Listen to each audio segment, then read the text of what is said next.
Marshall Peak Chapter 5098 to Chapter 5147.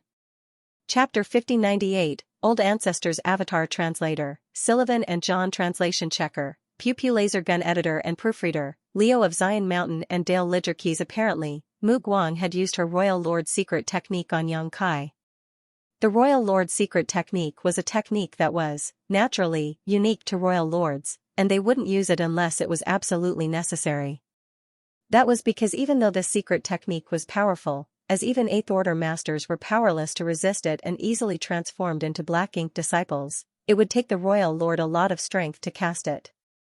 Therefore, on the battlefield, with a human old ancestor around, the 8th Order Open Heaven Realm Masters didn't have to worry about getting struck by the Royal Lord's secret technique and becoming black ink disciples. If the Royal Lord really did so, it would give the old ancestor a chance to land a heavy blow on them. However, without the old ancestor's deterrence, the 8th Order Open Heaven Realm Masters could only rely on themselves if they came across a Royal Lord. As expected, after using the Royal Lord's secret technique, Mu Guang flushed slightly. The pressure that made it difficult for Yang Kai to breathe since her appearance had also weakened. Despite that, the woman before Yang Kai's eyes was still a powerful being he could not hope to defeat. You indeed have one of the 4 universe pillars. That smelly girl in Yin Pass is pretty generous. Seeing that Yang Kai was still fine, the woman wasn't one bit surprised. Instead, she seemed to have expected this outcome. After all, there had to be an explanation for why a black ink disciple had suddenly betrayed them. Only a human who possessed one of the 4 universe pillars wouldn't have to worry about black ink strength or the Royal Lord's secret technique. It also enabled them to pretend to be a black ink disciple and sneak into the black ink clan to kick up a storm.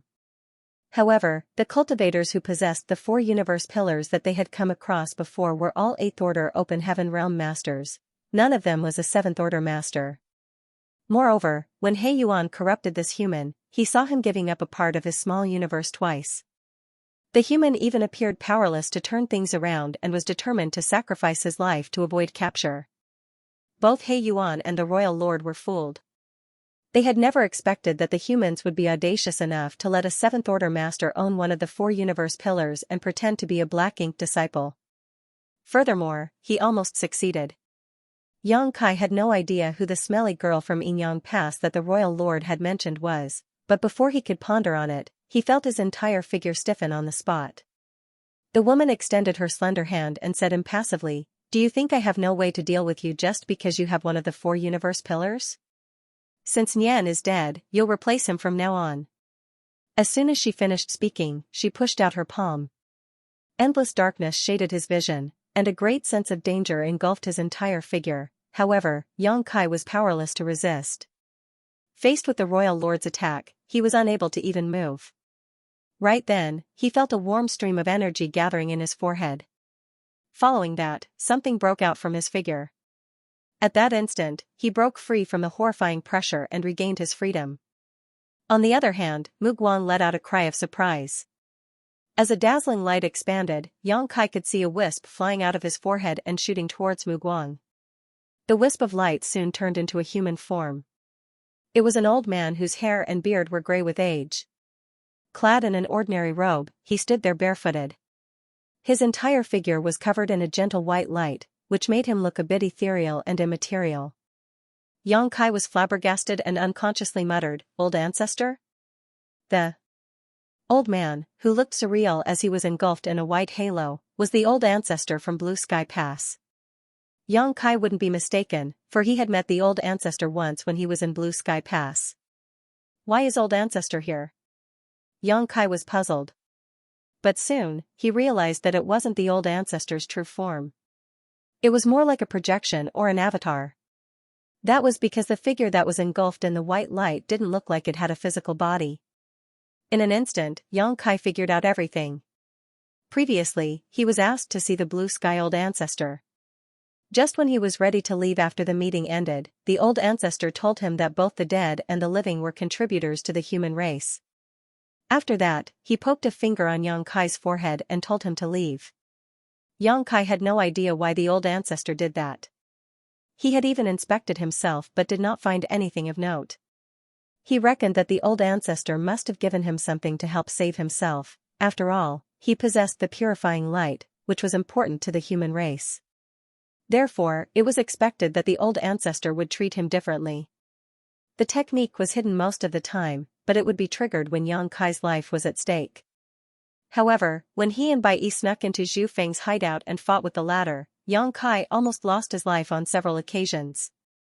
At the most critical moment, he even spat out his own dragon bead and engaged in a life-and-death clash with Zhu Feng. Yang Kai eventually managed to kill Zhu Feng. He was in a perilous situation at that time, but the old ancestor's technique didn't activate. Hence, Yang Kai thought that his speculation was wrong.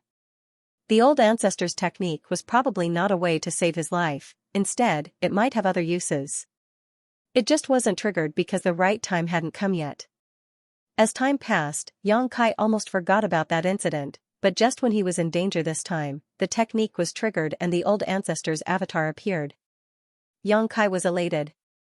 It seemed that his speculation was right. The old ancestor had really given him a life-saving charm, but that technique would only be triggered when he was facing a royal lord and not on lesser occasions. After a moment of thought, Yang Kai figured out everything. As the old ancestor's avatar was facing off against Mu Guang, Yang Kai heard him say, "I can only delay her temporarily. Run." The next instant, the old ancestor's avatar clashed with Mu Guang and blocked her violent attack. As their ferocious powers clashed, a ring of light expanded. Space trembled, and the entire universe seemed to be cracking apart. Struck by the fallout, Yang Kai was sent tumbling away.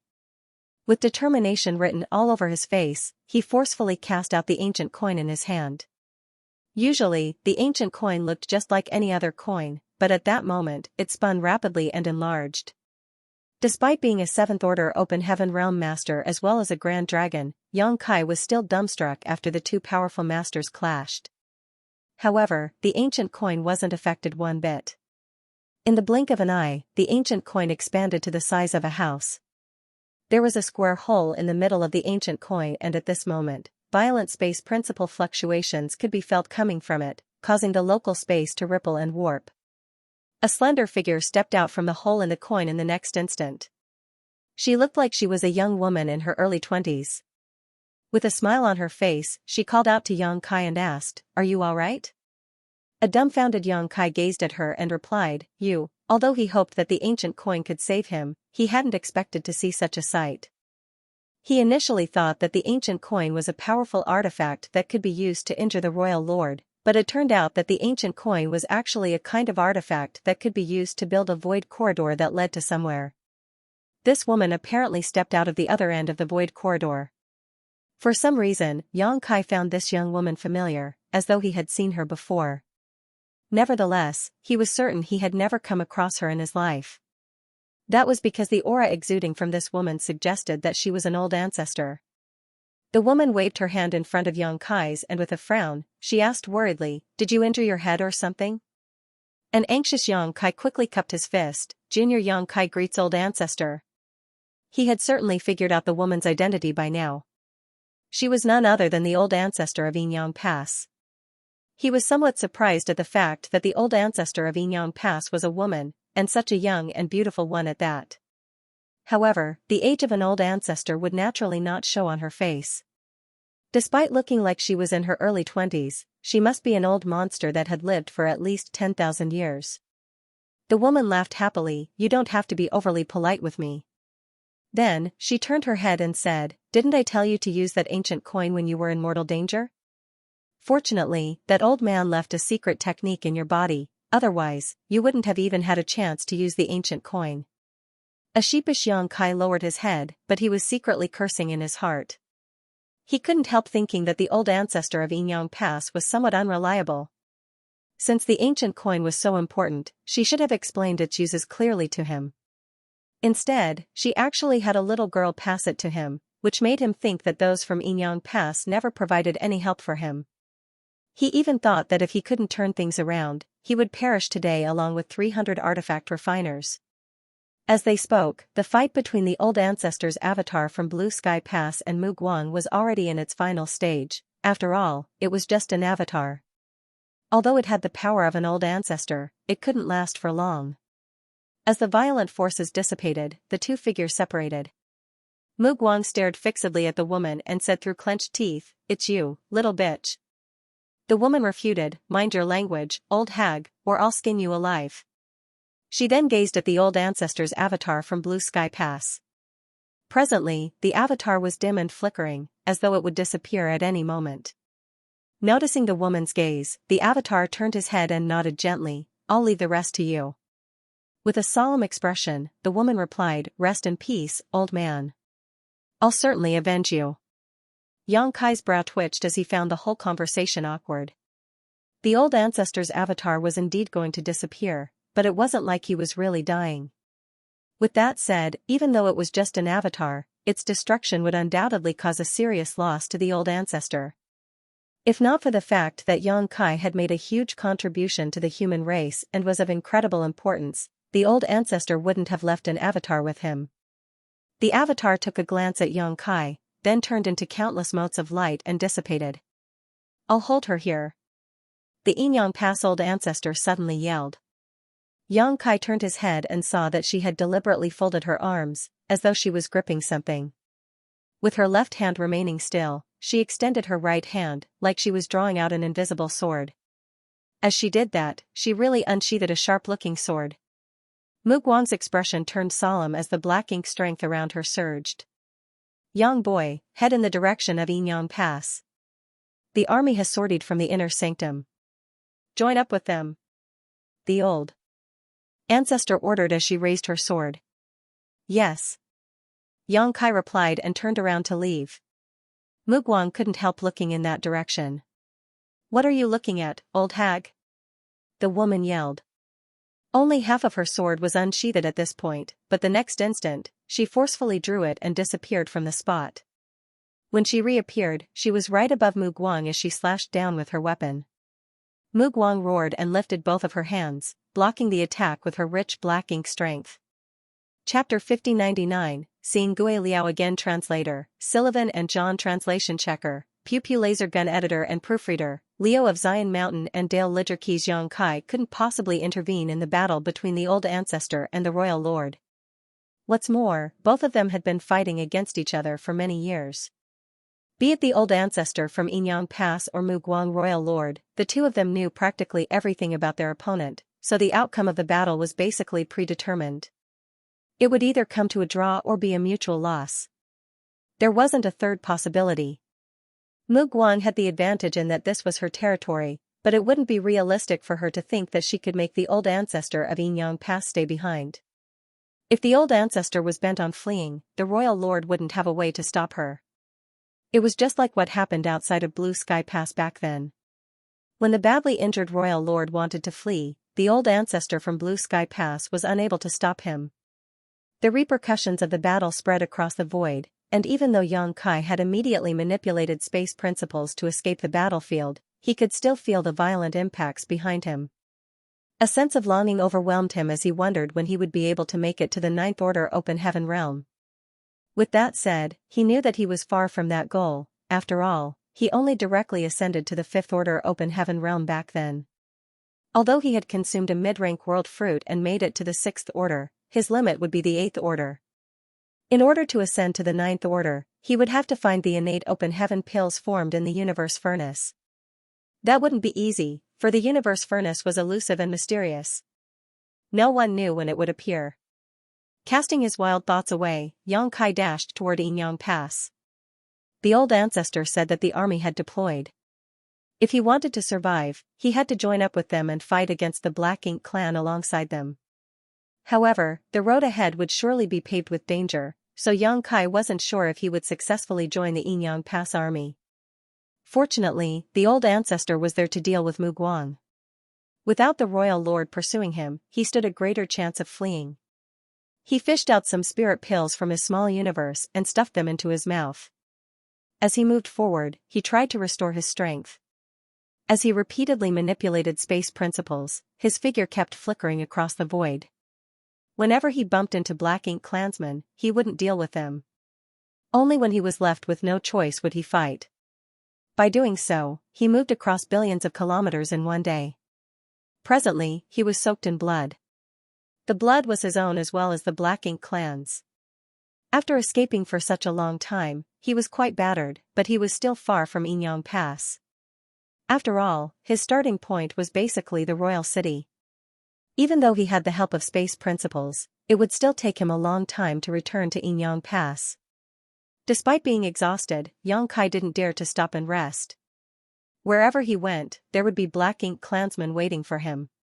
With the help of the Black Ink nests, the Black Ink clan was able to relay information rapidly. Whatever happened in any given place, the news would be soon spread to all the Black Ink nests in the region.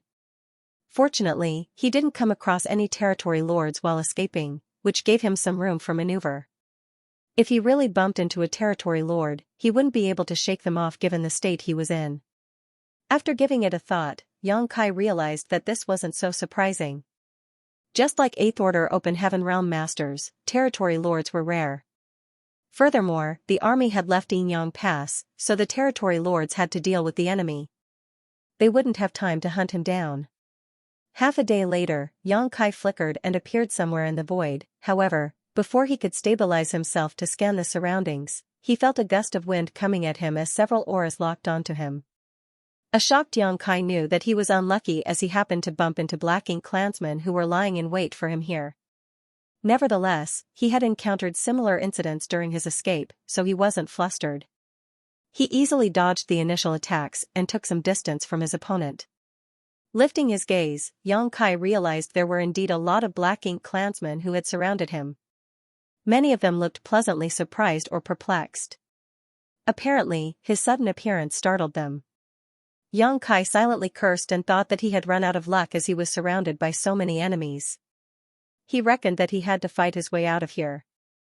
I knew there was something wrong with you from the start, and now it seems I was right. A stern voice, which sounded familiar to Yang Kai, was heard speaking from the side. Yang Kai turned his head and saw a Black Ink disciple with a hunched back who was glowering at him. This person was the one who launched a sneak attack on him just now. Lu Ziyan. Yang Kai arched his brow with surprise. He had never expected to bump into Lu Ziyan here. Initially, he thought that after leaving He Yuan's territory, he would never see Lu Ziyan again. Who would have thought they would see each other again? After scanning his surroundings, Yang Kai couldn't help but stare at the feudal lord who was apparently in charge. As expected, wherever Lu Ziyan was, Gui Liao would also be there. After all, Lu Ziyan was Gui Liao's Black Ink disciple. Of the other Black Ink clansmen, Yang Kai also found another feudal lord he was familiar with. It seemed that he had seen him before. These were obviously the Black Ink clansmen who were He Yuan's subordinates. Yang Kai soon figured out what was going on. While he was fleeing in Yinyang Pass direction, he unknowingly returned to He Yuan's territory. He Yuan wasn't around as Yang Kai couldn't detect his aura, which made him feel relieved. Surrender now. You can't escape. Lu Ziyan barked. Ignoring him, Yang Kai extended his hand and summoned his Azure Dragon Spear. Lu Ziyan snapped, since you refuse a toast, you must drink a loss. As he spoke, he summoned a saber and surged his strength. A glint flashed across the blade as he took a step forward and wielded the weapon at Yang Kai. Gui Liao, who was not far away from them, ordered, "Don't kill him. We have to capture him alive." Upon finishing his words, he circulated his Black Ink strength and charged towards Yang Kai. At the same time, the Black Ink clansmen around Yang Kai dashed towards him. Lu Ziyan grinned, "Don't worry, master. He's strong, so I might not be a match for him." As soon as he brought his weapon down, he cut Yang Kai in half. However, he didn't feel ecstatic for killing his opponent. Instead, his expression changed drastically. That was because he didn't feel he had hacked into blood and flesh. It was apparently an afterimage. He promptly whirled around and brandished his saber. Although he seemed to have hit something, a horrifying impulse was felt coming at him through the blade, one that forced him to step backwards. Before he could stabilize himself, the tip of a spear rapidly magnified before his eyes as he was engulfed in a great sense of danger. A flabbergasted Lu Ziyan madly pushed his strength in an attempt to dodge, but the spear seemed to have affected the space around him, which made it impossible for him to evade the attack. "Master! Save!" Lu Ziyan exclaimed in horror, but before he could finish his words, the Azure Dragon Spear pierced right into his eye. The violent force from the spear exploded and turned his head into mist. Lu Ziyan was fully aware of his inferiority. He had fought with Yang Kai back then when the latter's small universe was damaged, and he was defeated in the end. Certainly, he wouldn't be a match for Yang Kai now as the latter's small universe had healed, and his power had increased. Therefore, he knew that he couldn't defeat Yang Kai, nor did he hope that he would deal a heavy blow to him. However, they were in a one-on-one fight back then, but he had many Black Ink clansmen with him now. Lu Ziyan thought that regardless of how powerful Yang Kai was, there had to be a limit. After all, Yang Kai was just a 7th Order Open Heaven Realm Master, so he couldn't possibly defeat so many Black Ink clansmen on his own. Nevertheless, it never crossed Lu Ziyan's mind that he would lose his life after just 2 exchanges. His demise astounded the Black Ink clansmen around him. They couldn't even clearly see what was going on when the 7th Order Black Ink disciple was killed by the enemy. They had a feeling that Lu Ziyan hadn't stood a chance to even resist in front of Yang Kai. It wasn't until this moment that Gui Liao reached Yang Kai and tried to attack him. Lu Ziyan's death shocked him as well, so he was affected despite being determined to capture the opponent. This led to him uncontrollably retracting half of his force to defend himself. When he summoned Jia Gu back then, the latter told him about what happened before Yang Kai was eventually captured by He Yuan. Jia Gu's descriptions of Yang Kai's capabilities were vivid, but Gui Liao had a feeling that he was exaggerating. It wasn't like he had never dealt with 7th Order humans before, and they were nothing special in his opinion.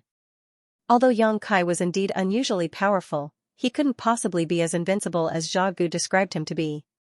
Gui Liao figured Jia Gu must have suffered a loss at Yang Kai's hands, who was then personally corrupted by the Territory Lord and became his Black Ink disciple.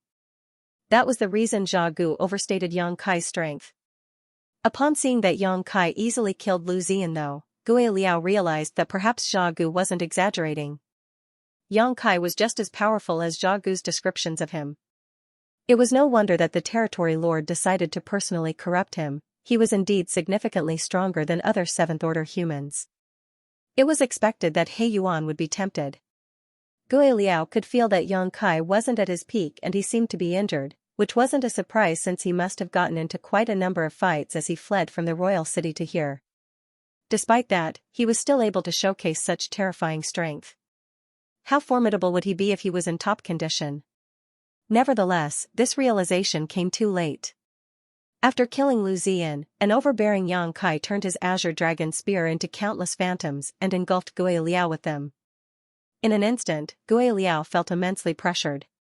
He madly pushed his Black Ink strength and cast several secret techniques in an attempt to save his own life. The Black Ink clan no longer hesitated to launch their attacks on Yang Kai. As a result, Yang Kai staggered while his blood spurted out of his wounds, but he remained unperturbed. Gui Liao was feeling both helpless and frustrated at the moment. He had no idea why Yang Kai only targeted him even though there were many Black Ink clansmen around. In fact, there were Black Ink clansmen who were closer to him, but Yang Kai ignored them and seemed determined to kill Gui Liao. Could it be that Yang Kai still hadn't gotten over the unfair treatment he had received in the castle? If that was really the case, Gui Liao felt that he was being unfairly blamed. However, he had no idea that the reason Yang Kai only targeted him was that he was the most powerful and authoritative figure among the Black Ink clansmen at the scene. Gui Liao was He Yuan's confidant, so killing Gui Liao would be akin to weakening He Yuan's power. Besides that, Gui Liao was indeed more powerful than other feudal lords. As far as Yang Kai was concerned, it wouldn't be long before Gui Liao would ascend to become a territory lord. When that happened, the humans would have a new formidable opponent on the battlefield. It would be like nipping a potential problem in the bud by killing Gui Liao here. Chapter 5100, Enraged He Yuan Translator, Sullivan and John Translation Checker, Pew Pew Laser Gun Editor and Proofreader, Leo of Zion Mountain and Dale Ledger Keys. With that consideration in mind, and as the chance was rare, it was expected that Yang Kai wouldn't let Gui Liao off. Faced with the aggressive onslaught, Gui Liao was forced back repeatedly. On the other hand, Yang Kai thrust out his spear in rapid succession. Gui Liao realized that he could only ward off the opponent's attacks, but not counterattack. This made him feel shocked and infuriated. He had never expected that such a 7th Order human existed in this world. Over the years, he had frequently followed He Yuan to the battlefield and fought with many Seventh-order masters, however, none had ever made him feel that he couldn't defeat them. At this moment, a sense of despair overwhelmed him as he was dealing with Yang Kai. Gui Liao used all the secret techniques he knew, but every strike Yang Kai made was overwhelming. In every exchange of blows, his black ink strength would be blasted apart on impact. Furthermore, Yang Kai's mobility was simply astonishing. Although the surrounding black ink clansmen managed to hit him from time to time, they were unable to seriously injure him. They only managed to cause some flesh wounds, which wouldn't change anything. "I'll die." That was the thought that flashed through Gui Liao's mind as a sense of anxiety gripped him. He had never expected that such a feeling would rise within him when he was facing a human in the same relative realm. This made him feel both ashamed and unresigned. He still had a bright future ahead of him, and he was about to attempt to ascend to become a territory lord. That was why he wasn't willing to lose his life here. Before He Yuan sent Yang Kai to the royal city, he told Gui Liao that he would let him enter the main black ink nest and make a breakthrough to the territory lord realm upon his return. Gui Liao had been looking forward to it. However, several territory lords had recuperated in the black ink nest recently, so it was running low on energy. Therefore, He Yuan didn't immediately let Gui Liao enter the black ink nest upon his return. Instead, he spent a massive amount of resources trying to replenish the black ink nest's spent energy. Over the past few years, the black ink nest had almost restored all its energy, and it would only take another 6 months before Gui Liao could attempt a breakthrough. When he succeeded, he would be a new territory lord, which would put him on par with He Yuan. Nevertheless, before his dream could become a reality, it was crushed by Yang Kai's spear. Presently, Gui Liao was soaked in blood, and facing the azure dragon spear, he felt his aura weakening by the breath. Regardless of how hard he tried, he was unable to resist Yang Kai's bombardment. The attacks were both sharp and unpredictable, with the spear always coming at him from the most unexpected angle, making it impossible to counterattack. Every strike also brought with it a strange power that sealed off the space around him. Just a short while later, Gui Liao was left with more than 10 serious wounds on his figure. The most severe injury was on his abdomen, which now had a hole the size of a fist in it. Just when Gui Liao felt he was about to lose his life, a formidable aura suddenly appeared in the distance. Yang Kai and Gui Liao, who were locked in battle, detected this familiar aura at the same time. The former turned solemn while the latter was elated. This couldn't be helped, as the newcomer was none other than He Yuan. This place was He Yuan's territory, and his feudal lords had scattered around to intercept Yang Kai. The moment Gui Liao and the black ink clansmen got into a fight with Yang Kai, He Yuan naturally detected it and hurriedly came over. He Yuan could move swiftly, so not long after Yang Kai detected his aura, he caught a glimpse of He Yuan approaching. Gui Liao promptly exclaimed, "Sir Territory Lord, save me." Yang Kai fell into a dilemma as he hesitated between fleeing immediately and killing Gui Liao. The next moment though, he summoned all of his strength and thrust out his spear. At the same time, Gui Liao's figure was reflected in Yang Kai's right eye. The reflection slightly contorted, and at that instant, Gui Liao, who was attentively resisting Yang Kai's attack, seemed to be struck by an immense pressure. There seemed to be a mysterious force that was contorting his body.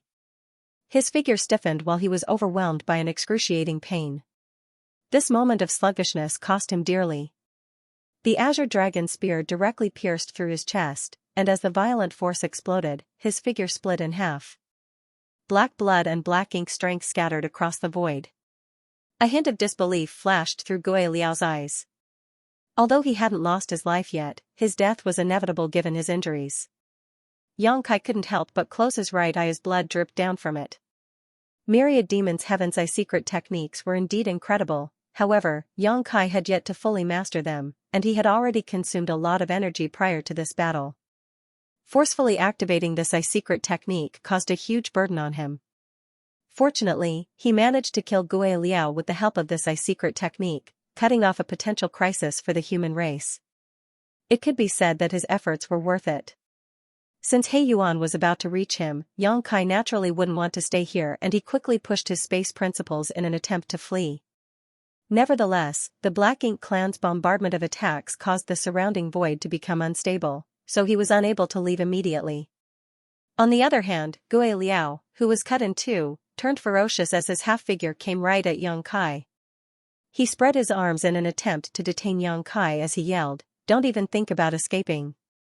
Yang Kai hadn't expected this guy to be so savage. Just when he was almost captured by Gui Liao, Yang Kai hurriedly pushed out his spear and turned Gui Liao's top half into mist. Unfortunately, thanks to this moment of delay, He Yuan finally reached him. Black ink strength surged around He Yuan as he sported a furious expression and he directly extended his hand towards Yang Kai. At this critical moment, Yang Kai wouldn't dare to be negligent. All of a sudden, a gigantic ancient tree appeared behind him. The tree crown seemed able to cover the entire sky. Its low-hanging branches turned into the strongest defense for Yang Kai. He Yuan struck the tree crown with all his might. The branches rustled upon impact as points of green light flew out everywhere. Towering evergreen was instantly broken through, and as if struck by a huge hammer, Yang Kai was sent flying away while he sprayed out a mouthful of blood. It was expected that Yang Kai couldn't resist a territory lord's all-out attack. If not for his towering evergreen's fantastic defensive power, he would have lost his life then and there. It could be said that He Yuan was completely enraged. After all, he was the one who turned Yang Kai into a black ink disciple and recommended him to the royal lord to take part in the plan. In the end, the Black Ink clan's grand plan was destroyed because of Yang Kai, and even the critical person in charge of the project, Nian, was dead. This was a huge failure that even a territory lord like him couldn't bear. It was imaginable that the royal lord was mad with rage, and her fury would surely be vented out on him. All of this was Yang Kai's fault, so it was expected that He Yuan would be furious. Honestly speaking, when he received the news from the royal city, He Yuan couldn't believe what he was hearing and suspected that the other side was mistaken. After all, before he captured Yang Kai back then, he saw the latter going all out to resist and even give up a part of his small universe twice, which almost caused his order to regress. Since he was unable to turn things around, he even decided to commit suicide. It was only then that He Yuan made a move and corrupted him. Was everything he saw that day nothing more than an act? Were those the lengths this human was willing to go to in order to sneak into the Black Ink clan's territory? If that was true, he was truly a cunning and devious person. Despite knowing that the humans were sly, He Yuan hadn't expected them to be so deceitful. He regretted not examining Yang Kai's small universe after capturing him back then. If he had done so, none of this would have happened. At that time, he firmly believed that he had successfully corrupted Yang Kai.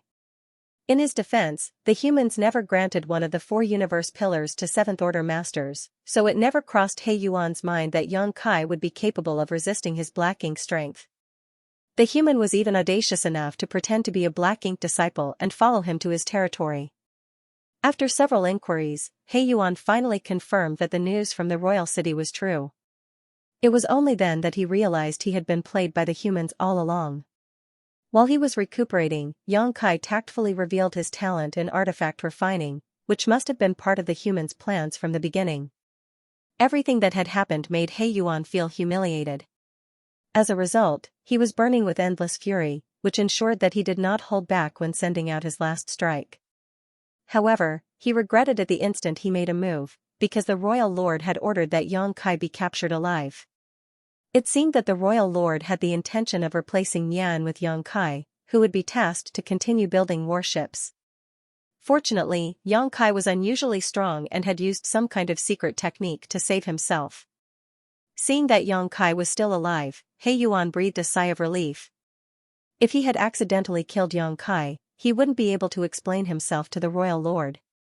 Now, he could still make up for his mistake. Presently, Yang Kai was overwhelmed by a great sense of discomfort. He had already suffered a setback in front of Mu Guang, and then he consumed a lot of energy and became injured while escaping. Now that he was struck by He Yuan's attack, it was expected that he would be in a terrible state. It had to be noted that He Yuan was one of the top 5 territory lords who served Mu Guang, meaning he was significantly stronger than the average territory lord. If not for the great defensive power of his towering evergreen divine manifestation, and that Yang Kai had thick skin and strong flesh due to his dragon vein, he would have lost his life after being struck. Even so, he was still feeling dizzy and seeing stars at this moment. Many of his bones were also fractured. Steadying himself with difficulty and lifting his gaze, Yang Kai saw He Yuan standing not far away from him, while he was surrounded by a lot of black ink. Clansmen.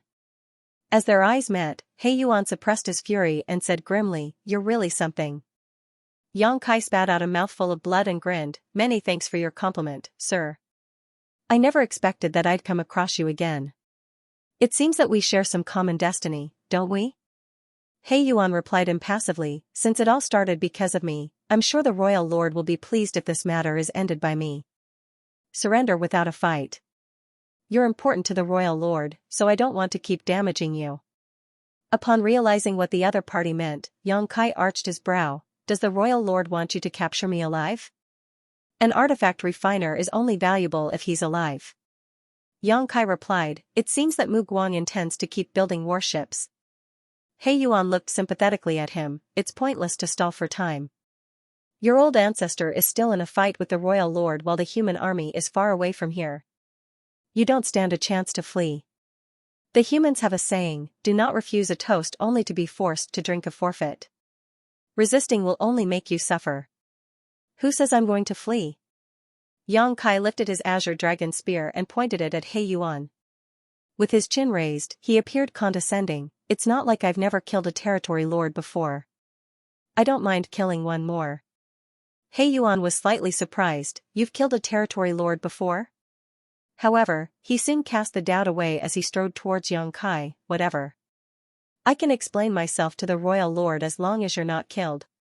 As he stepped closer, his territory lord's pressure swept over Yang Kai. Chapter 5101, Like Maggots on Rotting Bones. Translator, Sullivan and John. Translation checker, Pew Pew laser gun editor and proofreader, Leo of Zion Mountain and Dale Lidgerkeys. Yang Kai was on his last legs, so he wouldn't dare to be negligent when he was facing a territory lord. Although He Yuan didn't intend to kill him as he wanted to capture him alive, Yang Kai certainly wouldn't grant his wish. If he was really captured by He Yuan and sent to the royal city, he would become a servant for the Black Ink clan for the rest of his life. Before He Yuan could get close to him, Yang Kai drew on whatever power was left in his small universe. Strike first to gain the advantage. As the golden crow cawed, a great sun leapt from behind him, burning with a brilliant radiance. At the same time, a full moon rose as well, casting its frigid cold glow. As the sun and moon appeared simultaneously, space principles madly fluctuated. The sun and moon started spinning around in tandem, transforming into a kaleidoscope where space principles and time principles intertwined and formed into space-time strength before spiraling towards He Yuan. Sun and Moon Divine Wheel. Faced with a formidable enemy like He Yuan, Yang Kai wouldn't dare to hold back any of his strength and directly used his most powerful method. He Yuan stopped in his tracks and instinctively felt a horrifying power coming from this secret technique. This caused his expression to turn solemn. Covered in the mysterious force, he even felt that his mind and body had been affected. Thick black ink strength erupted from his body and formed into a shield around him. Right after he did that, he was stunned to realize that the secret technique, which had looked far away just now, was already about to strike him. A violent force swept across the void and caused the local space to tremble. He Yuan was forced backwards several steps while the Black Ink clansmen who were surrounding Yang Kai were instantly vaporized despite only being hit by the attack's fallout. A moment later, the terrifying force settled. He Yuan stood there stiffly, a strange and mysterious force wandering around his figure like arcs of lightning. The surviving Black Ink clansmen stared at He Yuan in shock, as they were worried he had been killed just like that. After all, they had witnessed how terrifying Yang Kai's secret technique was. They had no idea what would happen to their territory lord after being struck head-on by such an attack. Fortunately for them, even though He Yuan seemed affected by the secret technique, he wasn't at risk of losing his life. Just a moment later, his figure shook and the lingering arcs of lightning around him were shattered. After he sprayed out a mouthful of black blood, his aura weakened slightly. He then turned to look in a different direction and gritted his teeth. The next instant, he transformed into a dark light and shot forward. It wasn't until this moment that the surviving Black Ink clansmen realized that Yang Kai was gone. Apparently, Yang Kai ran away right after he cast his secret technique. However, they were not powerful enough to resist the influence of the secret technique on their senses, so they were not aware that Xianxia had fled. He Yuan was far stronger though, so he definitely wouldn't let the wretched human off. Just then, Xianxia reappeared from the void. He staggered and almost couldn't support his own weight, his face as pale as a sheet of paper. Presently, he was like a lamp that was running out of oil.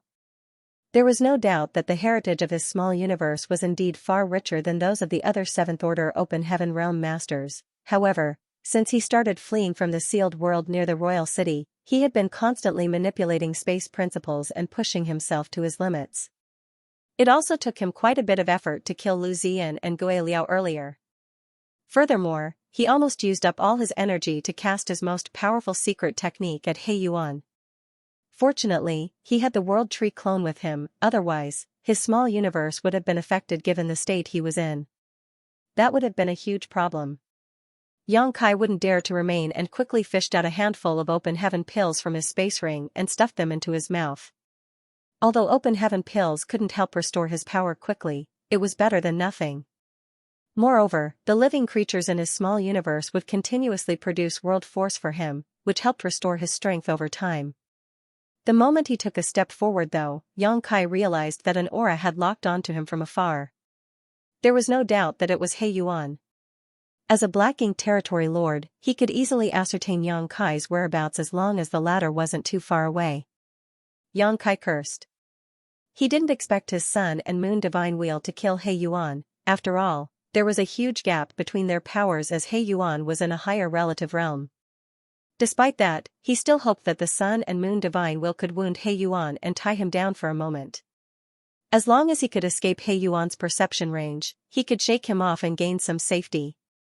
However, Xianxia hadn't expected that He Yuan would recover so quickly.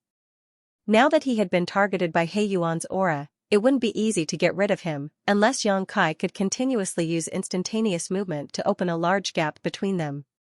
Nevertheless, Xianxia was unable to do so at this moment. He couldn't even activate instantaneous movement once, let alone repeatedly.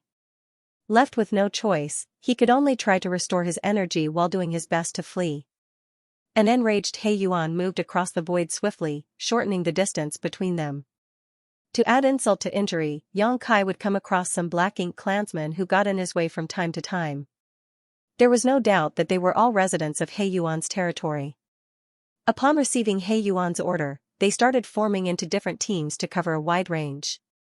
There were only a small number of people in every team, ranging from 10 to 30, their leader usually a single feudal lord.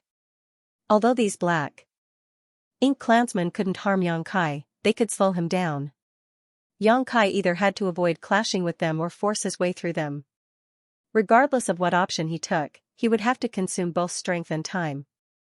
Barely 1 hour later, Xianxia broke through his third blockade. However, He Yuan was also getting closer to him. Seeing that it would reach a critical point where He Yuan would be able to make a move against him, Xianxia hesitated no more and pushed his space principles. By using instantaneous movement, he disappeared from the spot in an instant. He used up what little energy he had recovered with that one move. Over the next day or so, such incidents would happen roughly every hour. The gap between Xianxia and He Yuan would shorten and widen in a seemingly endless cycle. Xianxia felt extremely bitter as he was unable to get rid of He Yuan, who was just like maggots on rotting bones. On several occasions, he almost couldn't widen the gap between them at the most critical moments, allowing He Yuan's attacks to graze him from afar, which exacerbated the horrible situation he was already in. By straining himself for a long period of time, Xianxia realized that his vision had turned blurry. The pounding of his heart against his chest could clearly be heard, as though it couldn't endure the immense strain and would explode at any moment. While he was trying his hardest to escape, He Yuan wasn't exactly feeling any better.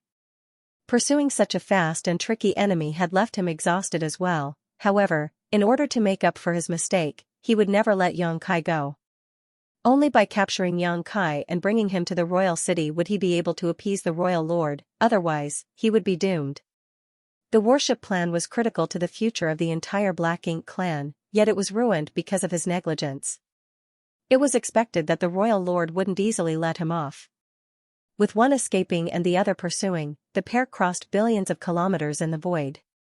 Initially, Yang Kai thought that things would get better after he left He Yuan's territory. After all the Black Ink clansmen he came across all along were He Yuan's subordinates. However, he realized he was mistaken upon fleeing from He Yuan's domain. Instead of getting better, things actually got worse.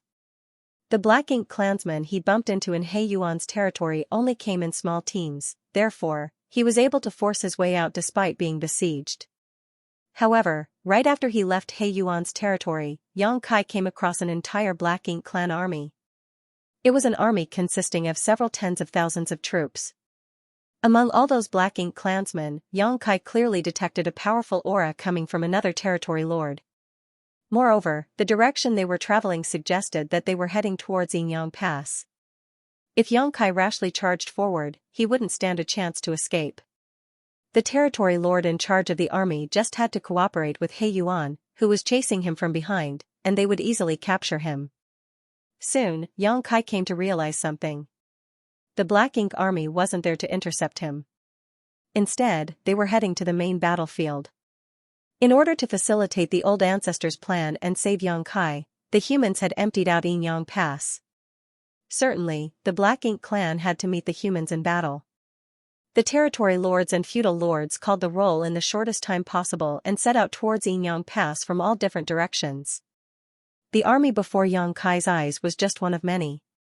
At that instant, Yang Kai fell into a dilemma.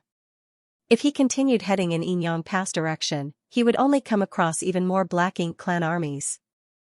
Even if he was in peak condition, he still could never hope to break through all of their blockades, unless the masters from Yinyang Pass could work with him to open a safe passageway.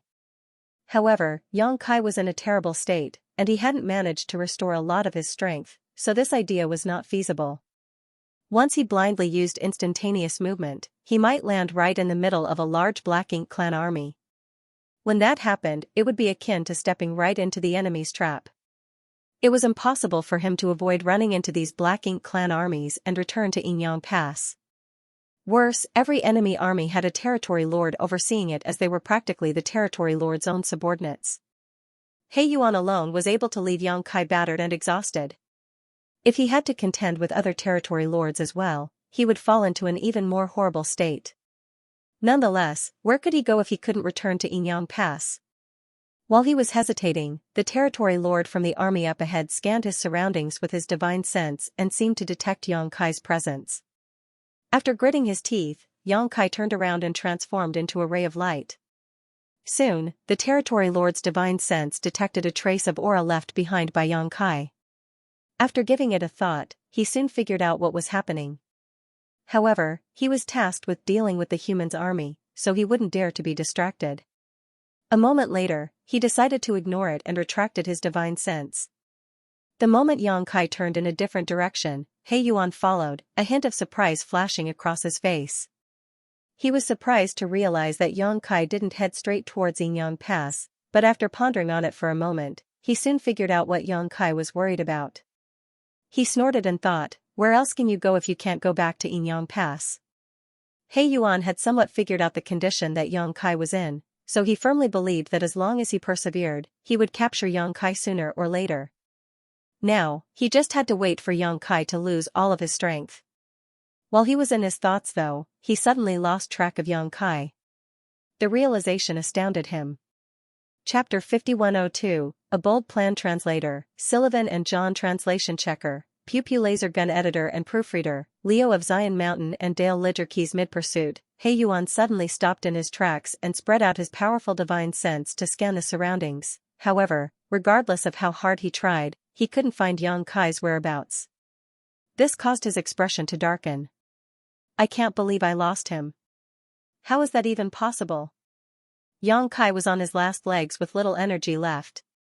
How did he escape He Yuan's range of perception in such a state? He Yuan didn't think Yang Kai was powerful enough to cut off the thread of aura he had locked onto him, as there was a huge gap between their powers. If Yang Kai was capable of doing that, he would have done it earlier instead of waiting until now. Moreover, He Yuan didn't feel that his aura was forcefully cut off, rather, it felt like Yang Kai just vanished somehow. The only logical explanation was that Yang Kai had massively widened the gap between them in an instant. As a result, He Yuan's aura wasn't able to locate him. However, Yang Kai didn't have much strength left. Even though he could use a special technique that would help him move across several tens of thousands of kilometers in an instant, he couldn't possibly have done such a thing repeatedly in his current state. How could he have regained so much energy in such a short period of time? With a gloomy expression, He Yuan stood still in the same spot, not knowing what to do. The void was expansive, so now that he had lost track of Yang Kai, how was he supposed to look for him? But soon, he pulled himself together. The Black Ink clan's armies were heading in Yin-Yang Pass direction, so Yang Kai couldn't possibly go that way. That was the reason he turned around and continued fleeing. In other words, regardless of where he was still within the Black Ink clan's territory. As long as Yang Kai was still in their territory, his whereabouts would be exposed sooner or later. At the thought of this, He Yuan started taking action by heading to the fief of a feudal lord nearest to this place. The feudal lord of the fief had led his tenants towards the battlefield, so although there were still a lot of Black Ink clansmen who stayed behind, none of them was particularly powerful. Since He Yuan had shown up, these weak Black Ink clansmen would naturally obey his orders without question. Soon, with the Black Ink nest in this place as the center, word was spread across all of Muguang Royal Lord's domain. Within moments, Black Ink clansmen from all over could be seen searching for Yang Kai. Meanwhile, Yang Kai was hiding in a Black Ink cloud and recuperating. Just like He Yuan had speculated, Yang Kai had relied on instantaneous movements to shake off his tracking aura. The reason he had enough energy to use instantaneous movement repeatedly was that he had consumed a low-rank world fruit. When he left the Grand Ancient Ruins boundary back then, Yang Kai brought 16 world fruits with him. The 3 mid-rank world fruits had been put to good use while the remaining 13 low-rank world fruits were somewhat useless. He had given 1 low-rank world fruit to Guozi Yan, which allowed him to ascend from the second order to the third order open heaven realm. As for the remaining low-rank world fruits, he basically had no use for them. Although they came from the world tree, they were not valuable to him at all. Most had stayed in his small universe for such a long time that Yang Kai had almost forgotten about them. It wasn't until his small universe was thoroughly exhausted this time that he recalled them. Although they were not valuable, they were the best spirit fruits to replenish one's world force. After consuming a low-rank world fruit, Yang Kai regained enough strength in his small universe in a short time to use instantaneous movement several times in a row. It was thanks to the low-rank world fruit that he shook off He Yuan and hid inside this Black Ink cloud. Even though he was safe for the time being, he knew that he would not be safe for long as he was still deep inside the Black Ink clan's territory. There was no way He Yuan would let him off. At least he finally had a chance to take a breather. It felt terrible to have so little energy left in his small universe. If he had enough energy, he could fight or flee despite being no match for his opponents. Upon making sure that He Yuan hadn't found him, Yang Kai quickly tried to restore his energy. He didn't consume another low-rank world fruit. With this experience, he naturally wouldn't waste something that could quickly restore a large amount of his strength. Instead, he stuffed a lot of open heaven pills into his mouth before fishing out a set of 7th-order materials to refine in order to replenish his spent world force. Unfortunately, this moment of rest didn't last long. Barely half a day later, Yang Kai felt several auras barge into the Black Ink cloud he was hiding in. Those auras were not powerful, only high-rank Black Ink clansmen. With a frown, Yang Kai tried his best to conceal his aura. There were countless Black Ink clouds of different sizes in the Black Ink clan's territory, and usually, the Black Ink clan wouldn't pay them any mind. However, the fact that these high-rank Black Ink clansmen carefully searched this Black Ink cloud showed that they were looking for Yang Kai. Initially, Yang Kai hoped that they would be negligent so that he could continue recuperating. Unfortunately, one of the high-rank Black Ink clansmen directly flew towards his hiding place. A moment later, the high-rank Black Ink clan stood right in front of him. Lifting his gaze, he saw a vague figure hiding somewhere inside the Black Ink cloud, but before he could get a closer look, he saw a fist flying out and striking him. As the violent force exploded, the high-rank Black Ink clansman turned into a blood mist without even a chance to scream. "Over there!" one of the Black Ink clansmen exclaimed upon detecting the movement. As soon as he finished speaking, he was struck by an immense force and sent to the afterlife. 2 breaths of time later, Yang Kai dashed out of the Black Ink cloud. The high-rank Black Ink clansmen who had barged into the Black Ink cloud had all lost their lives. "That human is here. We found him," quickly informed Sir He Yuan. The moment the surrounding Black Ink clansmen saw Yang Kai, they became startled for a moment before coming to their senses and shouting. Yang Kai looked around and realized that the Black Ink clansmen were scattered everywhere. They were thoroughly searching through the void in order to ascertain his whereabouts. Although they were weak, there were too many of them to avoid. He Yuan didn't think these weaklings could harm Yang Kai, he just wanted to make sure that Yang Kai had nowhere to hide. Amidst the chaos, the Black Ink clansman closest to Yang Kai cast a secret technique at him. Yang Kai secretly cursed. Although he knew that He Yuan wouldn't let him off, he hadn't expected the other party to move so swiftly. Judging from the way these Black Ink clansmen searched for him, it seemed that he would have nowhere to hide no matter where he went. After dodging the attack, Yang Kai summoned his Azure Dragon Spear and displayed his supreme limitless spear art to the enemy. Despite being besieged by so many Black Ink clansmen, he managed to force his way out. Those Black Ink clansmen hadn't expected Yang Kai to be so ferocious, but after suffering a setback, they had learned their lesson. Wherever Yang Kai went, they would keep their distance and not directly engage him. Yang Kai continued charging forward until there were no longer a lot of Black Ink clansmen around him. It was then he manipulated space principles and left this area using instantaneous movement. A moment later, He Yuan arrived, but after asking around, he could only snarl through clenched teeth, "Keep searching for him. When you find him, do your best to delay him. Anyone who dares not to fight will die by my hand." Upon receiving the order, these Black Ink clansmen wouldn't dare to disobey He Yuan despite feeling bitter. Soon, Yang Kai realized that he was like a rat that these Black Ink clansmen were determined to corner. Wherever he went, the Black Ink clansmen would soon find him. Furthermore, he realized that the way these Black Ink clansmen dealt with him had changed. Initially, he just had to kill a few of them and the rest would flee, allowing him to escape with little effort. Now, however, these Black Ink clansmen refused to back down regardless of how ferocious he was. It was as though they were determined to drag him down even if they had to die. However, without a territory lord around, how were they supposed to stop Yang Kai from escaping? Their reckless charge only caused even more casualties. Presently, Yang Kai was glad that the Yinyang Pass armies had tied down the main Black Ink clan force, otherwise, he couldn't have kept moving around the Black Ink clan's territory. At the very least, the only territory lord he had to deal with so far was He Yuan. Muguan Royal Lord was locked in battle with the old ancestor from Yinyang Pass while most of the territory lords had probably left this place to intercept the humans from Yinyang Pass. Perhaps there were still some territory lords who stayed back in Muguang's territory, but there wouldn't be a lot of them. Yang Kai reckoned that he would be fine as long as he was cautious enough. The only problem he had to face was how he could get rid of He Yuan and circumvent the Black Ink clan's army to rejoin the people from Yinyang Pass. That was indeed a difficult task. With that said, he was already in a better situation than before. At the very least, he had restored some of his strength, so unlike some time ago he was no longer running on empty. Most of the territory lords must have headed to the battlefield, so there wouldn't be a lot of them who stayed back. At the thought of this, Yang Kai racked his brain and came up with a bold plan. The more he thought about it, the more he was inclined to believe that this plan was feasible. If this plan was successfully carried out, it would deal a heavy blow to the Black Ink clan. He became excited in an instant.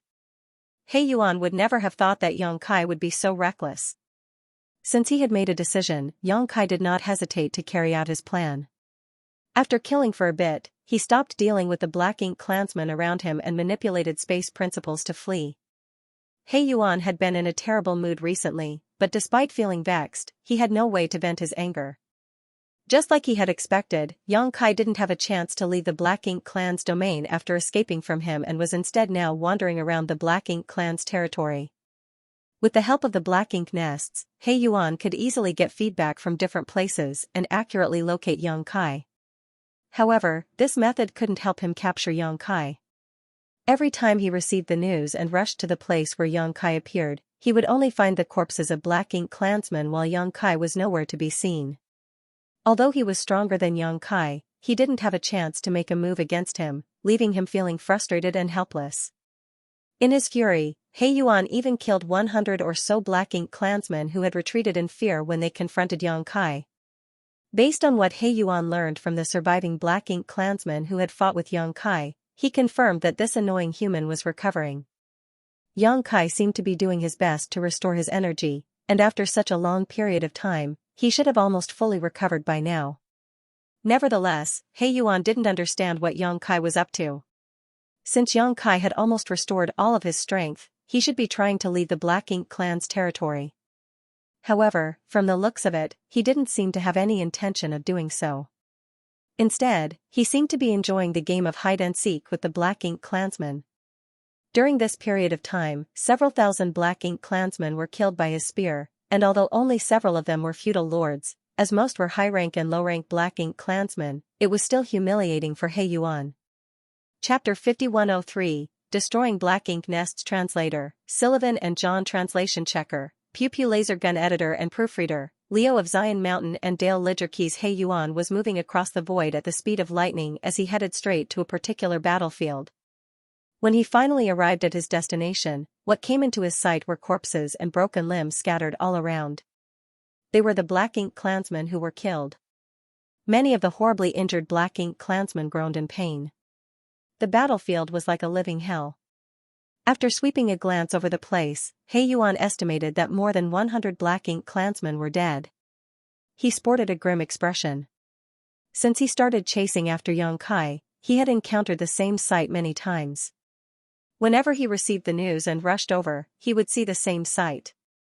On the other hand, Yang Kai would always run away before he arrived, leaving no chance for him to act. He had never come across a human who was as skilled as Yang Kai when it came to fleeing. Despite his burning fury, he had no way to vent it out. The surviving Black Ink clansmen wouldn't dare to go near He Yuan upon his arrival. Recently, He Yuan had killed many of their companions. If He Yuan blamed them for not doing their best and decided to kill them, they would be wronged. In fact, they had tried their hardest to stop Yang Kai earlier. However, how were they supposed to make him stay behind when they were no match for him? They could only watch as Yang Kai went on a killing spree and then left. Since no Black Ink clansman took the initiative to tell him what happened, He Yuan asked grimly, "Where did he go?" A high-rank Black Ink clansman closest to him pointed in a particular direction with caution. He Yuan turned to look in that direction and frowned. That was because his territory was in that direction. Although a large area of the void could be considered his territory, his foundation was where his Black Ink nest was located. That was his direct territory. Upon that realization, He Yuan felt his chest tightening. As he recalled the route Yang Kai had been moving around, he suddenly had a bad premonition.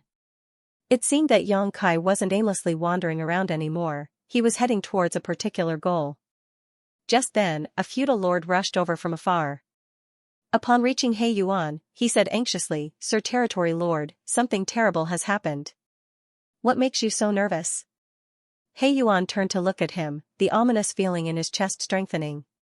This couldn't be helped, as this feudal lord was in charge of the fief that was closest to his Black Ink nest. This feudal lord was also responsible for monitoring the perimeter.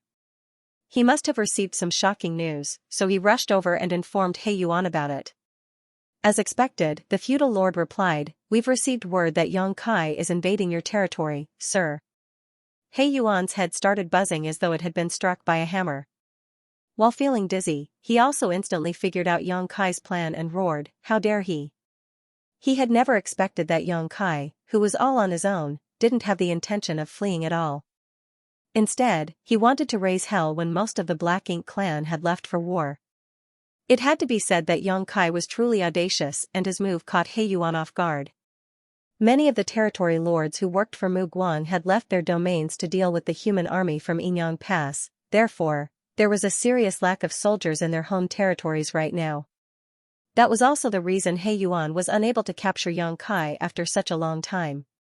Now, Yang Kai was heading straight to his territory. Although there were a lot of feudal lords left behind, He Yuan wasn't confident that they could repel Yang Kai. After all, he had witnessed the latter's capabilities during this pursuit. On the other hand, it was apparent that Yang Kai was aiming for his Black Ink nest. The foundation of a feudal lord or territory lord's territory was their Black Ink nest. Without a black ink nest, they couldn't be considered a real feudal lord or territory lord. This was what Xiaogu taught Yongkai back then. A massive amount of resources had to be consumed to grow a black ink nest. For a feudal lord's black ink nest to hatch and fully mature, it required a colossal amount of resources, not to mention a territory lord's black ink nest. In comparison, the resources needed to grow a territory lord's black ink nest were many times more than what would be required to nurture a feudal lord's black ink nest. If his black ink nest was destroyed, He Yuan's foundation would be gone for good. That would be an unbearable blow to him. Although he could still get a new subnest from the royal lord and hatch it, it would be a heavy burden on the royal lord's black ink nest. Furthermore, it would also cost the royal lord a lot of time and energy to do this. Also, after such a catastrophic failure, it wasn't even certain whether the royal lord would still give him a new subnest. Throughout the war against the humans, it wasn't rare for feudal lord black ink nests to be destroyed. However, only a tiny number of black ink nests belonging to territory lords were ever destroyed. It was a great humiliation to the Black Ink clan for a territory lord black ink nest to be destroyed, and the only way to wash the shame away was by killing many more humans. With a great roar, He Yuan flew straight towards his home territory. At the same time, he prayed that the feudal lords who stayed behind could stop Yongkai. He also hoped that Yongkai didn't really intend to destroy his black ink nest. However, it was apparent what Yongkai's plan was by him heading straight to his territory. It was likely that he had his eyes on the black ink nest. After all, he had pretended to be a black ink disciple and lived in this place for years, so he might have heard of the black ink nest's secrets from somewhere. While feeling worried, He Yuan was moving forward at full speed. Given that he was a territory lord, it would usually take him half a day to return to his territory from the previous location, but in his haste, he managed to arrive in just 4 hours. When he finally arrived at the universe fragment where his direct territory was located, what came into his sight made him feel cold all over. That was because the universe fragment had been shattered and traces of the battle could be seen everywhere. The originally flourishing city was nothing but a disaster zone now. Every part of the place had been turned into ruins, and innumerable Black Ink clansmen had lost their lives. All of that was inconsequential though compared to what happened to the Black Ink nest, which was originally in the center of the city. The black ink nest, which had always looked like a giant flower bud, was starting to wither. Black ink strength was leaking out of the black ink nest like fresh blood, and its roots had clearly been cut off by a violent force. What He Yuan dreaded had become a reality, and he could not accept it. The black ink nest was withering, and it couldn't be saved. In other words, his foundation had been destroyed. In order to rebuild his foundation, he would need a new black ink nest. Even if the royal lord was magnanimous enough to give him another subnest from her black ink nest, it would take He Yuan at least 100 years to nurture it and cost him an enormous amount of money and manpower. To make matters worse, the feudal lords working for him would all experience the same problem. In other words, he and his subordinates had to rebuild everything from scratch, which would take a very long time. Sir. A blood-soaked feudal lord detected He Yuan's aura, so he quickly shot into the sky. Where is Yongkai? He Yuan growled through clenched teeth. He couldn't detect Yongkai's aura, so he could only hope that the feudal lords had killed him. With that said, he knew that it was unlikely to be the case. We did not see that human named Yongkai. The feudal lord replied. He Yuan snapped, you didn't see him? Then what happened to my territory? What happened to the black ink nest? Did you all destroy it? The feudal lord shuddered and quickly replied, Sir He Yuan, we really didn't see Yongkai. Everything was destroyed by a grand dragon. He then hurriedly gave an account of what had happened. According to this feudal lord, a grand dragon which was far more than 20,000 meters long had appeared out of nowhere. It was overbearing, and its entire figure radiated a golden glow. As soon as the grand dragon appeared, a lot of black ink clansmen were killed by its opening dragon breath. Strangely, the grand dragon was holding a huge spear in its claws. With this weapon, it smashed the universe fragment to pieces and destroyed the black ink nest, leaving the entire city in ruins. What was even more outrageous to the black ink clansmen was that the grand dragon had even robbed their shops and snatched up their resources. Although the feudal lords tried their best to resist, they couldn't possibly defeat the grand dragon. After kicking up a storm, the Grand Dragon nonchalantly departed, leaving this mess behind. The Black Ink clansmen knew nothing about Grand Dragons as they had never seen such creatures before. Fortunately for them, the Black Ink disciples had some ideas. Grand Dragon? How could there be a Grand Dragon here? He Yuan appeared puzzled. The feudal lord replied cautiously, according to the Black Ink disciples, Yang Kai is probably not a human, but rather a member of the dragon clan. That Grand Dragon was his true form. He Yuan roared, I don't care whether he's a human or a member of the dragon clan. Find him. I must rip him to pieces. Only by doing so could he vent his fury. He was so enraged that he had even forgotten about the royal lord's order, which stated that Yang Kai had to be captured alive. But sir, the feudal lord spoke in a shaking voice, since the Black Ink nest is destroyed, we can't send any messages. He Yuan grabbed him by the collar and yanked him towards himself, his eyes practically spitting fire as he snarled, since the Black Ink nest is gone, go out and inform everyone yourself. Mobilize all the clansmen in the territory. Leave him nowhere to hide. If you can't do that, all of you must die. Yes. The feudal lord replied anxiously. After the feudal lord flew off, He Yuan turned to look in a different direction. There seemed to be a mysterious force that was dissipating in the void.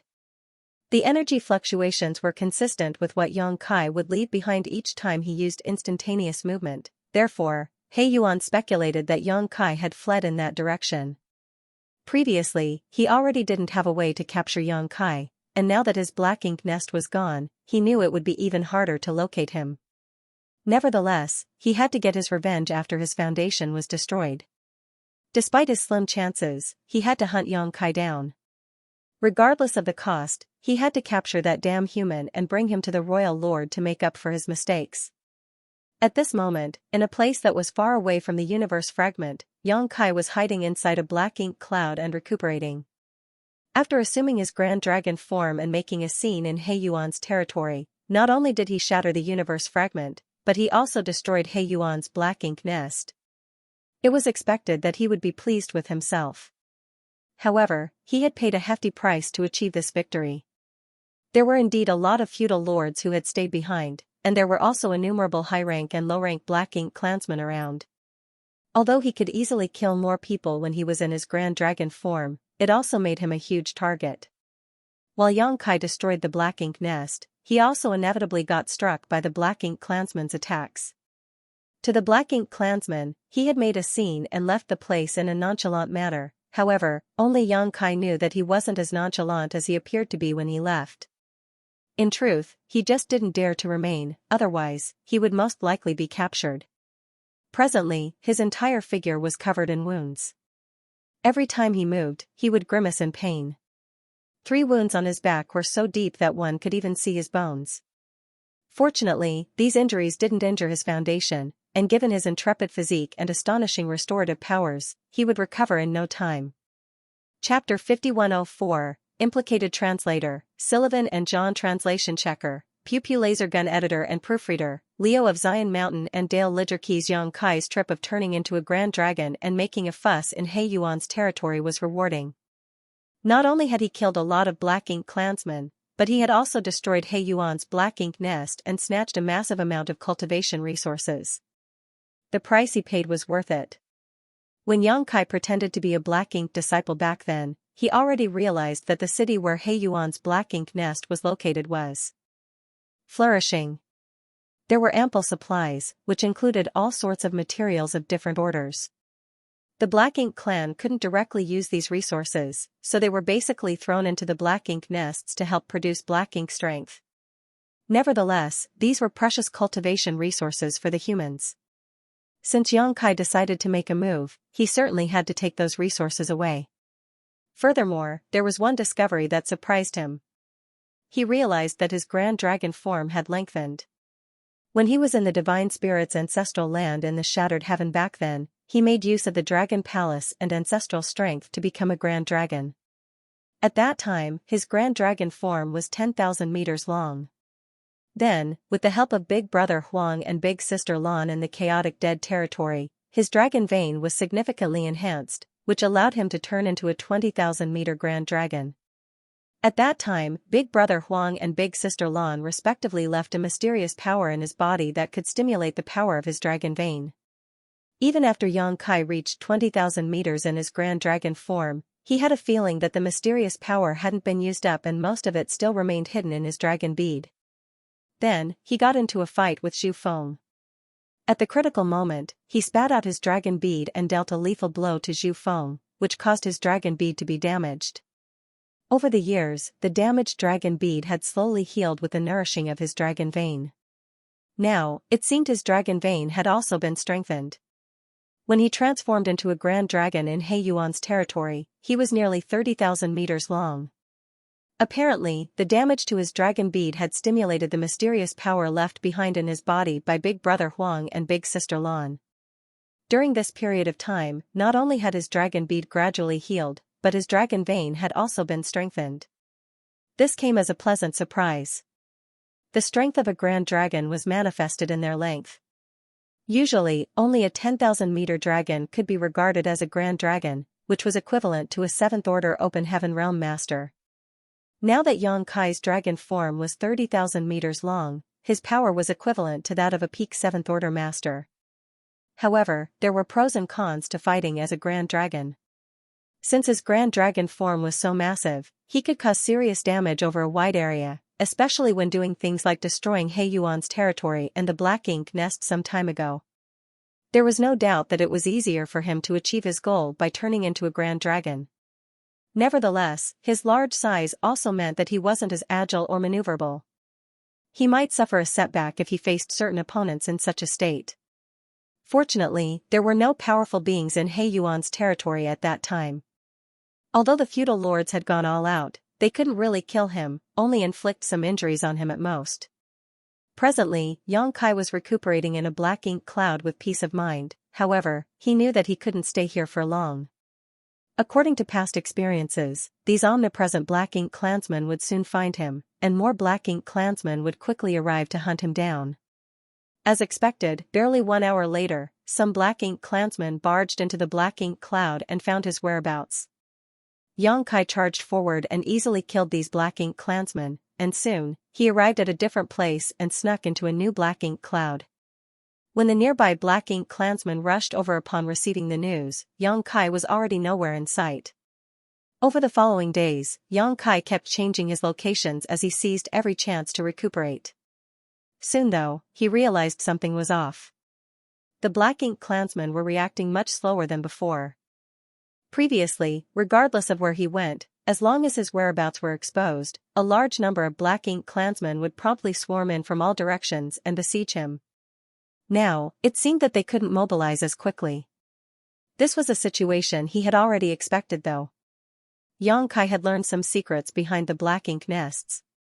With He Yuan's black ink nest as the center, all the feudal lord black ink nests formed a huge information network, which was used to spread information quickly. Now that he had destroyed He Yuan's black ink nest though, the central node was gone for good, disabling the information network between the black ink clansmen. That was the reason he decided to head straight to He Yuan's direct territory. Only by disabling their information network would he be able to move around easily. Now, it seemed that he had made a wise decision. Although he was still on his own, Yang Kai had already greatly improved his situation. Nevertheless, destroying He Yuan's black ink nest was just the first step of his plan. Since the black ink nests were the foundation of the black ink clan, he naturally wouldn't want to leave so soon as this chance was rare. Even though the territory lord's black ink nest was gone, there were still a lot of feudal lord black ink nests remaining. For every black ink nest that was destroyed, it would cause a huge loss to the black ink clan. It only took Yang Kai a few days to fully recover, and after fishing out a universe chart to ascertain his own location, he looked for the nearest feudal lord's fief. Soon, he found a target. However, the situation he came upon surprised him a bit. After killing some black ink clansmen who were searching for him along the way, he soon reached his destination, but the huge black ink nest was already withered and collapsed on the ground, as though it was dying. Countless black ink clansmen knelt around the black ink nest with solemn expressions. It seemed that they were holding a kind of sacred ceremony. The feudal lord at the front crossed his arms and chanted something. However, regardless of how hard they tried, they couldn't save the black ink nest from dying. Its black ink strength was leaking out like fresh blood, and for every bit of black ink strength that was lost, the aura of the black ink nest would weaken a little. It seemed that this black ink nest would wither and die within half a day. Xianxia flew forward as though no one else was around, while the black ink clansmen, who were completely focused on the ceremony, didn't detect his presence. Standing in front of the black ink nest, Xianxia swept his gaze around and frowned, a perplexed expression on his face. The feudal lord at the front finally detected Xianxia's aura and turned his head. When he made out Xianxia's face, he snapped, "It's you." It wasn't until this moment that these black ink clansmen came to their senses and stood up. In the blink of an eye, Xianxia was surrounded by all these black ink clansmen. Xianxia turned to look at the feudal lord and nodded gently, "Brother Xiaogu." The feudal lord was none other than Xiaogu, who was the owner of this fief. Xianxia had been here once and witnessed everything when Xiaogu planted the black ink nest and hatched it. It was also through Xiaogu that he learned a lot of the secrets about black ink nests that the humans were previously unaware of. The way Xianxia addressed Xiaogu startled him. With a doubtful look, he glanced at Xianxia and asked, "You? Is the rumor about you real? Have you betrayed Sir Territory Lord?" Xianxia replied impassively, "I'm a human, and I've never pledged to be loyal to him. How could you say that I betrayed him? As for the rumor, I have no idea what you've heard, but it's most likely to be true." Xiaogu snapped, "Did you destroy Sir Territory Lord's black ink nest?" Xianxia nodded, "N." Then, he pointed to the front with a perplexed expression, "What happened to your black ink nest?" "The reason he came all the way here was to destroy this black ink nest. Besides the one here, he had decided to destroy all of the feudal lord black ink nests under He Yuan. Only by doing so could he deal the heaviest blow to He Yuan. After all the black ink nests were shattered, He Yuan and his subordinates would lose all of their foundation. This was a bigger contribution than killing several tens of thousands of black ink clansmen on the battlefield. My black ink nest, Xiaogu appeared furious, my black ink nest is a subnest of Sir Territory Lord's black ink nest. Since you've destroyed the Territory Lord's black ink nest, do you think the subnest wouldn't be affected? In fact, Xianxia already had a speculation the moment he saw this black ink nest. However, when his speculation was verified by Xiaogu, he was still surprised. Prior to this, he wasn't aware that the death of a Territory Lord's black ink nest would affect the feudal lord black ink nests it spawned as well. After giving it a thought though, he realized that it wasn't so surprising. Xiaogu's black ink nest was a subnest of He Yuan's black ink nest, so there was a close connection between them. Since He Yuan's black ink nest was destroyed, it was expected that Xiaogu's black ink nest would be implicated. Following a moment of deliberation, Xianxia asked, "Is your black ink nest the only one that's been affected? Or have all the feudal lord black ink nests been implicated as well?" Xiaogu said through gritted teeth, "Do you think I'll tell you?" Xianxia nodded, "Don't bother, I think I figured it out." Judging from the situation Xiaogu was in, it wasn't hard to speculate that the other feudal lord black ink nests had been affected as well. They were probably all withering at this very moment. Initially, Xianxia planned on destroying all the black ink nests in He Yuan's territory one by one. Now, it seemed that it wasn't necessary for him to do so. As a thought flashed through his mind, Xianxia asked, "Brother Xiaogu, what if the royal lord's black ink nest is destroyed?" "Don't even dream about destroying any black ink nest ever again," Xiaogu roared. Apparently, he no longer wanted to listen to any of Xianxia's nonsense. He extended his hand and summoned a giant halberd. At the same time, a dark fog swirled around his figure and soon, he was clad in an artifact armor that covered the upper half of his body. The giant halberd and artifact armor were the artifacts that Xianxia previously refined for him. With the giant halberd in hand and the artifact armor on his body, Xiaogu appeared quite imposing. He directly thrust out his halberd at Xianxia. Presently, Xianxia was holding his azure dragon spear, and faced with the attack, he didn't intend to dodge. His spear thrust forward like a dragon and skirted past the giant halberd before jabbing towards Xiaogu's chest. A hint of ferocity flashed through Xiaogu's eyes as he also didn't intend to dodge the attack. He exerted even more force with the giant halberd as he was determined to wound the other party despite knowing that he would be injured as well. He was aware that Xianxia was extraordinarily powerful. After all, he had witnessed Xianxia going on a killing spree back then. Those feudal lords were as frail as paper tigers when they were dealing with Xianxia, and Zhao Gu didn't think he was more powerful than them. Even though he had 2 artifacts in his possession now, he didn't think he could defeat Xianxia in a one-on-one fight. In order to survive, he had to take risks despite knowing he would get hurt as well. In fact, it was a good idea, but when the Azure Dragon spear easily stabbed into his chest and its explosive force shattered all the organs in his body, he still appeared bewildered. With a dispassionate expression, Xianxia looked at him and said, "I'm the one who made that artifact armor.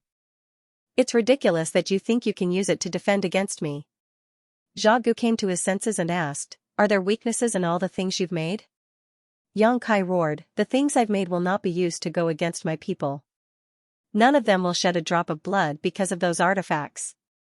Chapter 5105, Pleasant Surprise. Translator, Sullivan and John. Translation checker, Pew Pew Laser Gun Editor and Proofreader, Leo of Zion Mountain and Dale Lidger Keys. "I was the one who helped you back then." The ferocity on Zhao Gu's face faded. Faced with imminent death, he pleaded with the other man. Xianxia looked around and nodded, "I can't deny the fact that you'd helped me before, but how did your black ink nest come about? How did you gather enough resources to hatch this black ink nest? Do you really think I have no idea? All you have now is because of me, and it's only apt that I am compensated for my work." As soon as he finished speaking, he channeled more world force into the Azure Dragon spear and Zhao Gu exploded, leaving no traces behind. There was no denying that they had gotten along pretty well, and Xianxia had earned a lot of black ink coin with his help and made himself known as an expert in artifact refining. However, he was pretending to be a black ink disciple at that time, and Zhao Gu was just making use of him. They were fundamentally on different sides, so Xianxia had no qualms about killing him. A feudal lord was still a pretty significant force on the battlefield, so if Xianxia let him off on this day, some humans might be killed by him in the future. Zhao Gu was still in the early stage of building his fief, so he was the only feudal lord here and the rest of them were insignificant. There weren't even that many high-rank black ink clansmen. As Zhao Gu was dead, these black ink clansmen couldn't possibly ward off Xianxia. Despite their resistance, they were all killed within a cup of tea's worth of time. By the time Xianxia was gone, no one was alive in the fief.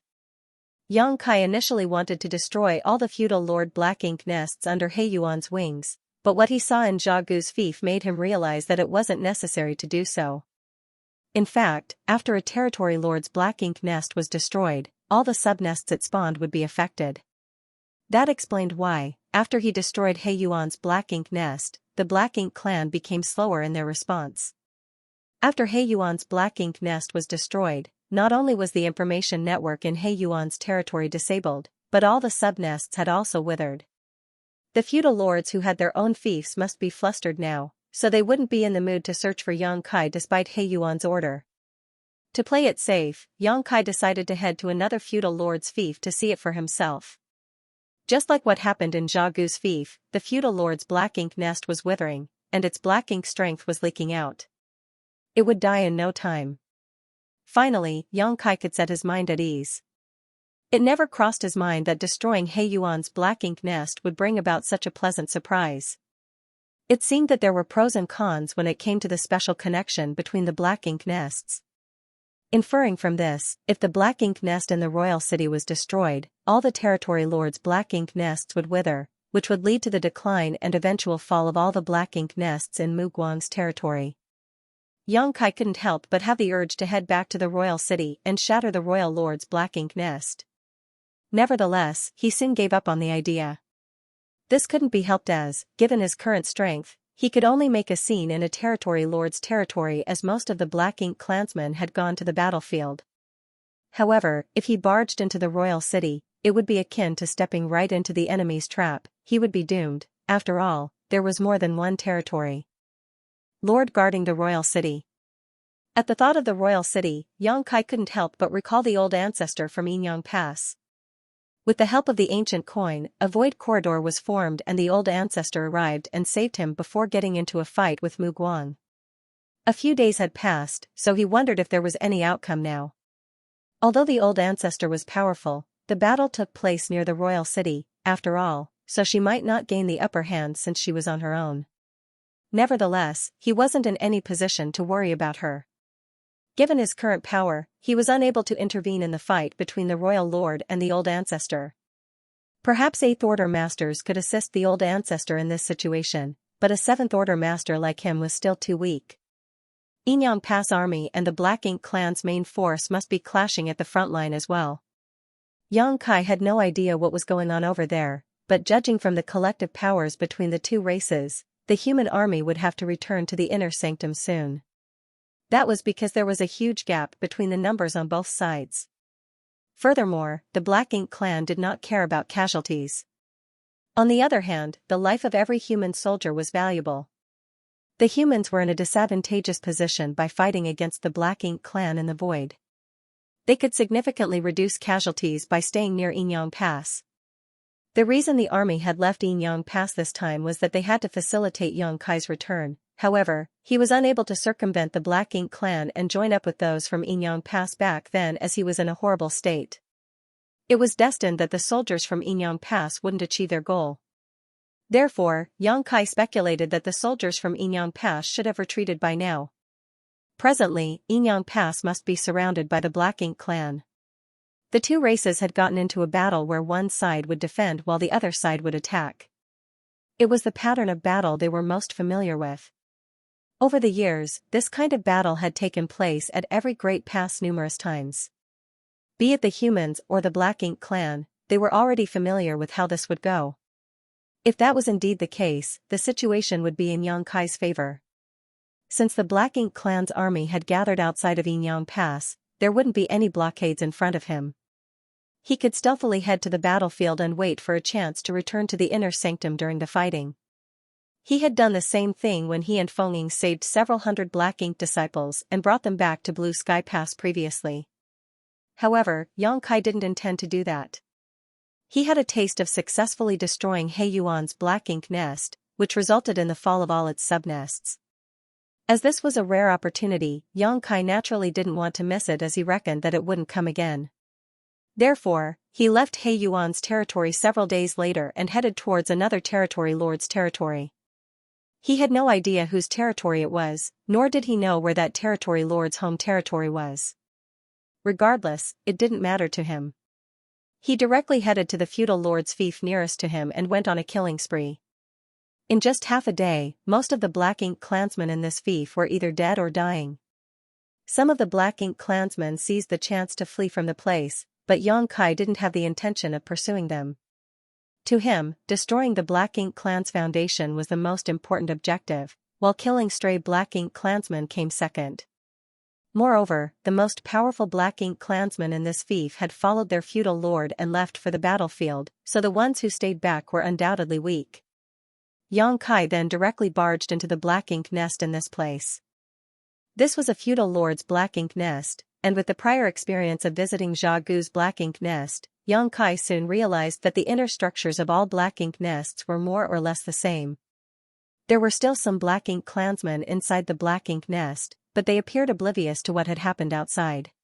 The moment they saw a human entering this place, they were puzzled. They were all killed by Yang Kai before they realized what was happening. A moment later, Yang Kai stood inside an empty chamber and opened the portal of his small universe. His word force was instantly drawn by a powerful force and absorbed by the Black Ink nest. With his world force serving as a bridge, he was soon connected to the consciousness of this Black Ink nest. He had done the same thing in Jia Gu's Black Ink nest back then, so he was familiar with the process. The next instant, Yang Kai found himself in a special space where a lot of consciousnesses wandered around. This was the secret behind the information network that the Black Ink clan had built using the Black Ink nests. These Black Ink clansmen had entered this place through the consciousnesses of the feudal lord's Black Ink nests. They could then exchange all sorts of information here and find out what was going on in the other feudal lords' fiefs. The arrival of a new consciousness like Yang Kai's didn't catch the attention of the Black Ink clansmen. After all, there would be unfamiliar consciousnesses entering the place from time to time, so they were used to it. After listening to them for a while, Yang Kai realized that he couldn't gather any useful information. He wanted to find out what was going on at the front lines through the conversations between these consciousnesses, But the latest information from the battlefield was apparently not available to these Black Ink clansmen who stayed behind. Just when he was ready to carry out his plan, a message was sent from a consciousness. The message wasn't encrypted in any way, so the other consciousnesses could easily read it. Xianxia soon found out what the message was about. The royal lord is still in a fight with that human. I wonder if she can kill her. Another consciousness replied, that human is the old ancestor of Yinyang Pass. Although the royal lord is powerful, it's not easy for her to kill that human. However, I heard that several territory lords have gone over to help. With their assistance, I believe that human will be defeated. No. From the looks of it, the royal lord is in a disadvantageous situation. Although she has the help of several territory lords, both parties are only equally matched now. The moment the message was sent, the other consciousnesses were evidently shocked. One of the consciousnesses asked, how could it be that the royal lord is at a disadvantage? They've fought with each other countless times in the past, and they've always been equally matched. Neither side could defeat the other. What happened this time? The consciousness from earlier replied, I have no idea, but for some reason, they arrived somewhere near our fief and continued fighting. My feudal lord was the one who saw it. Fortunately, they soon left, otherwise, our fief would have been destroyed. We wouldn't be able to defend against the fallout from their battle. Could it be that the royal lord hasn't recovered? That's possible. However, the royal lord has the help of some territory lords now, so the human old ancestor certainly won't get the upper hand. The consciousnesses continued chatting and soon changed the topic. Although Xianxia hadn't gathered a lot of information, he had at least found out that the old ancestor was fine. On the other hand, he was surprised at the fact that the royal lord had fallen into a disadvantageous position. It never crossed his mind that the seemingly unreliable old ancestor from Yinyang Pass would be so powerful, able to battle against the royal lord and several territory lords on her own. He wondered what the outcome of the battle would be. Nevertheless, he didn't have the right to interfere in this matter, and he had bigger fish to fry. He then focused on sensing his surroundings. According to Zhao Gu, this special space was actually a platform linked to the consciousness of the territory lord's Black Ink nest. The consciousnesses of the subnests could easily connect to it, which allowed the feudal lords to communicate with one another. In that case, Xianxia reckoned that he could make use of it and find out the whereabouts of the territory lord's Black Ink nest. Chapter 5106, This Won't End Here. Translator, Sullivan and John. Translation checker, Pew Pew laser gun editor and proofreader, Leo of Zion Mountain and Dale Lidger keys. Following the faint traces, Xianxia's consciousness tracked the signs back to the source and soon found what he was looking for. Although he wasn't certain about the exact location of the territory lord's Black Ink nest, he was confident that he got the direction right. As long as he moved in that direction, he would find the territory lord's Black Ink nest.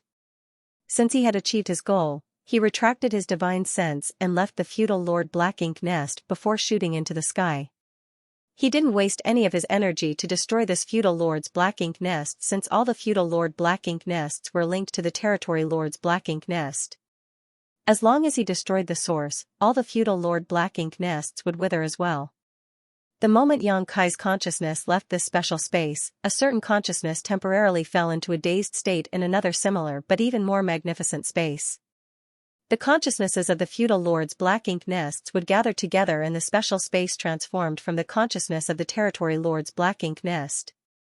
Similarly, the consciousnesses of the territory lord's Black Ink nests would assemble in the special space transformed from the consciousness of the royal lord's Black Ink nest. This even bigger space was where the consciousness of the royal lord's Black Ink nest was located. The consciousnesses that had gathered together in this place came from the territory lord's Black Ink nests. Hence, the consciousnesses in this place represented the territory lords. Upon detecting the anomaly, the other consciousnesses quickly inquired about it. The consciousness from earlier fell silent for a moment and said hesitantly, "Just now, someone seemed to be searching for my location." "Someone was searching for your location?" Another consciousness asked curiously. The third consciousness was equally inquisitive. "What's the point of ascertaining your location? Are you mistaken?" The first consciousness replied, "Maybe. I'm not sure about it." Since he had said so, the other consciousnesses stopped asking about it. This matter ended here, and they went on to talk about another topic. What's going on with that human named Xianxia? Has Sir He Yuan captured him? There's no news about him yet, but it seems that human has destroyed Sir He Yuan's black ink nest. What? Sir He Yuan's black ink nest was destroyed? When did that happen? Another consciousness exclaimed. It was apparent that he had not heard about this news yet. It happened not long ago. The person guarding the black ink nest sent me a message at the last moment. Apparently, the human named Xianxia directly invaded Sir He Yuan's home territory. Now, we can't contact anyone from Sir He Yuan's side. Our connection with them has been cut off. The other consciousnesses fell into silence. Something must have gone wrong as they were unable to contact anyone from He Yuan's side. The only possibility was that He Yuan's black ink nest had been destroyed, otherwise, this shouldn't have happened. All of these consciousnesses felt their hearts sinking at the revelation that a human had destroyed a territory lord's black ink nest. At the same time, they felt furious and humiliated. The only thing they knew was that He Yuan was chasing after the human, but they had no idea whether he would succeed. The consciousnesses felt that the topic was too depressing, so they quickly moved on to another. They started discussing the war between the two races and tried to speculate on the outcome. While they were engrossed in the discussion, a certain consciousness suddenly exclaimed. As the conversation was cut off, the other consciousnesses looked at him in puzzlement. The consciousness explained, some feudal lords reported to me that the human named Xianxia came to our territory. He's in your territory? What is he doing there? Regardless of what he is up to, quickly inform Sir He Yuan about it so that he can come over to help. Also, mobilize the Black Ink clansmen in your territory and restrain the human until Sir He Yuan arrives. We must not let him flee. Got it. The moment the consciousness finished speaking, he passed on an order through the Black Ink Nest network and the Black Ink clansmen in his territory started taking action. The other consciousnesses waited with concern as they asked about what was going on from time to time. Certainly, the consciousness wouldn't hide anything from them. Half a day later, a consciousness suddenly said in a puzzled manner, the human doesn't seem to be running away from Sir He Yuan. Instead, go on. It seems that he has targeted my territory lord's Black Ink nest.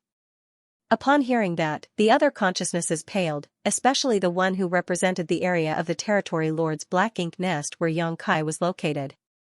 Just then, another consciousness said, earlier, you said that someone was trying to figure out your location, right? The consciousness that represented the area of the territory lord's Black Ink nest where Xianxia was located replied, yes, that's what I felt. Wait, you mean, that's right.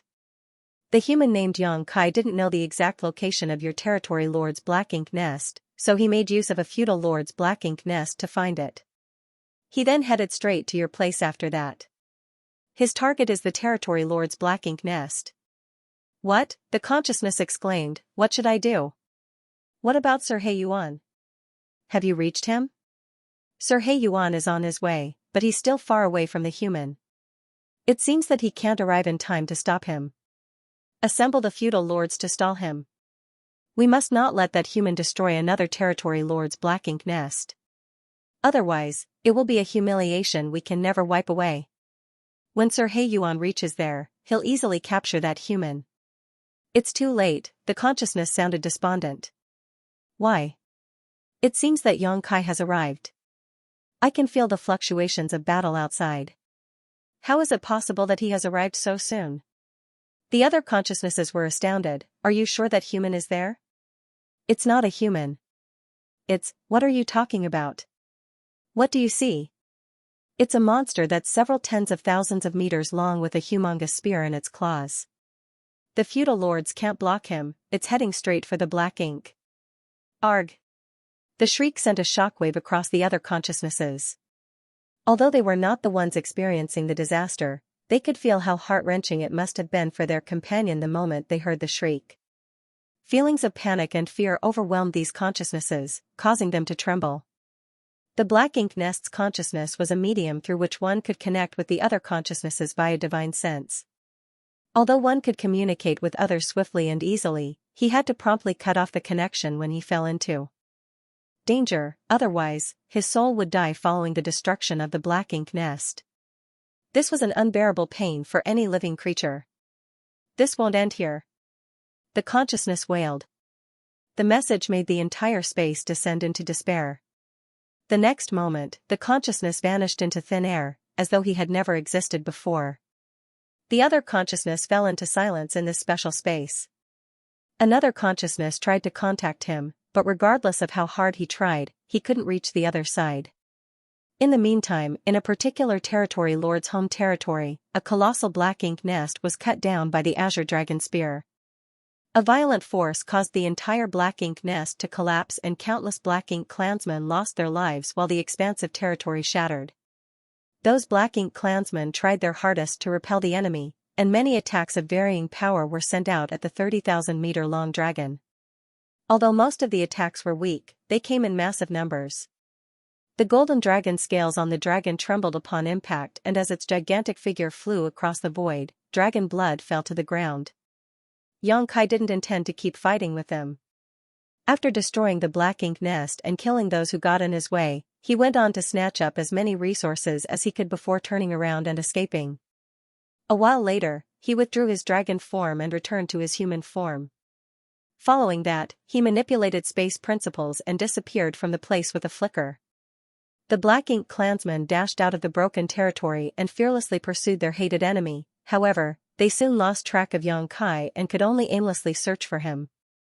The territory lord's territory behind them was now in a giant mess. After a long time of silence, the consciousnesses that had gathered together in the grand space formed from the consciousness of the royal lord's black ink nest finally started reacting. One of the consciousnesses said, "Another territory lord's black ink nest has been destroyed. We haven't received any definitive news yet, so it's too early to say that. The truth is right before our eyes, why else wouldn't we be able to contact them? You might want to deny it, but you can't change the fact that a calamity has happened." It was a several tens of thousands of meters long monster with a huge spear in its claws that destroyed the black ink nest. What was it? It's a grand dragon. According to the black ink disciples, a grand dragon is a powerful being. Sir He Yuan's black ink nest was destroyed by that same grand dragon. Furthermore, from what I've gathered, Xianxia is not a human. The grand dragon is his true form. I don't care whether he's a human or grand dragon, he's destroyed 2 territory lord black ink nests so far, and I don't have to remind all of you that before our comrade passed away earlier, he said that it won't end here. I'm sure you all know what that means. A consciousness asked in horror, does that mean that Xianxia is going to destroy even more territory lord black ink nests? In order to repel the human army, the territory lords have left for the battlefield with their respective armies. Apart from a few territory lords who have remained in the royal lord's territory to guard the royal city and coordinate other matters, there are no powerful masters left. Moreover, some of those territory lords had to join up with the royal lord to fight against the human old ancestor. It's not surprising that Xianxia would seize this chance to raise chaos. Although Sir He Yuan has been hunting him down, he hasn't managed to achieve his goal so far. The human's next target could be me, or any one of you. Upon hearing that, those consciousnesses became apprehensive. We can't pin all our hopes on Sir He Yuan. To put it bluntly, if he was able to capture the human, the second black ink nest wouldn't have been destroyed. We have to save ourselves. How are you going to do that? That human is too powerful. We can't fend him off even if we have a lot of subordinates with us. Regardless of how powerful he is on his own. Moreover, he must be injured after destroying 2 territory lord black ink nest. I believe he'll have to recuperate for some time before acting again, so all of you don't have to worry. However, once he recovers, he'll probably make a move again. Do you have a suggestion? Tell us about it. The consciousness then told everyone about his plan, and the rest of them nodded in agreement. Chapter 5107, I've been waiting for you. Translator, Sullivan and John. Translation checker, Pew laser gun editor and proofreader. Leo of Zion Mountain and Dale Lidgerkey's life hadn't been peaceful in Muguang's royal domain recently. First of all, the royal lord's plan that was hundreds of years in the making was derailed by a human just before its imminent success, flushing all her efforts down the drain. Then, the old ancestor of Yinyang Pass suddenly appeared in her territory and started a huge fight against her and several territory lords. space shattered and many Black Ink Clan fiefs were devastated while countless Black Ink clansmen were killed from the fallout of their battle. The human army from Yinyang Pass had also gone all out. The territory lords in the royal domain had no choice but to lead their own armies to deal with the humans. The Black Ink clansmen who stayed behind had no idea what was going on at the front line. Usually, they just had to wait patiently. After all, even though the humans were powerful, they could never break through the Black Ink clan's blockade and storm the royal domain.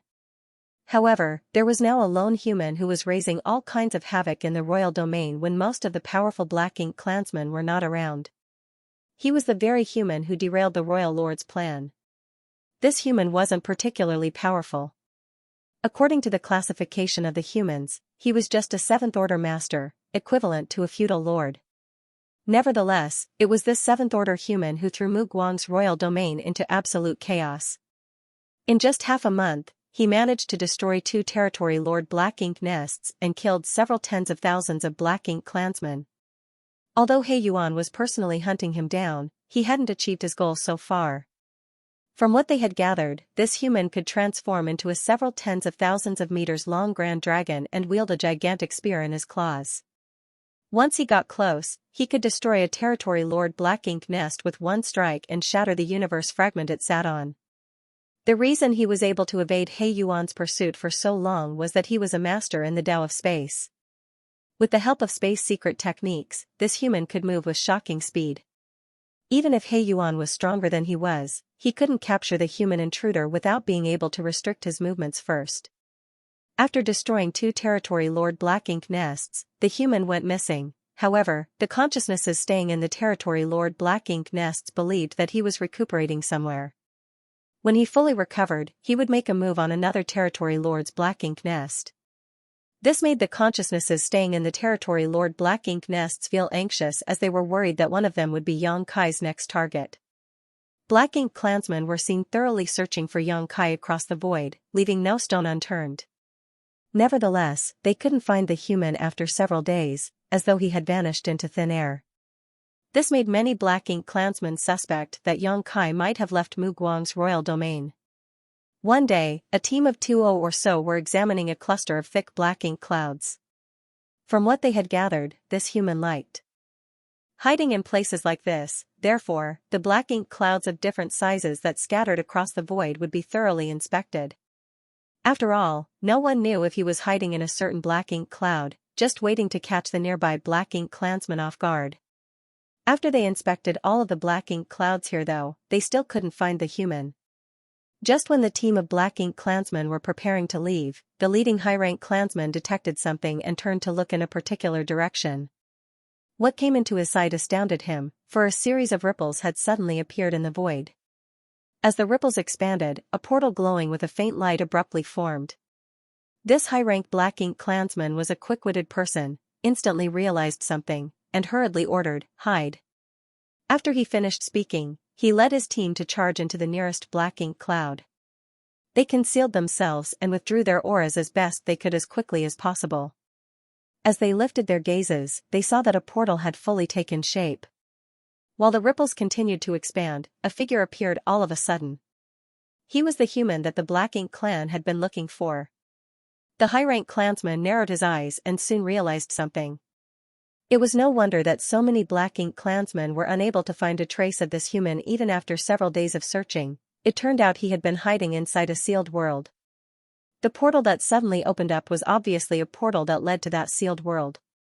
Despite the distance between them, the high-rank clansman could clearly feel the aura coming from the portal. It was the aura of the world force that the Black Ink clan loved the most. So, that's how it is.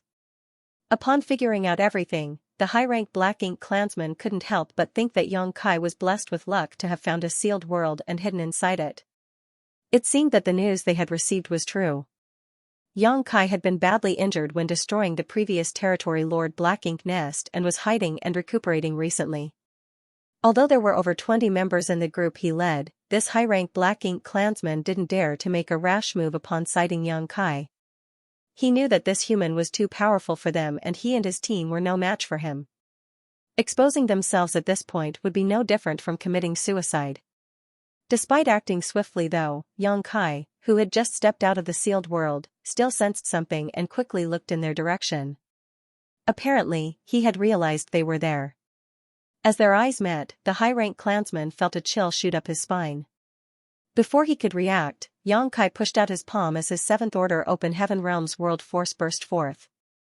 Without having a chance to resist, the Black Ink clansmen hiding in the Black Ink cloud were all instantly killed.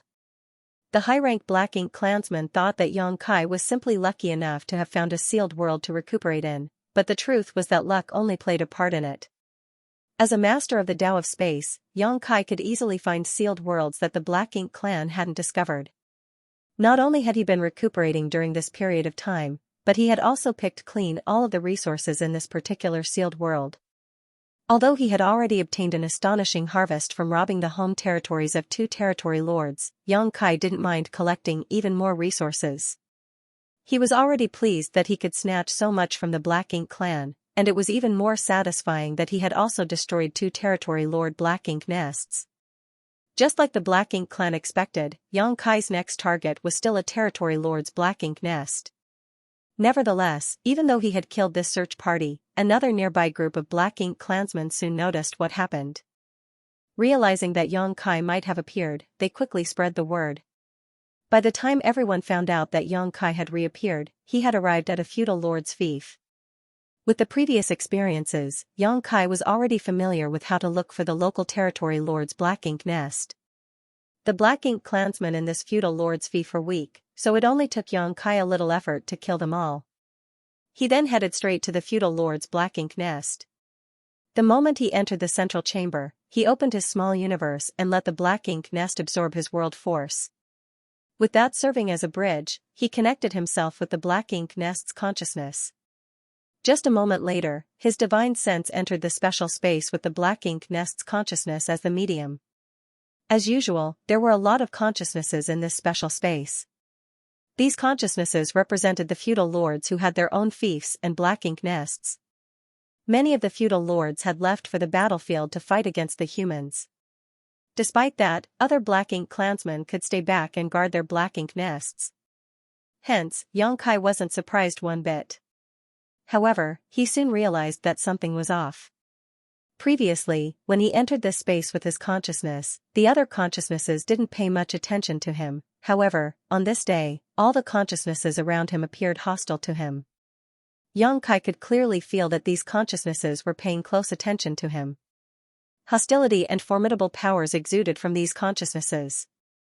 Was I exposed? A thought flashed through Xianxia's mind, but he soon realized something. In fact, it wasn't surprising. He had done the same thing before, so it was expected that the Black Ink clan had put their guard up.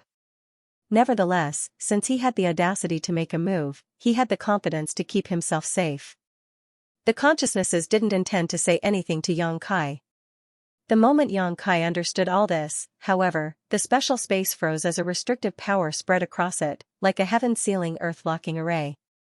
Xianxia instantly appeared surprised, for he had never expected that such a turn of events would happen in this space. With that said, this space was transformed from the consciousness of a territory lord's Black Ink nest, so it wasn't surprising that there were secrets that he wasn't aware of. He tried cutting off his connection with the Black Ink nest, but he realized that it wasn't possible to do so. The space had been completely sealed up, so unless he could shatter this place's barriers, he couldn't possibly withdraw his divine sense. If he forcefully tried, his soul might be damaged. It seemed that his consciousness had been locked inside the space. "I've been waiting for you." The moment the space was sealed off, a voice reached him, one that sounded furious and vexed. Xianxia could sense that this consciousness gave off a familiar aura. Moreover, this consciousness was unlike the others, it was far more powerful. It was like a crane standing among the chickens. A doubtful Xianxia asked, "Hey Yuan?" The consciousness roared, "I'm glad that you recognize me." Xianxia was astounded, "It's really you." "So, you were waiting for me?" He Yuan replied, "N. I knew that you wouldn't stop trying to destroy the other territory lord's Black Ink nests, so I chose one and waited for you. It surprises me that you really came to Kong Chan's territory. It seems that I'm in luck." Xianxia had no idea who Kong Chan was, but he reckoned that he was the owner of this territory, and a territory lord. The reason He Yuan decided to wait here was that Kong Chan's territory was the closest to the territory lord's territory where the black ink nest was previously destroyed by Yang Kai. He reckoned that Yang Kai would most likely come to this area. Now, it seemed that his wait was worth it, for Yang Kai had really come to this place. At that instant, He Yuan felt slightly less aggrieved. As a territory lord, he was equivalent to an 8th Order Open Heaven Realm Master. However, he had been trying to hunt Yang Kai down recently, but he couldn't even find out the latter's whereabouts. It was expected that he was frustrated. Chapter 5108, Battle Between Souls. Translator, Sullivan and John. Translation checker, Pew Pew Laser Gun Editor and Proofreader, Leo of Zion Mountain and Dale Ledger Keys. Having fought with Yang Kai several times, He Yuan was now aware that the other man was proficient in the Tao of Space, which could be utilized to swiftly escape from his enemies. That was the reason Yang Kai could always shake off his pursuit. Presently though, Yang Kai's consciousness was sealed off in this space. Since he was unable to use his biggest strength, he was basically trapped. Keep him alive. Don't kill him, He Yuan ordered. He still remembered Mu Guang's order that Yang Kai had to be captured alive so that he could replace Nian to preside over the construction of warships. If he killed Yang Kai here, he wouldn't be able to explain himself to the royal lord. Following his command, the surrounding consciousnesses exuded powerful forces which then blasted at Yang Kai. Every territory lord had a few dozen feudal lords who had their own fiefs, and Kong Chan was no exception. He had about 30 feudal lords who had their own fiefs, therefore, roughly the same amount of consciousnesses belonging to feudal lords were here. If these feudal lords came across Yang Kai in their physical bodies, they wouldn't dare to provoke him. After all, a large number of feudal lords were killed by Yang Kai recently. Despite being a 7th Order human, he was more powerful than any 7th Order master they had dealt with before. However, this space was transformed from the black ink nest's consciousnesses, so the feudal lords didn't have to directly face Yang Kai. They could achieve their goal simply by confronting Yang Kai's consciousness. That was the solution that they came up with after Yang Kai went missing previously. It was a trap targeted specifically at Yang Kai. This wasn't the only trap though, as similar traps had been set up in every territory lord's territory. In other words, whichever territory lord's territory that Yang Kai headed to, he would fall into the same trap if he dared to make use of the black ink nests.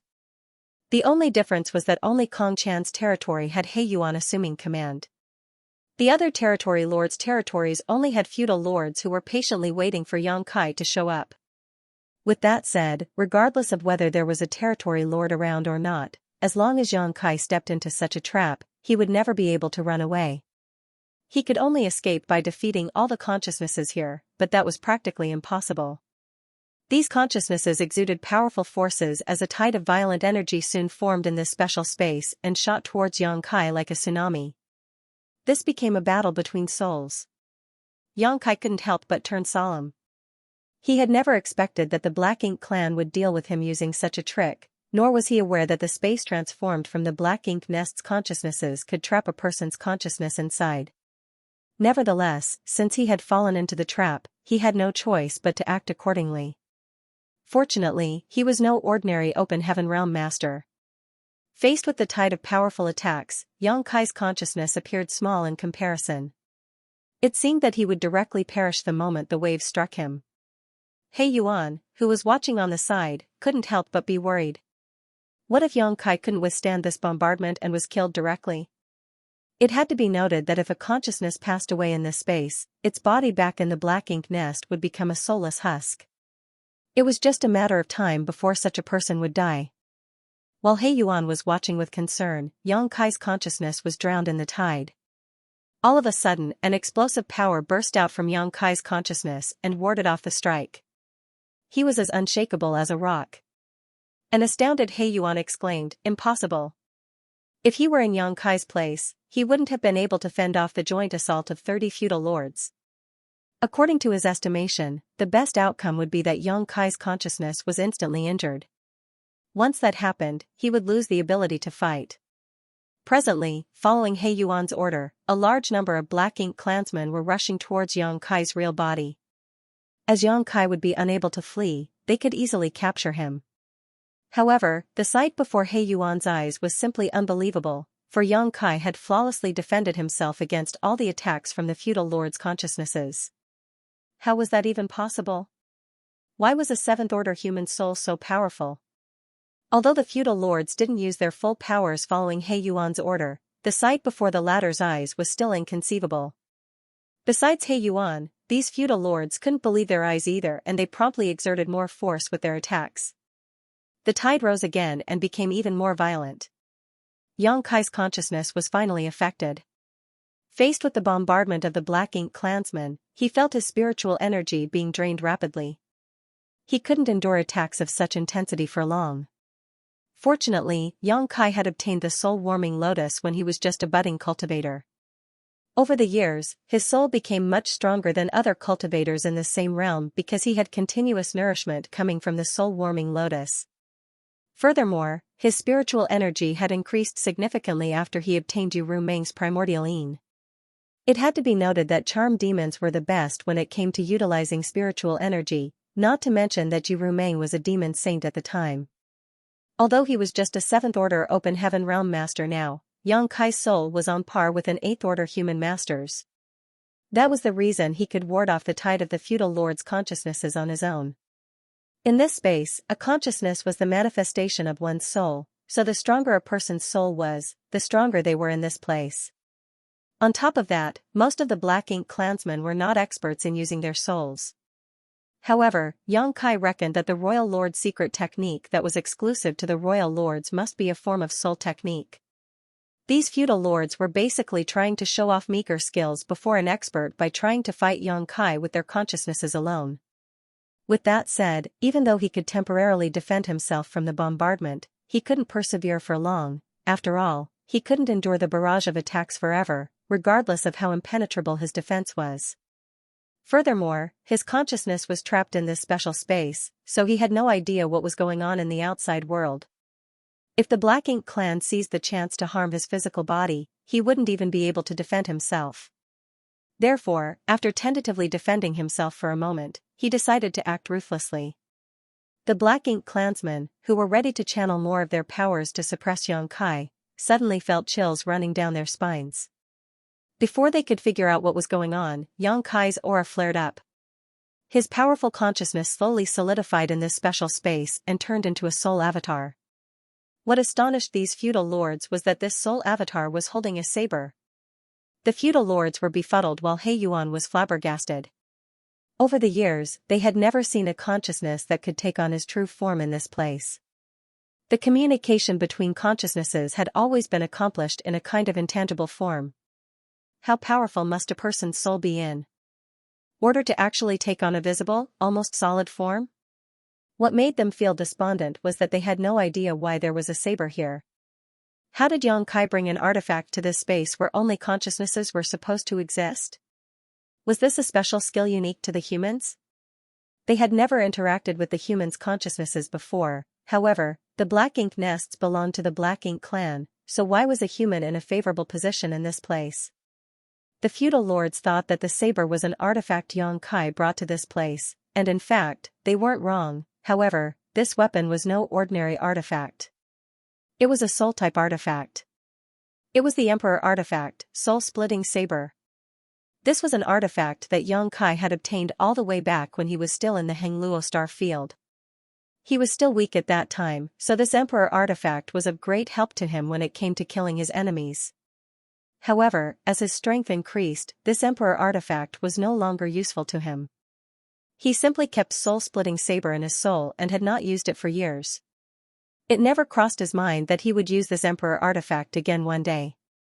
Although this Emperor artifact was too weak compared to his current realm, it was better than fighting against the feudal lord's consciousnesses with only his raw spiritual energy. After all, he was on his own while the Black Ink clansmen came at him in large numbers. With the soul-splitting saber in hand, Yang Kai felt his murderous intent surging and grinned, "Don't worry. I'll make this quick." The moment he finished speaking, he brandished his saber as a cold light slashed across this special space. Yang Kai's powerful spiritual energy allowed the light of the soul-splitting saber to fill the entire space. Following the attack, the consciousnesses of 4 feudal lords died in silence. At the same time, the feudal lords, who were respectively in charge of 4 black ink nests in Kong Chan's territory, collapsed to the ground. Although they were still technically alive, they were now completely immobile. The destruction of their consciousnesses meant that they wouldn't survive for long. The power of the saber astonished the feudal lords. The barrage of attacks, which was the agglomeration of the feudal lords' consciousnesses, instantly weakened. With most of the pressure lifted off, Yang Kai slashed with his saber again. This time, the feudal lords promptly dodged the attack, so only 2 were killed. Still, they were shaken to the core after witnessing the power of the saber twice. They initially thought that they could easily capture Yang Kai with this trap, but they had never expected that this human was actually so ferocious. Even though he was in a trap set up by the Black Ink clan, he was still the one slaughtering them. Faced with the threat of death, the feudal lords' consciousnesses tried to flee from this place in a hurry. After all, none of them wanted to be killed, especially when Yang Kai was chasing after them with his strange saber. To their dismay though, they soon realized that they were unable to leave this place. The moment Yang Kai's consciousness barged into this special space, it was completely sealed off. Only He Yuan, who was in charge of this place, could open it again. Apparently, He Yuan didn't have the intention of opening the space. The turn of events not only startled the feudal lords, but also He Yuan. He had never expected that instead of harming Yang Kai, the trap they had set up in advance became a battlefield where they were the ones being slaughtered. Nevertheless, he soon came to his senses. Seeing that the feudal lords' consciousnesses were trying to run away from Yang Kai, he roared, "Stand and fight. We must not let him flee this time." This chance was hard to come by, and if they let Yang Kai escape, He Yuan didn't have the confidence to trap him again. Regardless of the price he had to pay, he had to defeat and capture Yang Kai today. The next instant, He Yuan took the initiative to charge towards Yang Kai. His consciousness, which was even more powerful than the rest, clashed with Yang Kai.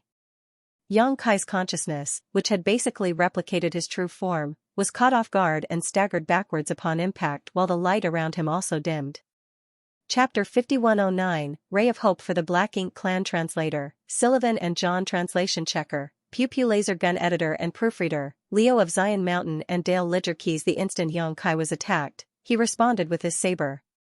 He Yuan's consciousness promptly backed off, but he couldn't be as quick as the saber light. Struck by the saber light, He Yuan groaned in pain like an injured beast. His powerful consciousness weakened in an instant and it was obvious that he was wounded. As horror overwhelmed him, thinking that he was doomed, He Yuan heard something crack. As his consciousness refocused, he realized that the saber in the hands of Yang Kai's avatar had shattered upon impact. An elated He Yuan roared at the feudal lords who were running away, "His weapon has been destroyed. Do not fear." Upon hearing that, the feudal lords turned around and realized that, just like what He Yuan had said, the saber in Yang Kai's hands had fallen apart for some reason.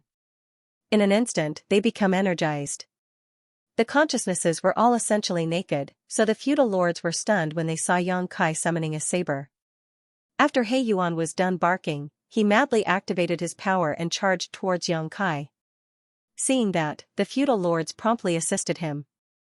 At that moment, Yang Kai was immensely pressured. In the end, the soul-splitting saber was just an emperor artifact. Although it had been nurtured in his soul over the years, its original quality couldn't be changed. It couldn't bear the power of Yang Kai's spiritual energy, so 3 strikes had been its limit. Therefore, before Yang Kai could kill all of his enemies, the saber broke apart. Presently, with He Yuan leading the charge, the attacks from the feudal lords' consciousnesses came right at Yang Kai in a continuous manner from all directions. Regardless of how powerful Yang Kai's soul was, he couldn't possibly bear such a bombardment. Seeing that Yang Kai's consciousness became immobile, as though it had been suppressed, the feudal lords struck their opponent harder, determined to take him down. Yang Kai was aware that he was in an unfavorable position. It had to be said that the Black Ink clan had come up with a brilliant method to deal with him. In such a place, space principles were practically useless. This was purely a contest of the strength of their spiritual energy. He had to quickly come up with a solution, otherwise, he would be doomed. At the most critical moment, Yang Kai realized that since he could summon the soul-splitting saber to this place, what about the soul-warming lotus? The soul-warming lotus was a supreme treasure, so if he could summon it, there wouldn't be any suspense regarding the outcome of this battle. However, he had never summoned the soul-warming lotus to fight his enemies before. Usually, he would only counterattack when others attempted to invade his knowledge sea, so the idea of summoning it hadn't crossed his mind. As he thought about this, a seven-colored light burst from his figure. When the feudal lords, who were bombarding Yang Kai with their attacks, saw the light, they were bewildered. He Yuan had no idea what was going on either, but through his battles with Yang Kai, he came to realize that this human had all sorts of tricks up his sleeve. Therefore, the moment the seven-colored light appeared, he felt that something was off and promptly shouted, "Take him down, now." As soon as he finished speaking, he focused all of his power and charged towards Yang Kai. At this moment, he had no choice but to ignore the royal lord's order that Yang Kai had to be captured alive. Whether Yang Kai could survive this strike would depend on his luck. Following He Yuan's order, the feudal lords wouldn't dare to hold back any of their strength and madly attacked.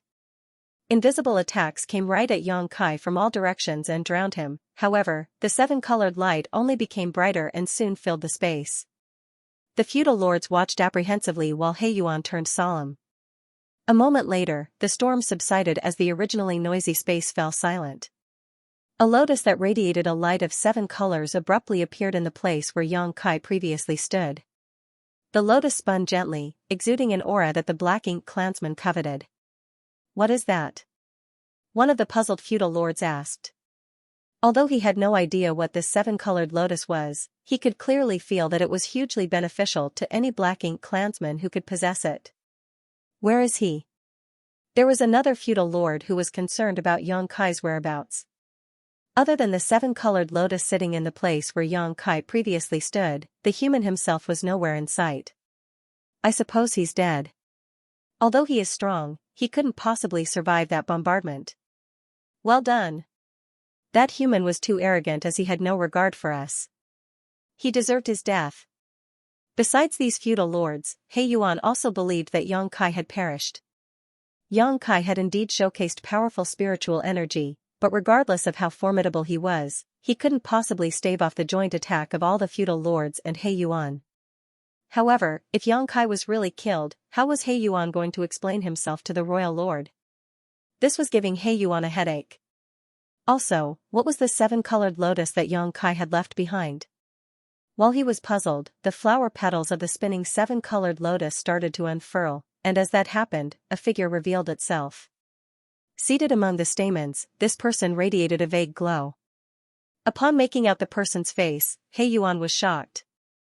That was because not only wasn't Yang Kai dead, he wasn't even wounded. How can this be? He might have been lucky enough to have survived the bombardment of attacks, but how was it possible that he wasn't injured at all? Could the strange lotus have blocked all their attacks? Before He Yuan could figure it out, Yang Kai's soul power burst forth. The power of this soul was as magnificent as the ocean and as profound as the abyss. As the mass of spiritual energy increased in intensity, the special space started trembling. "It wouldn't be polite if I didn't offer a gift in return. Please accept this." The moment the clear voice reverberated across the space, clearly discernible spirit energy turned into visible saber lights that pointed in all directions as they hovered above Yang Kai's head. Faced with the saber lights, the feudal lords felt chills running down their spines. As soon as Yang Kai finished speaking, the spiritual energy saber lights shot out in all directions and mercilessly rained down on them. The feudal lords were horrified as they all scrambled to escape or defend themselves. Nevertheless, their efforts were futile. As the saber lights swept across the space, half of the feudal lords' consciousnesses were destroyed. Even He Yuan was struck by 2 saber lights and roared in pain. The surviving feudal lords' consciousnesses all trembled in fear. He Yuan knew that if they let Yang Kai attack again, all of the Black Ink clansmen here would be killed. Yang Kai's soul was unimaginably powerful.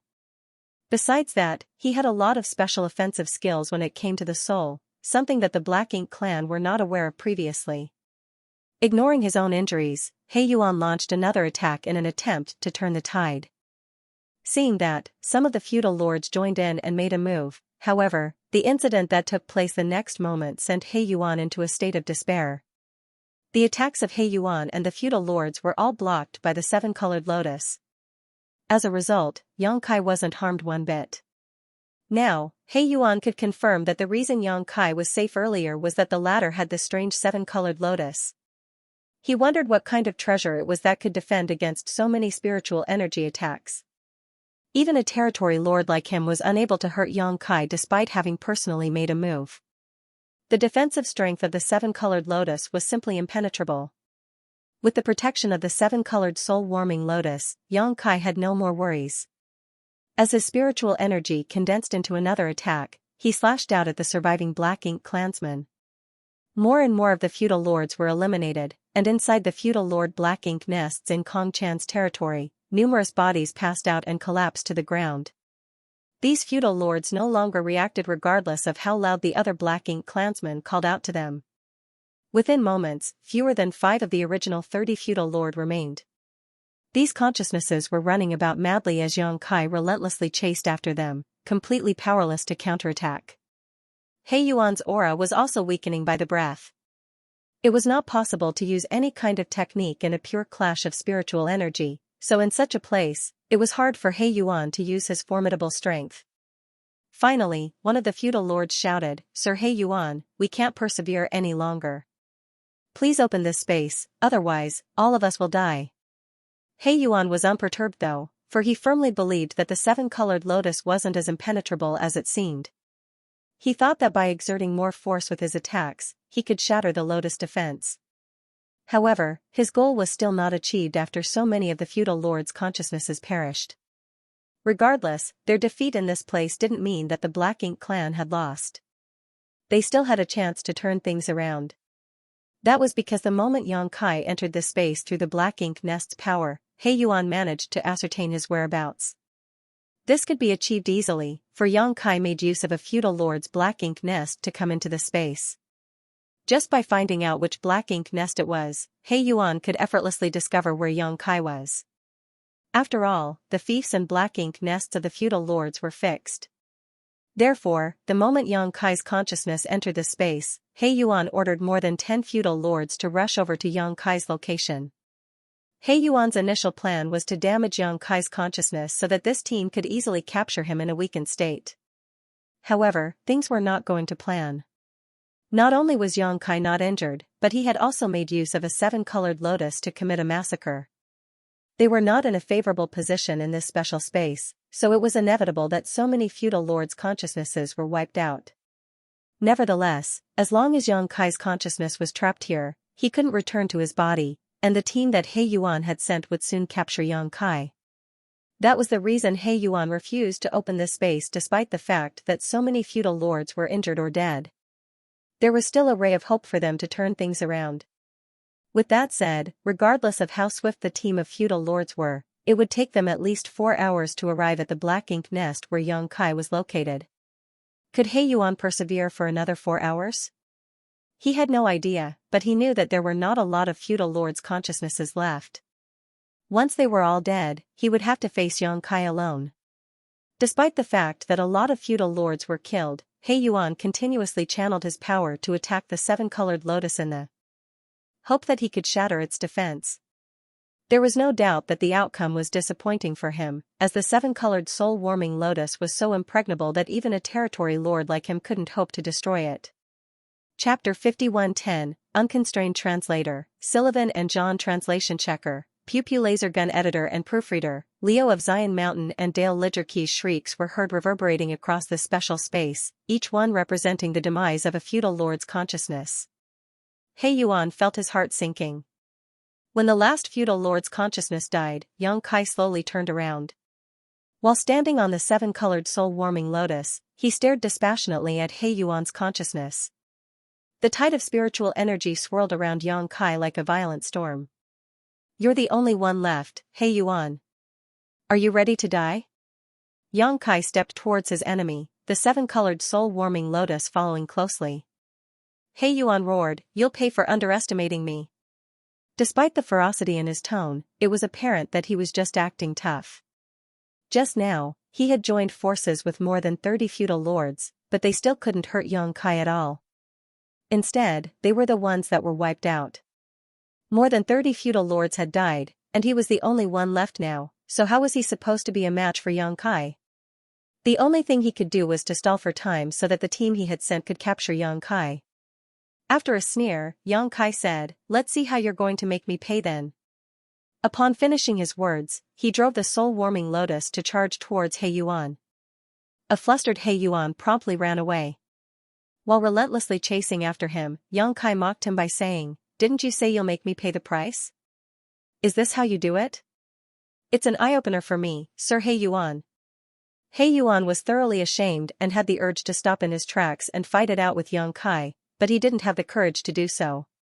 His consciousness was already wounded after the exchanges of moves with Yang Kai.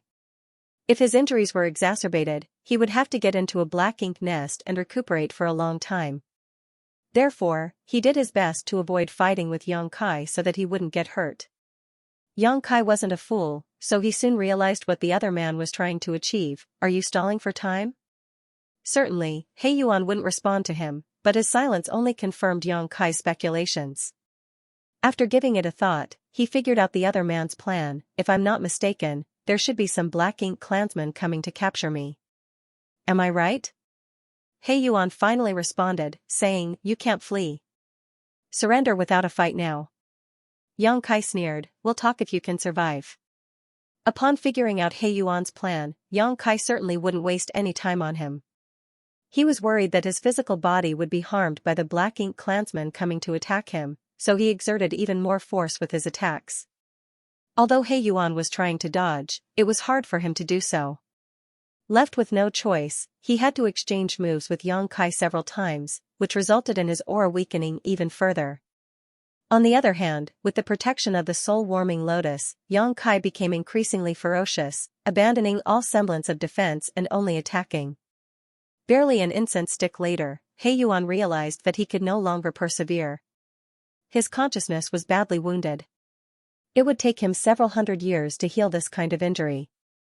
If he clashed with Yang Kai again, his consciousness would be destroyed, just like what happened to the feudal lords. Despite his unwillingness, there was nothing else he could do.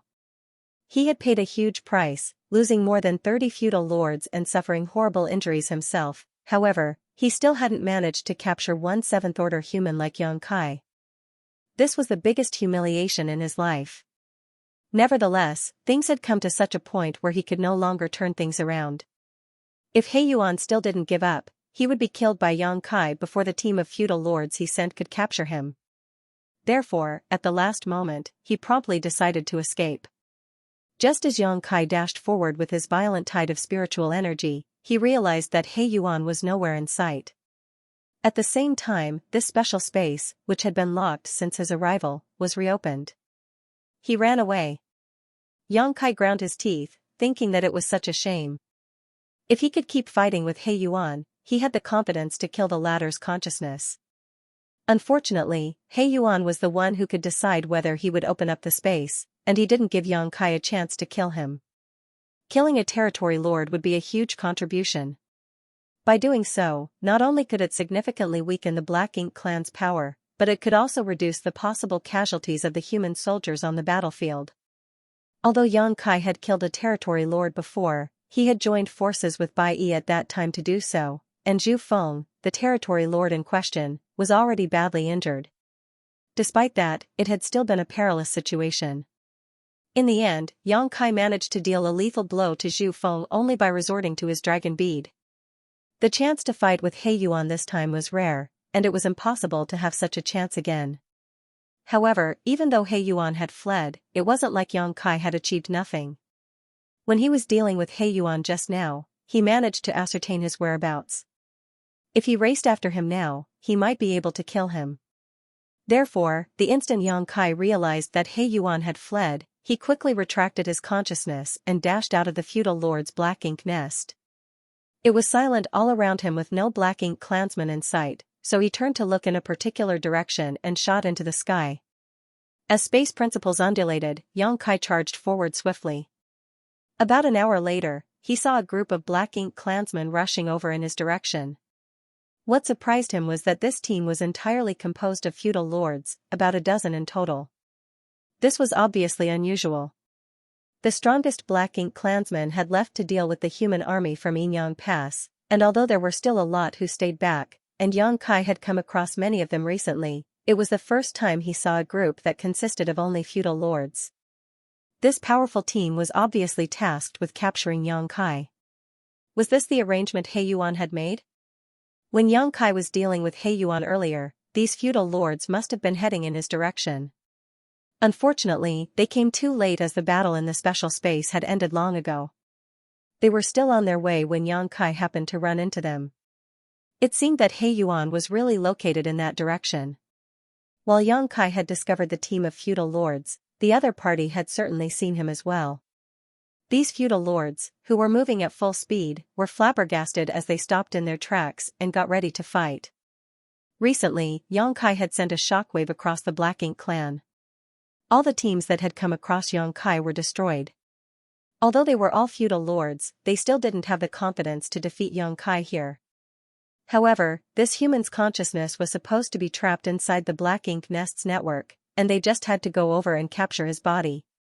So, why was he here? Had He Yuan failed in his attempt to injure this human in that special space? Before these feudal lords could figure it out, Yang Kai was seen turning into a ray of light and charging towards them. Before he even arrived, his spear turned into countless shadows. The instant both parties clashed, the feudal lords exclaimed and grunted, feeling that the violent force had torn their defenses apart. In an instant, they were all blown backwards. Yang Kai directly moved past them and left this place without turning his head, soon disappearing from sight.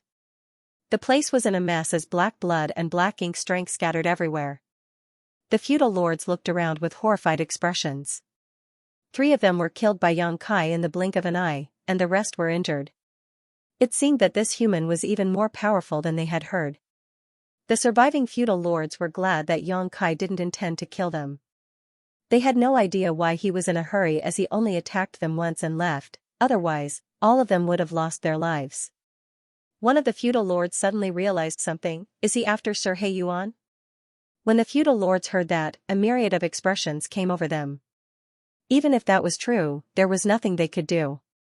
Now, they could only hope that He Yuan could capture that human, otherwise, all the Black Ink clansmen in Muguang's royal domain would be humiliated. It only took Yang Kai another hour to rush over to a certain feudal lord's fief. The feudal lords guarding this fief were startled upon seeing Yang Kai, and before they could figure out what was going on, they were easily killed. When the only 2 feudal lords were dead, the other Black Ink clansmen in the fief certainly wouldn't be able to counterattack. Yang Kai directly barged into the Black Ink nest and searched around, but He Yuan was nowhere in sight. However, some of He Yuan's aura was left in the chamber inside the Black Ink nest, which suggested that he had been here not long ago. After dashing out of the Black Ink nest, Yang Kai caught a horrified high-rank Black Ink clansman by the throat and asked in a grim voice, "Where's He Yuan?" The high-rank Black Ink clansman breathed out a puff of Black Ink strength in an attempt to corrupt Yang Kai, but an unperturbed Yang Kai simply exerted more force with his hand and broke the other party's neck. He then caught another Black Ink clansman and asked, "Where's He Yuan?" Having witnessed what happened just now, the Black Ink clansman replied in horror, "I have no idea where Sir He Yuan went. He left in a hurry just now." "In what direction did he head?" The Black Ink clansman quickly pointed in a particular direction.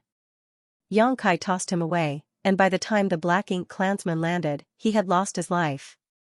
In the meantime, Yang Kai shot into the sky and raced after He Yuan. Since He Yuan had fled, it suggested that he was badly injured, and he had speculated that Yang Kai would come for him, otherwise, he wouldn't have immediately run away after leaving the special space. Although Yang Kai had promptly pursued, he was still too late. Even if Yang Kai chased after He Yuan now, he might not be able to find him as the void was too vast. He also wouldn't have any solution if He Yuan was determined to hide. However, he wouldn't want to miss this rare chance. It would be best if he could kill He Yuan, but there was nothing he could do if he couldn't find him. One day later, Yang Kai stopped in his tracks somewhere in the void. Although he had searched around a large area for the entire day, he still hadn't discovered He Yuan's whereabouts. He felt that it was such a shame. With that said, it wasn't necessarily a bad thing for him. Most of the Black Ink clansmen had left Muguang's royal domain to fight with the humans from Yinyang Pass, so there were not a lot of them left in this place. The territory lords who stayed back had to assist Mu Guan to deal with the old ancestor from Yinyang Pass, so they wouldn't have time to hunt Yang Kai down. Previously, he had to put his guard up as He Yuan was relentlessly pursuing him. Now that He Yuan had gone into hiding though, no one else in Mu Guang's royal domain could restrain him. In other words, Yang Kai could basically go anywhere in this royal domain. Given his mastery of the Tao of space, he wouldn't fall into danger as long as he was cautious enough. At the thought of this, he turned to look in a particular direction and grinned. Chapter 5111, Destroying Black Ink Nests. Translator, Sullivan and John. Translation checker, Pew Pew laser gun editor and proofreader, Leo of Zion Mountain and Dale Lidgerke's Kong Chan's home territory was located in a dead universe world where there was a magnificent mid-rank black ink nest. Over the years, the black ink strength that had been emanating from the black ink nest had enveloped everything. There were over 1 million black ink clansmen living in this place, which was just as flourishing as He Yuan's territory. The strongest and most competent black ink clansmen had left with Kong Chan to intercept the human army, so although there were some feudal lords around, the rest of them were mostly high-rank and low-rank black ink clansmen. Over the past few days, a slight sense of tension could be felt among the black ink clansmen in Kong Chan's territory. Rumor had it that a human named Yang Kai was on a killing spree in Mu Guang's royal domain. He had already destroyed 2 territory lord black ink nests, and his next target was Kong Chan's. Most of the black ink clansmen didn't believe this rumor. As far as they were concerned, even though the humans were strong and resilient, they couldn't resist the corruption of black ink strength, therefore, they had been hiding in their great passes all these years. Faced with the black ink clan soldiers, they could only defend themselves. How was it possible that a single human had barged into the black ink clan's territory and even destroyed black ink nests belonging to the powerful territory lords? One day though, a 30,000-meter-long creature, which was covered in scales and radiating a golden light, arrived at this place, wielding a giant spear in its claws. The horrifying pressure this creature exuded sent chills down the spines of these high-rank and low-rank black ink clansmen. The humongous creature descended from the sky and forcefully swept his spear across the territory lord's black ink nest. The black ink nest, which had stood in this place for tens of thousands of years, given birth to countless black ink clansmen, and provided a resting place for all the black ink clansmen who were born here, was cut in half with just one strike. As the black ink nest fell, black ink strength gushed out of it like a flood. The black ink clansmen in Kong Chan's territory were naturally flustered. The feudal lords promptly shot into the sky to repel the enemy, however, the black ink clansmen, who were much larger than ordinary humans, appeared as petite as ants in front of this behemoth. The terrifying creature didn't even spare these feudal lords a glance as he opened his mouth and spat out a horrifying flame. In an instant, many black ink clansmen were slaughtered.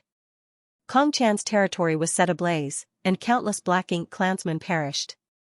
The terrifying creature flitted across the sky, and wherever he went, he easily killed all the black ink clansmen within his reach. On top of that, he swept his claws across all the shops that were filled with resources.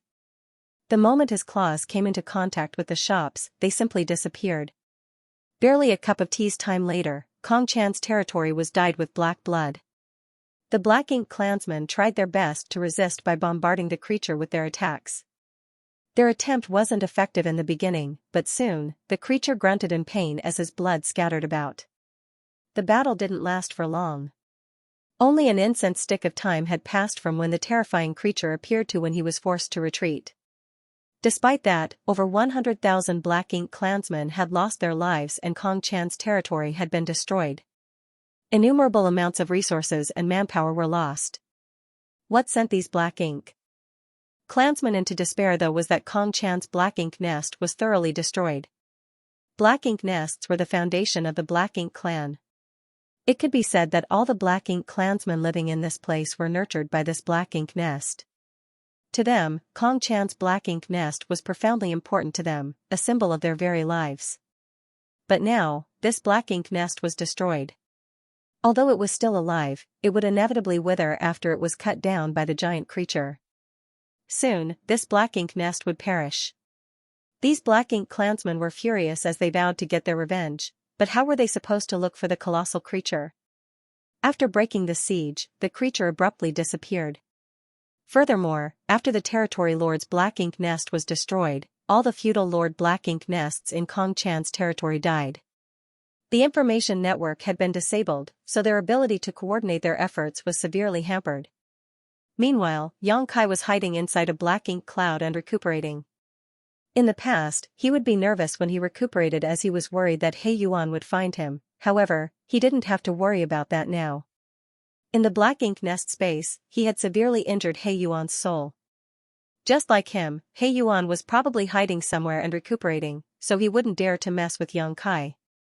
He should be glad that Yang Kai stopped trying to look for him. Without any territory lords around, Yang Kai wasn't afraid of the other black ink clansmen given his current strength. In such a situation, his presence in the black ink clan was like a flood dragon plunging into an ocean or a tiger in the mountains. He was simply unstoppable.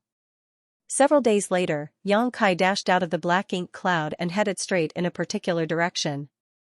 Although he ran into some black ink clansmen on his way, he easily killed them off as they were no match for him. Sometime later, he arrived at a new territory lord's territory. He had destroyed 3 mid-rank black ink nests already, so the black ink clansmen were obviously aware of his plans. Knowing that he had targeted the black ink nests belonging to the territory lords, the black ink clansmen resisted in an even more ferocious manner. The instant Yang Kai assumed his grand dragon form, the feudal lords, who had been hiding, rushed out to deal with him. Upon seeing so many black ink feudal lords, Yang Kai counted and realized there were over 100 of them. Despite being a grand dragon, Yang Kai still felt apprehensive. He was indeed powerful and able to escape from a territory lord as he was no match for such a master. However, there was no way he could defeat 100 feudal lords in a frontal clash. Yang Kai had no idea whose territory this was, but from the looks of it, he knew that all of the feudal lords who stayed behind had gathered together in this place to defend the territory lord's black ink nest. It was no wonder that when he arrived at a feudal lord black ink nest to ascertain the location of the territory lord's black ink nest earlier, he faced no organized resistance at all. That was because they were all waiting for him here. After a moment of hesitation, Yang Kai still charged at the feudal lords, who apparently hadn't expected that he would be so unrelenting. Seeing that the 30,000-meter creature was coming at them with a gigantic spear, the feudal lords instinctively dodged. The Grand Dragon directly plowed through the feudal lord's lines, forcefully enduring the attacks that came at him. Dragon blood splashed everywhere and dragon scales were shattered and broken, while some unlucky feudal lords were instantly killed as they came into contact with Azure Dragon's spear. With that said, the casualties were insignificant compared to the total number of feudal lords in this place. Regardless, Yang Kai just had to break through their blockade. Ignoring the attacks coming from behind, he directly struck the territory lord's black ink nest with his Azure Dragon spear. After a long time of dealing with the black ink clan, Yang Kai came to realize that the black ink nests were actually quite frail. Basically, the black ink nests were defenseless. Even if he was in his human form, he could easily destroy a black ink nest with one strike, not to mention in his grand dragon form with the Azure Dragon spear in his claws. Therefore, Yang Kai didn't need to get tangled up with these feudal lords. His target had always been to destroy the territory lord's black ink nest. As a grand dragon with the Azure Dragon spear, Yang Kai's attack was unimaginably destructive. Following the strike, the black ink nest collapsed to the ground. Yang Kai didn't even take another glance at it as he flew across the sky above the prosperous city and spat out dragon breath, instantly killing tens of thousands of weaker black ink clansmen. The 100 feudal lords were relentlessly pursuing him from behind as they continuously cast violent attacks at him in an attempt to take him down. Although Yang Kai did his best to dodge the attacks, his figure was too massive, so almost all of them struck him, causing him to tremble and roar. In such a situation, he couldn't possibly rob the shops as a moment of delay would greatly exacerbate his injuries. Despite thinking that it was such a shame, he had achieved his main goal, therefore, Yang Kai did not hesitate to shoot into the sky and leave. The feudal lords were still chasing after him, however, after Yang Kai returned to his human form, he manipulated space principles several times and easily shook off his pursuers. Since Yang Kai was nowhere in sight, these feudal lords had no choice but to give up. They turned around and saw that the black ink nest was withering and could not be saved. Although they had caused some damage to the Grand Dragon, they didn't manage to make him stay behind and he had successfully fled in the end. Another territory Lord Black Ink nest was destroyed and all of the Black Ink clansmen in Mugwang's royal domain were alerted. No one knew when Yang Kai would jump out of nowhere and make a move on another territory lord's Black Ink nest. More importantly, no one knew which territory Lord Black Ink nest would be his next target. Based on this experience though, they understood that even 100 feudal lords couldn't stop Yang Kai from destroying a Black Ink nest. It wasn't that they were unable to defeat Yang Kai, but that he could break through their formation and head straight to the Black Ink nest, though he would be injured in the process. Presently, the royal lord and several territory lords were dealing with the old ancestor from Yinyang Pass while He Yuan had gone missing. The feudal lords couldn't find anyone who could take charge, leaving the entire royal domain leaderless and flustered. Now, the only thing the feudal lords could do was to gather together around their respective territory lords' Black Ink nests and wait. They had to prepare should Yang Kai launch a surprise attack on them all of a sudden, and they could only hope that they could stop him or kill him on the spot eventually. Therefore, in Mugwang's royal domain, every territory lord Black Ink nest now had over 100 feudal lords surrounding it. Through the territory lords' Black Ink nests that hadn't been affected, they constantly exchanged information and reported on Yang Kai's whereabouts. The territory lords' territories neighboring the Black Ink nest that Yang Kai previously destroyed were the center of attention. They speculated that Yang Kai's next target would be one of those territory lords' Black Ink nests. Therefore, countless weaker Black Ink clansmen were sent from these territory lords' territories to search for Yang Kai. As time passed, Yang Kai was still nowhere in sight though, and the pressure on the Black Ink clan intensified. Based on past experiences, Yang Kai would go into hiding every time he destroyed a Black Ink nest, but when he reappeared, he would stir up a bloody storm. Chapter 51:12, I Can Give It a Try. Translator, Sullivan and John. Translation checker, Pew Pew Laser Gun Editor and Proofreader, Leo of Zion Mountain and Dale Lidgerkeys. The Black Ink clan speculated that Yang Kai was probably hiding somewhere to recuperate. After all, every time he appeared, he would be wounded. However, it wouldn't take him a long time to recover. The human named Yang Kai seemed to have an incredible restorative ability. Regardless of how badly injured he was, he could always recover in 10 days to half a month. Based on the information they had gathered from the Black Ink disciples, this kind of restorative power must have something to do with his Dragon Clan bloodline. Dragon Clan members were known to be able to heal their wounds quickly. As expected, Yang Kai reappeared half a month later. Just like the Black Ink clan had speculated, he appeared in a neighboring territory lord's territory of the Black Ink nest that he previously destroyed. Although over 100 feudal lords were already waiting there, and they had set up a restrictive spirit array with the help of the Black Ink disciples, they still couldn't ward off the 30,000-meter-long Grand Dragon. Just like what happened previously, the Grand Dragon destroyed the Black Ink nest and shattered the universe world it sat on. Although he was badly injured, he still managed to break through the siege and escape. Another territory lord's Black Ink nest was gone for good. This caused the Black Ink clansmen to be furious. The destruction of the Black Ink nest united all these Black Ink clansmen as the feudal lords swore that they would kill Yang Kai for the humiliation he had inflicted upon them. The Black Ink clan intensified their search for Yang Kai, which made it hard for him to recuperate in peace. Despite their best efforts though, a mid-rank Black Ink nest would be destroyed by Yang Kai every half a month. Faced with the ferocious Grand Dragon, these Black Ink clansmen didn't have a solution as there were no powerful masters among them who could confront the enemy head-on. One day, when Yang Kai transformed into a Grand Dragon and arrived at a territory lord's direct territory, he saw nearly 200 feudal lords charging towards him. After an intense battle, he managed to kill quite a number of them, but their defense line held, so he was unable to get close to the Black Ink nest. Faced with so many feudal lords, he wouldn't dare to be reckless, otherwise, he would most likely be killed. Left with no choice, he fled for now.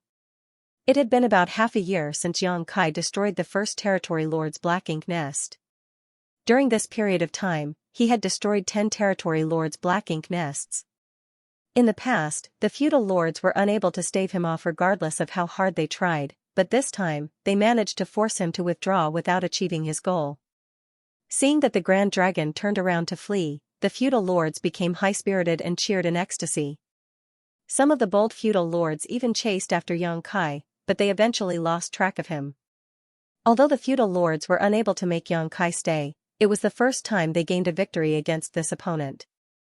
With their hard work and perseverance, they saved a territory lord's black ink nest that Xianxia had targeted.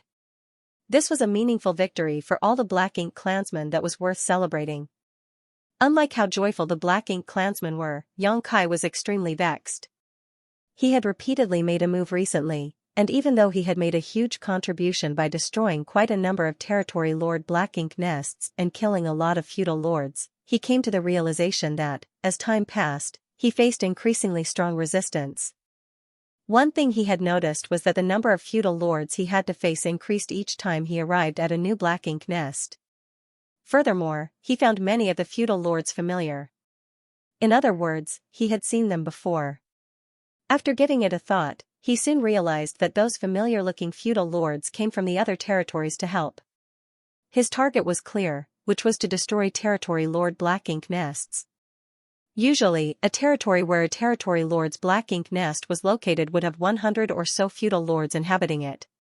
Once he managed to destroy the nest though, these feudal lords would head to the neighboring Black Ink nests to provide reinforcements.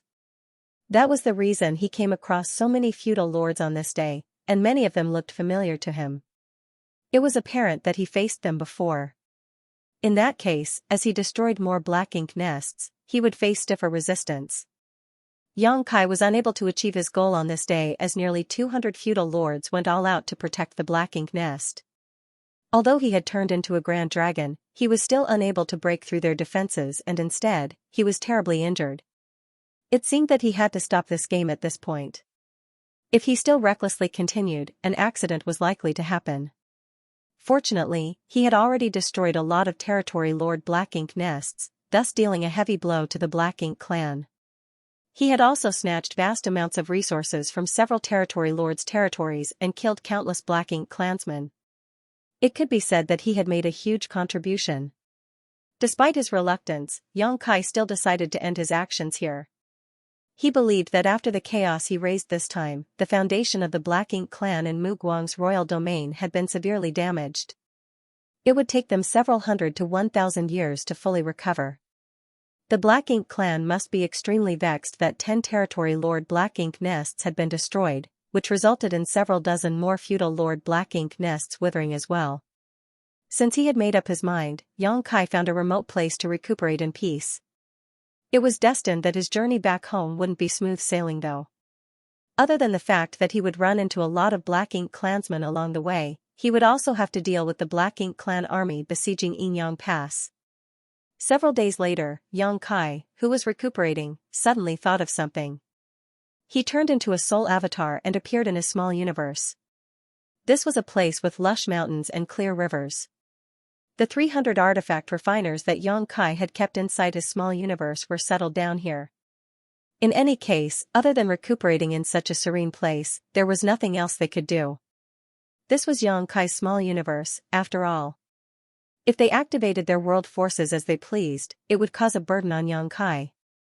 They might even damage or contaminate Xianxia's small universe. With that in mind, they had been doing nothing recently, which was why they were quite bored. However, after such a long time, they still had no idea what was going on in the outside world, and Xianxia didn't seem to have the intention of releasing them. It was expected that Wu Xinghe and the others were worried about Xianxia, and they wanted to ask him what was going on. Therefore, the moment Xianxia's soul avatar appeared, they promptly surrounded him. "What's wrong, senior brothers?" Xianxia asked. Wu Xinghe said, "Junior brother Yang, haven't we returned to the inner sanctum?" Xianxia shook his head, "Not yet. There's been an accident. We're still inside the Black Ink clan's territory." "We're still in enemy territory?" Guan Ning was astounded. Wang Xibo asked with concern, "What kind of accident? Is there anything we can help you with?" Xianxia shook his head, "The Black Ink clan's territory is filled with Black Ink clouds and Black Ink strength, so it's best you stay here lest you become corrupted again." Wu Xinghe and the other Grandmaster artifact refiners had cut off large sections of their small universes, causing them to drop to the 6th order from the 7th order open heaven realm so that Xianxia could easily keep them inside his own small universe. Now that their orders had dropped and their small universes were incomplete, they would easily be invaded by Black Ink strength. The other artifact refiners were unable to help either because they were only in the 5th order and 6th order open heaven realm. As for what accident occurred, it's no big deal. Recently, I've been destroying some black ink nests. Xianxia briefly told them what he had been up to. It wasn't that he wanted to brag, but he understood that these artifact refiners were apprehensive as they had been staying in his small universe and unable to find out what was going on in the outside world. Therefore, he decided to tell them what he had done to let them know that it wasn't that he was unable to return to the inner sanctum.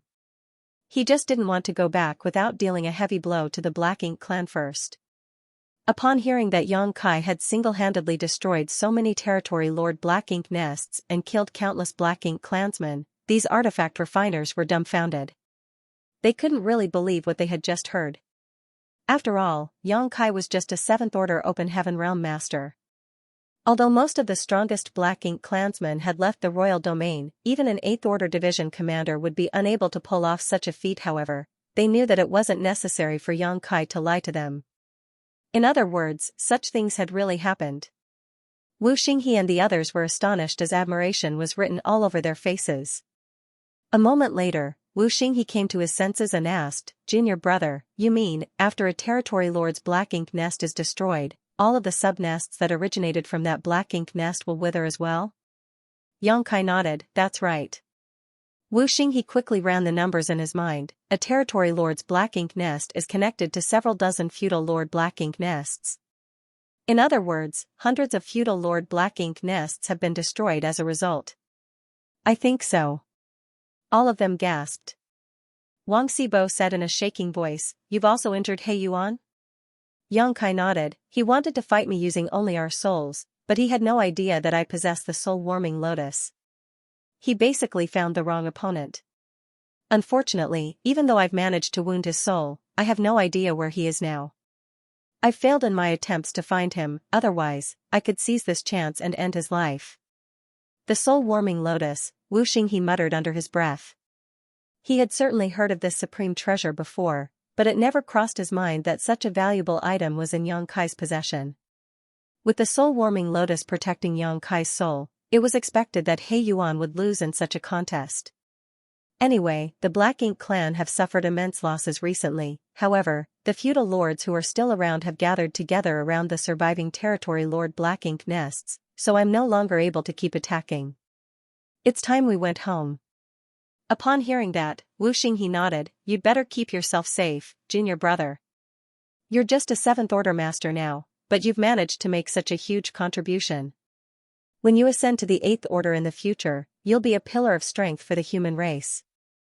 You must prioritize your safety at all times." Xianxia replied humbly, "Many thanks for your compliment, senior brother. How confident are you that you can kill He Yuan if you find him?" Wang Xibo suddenly asked.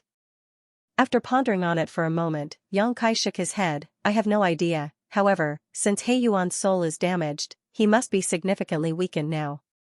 If I run into him, I'll stand a chance to end his life." "Why do you ask, senior brother Wang?" A hint of hesitation flashed through Wang Xibo's face. Realizing something, Xianxia asked, "Do you have a way to locate He Yuan?" Wang Xibo remained silent. Nevertheless, his silence meant that he definitely had a way to find He Yuan. Xianxia promptly said, "Senior brother Wang, if you have a solution, why don't you tell me about it? Although I've destroyed a lot of mid-rank black ink nests and severely damaged their foundation, black ink nests can still be hatched again. It will just take them some time and energy to nurture these black ink nests. However, it will be different if we have a chance to kill He Yuan, who is one of the top 5 territory lords serving Muguang. Killing He Yuan will deal much longer-lasting damage than destroying 10 territory lord black ink nests. His death will be a severe blow to the Black Ink clan." After a sigh, Wang Xibo said, "I wouldn't dare to say that I can definitely find him, but I can give it a try." Xianxia's eyes brightened. "I'm all ears." Wang Xibo went on to say, "He Yuan has a defensive artifact that was made by me." Chapter 5113, Why is he here again? Translator, Sullivan and John. Translation checker, Pew Pew laser gun editor and proofreader, Leo of Zion Mountain and Dale Lidger Keys. After giving it some thought, Xianxia soon realized what the other man was talking about. That arm ring? Certainly, he was aware that there was an arm ring on He Yuan's right arm. After all, he had frequently come into contact with him. Although Yang Kai knew that it was an artifact made by a human artifact refiner, it never crossed his mind that it was crafted by Wang Xibo. As expected, Wang Xibo nodded. Indeed. It was an arm ring. Back then, He Yuan found me and told me to make a defensive artifact for him, therefore, I specifically made the arm ring for him. Although the defensive artifact isn't very strong, it's not weak either. It might save his life at a critical moment. Since you've seen it before, it means that he's still wearing it. Yang Kai nodded. It will be easy, then. Wang Xibo put on a smile. Junior brother, you're an artifact refiner yourself, so you know that we have a habit of leaving unique marks on the artifacts we make to show that they are our works. Certainly, Yang Kai was aware of this custom. Just like Wang Xibo had said, many artifact refiners had a habit of leaving their unique mark on the artifacts they refined. Of course, they wouldn't leave a mark on every artifact they crafted, only the special and unique ones. The reason artifact refiners did such a thing was that they wanted to make a name for themselves. On the other hand, an artifact with a unique mark of an artifact refining grandmaster would be costly. The marks could either be conspicuous or hidden, it was fully at the artifact refiner's discretion. In fact, Yang Kai had done such a thing as well, however, he didn't leave a unique mark but instead a kind of hidden restriction. He left such a restriction in every artifact he refined for the feudal lords. When he dealt with Jia Gu, he activated the corresponding restrictions, disrupting the flow of energy in the artifacts on Jia Gu's body, rendering them brittle and useless. That was how he managed to kill him with one strike back then. Therefore, he could easily understand what Wang Xibo was talking about at this moment. Did you leave a mark in that arm ring? Wang Xibo nodded. There was no doubt that the arm ring he made for He Yuan was valuable, which was why he left his unique mark on it. I can make something to trace that mark. Perhaps it will allow you to find He Yuan. However, if he's hiding in a sealed world or if he's too far away, it won't work. If He Yuan was hiding in a sealed wood, he couldn't be traced as the signal from the mark couldn't be traced across a world barrier. On the other hand, if he was too far away, they simply would be able to connect to the mark. With that said, it was worth giving it a try, and Yang Kai promptly said, in that case, please do what you can, Senior Brother Wang. It would be best if we can seize this chance to kill He Yuan, but if that's not possible, we can just return to the inner sanctum. Certainly, Wang Xibo wouldn't turn him down. However, he wasn't able to freely use his power in Yang Kai's small universe. Left with no choice, Yang Kai could only look for a safe place first. Fortunately, there were a lot of sealed worlds within the Black Ink clan's territory. While Yang Kai was raising chaos, he discovered a lot of hidden portals to sealed worlds, but he didn't have time to explore them, hence, it wasn't hard for him to find a sealed world now. It only took him a day to locate a sealed world, and after opening the portal, he entered and let Wang Xibo out from his small universe. He had already prepared all the materials needed for artifact refining. It wasn't difficult to craft a tracker, but it would still most likely take Wang Xibo several days. Yang Kai thus released Wu Xinghe and the others so that they could protect Wang Xibo while he searched around the sealed world for any potential dangers. By doing so, he could explore this place as well. If there were any rare spirit herbs or profounding spirit fruits, he could pick them. As he explored the sealed world, Yang Kai pondered on where He Yuan was hiding. Although Wang Xibo could craft a tracker, it wouldn't be useful if He Yuan was too far away, therefore, Yang Kai had to speculate where He Yuan was so that they could make better use of the tracker. Since He Yuan's soul had been badly injured, he must be recuperating now. A black ink nest would be the best choice if a black ink clansman wanted to recuperate. As a territory lord, He Yuan certainly had to go into a territory lord rank black ink nest to properly heal. However, Yang Kai was causing a storm in Mu Guang's royal domain, targeting mid-rank black ink nests. Hence, He Yuan might not have the guts to enter one. If he was cornered by Yang Kai in a black ink nest, he would be in hot water. Hence, Yang Kai was 80% sure that He Yuan wasn't in any black ink nest. He believed that He Yuan would be hiding in a region where those territory lords' black ink nest had already been destroyed. That was because there were no longer black ink nests in such a place. Judging from what Yang Kai had been doing, he wouldn't revisit such a place, thus, it would be considered a safe zone for He Yuan. He might even be hiding in his own territory to fool his opponent. A few days later, Yang Kai returned from the depths of the sealed world. There were no valuable items in this sealed world. He had picked a few herbs, but there were no profounding spirit fruits. During this period of time, Wang Xibo had finished making the tracker. Seeing Yang Kai, he passed something that looked like a compass to him and explained, "With the help of this thing, you'll be able to detect the arm ring as long as it's within range. You should find He Yuan when you detect the arm ring's presence." "Got it." Yang Kai nodded. "Be cautious, junior brother. Although He Yuan has been weakened, he's still a territory lord. Run away if you can't defeat him," Wang Xibo said with concern. Yang Kai replied, "Don't worry, senior brother. I have to bring all of you back to the inner sanctum, so I won't take any big risks." After moving Wang Xibo and the others back inside his small universe, Yang Kai left the sealed world. Upon identifying the direction with the help of his universe chart, he headed straight towards He Yuan's territory. Yang Kai held the compass in his hand, and he would take a look at it from time to time. Nevertheless, it didn't react along the way. Whenever he ran into a group of Black Ink clansmen, he would directly kill them all. There wasn't even a single feudal lord among the Black Ink clansmen that he came across, so how were they supposed to stop him? It seemed that his speculation was right. All the feudal lords had headed to the neighboring mid-rank Black Ink nests to help and waited for Yang Kai to arrive, therefore, there wasn't a single feudal lord among the Black Ink clansmen on patrol. Yang Kai went on a killing spree for the next 7 to 8 days before he arrived at He Yuan's territory. He headed straight to He Yuan's home territory, since he speculated that He Yuan was trying to deceive him by hiding in the least likely spot for him to look. This place also made sense for He Yuan though, as this was where his foundation was. If he wanted to recuperate without relying on a Black Ink nest, this place would be the best choice. However, when Yang Kai arrived at the universe fragment and took a look at the compass, he realized that there was no reaction. "Is He Yuan not here?" Yang Kai frowned. He certainly had trust in the thing Wang Xibo crafted. This compass wasn't a complicated artifact, and Wang Xibo was an artifact refining grandmaster, so the items he refined couldn't possibly be useless. Since the compass didn't react, it suggested that He Yuan wasn't here. It seemed that Yang Kai's speculation was wrong, so he was disappointed. Nevertheless, since he was already here, he wouldn't want to go back without achieving anything. As he took a glance at the shattered universe fragment, he activated the power of his dragon vein and roared. The next instant, he turned into a 30,000-meter-long dragon. Life hadn't been peaceful for the Black Ink clansmen living on this universe fragment. When the human named Yang Kai appeared as a grand dragon previously, not only did he destroy the mid-rank Black Ink nest and kill a lot of Black Ink clansmen, but he also shattered the universe fragment. As a result, the city was ruined, and a lot of the resources in the shops were stolen.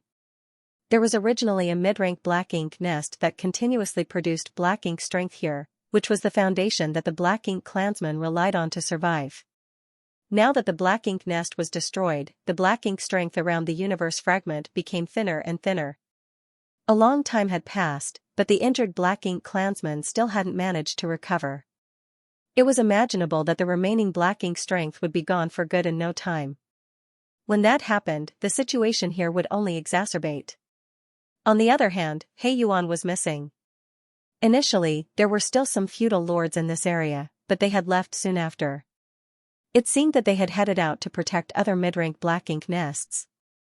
The Black Ink clansmen living on the universe fragment were apprehensive about their future.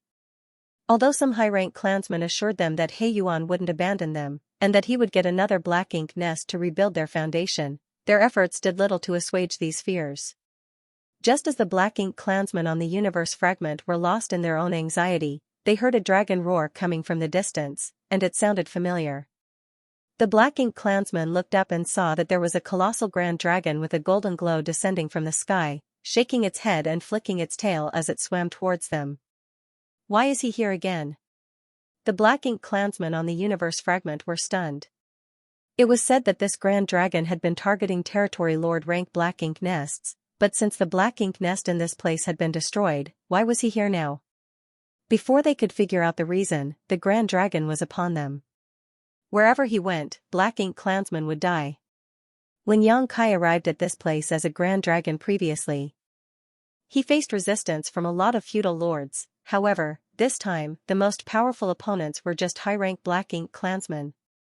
Faced with Yang Kai's intense dragon pressure, these Black Ink clansmen were so terrified they ran away at first sight, not daring to clash with him. The Grand Dragon destroyed everything in sight as though there was no one else in this place. As he breathed out his dragon breath, the Black Ink clansmen screamed in terror and pain. When Yang Kai left 2 hours later, the entire universe fragment was thoroughly shattered. Countless Black Ink clansmen had lost their lives during the carnage. It was estimated that over 100,000 Black Ink clansmen had perished. Although there wasn't a feudal lord among them, these high-rank and low-rank Black Ink clansmen were still part of the Black Ink clan's foundation. Their deaths could potentially affect the Black Ink clan's survival as a whole. What's more, all the resources in all the shops had been snatched up. Although Yang Kai had previously looted a number of shops, he didn't obtain everything as he was in a hurry. This time, he could pillage without any worries, so he picked the Black Ink clan clean. The entire universe was shattered, and innumerable Black Ink clansmen had lost their lives. It could be said that He Yuan's home territory was thoroughly destroyed. This was probably the first territory lord territory to be completely wiped out by a human in history. Chapter 51:14, Wearing Out Iron Shoes While Seeking One's Feet. Translator, Sullivan and John. Translation checker, Pew Pew Laser Gun editor and proofreader, Leo of Zion Mountain and Dale Lidgerkeys. Unfortunately, He Yuan wasn't here. He Yuan's soul had been damaged, so if Yang Kai could find him here, he had the confidence to kill him. However, the void was expansive, so Yang Kai wasn't even sure where to start looking for him. Nevertheless, there was nothing he could do at this point. It was time he returned to Yinyang Pass. The Black Ink clan's army was currently besieging the Great Pass, but Yang Kai had no idea about the specifics over there. Since he had made up his mind, he headed straight towards Yinyang Pass. As space principles flared, his figure flickered. There weren't any obstacles along the way. Perhaps the Black Ink clansmen were too terrified of him now, so they wouldn't dare to wander about. Half a day later, just as he was about to leave He Yuan's territory and enter another territory lord's domain, the compass in his hand shook a little all of a sudden. Although he didn't find He Yuan in his home territory, Yang Kai still held out hope. Perhaps he might find a trace that would lead him to He Yuan on his way back, so he kept the compass made by Wang Sibo on his person the whole time. Hence, he was pleasantly surprised that it finally reacted. The vibration was weak. However, Yang Kai was a 7th Order Open Heaven Realm Master, and he had been hoping to find He Yuan, so he had been paying close attention to the compass. Therefore, the moment the compass vibrated, he immediately noticed it. Yang Kai abruptly stopped in his tracks and looked down, only to see that the pointer was slightly swaying as it pointed in a particular direction. His eyes brightened. Since the compass was reacting, it suggested that it had detected the arm ring's presence. He Yuan was always wearing the arm ring on his right arm, so wherever it was, He Yuan should be hiding there. The reason the pointer was swaying was that He Yuan was still far away. It was barely within the range where the compass could detect the arm ring, so it could only roughly point out a direction. That was enough though. Yang Kai was ecstatic. He initially thought that he would miss the chance to kill He Yuan, so he was surprised at the turn of events. He immediately concealed his aura and charged in the direction that the compass had pointed. There was no doubt that He Yuan was recuperating. Although his soul had been injured, he was still a territory lord, therefore, it wouldn't be easy to take him down. Yang Kai reckoned that his best hope was to launch a sneak attack on him. As he got closer, the pointer gradually stabilized and eventually stopped swaying. Half a day later, Yang Kai hid inside a Black Ink cloud and silently examined the universe fragment in front of him. The universe fragment was pretty huge as it was left behind from a shattered universe world. Such universe fragments were innumerable on the Black Ink battlefield, especially inside the Black Ink clan's territory. Many feudal lords and territory lords built their bases on such universe fragments. He Yuan's home territory was also built on a universe fragment. As Yang Kai observed this place, he realized that there were no Black Ink clansmen moving around on the universe fragment. He Yuan was nowhere in sight, nor could he detect his aura. However, the compass was pointing in this direction. In other words, He Yuan must be hiding in this universe fragment. After observing for a bit, he still couldn't find He Yuan. Yang Kai frowned and dashed out of the black ink cloud before charging towards the universe fragment. Since he had no idea where He Yuan was, he could only search for him. He did his best to conceal himself as he moved around the universe fragment like a ghost. Initially, Yang Kai was worried that his whereabouts would be exposed. After all, regardless of how well he could conceal his aura, He Yuan might detect his presence in such close proximity. However, after he searched around most of the universe fragment, there was still no reaction from He Yuan. It was only then that Yang Kai set his mind at ease. It seemed that He Yuan was indeed badly injured. When a Black Ink clansman was horribly injured, the best way to recuperate was to enter an unconscious state. In other words, He Yuan was probably hibernating somewhere on this universe fragment. That would allow Yang Kai to make a move with ease. However, after inspecting most of the places on the universe fragment, he still couldn't find He Yuan. Fortunately, there came a moment when a hint of Black Ink strength caught his attention. In the Black Ink clan's territory, Black Ink strength was practically omnipresent. Some of it had even formed into Black Ink clouds, therefore, Yang Kai didn't pay attention to this wisp of Black Ink strength initially. It wasn't until he realized there was something off about this particular patch of Black Ink strength that he decided to examine it. A moment later, he noticed that the source of the Black Ink strength was inside the universe fragment. In other words, He Yuan was hiding within the universe fragment. It was no wonder that Yang Kai was unable to find him even after such a long time. With that thought in mind, he traced the Black Ink strength and soon found a cave that led to the depths of the universe fragment. As he held his breath, Yang Kai snuck into the cave and descended for quite some time. The deeper he went, the thicker the Black Ink strength was. This led him to believe that his judgment was right. There came a moment when he saw light at the other end of the cave. There was a huge empty space in the center of the universe fragment, and as he looked up, Yang Kai couldn't help but narrow his eyes. That was because there was a several dozen meter tall Black Ink nest in the center of this universe fragment. Just like the other Black Ink nests that Yang Kai had seen before, this one looked like a dark flower bud, and as it breathed, the entire Black Ink nest pulsated like a heart. He was surprised that there was a Black Ink nest in this place. One had to know that he had destroyed He Yuan's Black Ink nest, so supposedly, all the subnests bred from it should have withered by now. Why was there still a Black Ink nest here? The only possibility was that this Black Ink nest wasn't a subnest of He Yuan's Black Ink nest, nor was it a subnest of any of the mid-rank Black Ink nests Yang Kai had destroyed. This might even be another mid-rank Black Ink nest, otherwise, it couldn't possibly have survived. However, its scale wasn't even comparable to the low-rank Black Ink nests. He Yuan must have hatched it in a hurry to help him recuperate, so he didn't have time to grow it yet. As Yang Kai looked down at the compass, the pointer was pointing at the Black Ink nest. Found you. Yang Kai stored the compass and examined the Black Ink nest in front of him. The entire Black Ink nest had been sealed up, so it was impossible for him to sneak inside without alerting He Yuan. Nevertheless, He Yuan still didn't react even though Yang Kai was in such close proximity. It seemed that he was really in a state of deep sleep. Yang Kai took a deep breath and reached out his hand, summoning the Azure Dragon spear into his grip. The next instant, he madly pushed the power of his small universe. As a golden crow cawed, a great sun leaped up from behind Yang Kai. Fixing the great sun at the tip of his spear, he hurled it towards the Black Ink nest. At the same time, space principles flared, turning the local space viscous, giving He Yuan no chance to flee. Under the great sun, the several dozen meter tall Black Ink nest was blown away. Right then, a roar with a hint of fury reverberated across the space. The next instant, a golden light dazzled Yang Kai's eyes as a ring-shaped light shield appeared and blocked his attack.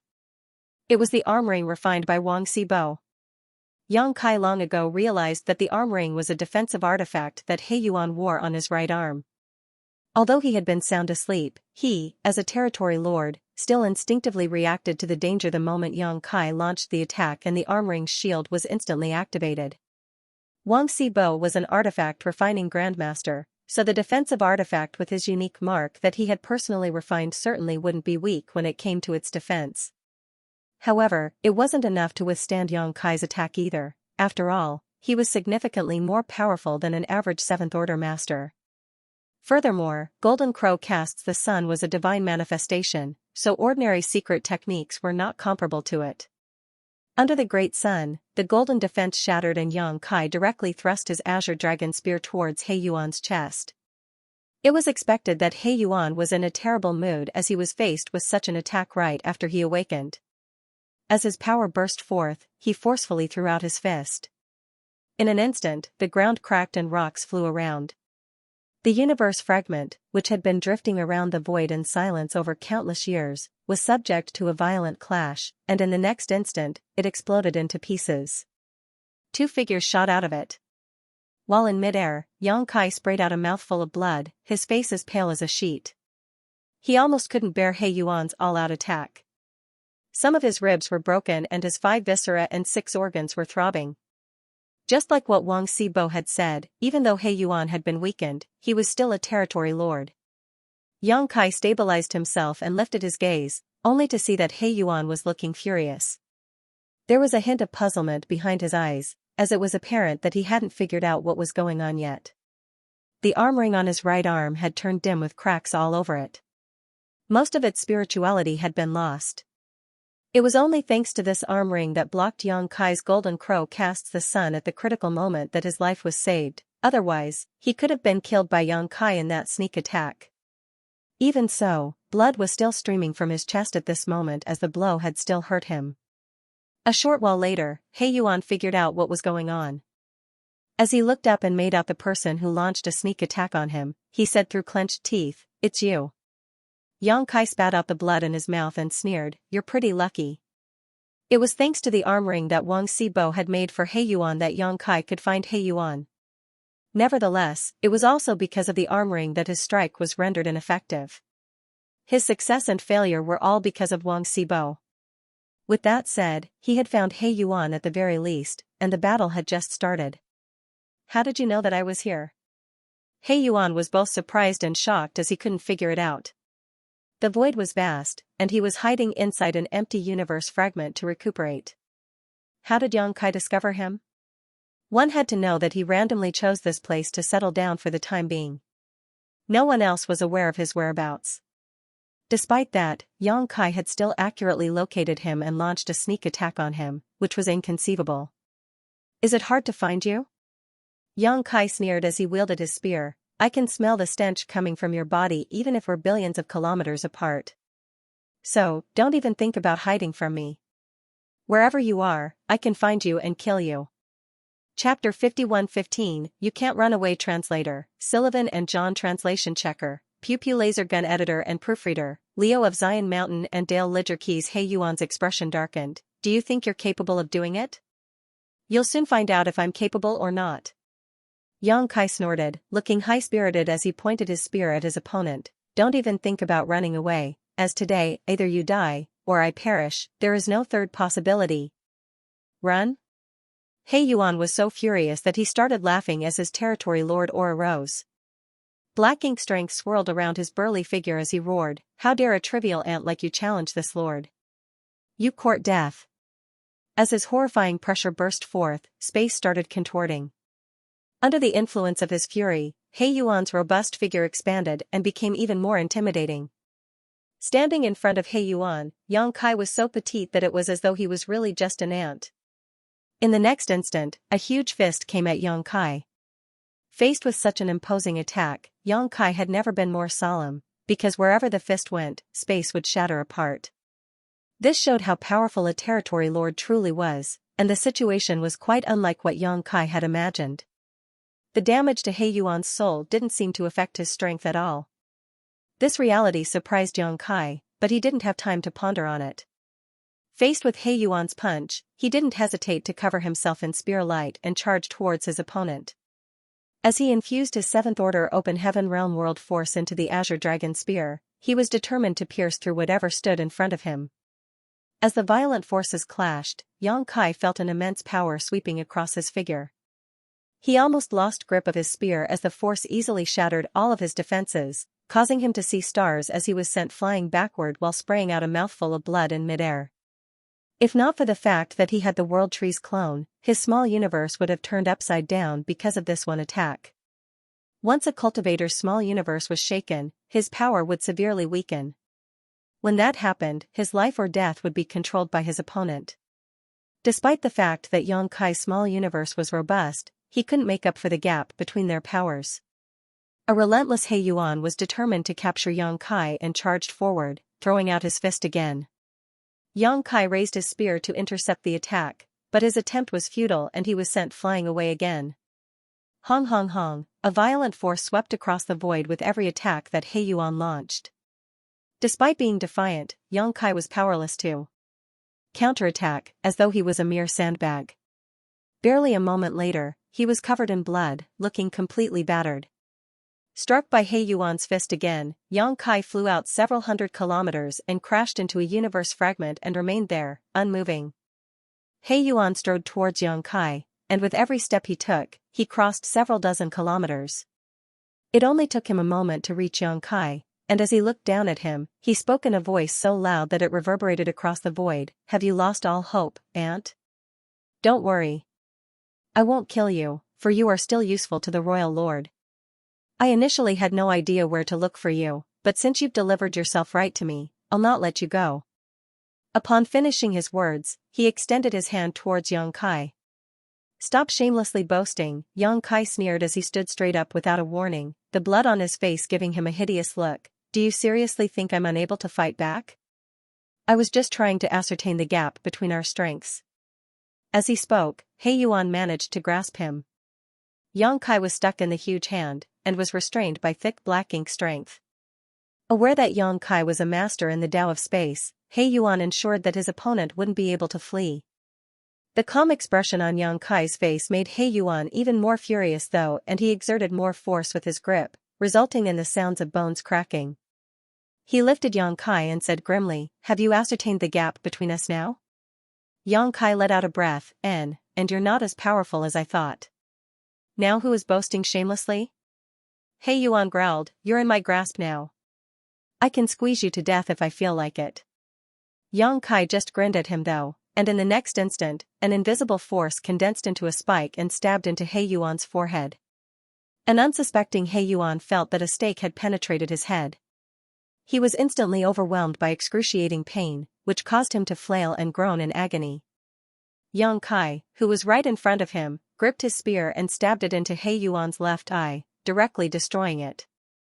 Black ink strength and dark blood gushed out of the now empty eye socket and dyed Yang Kai black. He Yuan roared even louder as he staggered backward. In excruciating pain, he instinctually tightened his grip in an attempt to kill Yang Kai. Certainly, Yang Kai wouldn't let that happen. As he roared, he transformed into a 30,000 meters long gigantic creature and effortlessly broke free from He Yuan's grip. Yang Kai next directly struck He Yuan with his dragon tail and sent him flying away like an arrow. He Yuan only managed to stabilize himself with difficulty after flying across several thousand kilometers. As he covered his wounded eye with one hand, he sported a grim expression, dark blood streaming through the gaps between his fingers. Yang Kai had turned back into his human form, and with the azure dragon spear in hand, he sauntered towards He Yuan. Although he still looked battered, he wasn't dispirited at all, instead, he appeared condescending. As the human drew closer, He Yuan couldn't help but step backward, his only remaining eye filled with horror. Yang Kai said impassively, do you think you can intimidate me just by showing your strength? Such a display only proves how weak you are. I guess it's really hard to heal the damage in your soul. Am I right, Sir He Yuan? You knew from the start. He Yuan said through clenched teeth. Yang Kai snorted, of course I knew. If I wasn't confident, I wouldn't have looked for you in the first place. This place will be your grave. Are you ready to die, He Yuan? Upon finishing his words, he lifted his spear and vanished into thin air. When he reappeared, he was already right in front of He Yuan. In an overbearing manner, Yang Kai thrust his azure dragon spear towards his enemy's other eye. A flustered He Yuan extended his fist in a hurry in an attempt to intercept this attack, but in that instant, Yang Kai pushed his spiritual energy again and launched another attack on He Yuan's soul. Instantly, He Yuan growled, feeling as though someone had stuck a knife into his head. The pain caused his figure to shudder. Just like Yang Kai had said, it wasn't easy to heal the damage to one's soul, and He Yuan's was badly injured during their previous confrontation in that special space. It was now a fatal weakness which Yang Kai could use against him. If he were at his peak, Yang Kai couldn't have easily attacked his soul. However, given the state he was in, He Yuan couldn't possibly fend off Yang Kai's attack on his soul. His injured soul was attacked once again, which caused his defense to slip and Yang Kai easily bypassed it with his spear. At the critical moment, He Yuan tilted his head and saved his remaining eye from being gouged out. Although there was now a wound on his head, physically he was still fine. Just as Yang Kai was ready to push out his spear again, He Yuan swung his arm out and swept him away.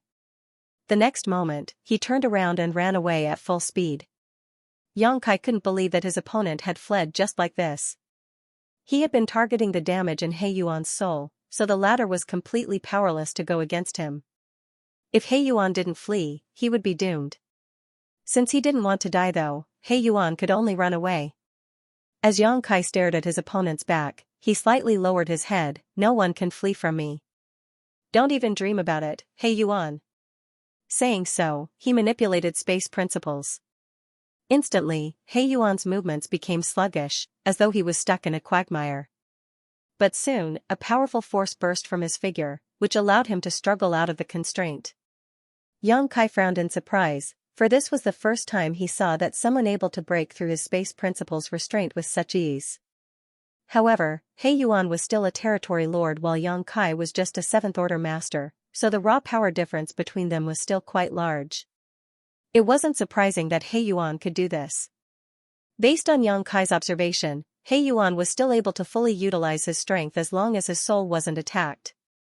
But when his soul was targeted, his power would drop considerably. Initially, Yang Kai wanted to settle this issue quickly, but now it seemed that he had to act careful. It would be terrible if He Yuan became desperate and went all out against him without caring for his own life. Yang Kai still remembered vividly that when he joined forces with Bai Yi to deal with the wounded Zhu Feng back then, they were almost killed despite the territory lord being terribly wounded. At the thought of this, Yang Kai chased after his opponent and shouted, "You can't run, He Yuan." At the same time, he struck with his spear and manipulated space principles to restrict He Yuan's movements. Noticing the danger coming from behind, He Yuan turned around and roared before pushing out his fist. A well-prepared Yang Kai used the same trick by sending out a spiritual energy attack. Instantly, He Yuan staggered, and his punch was significantly weakened. While enduring the attack, Yang Kai jabbed his spear into the side of He Yuan's belly and madly surged his world force. A hole was formed in He Yuan's abdomen as a result. The two of them traded injuries, and seeing how Yang Kai was forced back, He Yuan quickly turned around and fled. Soon, Yang Kai caught up though and repeated the process. Barely half a year ago, Yang Kai had been running away from He Yuan for such a long time that the world force in his small universe had almost dried up. Now, the prey had become the hunter. He was the one pursuing He Yuan. It seemed that He Yuan had run out of luck. He Yuan knew that he was unable to flee from Yang Kai as the latter was a master of the Tao of space. However, he didn't lose hope. Every time Yang Kai attacked him, he would be injured as well. As they kept wounding each other, He Yuan hoped that Yang Kai would be the one who could no longer persevere. Only then would he stand a chance to escape. Unfortunately for He Yuan, he wasn't aware that this was the situation Yang Kai had deliberately created. In fact, Yang Kai wasn't unable to dodge He Yuan's counterattacks at all. There were several times when he could have completely evaded such attacks, but he still chose to clash with He Yuan despite knowing that he would be wounded as well. Chapter 51:16, Why Are You Here? Translator, Sullivan and Ashish. Translation checker, Pew Pew Laser Gun Editor and Proofreader, Leo of Zion Mountain and Dale Lidgerkeys. Yang Kai wanted to give the prey in front of him the illusion that he could still survive and escape. Yang Kai's cultivation may not be as high as He Yuan's, but in terms of restorative abilities, He Yuan was far inferior to him. Trading injuries put Yang Kai at an advantage. He Yuan was destined to grow weaker over the course of this chase, and at the right time, perhaps He Yuan would die from exhaustion even without his intervention. Nonetheless, He Yuan was not an idiot. He might not know what Yang Kai was planning, but he was still trying his very best to escape from his pursuit. He repeatedly fled to the fiefs of a few feudal lords, hoping to use the Black Ink clansmen in those territories to stop young Kai. However, the remaining Black Ink clansmen in those feudal lord fiefs were basically just the low and high-rank clansmen with no feudal lords at all. How could they possibly stop young Kai? They might delay him for a few breaths, but it was impossible for He Yuan to completely escape. The chase continued across billions of kilometers and He Yuan's injuries became more and more severe. He was riddled with wounds now and not a single part on his body was left unbloodied. The fury and grievance boiling in his heart could not be expressed in words. He was far stronger than Yang Kai in terms of raw power, but Yang Kai kept deliberately targeting his heavily injured soul, rendering him unable to display the strength of a territory lord. Otherwise, why would he be in such a miserable condition? Several times, He Yuan had an urge to turn around and fight to the death with Yang Kai, but in the end, he didn't have the courage to do so.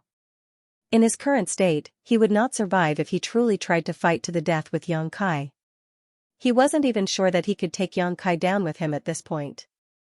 His desire to survive pushed him to constantly flee, hoping for some miracle to happen which would help him overcome his current crisis.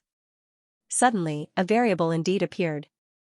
At some point, He Yuan suddenly felt a few familiar and powerful auras rapidly approaching him. Obviously, they were other territory lords, existences like him. He could even ascertain the identities of these people from the auras. He Yuan was overjoyed.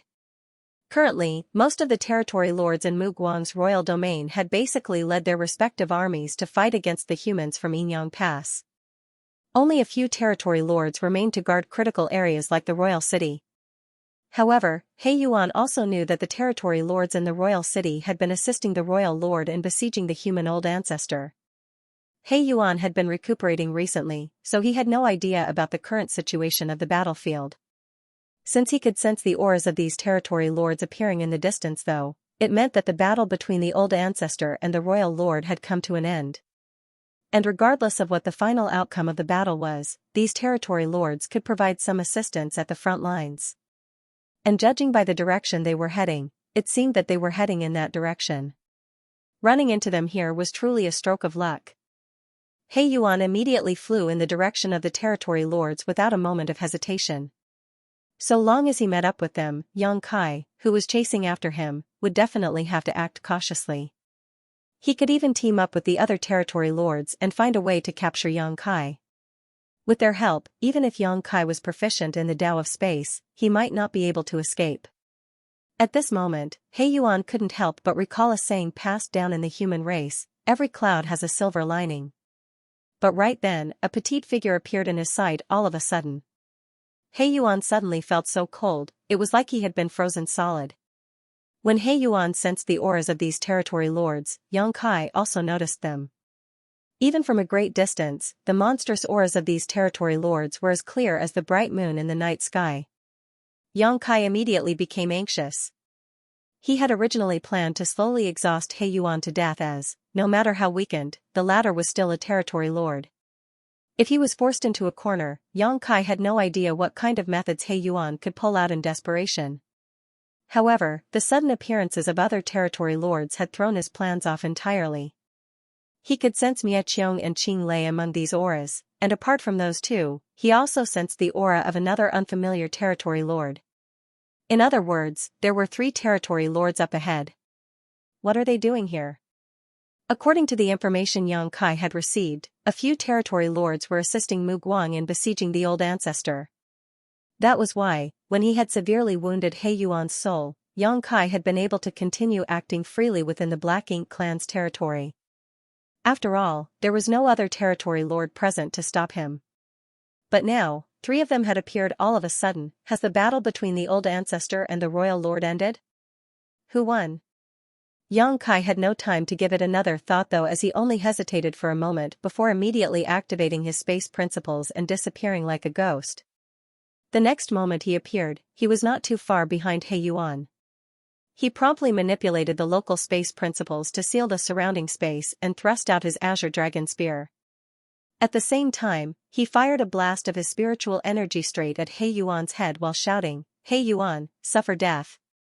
The 3 territory lords were still some distance away, so Yang Kai figured he still had enough time to escape after killing He Yuan. Yang Kai was already prepared to defend against He Yuan's final counterattack, but He Yuan appeared as if he was completely oblivious to the danger even when this fearsome spear thrust was upon him. Rather, all his attention was focused on something in front of him. Suddenly, a glimmer of cold light flashed by as a petite figure, holding a long sword, flew past He Yuan. The long sword was devoid of even a stain of black blood and just so happened to collide with Yang Kai's spear. Yang Kai's eyes almost popped out of their sockets at the sight of this figure and he frantically retracted his spear, but the powerful impact still caused his vitality to tumble in his chest. The petite figure rushed to Yang Kai and asked in surprise, "Why are you here?" Yang Kai was also stunned as he asked in a dumbfounded voice, "Old ancestor?" He had not expected to run into the Yinyang Pass old ancestor here. Yang Kai had been wondering about the battle between the old ancestor and the royal lord when he felt the auras of Miaqiong and the other territory lords up ahead. Nonetheless, it never crossed his mind that the old ancestor would suddenly appear before him the next moment. Does this mean that the old ancestor was fighting Mu Guang for an entire half a year? Astonishing. However, now was obviously not the time to reminisce about such things. The three territory lords behind the old ancestor were relentlessly chasing after her and would be here soon. So, after the old ancestor finished asking, she mustered her world force, wrapped Yang Kai in it, and shouted, "Let's get out of here first." Yang Kai could only allow himself to be dragged along by the old ancestor, flying forward as fast as lightning. While escaping, he took a quick look back and saw He Yuan's huge body collapse into countless pieces all of a sudden. Apparently, in the brief moment the old ancestor passed him by, she had ruthlessly attacked him. He Yuan was already on his last legs and had no strength to take on an attack from an old ancestor. A load had been taken off Yang Kai's mind when he saw this. He Yuan might not have died at his hands, but in the end he didn't escape. "Didn't I tell you to meet up with the army? Why are you still here?" The old ancestor curiously asked as she led Yang Kai away. Yang Kai respectfully replied, "Mu Guang's army moved to engage the army from Yinyang Pass. At first, the huge army was blocking my path, so it was difficult for me to break through alone. I wasn't able to join up with the others. Later, something happened, so I stayed here." "You might be young, but your courage isn't small," the old ancestor indifferently stated. Who knows whether she was mocking him or praising him. She then suddenly asked, "Were you the one who injured that guy?" "He Yuan?" Yang Kai nodded, "Yes, it was me." No wonder he didn't have any strength to resist my attack. The old ancestor instantly understood, if he was at his peak, I might not have been able to kill him in my current state. Yang Kai was taken aback after hearing this and immediately took a closer look at the old ancestor's face. "Are you injured?" The old ancestor gloomily nodded, "My injuries aren't light." But the next moment, she suddenly sneered, "Don't worry, that old hag's injuries are even worse, she's currently unconscious inside her black ink nest." Yang Kai's heart was shaken. He knew that the old hag she was referring to should be Mu Guang. Both of them had fought countless times since they had taken command of this war zone, so a deep blood feud had already been forged between the two. Both were supreme masters of their respective race and they had always been on par with each other. Since the old ancestor had suffered heavy injuries, Mu Guang would not have fared any better either. Otherwise, not just these territory lords would be chasing after the old ancestor. Just now, Yang Kai had been wondering why someone like the old ancestor was even being chased by a few territory lords, but now he knew the answer. Apparently, her injuries were quite serious. However, there was one thing that piqued Yang Kai's curiosity. "Old ancestor, those territory lords don't seem to be injured at all."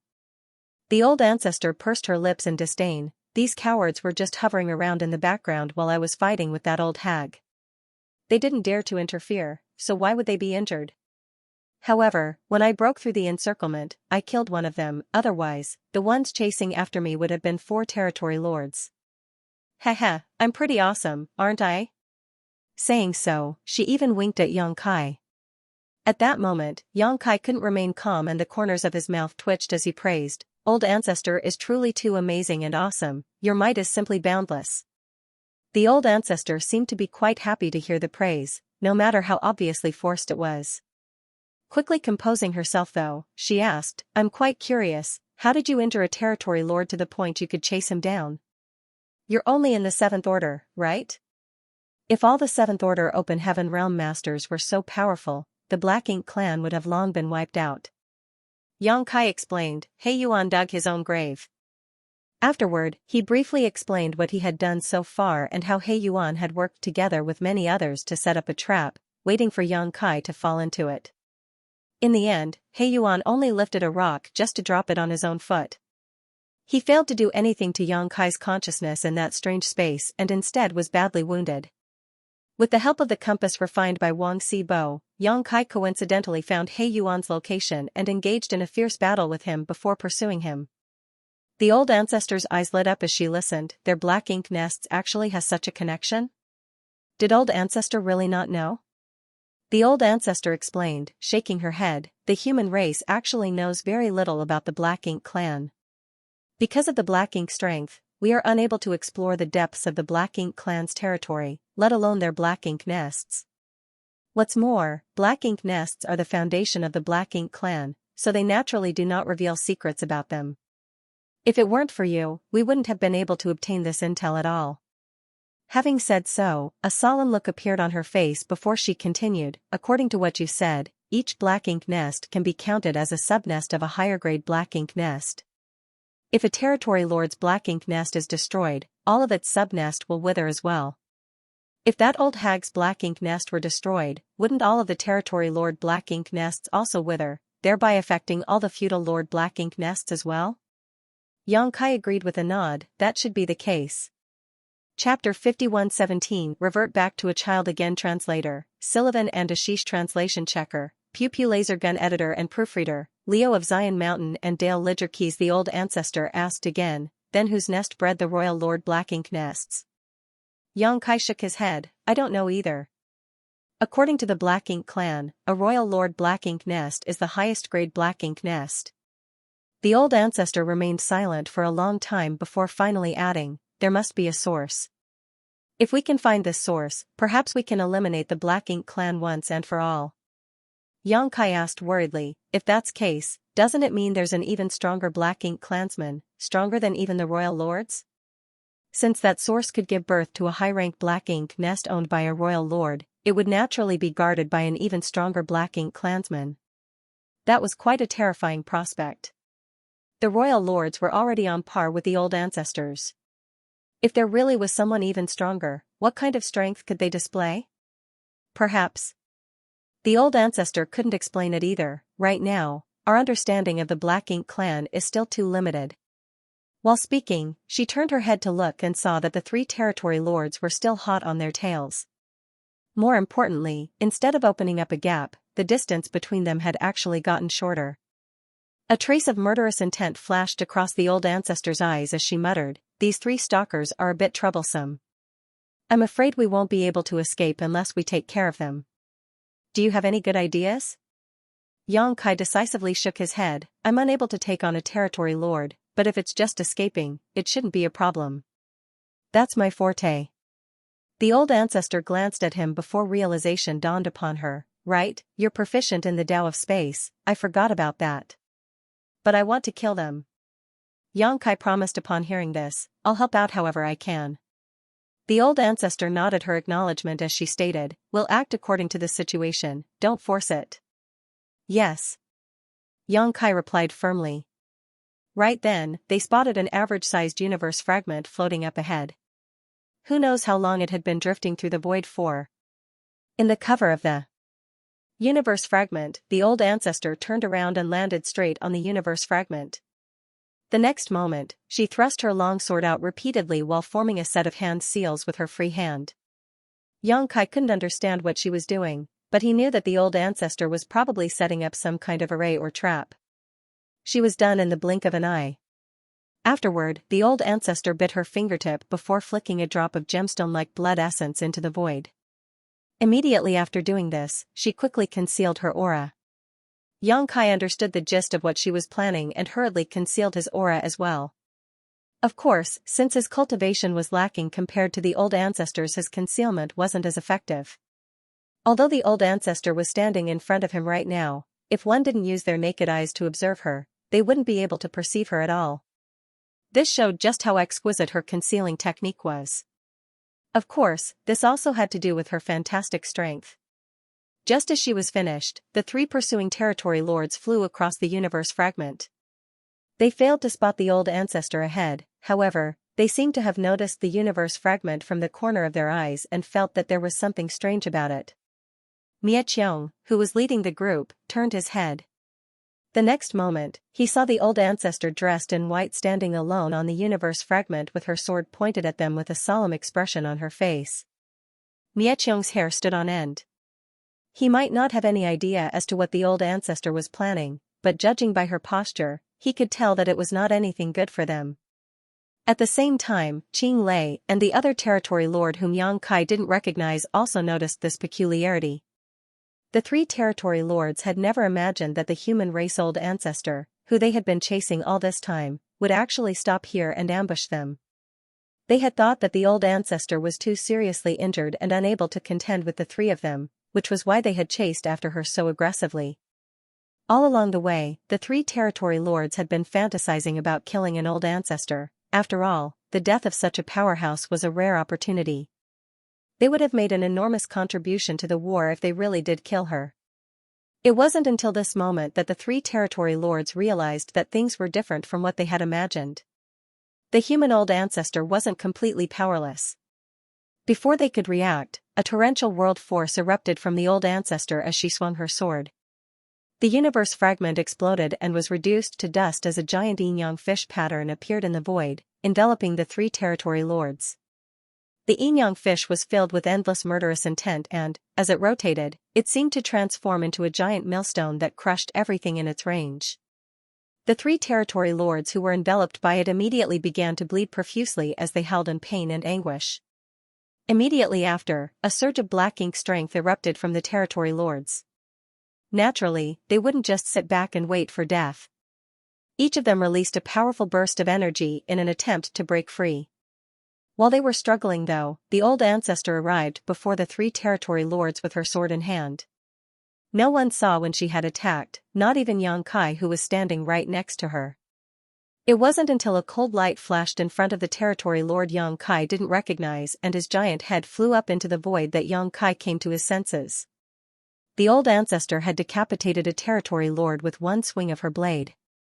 The old ancestor had already made her move, so how could Yang Kai stand idly by? His figure instantly teleported in front of Miaqiong and attacked.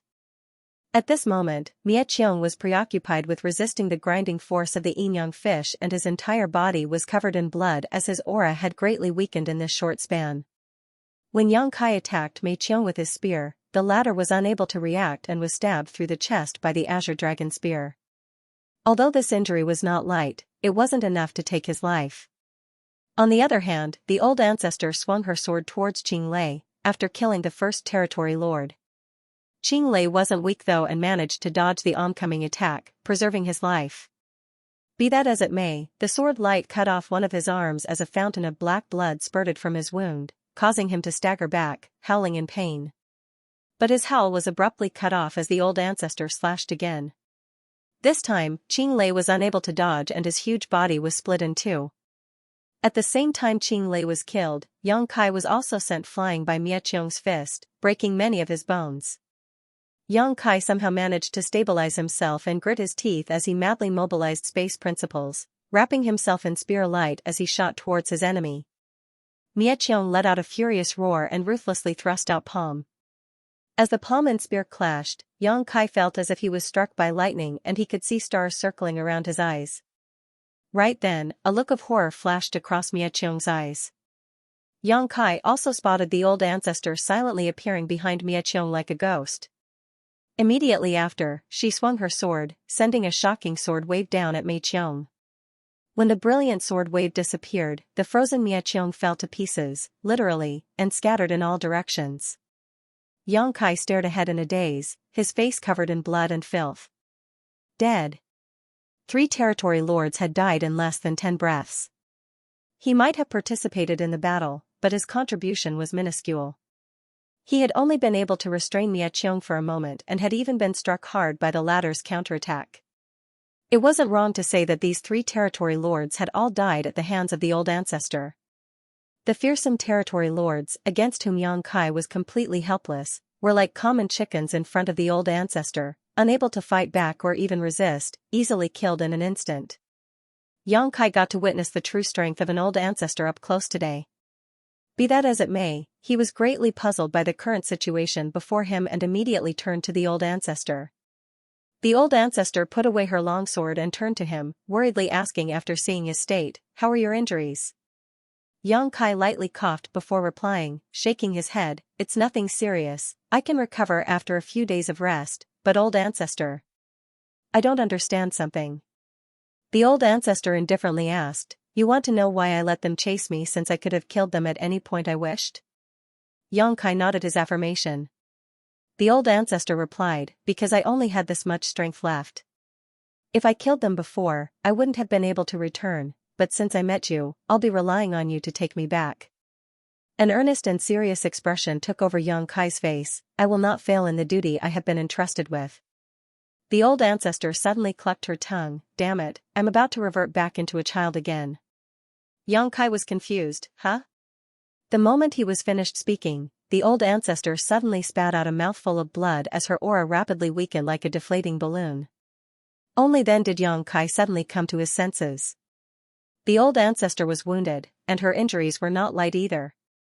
Furthermore, the old ancestor began to shrink with the weakening of her aura.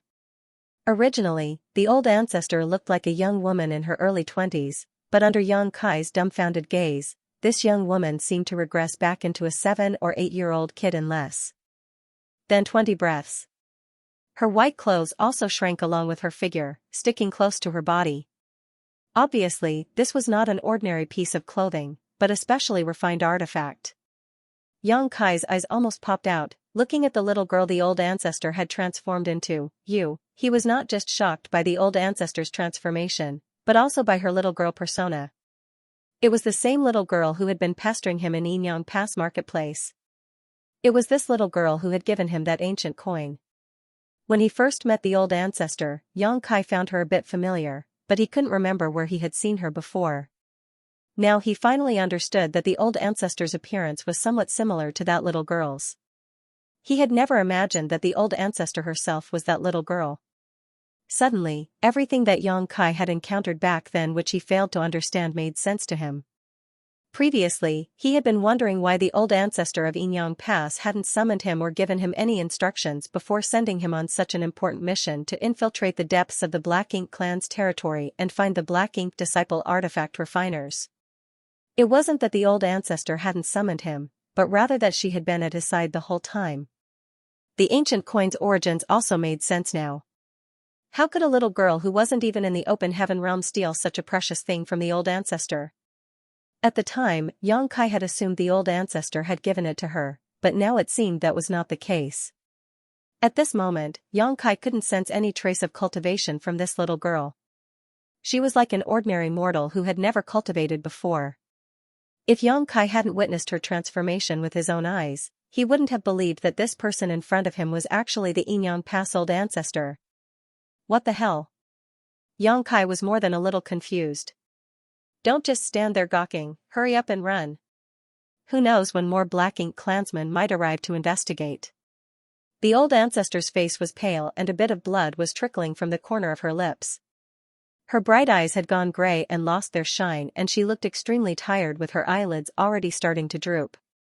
Chapter 51:18, Ancestor has issued a decree. Translator, Sullivan and Ashish. Translation checker, Pew laser gun editor and proofreader, Leo of Zion Mountain and Dale Lidger keys. Having prompted Xianxia, her small body staggered forward. Xianxia immediately reached out to support her.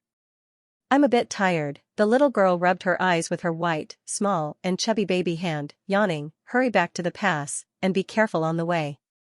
Saying so, she closed her eyes. Xianxia called out to her twice but didn't receive any response. After he carefully examined the little girl in front of him, he found that she had really fallen asleep. He didn't know whether to laugh or cry. He was left with no choice but to pick up the little girl by the waist and make a beeline towards Yinyang Pass. He might not have played a big role in the last battle, but he was still injured by Miaqiong while he was holding him back. However, this kind of injury wasn't a big problem for Xianxia, even if he didn't take rest, he could still recover. He looked down at the little girl in his arms, who was curled up and sound asleep, and couldn't help noticing her extremely pale complexion. No one would have ever thought that such a small girl would be able to kill 3 territory lords in an instant. Her tiny body actually carried within it the apex strength of the human race. When Xianxia first met her, he had only felt the aura of an Origin King realm cultivator from her. At that time, he could not help but wonder how such a little girl could exist in Yinyang Pass. She had lied to him at the time, claiming to have been born in Yinyang Pass, and Xianxia believed her. But at this moment, Xianxia could not even feel the slightest trace of a cultivator's aura from her. She was like an ordinary mortal now. Xianxia had never encountered such a situation before, but he suspected that it had something to do with the old ancestor's secret art. Perhaps when she was seriously injured, she would return to her youth to recover. He tried to place the little girl in his arms into his small universe, but he found that he was unable to do so. Even if the old ancestor was showing no signs of cultivation right now, her Ninth Order Open Heaven Realm Foundation was still present, so his small universe was unable to contain her. Since he couldn't put her in his small universe, he could only remain on guard and try to avoid any conflicts with the Black Ink clan along the way as he physically carried her. Furthermore, Xianxia did not dare to use instantaneous movement unless absolutely necessary. Firstly, it would consume too much of his energy. It would have been extremely convenient for him to use instantaneous movement if he was alone, but bringing someone along with him would increase his consumption several times over. Secondly, the old ancestor's condition really was not good and Xianxia had no idea if instantaneous movement would negatively affect her. Fortunately, Xianxia's cultivation was not low and his speed was not slow. Even if he flew all the way back to Yinyang Pass, it would only take him a month or 2. Along the way, Xianxia avoided the scattered Black Ink clansmen and the journey remained uneventful for the time being.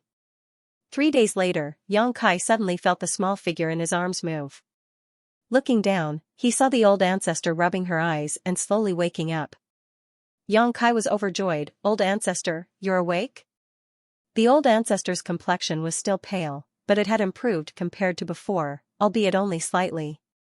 The old ancestor let out a muffled groan as she shifted into a more comfortable position in Xianxia's embrace.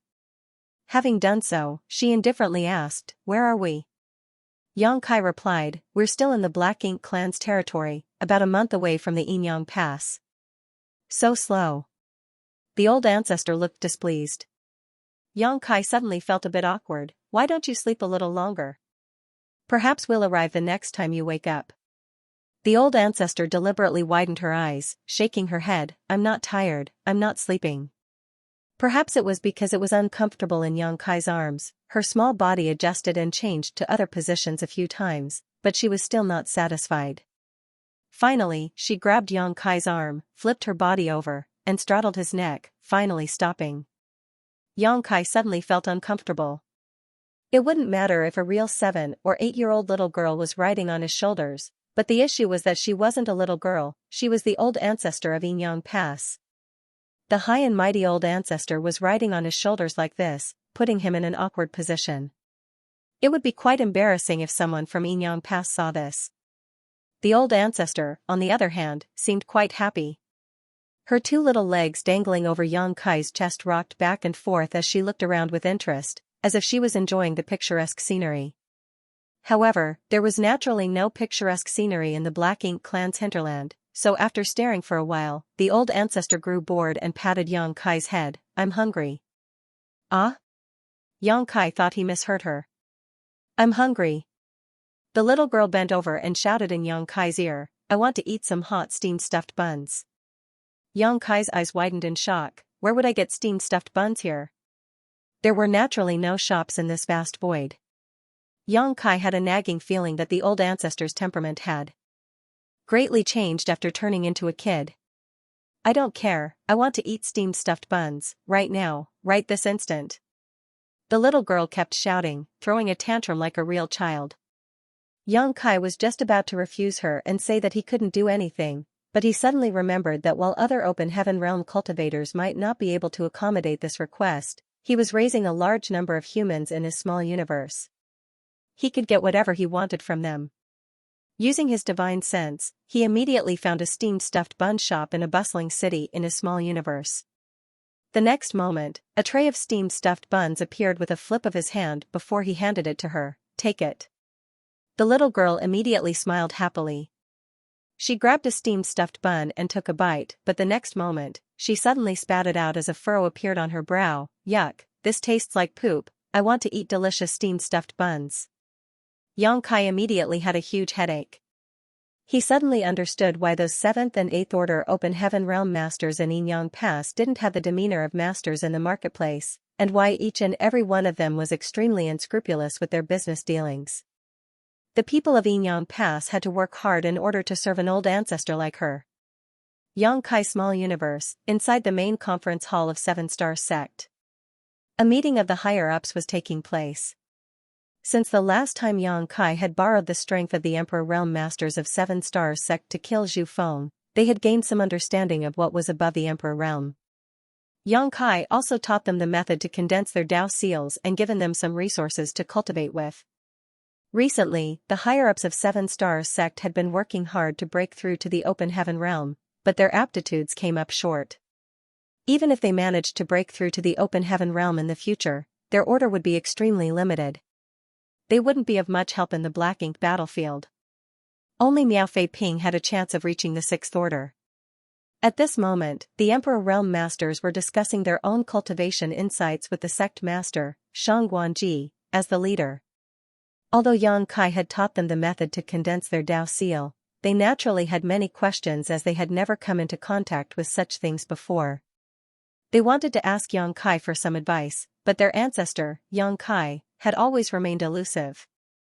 They were unable to find him, so left with no options, they could only try to learn by discussing with each other. Just as everyone in the hall was locked in a heated discussion though, Shang Guanji suddenly jolted as he stood up straight as an attentive look appeared on his face, apparently listening to something. His strange actions puzzled many of the higher-ups and they all focused their attention on him. After a short while, Shang Guanji bowed and solemnly stated, "This junior will obey." As soon as he said this, all of the Emperor Realm Masters present became excited. Elder Guan Xianxing even asking, "Sect Master, does the ancestor have any instructions?" In the entire void world, the only person who could make Shang Guanji act so respectfully was the ancestor. As he had expected, Shang Guanji solemnly nodded his affirmation. "Just now, the ancestor issued a decree for my 7-Star Sect to carry out." Guan Qianxing and the others stood up together, perking up their ears. Shang Guanji swept his eyes over the crowd and sonorously declared, "The ancestor wants to eat steamed stuffed buns." Everyone was dumbstruck. Guan Qianxing thought he had heard wrong and skeptically asked, "Sect Master, what does the ancestor want to do?" Shang Guanji stared at him with a serious look on his face, reiterating, "The ancestor wants to eat steamed stuffed buns, delicious steamed stuffed buns." 7-Star Sect's gears suddenly started fiercely turning as the Emperor Realm Masters flew about. The disciples below didn't know what was happening and thought that something big had happened, but soon they found out that one of the 7-Star Sect's precious spirit beasts had been killed by Elder Guan Qianxing. The disciples were all shocked. It had to be known that Elder Guan Qianxing had spent a great deal of effort to capture the spirit beast in the past. It was quite strong and intelligent. Coupled with its beautiful appearance, many of the disciples were quite fond of it.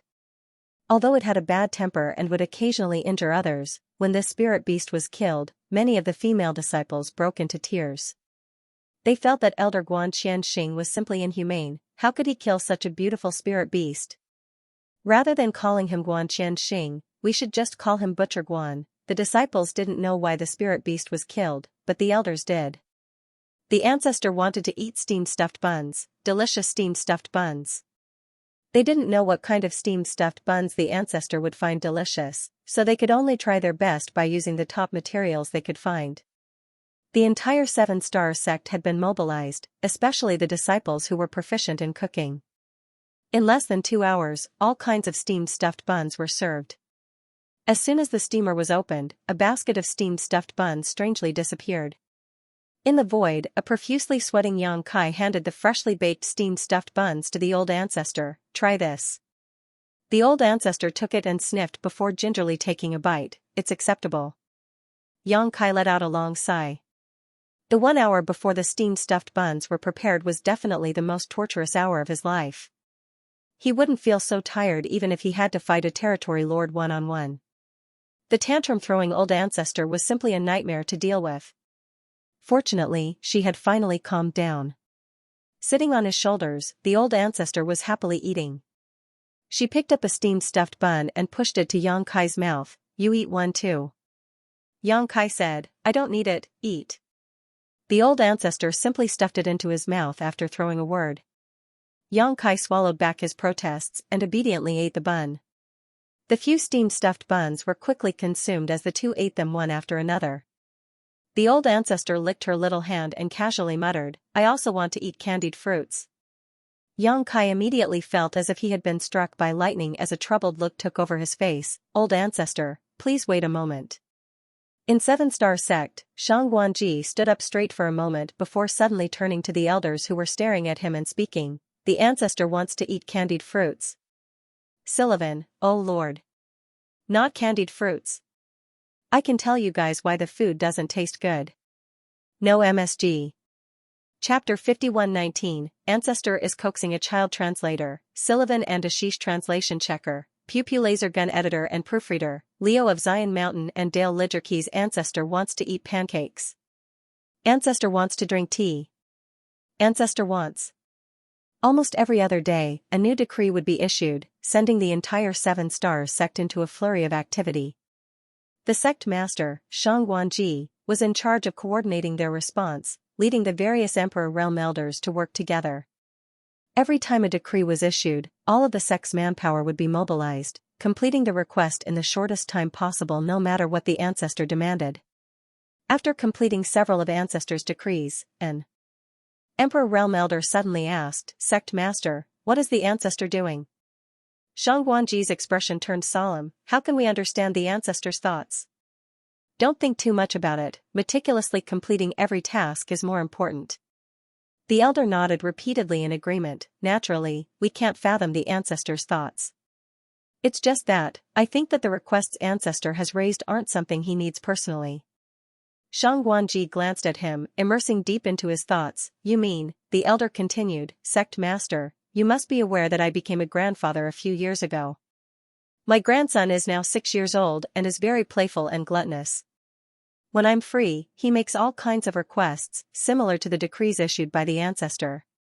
If this old master may make a bold presumption, I think that the ancestor is doing the same thing as this old master, coaxing a child."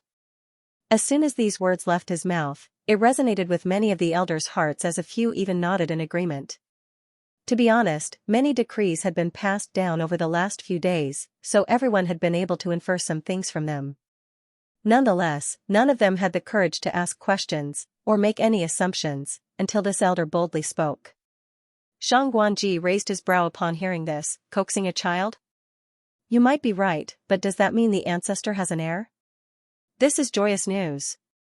The elder replied, "Of course it's joyous news, but if he's really coaxing a child, we can be more proactive in supporting him.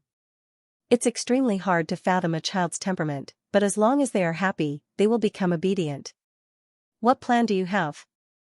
Shangguanji asked. The elder stroked his beard before replying, "If it's regarding eating, we've already prepared a lot of snacks for the ancestor, so the direction we should be focusing now should be entertainment. To tell you the truth, my grandson is very fond of a certain toy, and he enjoys playing with it quite a lot. If we can give a similar object to the ancestor, perhaps we can resolve the ancestor's predicament." "Oh?" Shangguanji became interested. "What is it?" The elder stroked his beard with a smile before giving its name. Shangguanji lightly nodded his acknowledgement. "An interesting proposal. In that case, we should quickly make one and hand it over to the ancestor." The elder readily accepted the order. After the time it takes to boil a cup of tea, Xianxia suddenly reached out as something appeared in his hand, handing it to the old ancestor on his neck. "Here, this is for you." The old ancestor glanced at it before smacking Xianxia's head and angrily asking, "Do you think I'm a child?" Xianxia's neck shrank back. Be that as it may, the old ancestor took the object in his hand with a light snort before she started shaking it in satisfaction. It was a rattledrum. After they gifted Xianxia the rattle drum that day, the frequency with which the ancestor issued new decrees greatly decreased. Although they still needed to prepare some food from time to time, it was not as frequent as before. After the initial hustle and bustle, 7-star sect was able to quickly and effectively complete the ancestor's orders. The ancestor was obviously very satisfied with their performance, even bestowing them with some materials and many insights about condensing their Tao seals. The 7-star sect's higher-ups were naturally very grateful. A month passed in the blink of an eye. After traveling non-stop, Yang Kai was already close to Yinyang Pass. He didn't run into many Black Ink clansmen on the way, so the journey was quite smooth and uneventful. On this day, Yang Kai saw the towering Yinyang Pass from afar, but just as he had expected, it was surrounded by the Black Ink clan's army. It had been over half a year since the Black Ink clan's army had engaged Yinyang Pass army. During this time, both sides must have clashed on quite a few occasions already. When Yang Kai arrived, both sides were in a heightened state of tension, but not much fighting was happening. This also made sense. Every time the Black Ink clan army besieged a great pass, the battle would last for an extremely long time, ranging from a decade or two to a century. During this time, the Black Ink clan army would constantly replenish their own forces until their casualties were too many for them to bear. When the Black Ink clan army retreated, the humans would finally have some precious time to rest and recover. Yinyang Pass was right ahead, and if Yang Kai was alone, he could have used the universe transference law to return directly. Every great pass had 4 purifying Black Ink battleships, and all of them had a universe array that Yang Kai had personally installed, so it was only natural that he had left his imprint on them. But as he also had the old ancestor with him, he was unable to use the universe transference law. The old ancestor's cultivation had been completely exhausted, so if she were to encounter any danger, she would be powerless to defend herself. If he wanted to return to the inner sanctum, he would have to plan his every step very carefully. The old ancestor, on the other hand, seemed to want nothing more than to see the world plunge into chaos. She urged Yang Kai to press on. According to her, if Yang Kai were to appear, the soldiers of Yinyang Pass would definitely come to support him. At that time, they might find a chance to safely return to the inner sanctum by working together, especially since Yang Kai was proficient in the Tao of space. Yang Kai decisively refused the old ancestor's proposal. The child version of the old ancestor was too reckless. Although her proposal did have a chance of success, it carried a huge risk. As it concerned the safety of the old ancestor, Yang Kai didn't dare to be careless. Then, what do you suggest we do? Having her proposal rejected, the old ancestor was obviously upset. Let's wait. It's impossible for the two sides to continue staring at each other peacefully. When the fighting really starts, we'll find a place with weak defenses and break through. It was not the first time Yang Kai was doing something like this, but last time he did it, he had hundreds of others accompanying him. This time, he could only rely on himself. Having made his decision, Yang Kai immediately found a universe fragment and settled down. This universe fragment wasn't very big, and there were traces of mining on it. Possibly, Yinyang Pass had used void Yinyang mirrors to transport a universe world back here, mined it, and then discarded the leftovers. The Black Ink clan probably didn't expect any humans to stop over in such a place, so they did not have any intention of investigating it. For the next few days, although the two races clashed with each other, it was only some small skirmishes, nothing too big. Yang Kai patiently waited. Finally, after half a month, Yang Kai, who was cultivating, suddenly felt powerful energy fluctuations coming from the direction of Yinyang Pass. When he looked up, he saw the Black Ink clan army attacking Yinyang Pass in a frenzy. The entire battlefield was shrouded in rich Black Ink strength, and he could see countless Black Ink clouds of all sizes spanning over the entire battlefield. This was his chance. Yang Kai stood up and started paying close attention to the battle.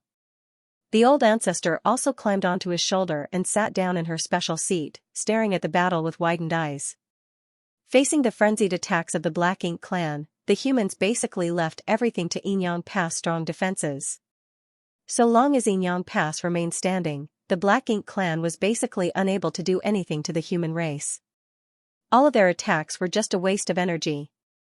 On the other hand, the spirit arrays and artifacts set up around Yinyang Pass could effectively kill the incoming Black Ink clan. This assault lasted for 3 full days before the Black Ink clan's momentum weakened all of a sudden. At that moment, warships suddenly appeared from the gates of Yinyang Pass one by one. Immediately after, figures charged straight at them one after another, attacking them. The soldiers of the two races were instantly locked into another heated confrontation on this massive battlefield. Countless Black Ink clansmen instantly lost their lives, whereas many human race warships were reduced to shambles. "Let's go!" Yang Kai shouted and rushed towards Yinyang Pass. Riding on his shoulders, the old ancestor tightly gripped his hair with one hand, while pointing ahead with the other, looking all excited as she shouted, "Charge!" In the chaotic battlefield, no one on either side noticed a pair of figures charging towards them from the rear, until a dragon roar reverberated across the battlefield and a golden glow flashed, followed by the majestic appearance of a 30,000-meter-long dragon.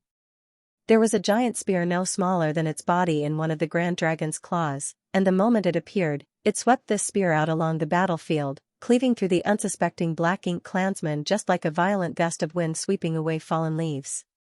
The Black Ink clan suffered massive casualties in the blink of an eye, and when the Grand Dragon whipped its tail, countless more perished. On such a battlefield, the destruction a Grand Dragon could cause was simply unimaginable, not to mention the long spear held in its dragon claw. Many of the Black Ink clansmen turned pale in fright and tried to dodge, but it was still difficult for them to avoid the oncoming death. Soon, the appearance of the Grand Dragon attracted the attention of both sides. The masters of both races quickly converged. One side wanted to intercept the dragon, while the other wanted to rescue it, which naturally resulted in a fierce clash. The resulting battle shook the universe and caused the void to collapse. The old ancestor's small figure stood atop Yang Kai's dragon head, rocking along the Grand Dragon's movements. She was surrounded by intense murderous intents, storming from every possible direction, but she still remained steadfast. Suddenly, a burly figure broke through the rows and rows of enemies and landed on the dragon head, bowing and cupping his fist. "Welcome back, old ancestor." The old ancestor lightly nodded, "You've worked hard." The person who had arrived was none other than the Southern Army commander, Wu Qing. In the entire Yinyang Pass, he was the strongest open heaven realm master besides the old ancestor. He also possessed one of the 4 universe pillars and was a future hope of the human race, as rumor had it that he was not far from advancing to the Ninth Order. If he could really break through to the Ninth Order one day, the human race would have another old ancestor. Along with Wu Qing's arrival, many open heaven realm masters soon gathered around the Grand Dragon. Even a few 8th Order Division commanders had arrived, escorted by numerous warships. Surrounded by the elites of the human race, Yang Kai and the old ancestor were escorted back to Yinyang Pass. The Black Ink clan had obviously also discovered the situation here. Although they didn't quite understand why the humans were defending the Grand Dragon so heavily, since the enemy was paying so much attention to it, it must be important. As such, the Black Ink clan rushed in, but no matter how many of them tried, they failed to block the humans' advance. A moment later, Yang Kai and the old ancestor were brought to one of Yinyang Pass's main gates under Wu Qing's lead. Wu Qing summoned his strength and wrapped it around the old ancestor before quickly entering the inner sanctum, while Yang Kai turned around and joined up with the army to fight back against the Black Ink clan. Chapter 5120, Battle Outside Yinyang Pass. Translator, Sullivan and Ashish. Translation checker, Pew Pew Laser Gun Editor and Proofreader, Leo of Zion Mountain and Dale Lidgerkeys. This battle lasted for several days, and by the end, Yang Kai couldn't maintain his dragon form and had no choice but to fight in his human form. After a few days, both sides withdrew. The battlefield entered a rare brief period of peace. The armies on both sides focused on recuperating, but so long as the Black Ink clan did not retreat, Yinyang Pass could not really rest. Fortunately, the old ancestor had returned. Although the old ancestor had been seriously injured once again and had inevitably returned to her younger self, the news she brought back greatly boosted the morale of Yinyang Pass. Mu Guang was seriously wounded in her fight with the old ancestor and was currently sleeping in her Black Ink nest. In other words, Mu Guang would not appear in this battle. More importantly, the old ancestor had eliminated 5 territory lords. This was an unimaginable loss for the Black Ink clan. On top of that, Yang Kai had single-handedly destroyed almost 10 mid-rank Black Ink nests, along with hundreds of low-rank Black Ink nests. After such heavy losses, the Black Ink clan was in a state of chaos. A large number of feudal lords had gathered around the remaining mid-rank black ink nests to protect them and thus could not be deployed as reinforcements. Such casualties had shaken the foundation of the Black Ink clan. In the past, the reason why the Black Ink clan was able to besiege the Great Pass for so long was because they could constantly send reinforcements from the rear. But now that Xianxia had dealt so much damage, the number of troops they could send would be greatly reduced. It could even be said that the Black Ink clan would not be sending many soldiers at all in order to guard against any future problems. In that case, the current war would end soon. Without reinforcements, how could the Black Ink clan resist the humans when they suffered so many casualties in battle? The Black Ink clan would have to retreat once the situation on the battlefield became untenable. Thus, after hearing this news, those from Yinyang Pass were all extremely excited. What's more, Xianxia had ventured deep into the Black Ink clan's territory alone, destroying many Black Ink nests, and rescued more than 300 artifact refiners, including 3 grandmasters. He had made an enormous contribution to the human race. Xianxia had already let out Wu Xinghe and the others from his small universe, and they were now assigned to the refining hull to repair the warships damaged in the battle. Wu Xinghe and the others were originally 7th Order Open Heaven Realm Masters, but in order to assist Xianxia, their cultivations had regressed to the 6th Order so that they could enter the latter's small universe.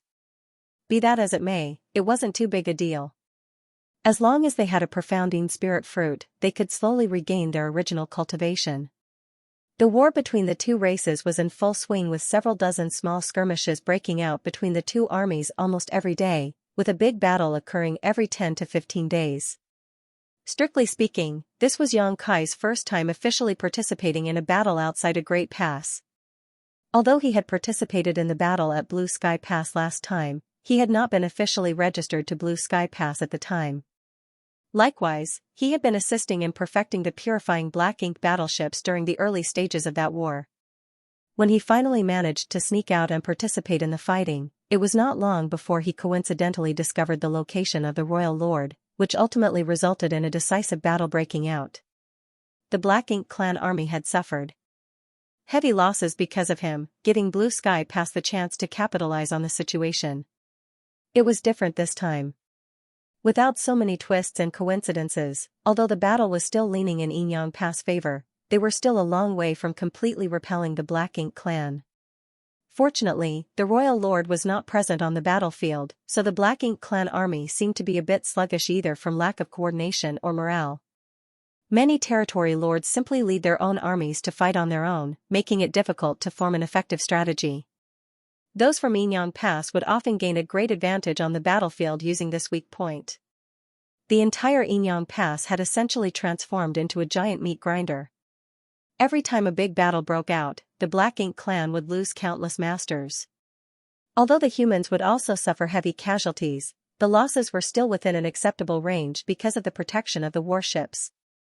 As Xianxia was a soldier from Blue Sky Pass, he didn't have an official position here. However, Tang Qiu had decided to temporarily place him in Su Linggong's squad.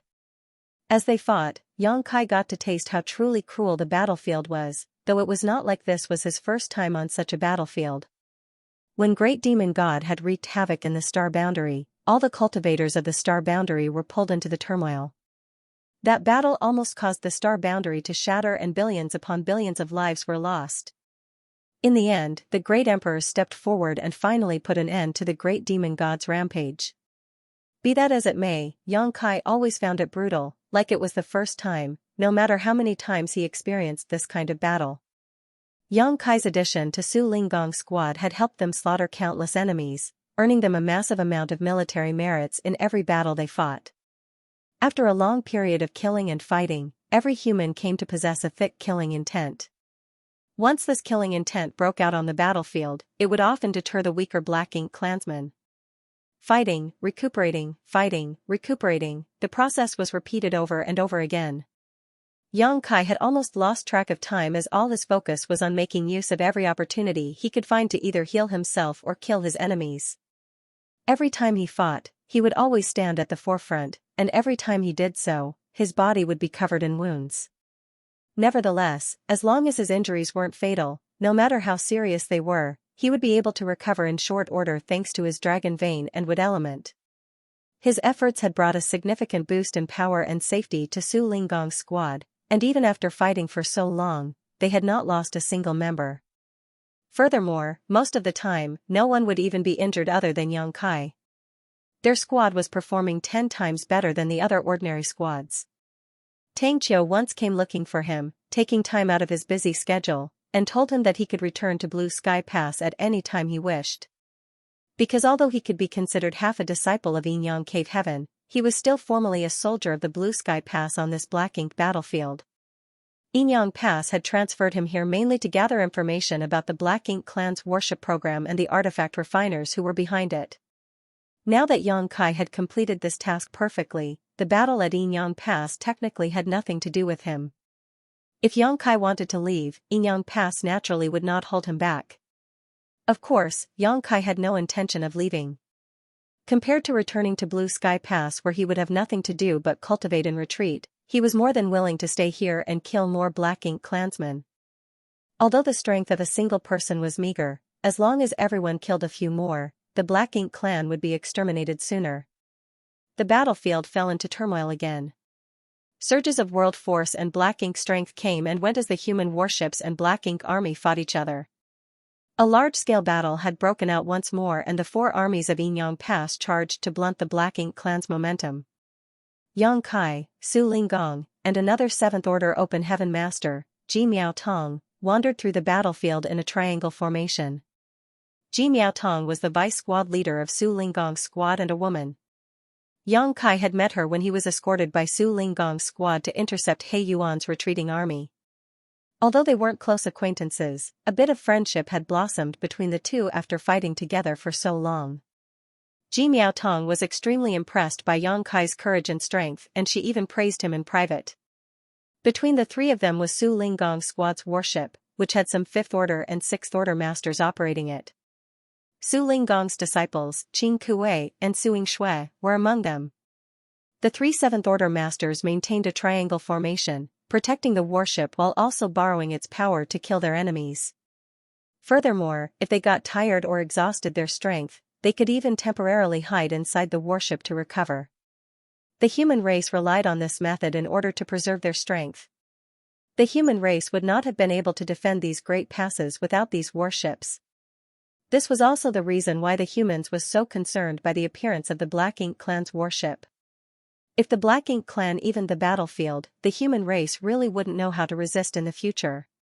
It had been half a day already since the battle broke out and Yang Kai and the others had been fighting non-stop since it began. Yang Kai's condition was still good, but Su Linggong and Ji Miaotong both were clearly unable to continue. Although they had taken many spirit pills to keep their strength up, their high rate of consumption had made it difficult for them to replenish their small universe's world force. Regardless, the human army should be withdrawing their forces soon, and at that time, they could naturally return to the inner sanctum to rest and recover. After such a long, fierce battle, the Black Ink clan's soldiers had greatly decreased and the resistance they faced was no longer as intense as before. The 8th Order Division commanders had basically been keeping a close watch on the territory lords, so as long as everyone was careful on the battlefield, there wouldn't be any major problems.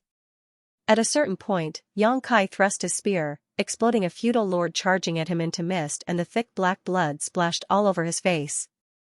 It wasn't that Yang Kai couldn't protect his face, it was just that he was too lazy to waste his strength to do so. In any case, Black Ink strength had no effect on him. With the World Tree clone in his possession, he wouldn't be corrupted even if he was soaked in this black blood. As Yang Kai was pulling back his spear, something caught his eye and he looked in a certain direction. In his sight, the humans and the Black Ink clansmen were locked in a heated battle when suddenly, a nimble figure entered his sight, but it disappeared soon after. Yang Kai raised his brow slightly, wondering whether his eyes were playing tricks on him. Nonetheless, he found this figure a little familiar. Before he could give it another thought, another squad of Black Ink clansmen attacked from the side. Yang Kai quickly collected his thoughts and raised his spear to meet them, leaving a mountain of corpses in his wake. As expected, an order to withdraw came from Yin Yang Pass soon after. Following Su Linggong's command, the warship turned around and flew towards the inner sanctum. Although the Black Ink clan pursued them, it was difficult. for them to penetrate the defenses of the 3 Seventh Order Open Heaven Realm Masters. Thus, they no longer dared to continue after chasing for a while.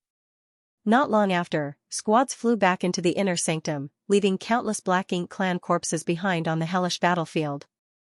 Get some rest, and be ready to fight at any moment. I'll go get the warship repaired, Su Linggong ordered before storing the huge warship into his small universe and heading towards the refining hull. Although the members of the squad weren't injured, their warship had suffered damage in many places and needed to be repaired by the artifact refiners of the refining hull. Chapter 5121, Running into an Old Friend in Yinyang Pass Translator, Sullivan and Ashish Translation Checker, Pew Pew Laser Gun Editor and Proofreader, Leo of Zion Mountain and Dale Lidgerkeys. The squad members bid each other goodbye before returning to their residences to rest. Generally speaking, after such a large-scale battle, no major skirmishes would break out for the next 10 to 15 days. So, nothing major should happen in the next half-month. Yang Kai had been living with Qin Kuei ever since he returned from the Black Ink clan's territory, so he naturally left with him. But after taking a few steps, he suddenly stopped and looked towards a certain direction, where a familiar figure caught his attention. "What are you looking at?" Qin Kuei also stopped and curiously asked. "You go back first, I'll be right back," Yang Kai replied before heading in that direction. Soon, Qin Kuei saw Yang Kai stop a person and start chatting with him with a smile. He couldn't help but ask Suing Xue in a low voice, "Junior sister, is Yang Kai close to someone else other than us here?" Suing Xue shook her head, a look of exhaustion taking over her face. "It's fine as long as it's not a woman, why worry?" Qin Kuei nodded lightly, "I guess, you're right." The two of them casually chatted before quickly leaving. On the other side, the cultivator who was stopped by Yang Kai wore a gloomy expression. "You're mistaking me for someone else." Yang Kai continued with a smile, "Divine Monarch's noble bearing is still the same, how can I mistake you for someone else?" The man glared at him, "I'm only a 7th Order Master, how could I dare call myself a Divine Monarch?" Yang Kai replied, "With Divine Monarch's aptitude, it's only a matter of time before you reach the 8th Order. The 7th Order is just a temporary stopover, so why should Divine Monarch act so humbly?" "What do you want?" The man grew impatient. Yang Kai replied, "Nothing, it's just I was pleasantly surprised to run into a familiar face. I came to chat with the Divine Monarch to talk about old times, that's all." The man immediately flew into a rage. "There is only enmity between you and I, what's there even to talk about?" Yang Kai countered with a smile, "So Divine Monarch admits that you know me?" The man's face went black as he grit his teeth and asked, "What exactly do you want?" Yang Kai replied with a sigh, "I really don't want anything. It's just that when I spotted Divine Monarch's figure, I couldn't believe it and came here to confirm I wasn't seeing things. I didn't expect that Divine Monarch would also be here. Isn't this all because of you?" The other party gnashed his teeth, as if he had an irreconcilable grudge with Yang Kai. Yang Kai innocently stated, "I don't remember doing anything to Divine Monarch. The one who captured you back then was Senior Fisherman from Bright King Cave Heaven." The man waved off, stating, "Don't call me Divine Monarch anymore, I'm only a 7th Order Master now. Others will laugh at you if you keep calling me that." "Then, Brother Blood Crow?" Yang Kai slightly raised his brow. The person in front of him was none other than the Black Crow Divine Monarch he had met in the Blood Monster Cave Heaven centuries ago. After cultivating the Great Evolution Indestructible Blood Light Scripture, Black Crow seized the body of a great Thousand Blood Land disciple named Zhou Yi and escaped from the Blood Monster Cave Heaven. Afterward, he hid in the Shattered Heaven and committed all sorts of crimes, leaving a bloodbath in his wake, causing many disciples from the Cave Heavens and Paradises to be killed or injured. As he already possessed the foundation of an 8th Order Open Heaven Realm Master and had obtained the Great Evolution Indestructible Blood Light Scripture, his cultivation rapidly rose. Even his strength had also exceeded his own order. To a certain extent, the Great Evolution Indestructible Blood Light Scripture was similar to Wukwang's Heaven-Devouring Battle Law. Both used external forces for their own gain, but in comparison, the Great Evolution Indestructible Blood Light Scripture only consumed blood essence, while Wukwang's Heaven-Devouring Battle Law could devour anything. Which was superior was obvious. In the past, Yang Kai had been curious who would devour whom if Wukwang were to meet with Blood Crow, however, this was only a thought experiment as these two had never met. When he was hiding in the shattered heaven, Black Crow had changed his name to Blood Crow. Xianxia had fought with him several times before in the Blood Monster Cave Heaven. If Xianxia hadn't ruined his plans, he would have closed the Blood Monster Cave Heaven long ago, and everyone who had entered at the time to train would have become his food and nourishment for his growth. The Blood Monster Cave Heaven also had various resources left behind by its previous master over his lifetime. Once Blood Crow absorbed all of these resources, he might be able to reappear in the world as a divine monarch. By then, even the cave heavens and paradises might not be able to do anything to him. Later, Xianxia once again encountered him and fought him in the shattered heaven. At that time, Xianxia was a 6th Order Open Heaven Realm Master, the same as Blood Crow. Relying on his superior 8th Order foundation and knowledge, Blood Crow hadn't taken Xianxia seriously and wanted to take him down in one fell swoop. However, Xianxia's cow punch had made him greatly suffer. In the end, Blood Crow was captured by an elder from Bright King Cave Heaven. Afterward, Xianxia ventured into the depths of the shattered heaven, where he encountered Xia Lin Lang, and obtained the world spring by chance. Afterward, Qingyang chased him until he entered the Divine Spirit ancestral land. Since then, Xianxia had not heard any news about Blood Crow and presumed he had been imprisoned in Bright King Cave Heaven, unable to free himself. Therefore, Xianxia was extremely surprised to see Blood Crow in Yinyang Pass. In a place like the Black Ink battlefield, all battles were against the Black Ink clan and past grievances between people had long been forgotten. Xianxia would never have been so calm and cordial if he had encountered Blood Crow in the 3000 worlds. He would have immediately thought that he had escaped from Bright King Heaven and was about to commit something atrocious again. But it was different here. Every human on the Black Ink battlefield was a comrade they could fight side by side with and depend on. It could be said that Xianxia didn't have any great enmity towards Blood Crow, and this was something Blood Crow could clearly feel. However, considering what had happened to him, Blood Crow definitely held some resentment towards him. All of this was because Xianxia had ruined his grand plan in Blood Monster Cave Heaven. Seeing him remain silent, Xianxia asked, "Brother Blood Crow, why did you come to the Black Ink battlefield?" Blood Crow angrily snapped, "What? Can't I come here?" Xianxia patted him on the shoulder, "Calm down, let's talk things out. The Black Ink battlefield is a dangerous place after all." Blood Crow stepped aside and coldly snorted, rebuking, "Do you think I wanted to come to this damned place? Do you think I had a choice? Between being imprisoned in a dark and damp cell forever and coming to the Black Ink battlefield to fight the Black Ink clan, which one would you choose?" Xianxia finally understood after hearing this. Blood Crow was a 7th Order Open Heaven Realm Master, and with an 8th Order Open Heaven Realm Foundation at that. He had quite a good chance of breaking through to the 8th Order Open Heaven Realm in the future. With such potential and strength, instead of leaving him to rot in prison, it would be better to send Blood Crow here to kill the enemy. It was obvious that Bright King Heaven had such considerations before sending Blood Crow here. No matter how twisted Blood Crow's temperament was, it was impossible for him to have any treacherous thoughts in a place like this, unless he was willing to be corrupted and become a Black Ink disciple. However, Black Ink disciples had their minds warped by Black Ink strength and essentially became slaves, so if he really got corrupted by Black Ink strength, he would no longer be himself, an intolerable fate for almost anyone. "Brother Blood Crow, you've had it hard," Xianxia sympathized. "All thanks to you." Blood Crow became extremely annoyed. Xianxia chuckled, "Now you can finally act openly, it's better than sneaking around and hiding." Blood Crow snorted and glanced at him, "I didn't expect you to also reach the 7th Order so quickly. I was just lucky." Xianxia smiled, "It can't compare to Brother Blood Crow's deep foundation.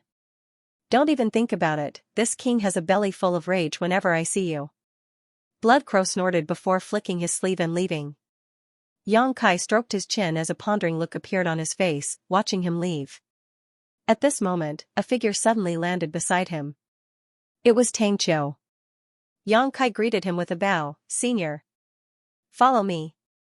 As Xianxia spoke, mobilizing his strength and wrapping Xianxia in it before quickly disappearing.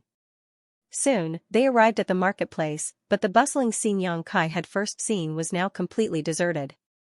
There was not a single person in sight. After giving it a thought, he did not find it strange either. The marketplace was crowded in the past because there had been no ongoing battles.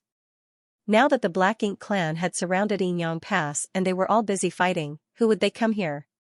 Nonetheless, it wasn't as if there wasn't anyone here. At Lin's Steamed Bun restaurant, a small figure was sitting at a table while supporting her chin with one hand while playing with her hair with the other. She looked extremely bored. Spotting the figure, Yang Kai promptly stepped forward and bowed, "Old ancestor." Ever since he had escorted the old ancestor back, he had been fighting against the Black Ink clan and had not seen her again. He had no idea why Xianxia had brought him here. The old ancestor lightly nodded before stretching out her hand, "Sit." Yang Kai was just about to sit down when he suddenly felt a sharp gaze on his back. Looking back, he saw Xianxia glaring at him and immediately straightened up. Junior wouldn't dare. "What can I do for the old ancestor?" The old ancestor glanced at Xianxia but didn't say anything. Rather, she just asked Yang Kai, "Do you know why this marketplace exists in Yinyang Pass?" Yang Kai pondered for a moment after hearing her question. Although he had some ideas, he didn't dare to say them out loud and could only shake his head. "Junior doesn't know." The old ancestor asked with a smile, "Do you think the marketplace was built just for me to have fun?" Having been seen through, Yang Kai could only brace himself and agree, "Yes." The old ancestor admitted, nodding, "You're right, this marketplace was built for me to play around in, but it's nothing so simple as a way to pass time. There are circumstances that necessitate it." Yang Kai asked, confused, "Please enlighten me, old ancestor." The old ancestor stood up and slowly walked to the door, staring at the empty street. "The reason why the human race can hold on for so long is firstly because of these great passes, and secondly because of the Ninth Order Open Heaven Realm Masters, who can contend with the Black Ink clan's royal lords. You are now a Seventh Order Master, so you should also know the importance of top-tier combat power in the huge battlefield of the two races." Yang Kai earnestly nodded his agreement, "Indeed." The old ancestor continued, "To put it bluntly, the Ninth Order Open Heaven Realm Masters like me are the key to ensuring the safety of the Great Passes to a certain extent." Yang Kai listened attentively. The old ancestor continued, "I cultivate a secret art called the Samsara art, and my cultivation improves every time I undergo a cycle of rebirth. As a result, if I am seriously wounded, I become like this. It may seem like my cultivation has been completely destroyed, but in truth, this is simply a cycle of reincarnation to me. However, because of the Samsara art, the method I use to heal my injuries is different from others. This marketplace was built for me, and is related to the secret art I cultivate. This is where I heal my injuries." Chapter 5122, Secret Order Translator, Sullivan and Ashish Translation Checker, Pew Pew Laser Gun Editor and Proofreader, Leo of Zion Mountain and Dale Lidger Keys. Observing the myriad forms of the human world, seeing all the prosperity of the bustling world, Yang Kai suddenly recalled the words etched at the entrance of marketplace. The old ancestor lightly nodded, "Living inside the bustling world can quickly heal my injuries, which is why there is a marketplace in Yinyang Pass." Yang Kai suddenly came to realization. The old ancestor's healing technique was somewhat similar to Duan Hongchen's secret art. Duan Hongchen's title was Bustling World, and his entire cultivation was based on experiencing the baptism of the bustling world. Yang Kai couldn't comment on the profundities of this technique. After all, he had never cultivated such a technique before, but since the old ancestor had said as much, it must be so. At this point, he suddenly understood why the old ancestor had summoned him. "Does old ancestor want this junior to help you heal your injuries?" The old ancestor agreed, nodding, "I've heard that you have raised many living beings in your small universe and it can be considered a complete world. It would be a huge advantage if you could help me heal my injuries. I don't need to heal completely, just enough to regain the strength to fight." At this time, Tang Qiu also interjected, "Although the Black Ink clan army isn't receiving many reinforcements, it will take at least 3 to 5 years to force them to withdraw. Compared to previous wars with the Black Ink clan, which took more than a decade or even a century to end, 3 to 5 years was already an extremely short time, and all of this was thanks to Yang Kai. Had he not destroyed so many Black Ink nests behind the enemy lines and occupied so many Black Ink clansmen, the Black Ink clan's forces wouldn't have been so strained. Although 3 to 5 years isn't a long time, if the war continues, Yinyang Pass will definitely suffer some damage. But if the old ancestor can take action, she will definitely be able to end things in one fell swoop." Yang Kai cupped his fist, stating, "If old ancestor requires it, this junior is duty-bound to comply. Good, many thanks for your hard work in advance. Tang Qiu patted Yang Kai's shoulder in relief. In order to allow the old ancestor to experience the hustle and bustle of the mundane world and heal her injuries, Yang Kai needed to spread out his small universe and let her wander about inside. The old ancestor was a Ninth Order Open Heaven Realm Master, so Yang Kai naturally couldn't take her into his small universe. He had no other choice but to do things this way. Since that was the case, Yang Kai would be unable to participate in future battles as he would need to remain in one place. Yang Kai could not easily move before the old ancestor had regained her full strength. Fortunately, Tang Qiu also said that since the old ancestor had decided to decimate the Black Ink clan army personally, Yinyang Pass' next strategy would be to harden its defenses and wait. No matter how the Black Ink clan provoked them, they would pretend they didn't hear anything. The humans would only rely on the spirit arrays and artifacts around Yinyang Pass to kill the Black Ink clansmen who got too close. They would not be sending troops out onto the battlefield. Soon, Yang Kai spread his small universe in the marketplace and let the old ancestor enter. Not only that, but he also chose the most prosperous city for her to arrive at. While the old ancestor was roaming around the mundane world in his small universe, Yang Kai did not remain idle. Although he could no longer freely move due to having spread his small universe, cultivating was not an issue for him. As such, he took out a set of 7th Order materials and quietly began refining them. Inside Void World, Miao Fei Ping of 7 Stars sect had long since matured from an innocent brat to an Emperor Realm Master and was now an elder of 7 Stars sect. His aptitude was quite good, and not too long ago, he even helped the ancestor kill a powerful enemy, earning him much praise. After that incident, the ancestor also bestowed 7 Stars sect with many resources and passed down the method to condense one's Dao seal. Many of 7 Stars sect's Emperor Realm Masters had already begun doing just that. Rumor had it that they would advance the Open Heaven realm in the future as long as they worked hard. Miao Fei Ping was naturally no exception. Which cultivator didn't yearn for a higher martial Dao? Among all the Emperor Realm Masters who had begun refining powers into their Dao seal, Miao Fei Ping's progress was the fastest. He originally thought that he would at most be able to condense 5th Order powers with his aptitude. This was also the advice given by the ancestor when he originally bestowed them with the necessary materials. Of course, he wouldn't dare disregard the ancestor's advice. However, when he really began condensing powers into his Dao seal, he decided to be a little more courageous and try refining 6th Order materials. Much to his surprise, he actually succeeded. He didn't feel any discomfort or burden either. In other words, he could condense 6th Order element powers and attempt to break through to the 6th Order Open Heaven realm. He was extremely excited with this result, but at the same time, he couldn't help but feel puzzled. It was because the ancestor had said that although his aptitude was excellent, he would only be able to reach the 5th Order in the future. The ancestor could not have made a mistake, so how could I successfully condense 6th Order powers? He really wanted to consult with the ancestor and ask for an explanation, but he was unable to contact him, so he had no choice but to give up. Miao Fei Ping was still in the process of condensing powers, and he was refining a 6th Order material. He wanted to obtain higher achievements and a higher starting point. Because he knew that his 2 companions who had entered the sect with him had received personal guidance from the ancestor himself, they would surely soar higher in the future. Miao Fei Ping didn't want to be left far behind by these 2, so he could only redouble his efforts. Thinking back to when he first entered 7 Stars sect, all the past events vividly flashed in his mind. So many years have gone by in the blink of an eye.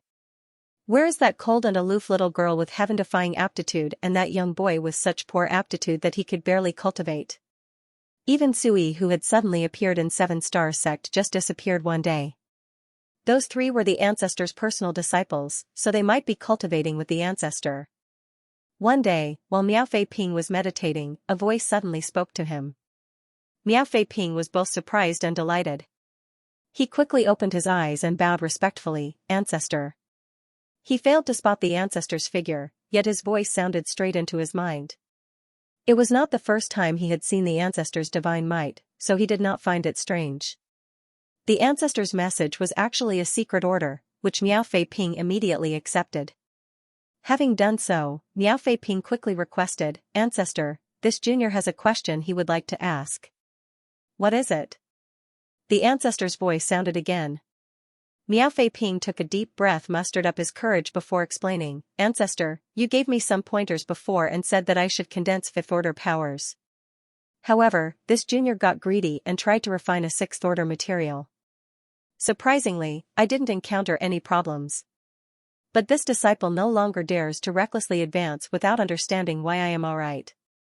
Ancestor, please grant me some guidance. Should I continue refining sixth-order materials, or switch back to the fifth-order materials?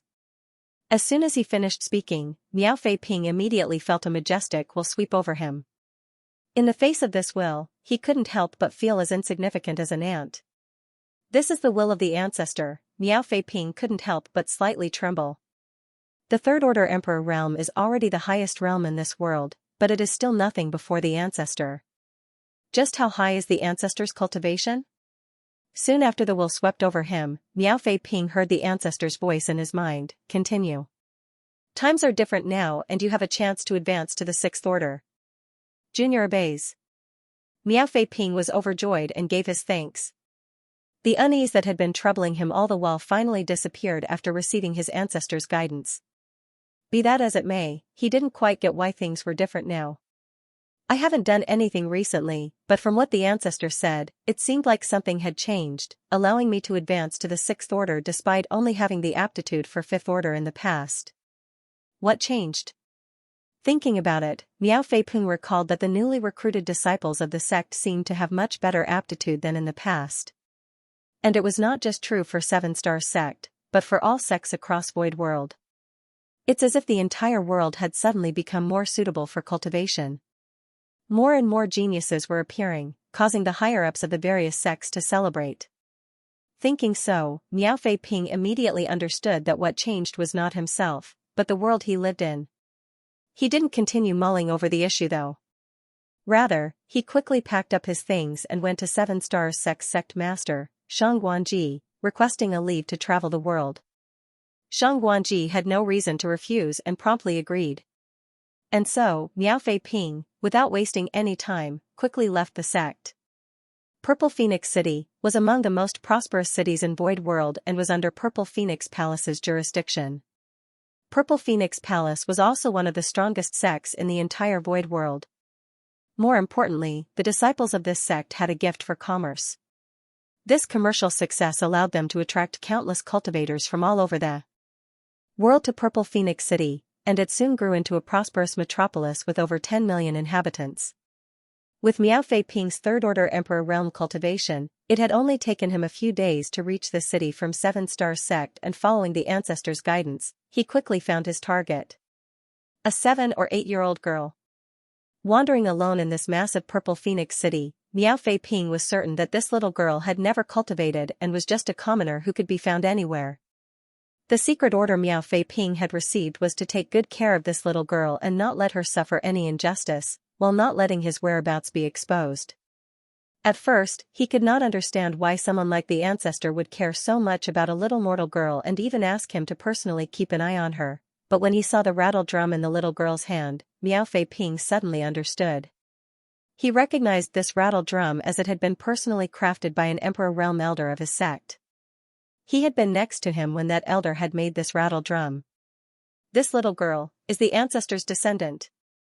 The ancestor had given a series of decrees back then, asking for steamed stuffed buns and candied fruits, all to coax this little girl.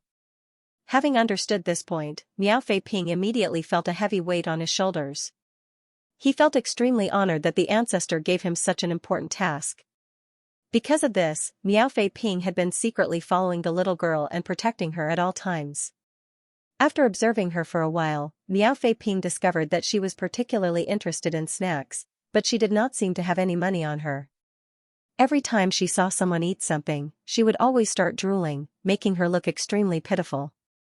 Several times, Miao Fei-ping couldn't bear to watch and almost offered his assistance. At these times, he couldn't help feeling a little puzzled. Since this little girl was the ancestor's descendant, why didn't the ancestor give her any money so she could buy the things she wanted? Obtaining mundane coins should be a breeze for the ancestor. But since the ancestor had not done so, he must have had his reasons. So, Miao Fei-ping couldn't rashly intervene either. Chapter 5123, Full Force Translator, Sullivan and Ashish Translation Checker, Pew Pew Laser Gun Editor and Proofreader, Leo of Zion Mountain and Dale Lidgerkeys. Nonetheless, after seeing the same thing over and over again so many times, Miao Fei Ping really couldn't bear to sit back and watch any longer, but neither could he expose himself. Ultimately, he gave some coins to the others and asked them to buy some things for the little girl. The little girl happily ate from then on. When the night arrived, the little girl had no place to sleep. So, she found a random alley and spent the night sleeping there, curled up. Every night, Miao Fei Ping would secretly protect her from the cold. Originally, Miao Fei Ping had thought that his days would pass by peacefully, but contrary to his expectation, something did happen. The little girl's rattledrum was stolen. If it was just an ordinary toy, no one would have paid any attention to it, but the material used to make this rattledrum was not ordinary. It was a rare piece of blue water wood. It was a toy for the ancestor's descendant, so the Seven-Star Sect elders had put in a lot of effort to craft this rattledrum, and it just so happened that the one who ultimately refined it had a suitable piece of blue water wood on hand at the time. Blue water wood was extremely precious as it could be used to refine emperor artifacts. It was particularly rare in this world and could be said to be priceless. A few weak cultivators noticed that the rattledrum in the little girl's hand was extraordinary. So, they threw some coins at the little girl and snatched the rattledrum from her in a half-buying and half-threatening manner. These cultivators weren't very strong, and as such, they failed to recognize the blue water wood, but they could still tell that the material of this rattledrum was expensive at a glance. The little girl looked extremely sad after losing the rattledrum and tears welled up in her eyes. She tried to snatch her toy back, but how could a 7-year-old little girl catch up to even the weakest of cultivators? The thieves disappeared in the blink of an eye.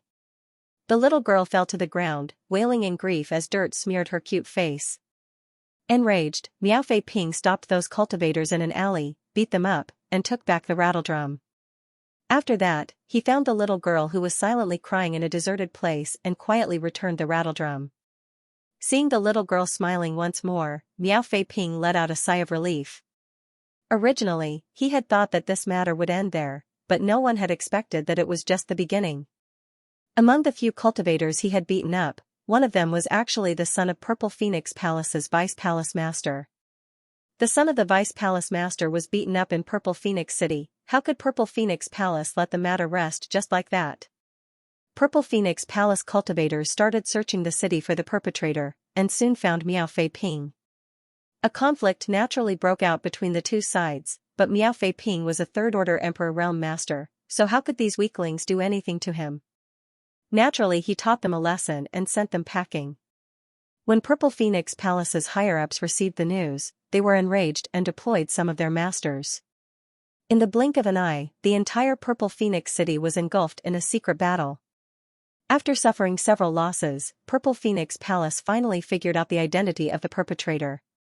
To their astonishment, it was actually Seven-Star Sect's Miao Fei Ping. This shocked Purple Phoenix Palace greatly.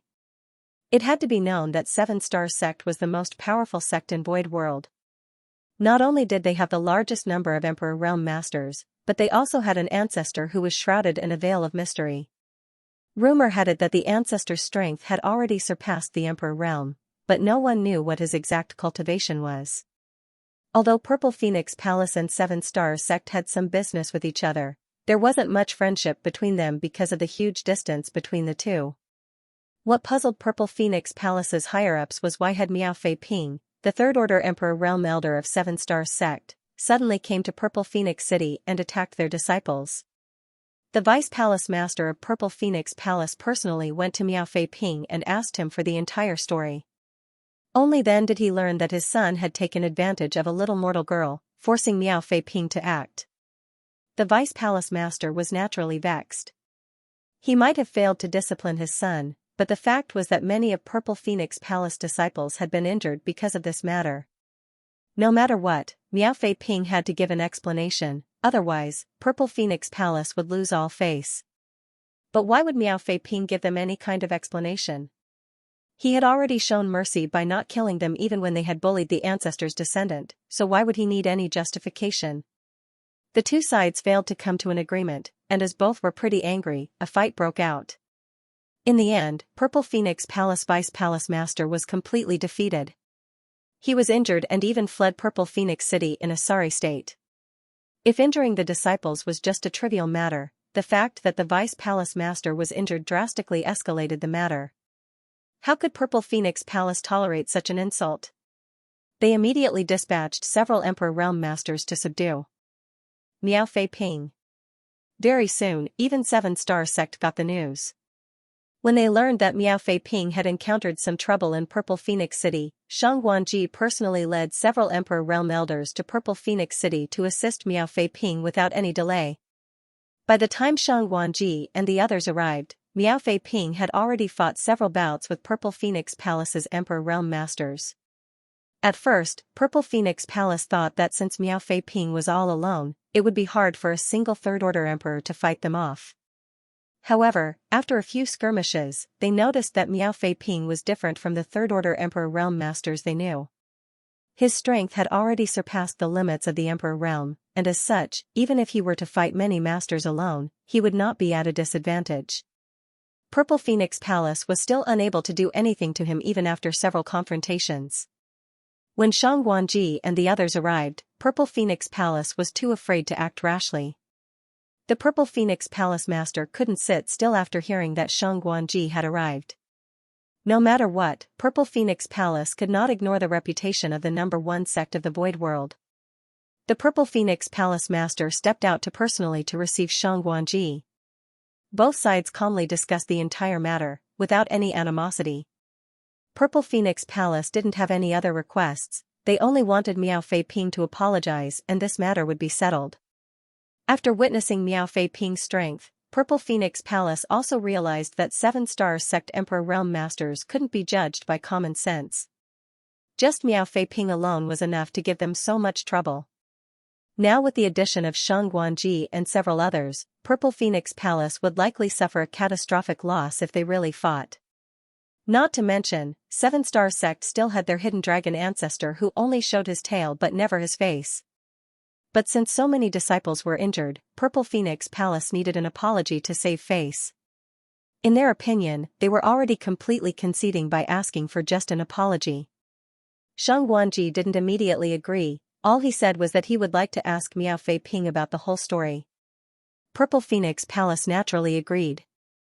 Soon after, Shang Guanji came to Miao Fei Ping and asked him what this situation was about. Since things had reached this point, Miao Fei Ping had no choice but to reveal that he had received the ancestor's secret order. Shang Guanji was extremely surprised after learning that everything was actually because of the ancestor's descendant. However, when he personally saw the little girl and the rattledrum in her hand, Shang Guanji finally got the confirmation that she was indeed the ancestor's descendant. He was immediately enraged.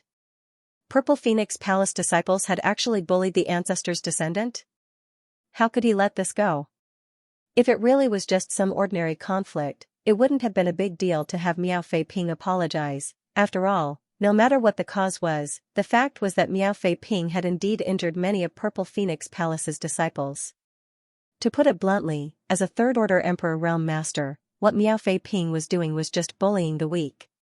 But the key point was that the ancestor was involved in this matter, so how could Shang Guanji give in? Shang Guanji visited the Purple Phoenix Palace Master and declared that it was impossible for them to apologize. If Purple Phoenix Palace continued pestering them over this, 7-Star Sect would do everything in their power to maintain the dignity of their sect. Purple Phoenix Palace was dumbfounded as they had never expected to receive such a reply. Many of Purple Phoenix Palace elders were unable to calm their fury and started clamoring to teach 7-Star Sect a lesson. The Purple Phoenix Palace Master, on the other hand, was hesitating. A few days later, a huge number of 7-Star Sect cultivators rushed to Purple Phoenix City. Judging by the scale, it could be said that 7-Star Sect had mobilized all its forces. Everyone had rushed over, from Emperor Realm Elders to disciples who had just entered the sect, not a single person was left. If someone were to attack 7-Star Sect right now, they would easily be able to take over their headquarters. Purple Phoenix Palace had never thought that 7-Star Sect's attitude would be so unyielding that they would mobilize their entire force. It felt as if a battle would break out between two great sects at any moment. Nothing of this sort had happened ever since the Great Migration to Void World. The unusual actions of Seven Stars sect also attracted the attention of all the sects in this world, and it was only at this moment that they truly witnessed the terrifying foundation of Seven Stars sect. Much to everyone's surprise, they had several dozen Emperor Realm Masters. Although the other sects had seen an increase in the number of Emperor Realm Masters they possessed in recent years, it wasn't too many. Even the strongest of them had perhaps a dozen or so in total. On the other hand, Seven Star sect actually had several dozen emperors. In the past, it had been rumored that Seven Stars sect was the strongest sect in Void World, but now, they finally had a deeper understanding of its strength. No one could understand why so many Emperor Realm Masters had appeared in Seven Stars sect. If the two sects were to fight, Purple Phoenix Palace would definitely not be their opponent.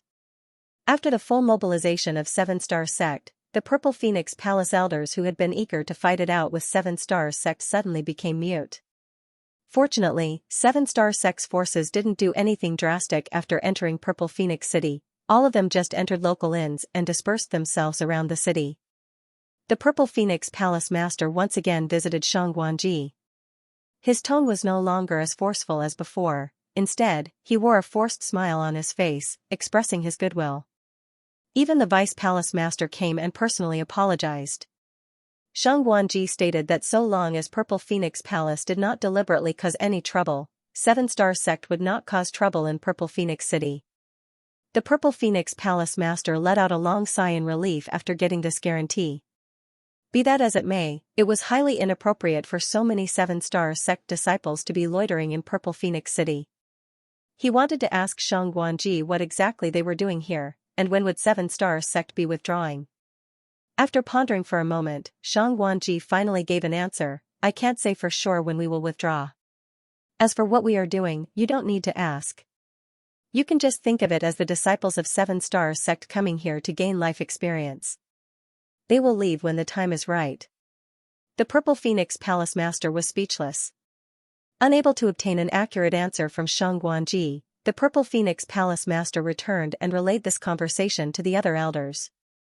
Immediately, one of the elders angrily rebuked, "Isn't Xianxia Seven Stars sect master? Who in Seven Stars sect dares to disobey him? Yet he said that he didn't know when they would be withdrawing. Clearly, he is just trying to make things difficult for our Purple Phoenix Palace." Other elders also flew into rage. However, one of the elders thoughtfully interjected, "According to the Palace Master's words, this Xianxia may have some difficulties." The Purple Phoenix Palace Master looked at the elder after hearing his speculation. What difficulties could he possibly have? The elder asked, "Palace Master, doesn't Seven Stars sect also have an ancestor? What if he gave the order?" The Purple Phoenix Palace Master's expression changed. "You mean?" The elder shook his head, stating, "It's just a guess, I can't say for sure." Sullivan, haha. This kind of thing always makes the novel better. Slice of Life Mini-Arcs. Chapter 5124, Army Attacks Translator, Sullivan and Ashish Translation Checker, Pew Pew Laser Gun Editor and Proofreader, Leo of Zion Mountain and Dale Ledger Keys in Purple Phoenix City. Seven Star sect disciples could be seen everywhere. Fortunately, these people really did not cause any trouble in Purple Phoenix City, just as Xianxia had said. Purple Phoenix Palace's higher-ups were both happy and puzzled. Could it be that Seven Stars sect really only sent their entire sect here to gain life experience? But what they could not understand was why they chose Purple Phoenix City. Nonetheless, Purple Phoenix Palace finally reached one conclusion after numerous investigations, and that was that the Emperor Realm Masters of Seven Stars sect were attaching a lot of importance to a certain little girl who was wandering around Purple Phoenix City. At any given moment, at least 2 to 3 emperors would be secretly watching over her. However, they only monitored her from a distance and never exposed their whereabouts nor interfered with her life. They simply let her wander the city as she pleased. Purple Phoenix Palace finally realized that this little girl was the cause of the entire incident. Purple Phoenix Palace failed to understand why Seven Stars sect placed so much importance on this little girl. They tried to investigate her background, but even after a thorough investigation, they came to a shocking conclusion. No one knew which family this little girl was from or when she had arrived in Purple Phoenix City. There was no record of her entering the city through the city gates. It was as if she had appeared in Purple Phoenix City out of thin air. They might have not understood the origins of this little girl, but they finally understood Seven Star Sect's intentions, allowing Purple Phoenix Palace to breathe a sigh of relief. Since this little girl was so important, Purple Phoenix Palace didn't dare to be negligent either. The higher-ups immediately ordered everyone in the city to open their doors wide for this little girl, catering to her every need. Since then, the little girl's life in Purple Phoenix City had become much more comfortable. She did not need to pay for anything she ate, and when night fell, the owner of a nearby inn would always invite her inside to sleep in a warm bed. All this while, Xianxia was sitting cross-legged inside the marketplace, silently refining cultivation materials. He had his small universe spread out, allowing the old ancestor to recuperate, but this did not affect his cultivation in any way. The people of Purple Phoenix Palace and Seven Stars Sect all thought that the old ancestor was just an ordinary mortal who had never cultivated before, but as the master of the small universe, Xianxia could clearly feel some intangible force constantly pouring into the old ancestor's body. This mysterious energy seemed to be the essence of the mundane world.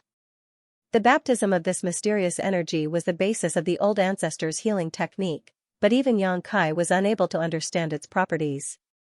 Xianxia Pass went into a full defensive stance while the old ancestor was recuperating. They did nothing even when the Black Ink Clan army taunted and provoked them. Only when the Black Ink Clan approached too close to Xianxia Pass did they use the various spirit arrays and artifacts to repel the enemy. Just like that, half a year passed in the blink of an eye. Just like every other day, Xianxia was focused on refining cultivation materials when he suddenly sensed something. He promptly focused his divine sense towards a certain place in Purple Phoenix City.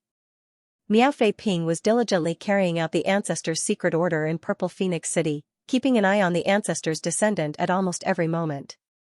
Fortunately, Purple Phoenix Palace seemed to have realized that this little girl's identity was special after the previous incident, so no one dared to seek trouble with her, which saved Miao Fei Ping a lot of effort. At this moment, the ancestor's descendant was eating breakfast at a stall. Usually, this little girl was like a storm, lively and hopping from one place to another, but today, she suddenly stopped eating as a thoughtful look appeared on her face. Immediately after, she stood up and walked straight towards Miao Fei Ping. Miao Fei Ping was beside himself. It had to be said that he was a third-order Emperor Realm Master who had not only used a secret technique to conceal himself, but had also withdrawn his aura completely. Not to mention an ordinary mortal, even another Emperor Realm Master would not be able to find him so easily. Nevertheless, the ancestor's descendant was actually walking towards him, forcing him to wonder, did she discover me? Miao Fei Ping quickly denied this possibility. Although the ancestor was powerful, his descendant didn't show any signs of cultivation. It was impossible for her to have discovered him. So, when she was approaching him, Miao Fei Ping just silently stepped aside. But much to his surprise, the little girl just stood there, and even turned towards him, looking at him with a smile on her face and a twinkle in her eyes. This time, Miao Fei Ping was truly shocked. He took a few more steps to clear the way, but the little girl just kept staring at him.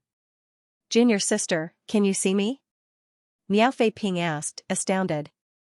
The little girl tilted her head and smiled, "Junior sister?" Miao Fei Ping was shocked beyond words, "She really can see me. But how is that possible?" He had been monitoring her for a long time, but he had never sensed any trace of cultivation from her, not in the slightest. He was really unable to explain the current situation. Just as he was beginning to doubt himself, the little figure in front of him continued with a smile, "Forget it, it's been hard on you these past few days." Miao Fei Ping didn't know how to respond for a moment and muttered, "Don't mind it, junior sister, it was my duty." The little girl nodded her acknowledgement like a worldly wise old woman before suddenly raising her head to the sky and shouting, "Bring me out." Just as she said so, the small figure before Miao Fei Ping suddenly disappeared into thin air. Miao Fei Ping couldn't help but stare absent-mindedly. This sudden abnormality quickly attracted the nearby Seven Stars Sect Emperor Realm Master's attention and they instantly rushed over to check up on it. Shang Guanji also received word and rushed over, but the little girl was already gone. Fortunately, Miao Fei Ping soon received the ancestor's decree, stating that his mission was over. Everyone from Seven Stars Sect immediately breathed a long breath. At the same time, a small figure suddenly appeared in the marketplace of Xianxia Pass. Seeing the small figure, Xianxia, who had been waiting here all the while, respectfully bowed. The old ancestor lightly nodded before looking at Xianxia thoughtfully, voicing her doubts. Is the flow of time in your small universe different from the outside world? Xianxia replied, this junior cultivates the Tao of time, so the flow of time in my small universe is 4 times faster than the outside world. During a bout of enlightenment into the Tao of time many years ago, the flow of time inside Xianxia's small universe accelerated to twice that of the outside world. Later, when his third disciple Sui was cultivating the Great Nothingness scripture in Seven Stars sect, his small universe benefited from it for some unknown reason and the flow of time became 4 times faster. Therefore, although Xianxia had only cultivated in the marketplace for half a year, the old ancestor had already spent more than 2 years in his small universe. Xianxia was stunned for a moment after this revelation, causing him to exclaim, 4 times the speed of the outside world? Xianxia nodded seriously. Xianxia looked at him as if he was looking at a monster. You have living creatures in your small universe, who are constantly increasing your strength. With a 4-fold time flow rate, isn't it just like adding wings to a tiger? He suddenly realized something and exclaimed, no wonder you broke through to the 7th order open heaven realm so quickly, so this is the reason.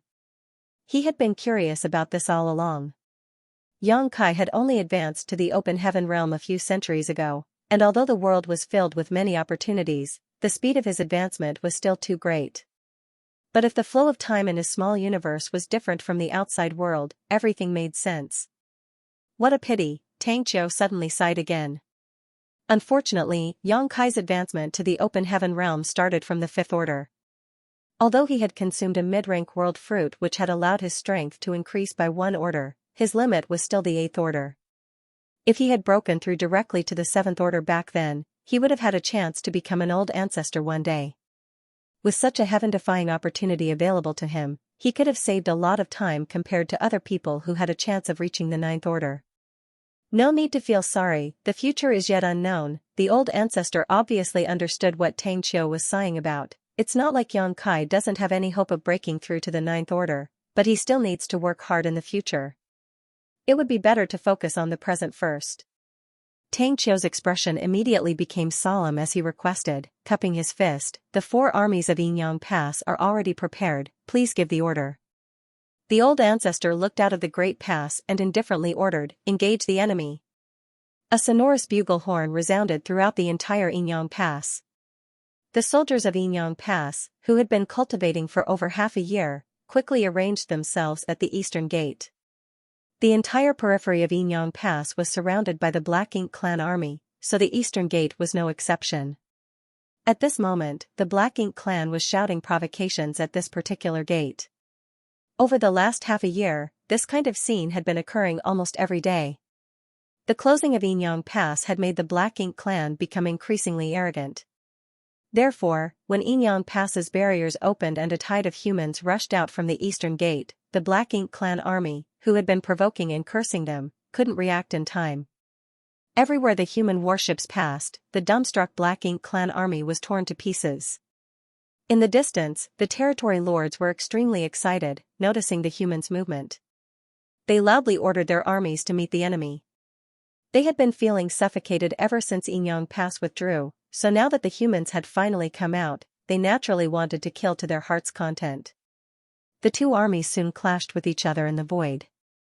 Dazzling secret techniques and artifacts lit up the battlefield as blood and mangled pieces of flesh flew everywhere.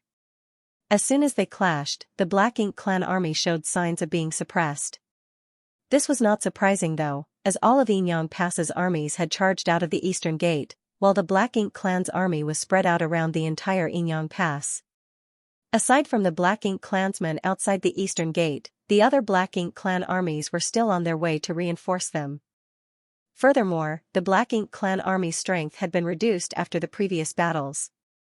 In the past, the Black Ink clan had been able to constantly replenish their forces from their home territories, but this time, the Black Ink clan's rear had been thrown into chaos. Not only was the royal lord seriously injured, but they had also lost 5 territory lords and countless Black Ink nests. While the humans were recuperating, the Black Ink clan had also received reinforcements, but their numbers were far fewer than normal, making it difficult for them to replenish their losses. Nonetheless, the Black Ink clan continued to fight to the death. It wasn't that everyone from the Black Ink clan was unafraid of death, but if the territory lord commanding the army didn't give the order to retreat, no one would dare to. Retreating in battle without permission was a capital offense. For the territory lords, as long as not too many feudal lords under them died, it did not matter to them how many high-rank and low-rank Black Ink clansmen perished. On the contrary, they could rely on the high-rank and low-rank Black Ink clansmen to exhaust the strength of the humans. In terms of replenishing their forces, the Black Ink clan had it far easier compared to the humans, therefore, this kind of exchange of forces was extremely beneficial to the Black Ink clan. All the territory lords understood this principle. While the Black Ink clan army at the eastern gate was retreating again and again, and the Black Ink clan forces from the other areas were rushing over to provide assistance, a small figure suddenly appeared on an unremarkable warship. Chapter 5125, Meeting Translator, Sullivan and Ashish Translation Checker, Pew Pew Laser Gun Editor and Proofreader, Leo of Zion Mountain and Dale Lidgerkeys. The Black Ink clan never imagined that the human old ancestor would actually be hiding in the midst of the army to launch a sneak attack. What they found even more difficult to understand was how the old ancestor got the strength to fight so quickly. According to the news they had received from the rear, the human old ancestor was severely wounded and would not be able to fight for the next 30 to 50 years, otherwise, they wouldn't have continued besieging Yinyang Pass for so long. The royal lord had fallen into a deep sleep, so their side was without a supreme master. Once the human old ancestor took action, the territory lords would not be able to resist. It was precisely because they knew that the old ancestor did not have the ability to fight that the territory lords were so fearless. As strong as those 8th Order humans were, it was not easy for them to kill a territory lord on the battlefield, therefore, when the figure of the old ancestor suddenly appeared on the battlefield and killed one of the territory lords in the blink of an eye, the Black Ink clan was beside themselves in shock. The old ancestor didn't stop there. She wielded her long sword again and quickly killed another territory lord with the cooperation of Tang Qiu and the other 8th Order masters. 2 territory lords had fallen in succession in less than a dozen breaths, so how could the surviving territory lords dare to remain? All of them quickly fled, and without them to hold the line, the Black Ink clan army instantly routed. In a flash, the Black Ink clan suffered heavy losses, whereas the morale of the humans shot through the sky. All the territory lords immediately focused all their energy into escaping while the old ancestor didn't waste any time chasing after them. Instead, she turned around and charged towards the south. On the southern side, the Black Ink clan army still didn't know what was happening on the eastern front, so the territory lords were still leading their army to provide reinforcements. Before they could arrive though, they were directly intercepted by 8th Order division commanders led by their old ancestor. In the initial clash, another territory lord was swiftly killed off by the old ancestor, and the aura of the 9th Order Open Heaven Realm Master began to spread through the surroundings, oppressing the entire battlefield. 3 territory lords had died, the eastern front had collapsed, and the southern front had been thrown into chaos with the sudden appearance of the old ancestor. By now, the territory lords in the north and west of Yinyang Pass had sensed the old ancestor's aura. They knew that things were not looking good, so they decisively threw a bunch of cannon fodder to divert the attention of the humans while they led their elites to escape from the battlefield, running towards the Black Ink clan territory without even looking back, fearing that the old ancestor would pursue them. Since the battle had reached this point, the Black Ink clan could no longer turn the tide. Only a cup of tea had passed since the appearance of the old ancestor, and yet 3 territory lords had died by her hand while many weaker the Black Ink clansmen were annihilated from the fallout of her attacks. The Black Ink clan was utterly defeated. Without the suppression of a royal lord on the battlefield, the old ancestor was simply too intimidating to the Black Ink clan. The Black Ink clan army was fleeing everywhere like stray dogs, so naturally, the human race would not miss such a good opportunity. The 4 armies pursued the enemy under the leadership of their respective army commanders, leaving a bloody trail behind them. Yang Kai didn't participate in the battle, for as extraordinary his strength might be, one more person on such a battlefield in the 7th Order was not going to make a significant difference. His task was to escort the old ancestor back to the Great Pass. After recuperating for 2 years in his small universe, the old ancestor had only managed to recover enough strength to kill 3 territory lords. The old ancestor was no longer able to continue after killing the 3rd territory lord. Even if the Black Ink clan didn't retreat, it would have been impossible for the old ancestor to attack again. Be that as it may, the Black Ink clan territory lords were completely terrified by the appearance of the old ancestor, so how could they dare to remain after sensing her presence? This gave the humans an opportunity to pursue and slaughter. In the battle between two races, this was the best opportunity to increase one's military merits. Many 8th Order Division commanders deeply understood this principle, so how could they let this chance pass? Nonetheless, the humans didn't dare to pursue the enemy too far, and began to withdraw their forces and return to the pass after 10 days. The Black Ink clan army had suffered heavy losses in this battle, and it would take them at least 100 years to replenish their forces. If the territory lords' casualties and the consequences of the Black Ink nest's destruction were factored in on top of that, it would probably take several hundred to 1,000 years for the Black Ink clan in Yinyang Theater to recover. This battle could be considered a great victory. The morale of Yinyang Pass soldiers were still pretty high after the battle.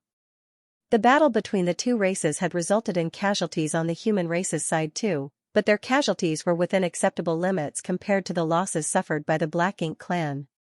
After calculating the military merits, Yang Kai naturally received the highest reward. Leaving aside the fact that he infiltrated the Black Ink clan's domain, ruined their grand plan, and rescued 300 artifact refiners, just the destruction of the 10 mid-rank Black Ink nest was something no one could compare to. Not only did he discover many secrets about the Black Ink clan, he had also brought the old ancestor back to the Great Pass. Each of these feats was a great merit. Yang Kai might have belonged to Blue Sky Pass, but his contributions this time were not small. Furthermore, Yinyang Pass had also made an exception to record his military merits.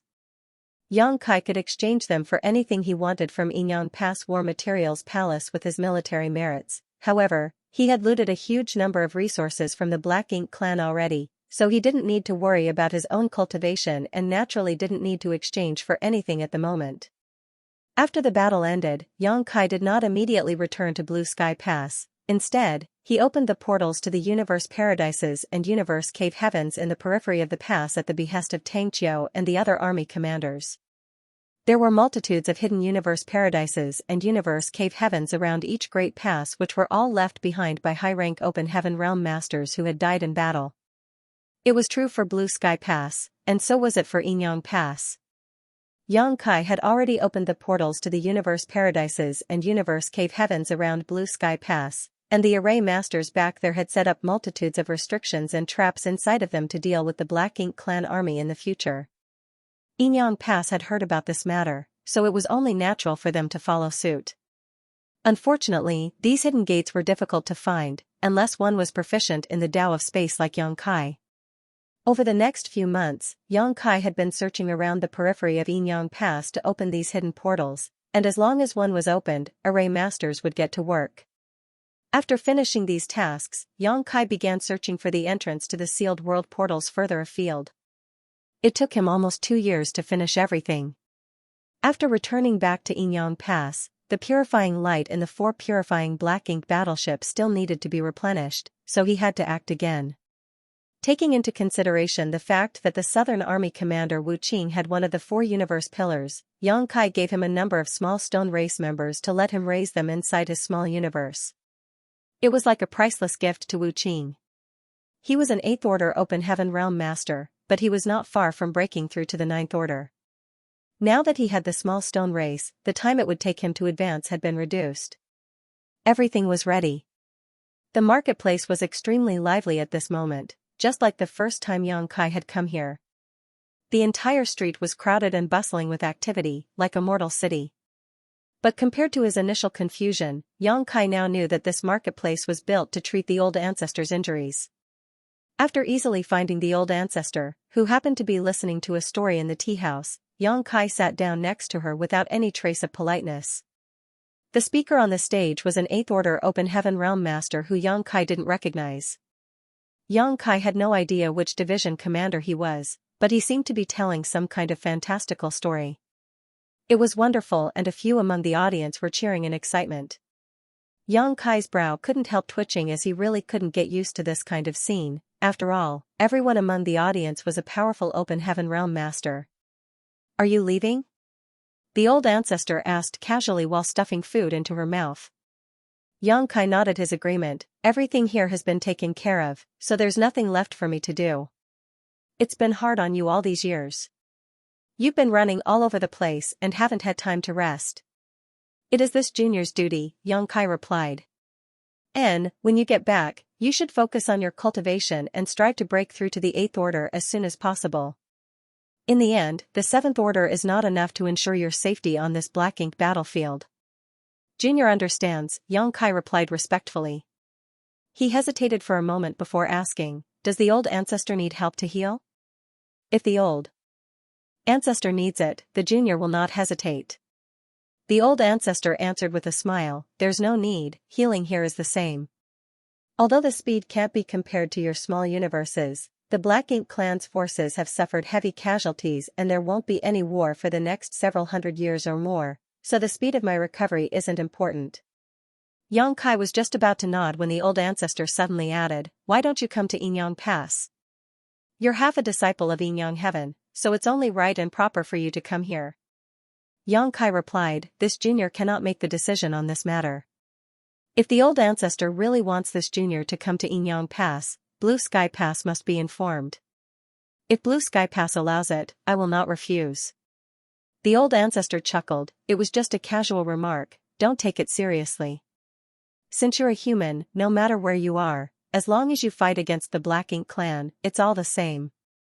It does not matter which great pass you belong to. Yes. Yang Kai nodded and accompanied the old ancestor for a while before standing up and stating, this junior will take his leave then. Go on, the old ancestor waved him off.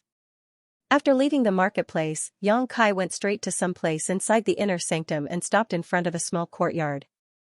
There was a barrier outside the courtyard, obviously to prevent anyone from disturbing its occupant. Be that as it may, Yang Kai didn't pay it any heed and simply lifted his hand to touch it. Soon, a portal opened before Yang Kai entered inside. In the courtyard, Blood Crow sat up straight and glanced over, what is it? Yang Kai smiled, nothing important, I'm preparing to return to Blue Sky Pass, so I came to see you before I left. Blood Crow immediately became sullen, since when were we friends?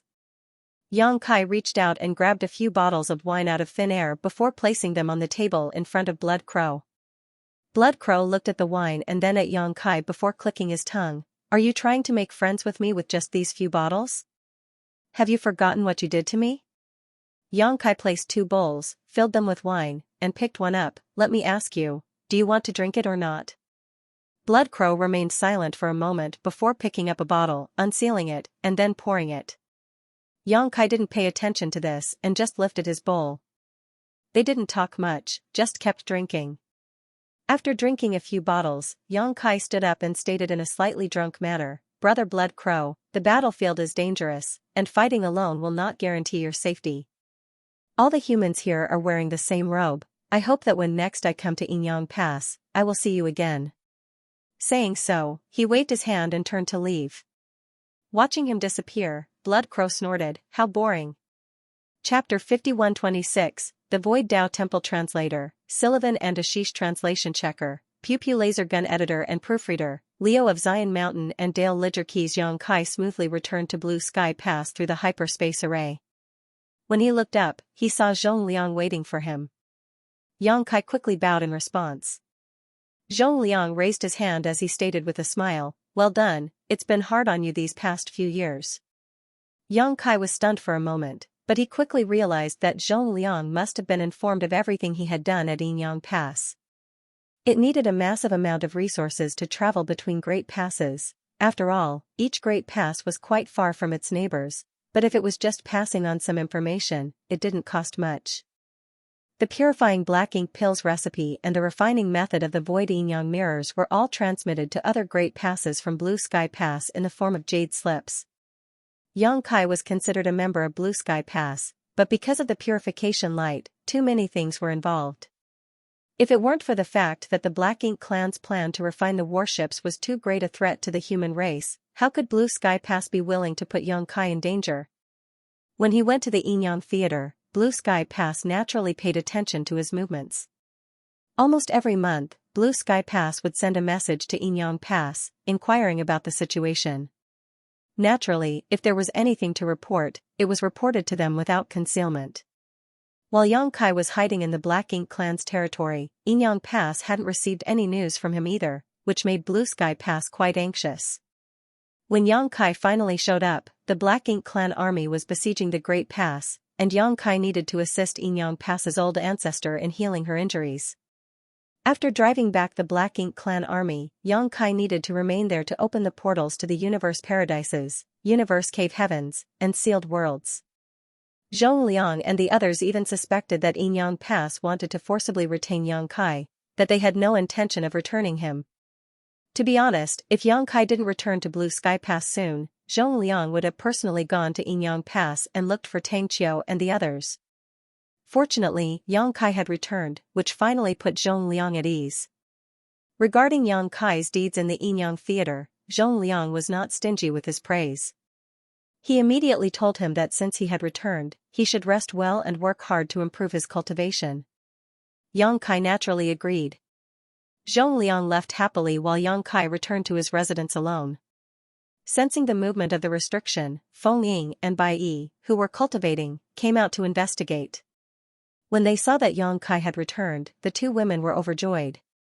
This place was originally Feng Ying's residence, but because it was a courtyard with extra rooms, Yang Kai had always lived here. Later, Bai Yi also joined them after Yang Kai had rescued her. After all, they were all members of the same squad, so it would be easier for them to convene in times of war. After not seeing each other for over a decade, their auras had clearly become stronger. In fact, it wasn't just them, but everyone in Blue Sky Pass had improved after such a long period of rest. Before Yang Kai's arrival, there was always a shortage of cultivation resources regardless of which great pass it was. So, the distribution and use of each and every material had to be carefully calculated. However, ever since Yang Kai brought out the Void Enyang mirrors, resources were no longer a problem, especially in Blue Sky Pass. The amount of resources stored in the War Materials Palace now could be said to be as vast as the mountains and seas, enough for the soldiers in the Great Pass to cultivate for thousands of years. So, their cultivation was bound to improve with the availability of abundant resources and the lack of any threats. Moreover, Yang Kai had opened many sealed worlds, acquiring many profoundine spirit fruits and fruit trees. Many people in Blue Sky Pass had repaired their damaged small universes and recovered their original cultivations. It could be said that the strength of those in Blue Sky Pass had greatly improved compared to before. On the other hand, the Black Ink clan was currently recuperating after the struggle for resources had concluded with the human race's victory. There wouldn't be any more battles anytime soon. It could be said that the soldiers of Blue Sky Pass were enjoying the most leisurely time. Every cultivator cherished this moment because no one could guarantee that they would be able to make it to the next time they could enjoy such leisure. After chatting with Feng Ying and Bai Yi for a while, Yang Kai returned to his room and went into retreat. From the 7th order to the 8th order was an extremely long process of accumulation. However, the flow of time in Yang Kai's small universe was different from that of the outside world. Furthermore, the living beings inside his small universe were constantly improving his heritage, and the World Tree clone was able to purify and strengthen his world force. Be that as it may, the main way to increase one's cultivation was still the boring and monotonous routine of refining resources. Yang Kai didn't lack supplies. His small universe already had enough cultivation resources stored in it to break through to the 8th order, and adding the looting he had done in the hinterlands of the Black Ink clan, he now had an almost inexhaustible supply of materials. Originally, he wanted to donate some resources to Blue Sky Pass, but now that Blue Sky Pass didn't lack resources, he gave up on this notion. Day after day, year after year, Yang Kai's cultivation slowly and steadily increased as a large number of resources were consumed. However, unlike others, Yang Kai couldn't cultivate in seclusion for extremely long periods of time.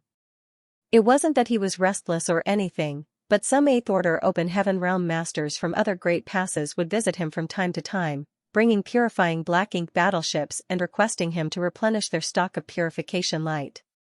Purification Light consumed resources to cast, and the more Black Ink strength it purified, the faster it would be consumed. Yang Kai was the only one who could replenish the Purification Light. As such, once the Purification Light sealed in a purifying Black Ink battleship had been exhausted, it had to be sent to Blue Sky Pass. This matter couldn't be handled by others, so basically every time he went into retreat, it would not last for too long. At best, Xianxia would be interrupted once a year, but there were times when he had to take action every other month or so. Replenishing purification light was as easy as lifting a finger for Xianxia. At most, it would consume some yellow and blue crystals. However, the rapid consumption of the purification light was also a testament of the intensity of the battle at the various great passes, causing his heart to inevitably sink. The Black Ink clan was like moss, unkillable no matter how many you cut them down. Even if they were defeated and driven back, it wouldn't be long before they returned. Fortunately, with the large-scale refining and promotion of purifying black ink pills, the frequency at which Xianxia had to replenish purification light became much lower. The purifying black ink pill recipe was an inheritance left behind by an ancient alchemist. It was incomplete though, so Zhu Gaming and Zhou Feng, two alchemy great-grandmasters, had derived its complete formula after many experiments. It was an effective method to deal with the corrosion of black ink strength. Many of the materials used to refine purifying black ink pills had disappeared from the 3,000 worlds, but they could still be found in the many sealed worlds scattered across the black ink battlefield. Currently, every great pass was cultivating large quantities of these spirit herbs in their own medicine gardens. After many years of effort, their hard work had finally borne fruit. This was especially true for Xianxia's small universe's medicine garden, which was cultivating those spirit herbs in large quantities. After all, his small universe's time flow was different from the outside world. He had a unique advantage when it came to cultivating herbs: he could grow them faster. He had planted many profounding fruit trees in his medicine garden when he was exploring the sealed worlds. And as the medicine garden was under the care of the two wood spirits, whether it was the herbs or the fruit trees, they were all growing quite well. Xianxia had already given the first batch of mature herbs to Blue Sky Pass. The alchemists inside the pass had naturally used these herbs to refine purifying black ink pills and distributed them to the soldiers. During these years of retreat, Xianxia had also made some arrangements in his small universe. It had been a few years since his small universe had integrated with the World Tree clone. The feedback of the clone had enveloped the entire small universe by now, so the humans living inside it had also begun to benefit from it. The most obvious example was Miao Fei Ping. Miao Fei Ping's original aptitude wasn't bad. When he had participated in 7-Star Sect's disciples' recruitment with Xiaoye and Zhao Yibai, he had received a ranking second only to Xiaoye. His cultivation had been smooth sailing over the years, resulting in him advancing to the Emperor realm. According to Xianxia's investigation, when Miao Fei Ping had reached the Emperor realm, the latter had the qualifications to advance directly to the Fifth Order Open Heaven realm. However, because of the World Tree clone's nourishment, he now had a chance to advance to the Sixth Order. Since even Miao Fei Ping was affected, the new generation of children would naturally be able to receive even more benefits from the World Tree clone. This was also the reason why the various sects had recently taken in many good seedlings. Moreover, this kind of feedback would only become stronger until it reached its peak. After a certain number of generations, perhaps cultivation geniuses would be seen just about everywhere. When Xianxia left the star boundary, it had already become the ultimate open heaven realm cradle. The change in the star boundary was also due to a World Tree clone's feedback. Since the star boundary could become the cradle for the open heaven realm, Xianxia believed that his small universe could achieve the same. Although his small universe's population was not nearly as high as the star boundaries, it wasn't small either. Be that as it may, if he wanted to develop the potential of these prodigies, he would need to spend some effort. As such, he used his power to create a phenomenon in his small universe. One day, under the witness of all the living beings in the small universe, a giant palace suddenly appeared in the sky. No matter where one was, they could clearly see this palace, which had appeared out of thin air. The palace was surrounded by a dazzling halo of light which attracted everyone's attention as soon as it manifested. The Emperor Realm Masters of the various great sects immediately became extremely interested in this palace that had appeared out of nowhere, and all of them flew straight towards it to investigate. Nonetheless, no matter what the order these Emperor Realm Masters were in, no matter how hard they tried, they were unable to reach the palace. It was as if the palace was right in front of them, but also very far away. Only one person succeeded. It was none other than 7-star sect's Miao Fei Ping. Under everyone's stunned gazes, Miao Fei Ping successfully arrived at the palace. All of the Emperor Realm Masters were greatly shocked at the sight of this. They were unable to understand why they couldn't approach this palace, but Miao Fei Ping could. Many of the higher-ups of the various sects gathered around Shang Guanji to ask about this matter, but Shang Guanji was just as confused as they were. After the time it takes for half an incense stick to burn, Miao Fei Ping flew down from the palace. The Emperor Realm Masters quickly surrounded him to inquire about the situation after seeing him return.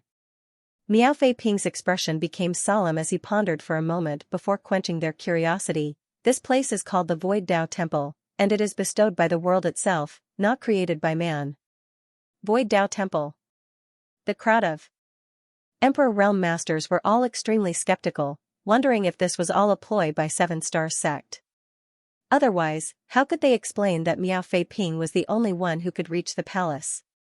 7-star sect was the strongest sect in this world, and it also had an elusive and mysterious ancestor supporting it. Perhaps this Void Dao Temple was just a gimmick for them to dominate the whole Void world? What is inside this Dao Temple? Someone asked. Miao Fei Ping replied, the Void Dao Temple contains the essence of the 3,000 Grand Daos, the ultimate truth of the martial Dao, and the mysteries above the Emperor Realm. The Emperor Realm Masters gasped a breath of cold air in shock, many even had their eyes brightly lit up. Chapter 5127, Recruiting Geniuses from Across the World. Translator, Sullivan and Ashish. Translation Checker, Pew Pew Laser Gun Editor and Proofreader, Leo of Zion Mountain and Dale Lidger Keys. 3,000 Grand Daos, the ultimate truth of the martial Dao, and the mysteries above the Emperor Realm. This was far too attractive for the residents of Void World. There was no cultivator who didn't yearn for a higher martial Dao, especially the Emperor Realm Masters. They had been stuck in this realm for many years. Had this been the end of the martial Dao, then it would not have mattered, but the crux of the issue was that they could feel that the Emperor Realm was not the peak of the martial Dao. There were even more profound realms ahead, but they had no idea how to break through to those realms. There were rumors that the ancestor of 7-star sect had a cultivation that surpassed the Emperor Realm, but he was quite elusive. Even the higher-ups of 7-star sect couldn't easily meet him, let alone outsiders like them. Now that the Void Dao Temple bestowed by the world had appeared out of thin air, containing the mysteries of what lay beyond the Emperor Realm, how could these Emperor Realm Masters not be tempted?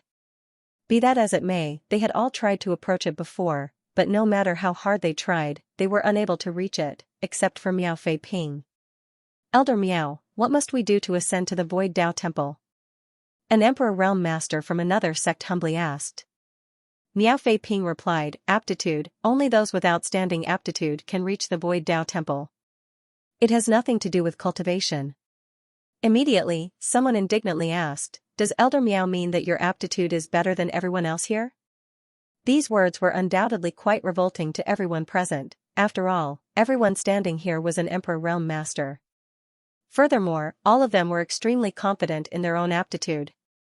However, if they were to admit that admittance to the Void Dao Temple was based solely on aptitude, it would mean admitting that Miao Fei Ping's aptitude was far better than theirs. Shang Guanji glanced over at the Emperor Realm Master who had just spoken and replied, Elder Miao is a member of our 7-star sect and reached the Emperor Realm before turning 100. With such aptitude, who can compare to him? His words immediately made the questioning emperor turn silent. A 100-year-old Emperor Realm Master was truly unprecedented. Such cultivation speed was far better than any of the other Emperor Realm Masters present. Another person asked curiously, Elder Miao, how do you know all this? One had to know that Miao Fei Ping had only been in that hall for the time it takes for half an incense to burn, so how could he have obtained so much information? Miao Fei Ping cupped his fist slightly. This untalented Miao has been acknowledged by the Void Dao Temple. From today onward, I will be the first temple master of the Void Dao Temple. That is why I have obtained some information about this Void Dao Temple. As soon as these words left his mouth, the entire audience fell silent. All of the Emperor Realm Masters stared at him blankly. Even Shang Guanji and the others from 7-star sect were shocked. A palace had appeared out of nowhere. Then, Miao Fei Ping declared that it was the Void Dao Temple and was bestowed by the world itself and contained the 3,000 Grand Daos, the highest truths of the martial Dao, and the mysteries above the Emperor Realm. Now, He even proclaimed that he had obtained the recognition of the Void Dao Temple and had become its first temple master. This revelation was really shocking, so shocking that the Emperor Realm Masters couldn't immediately respond.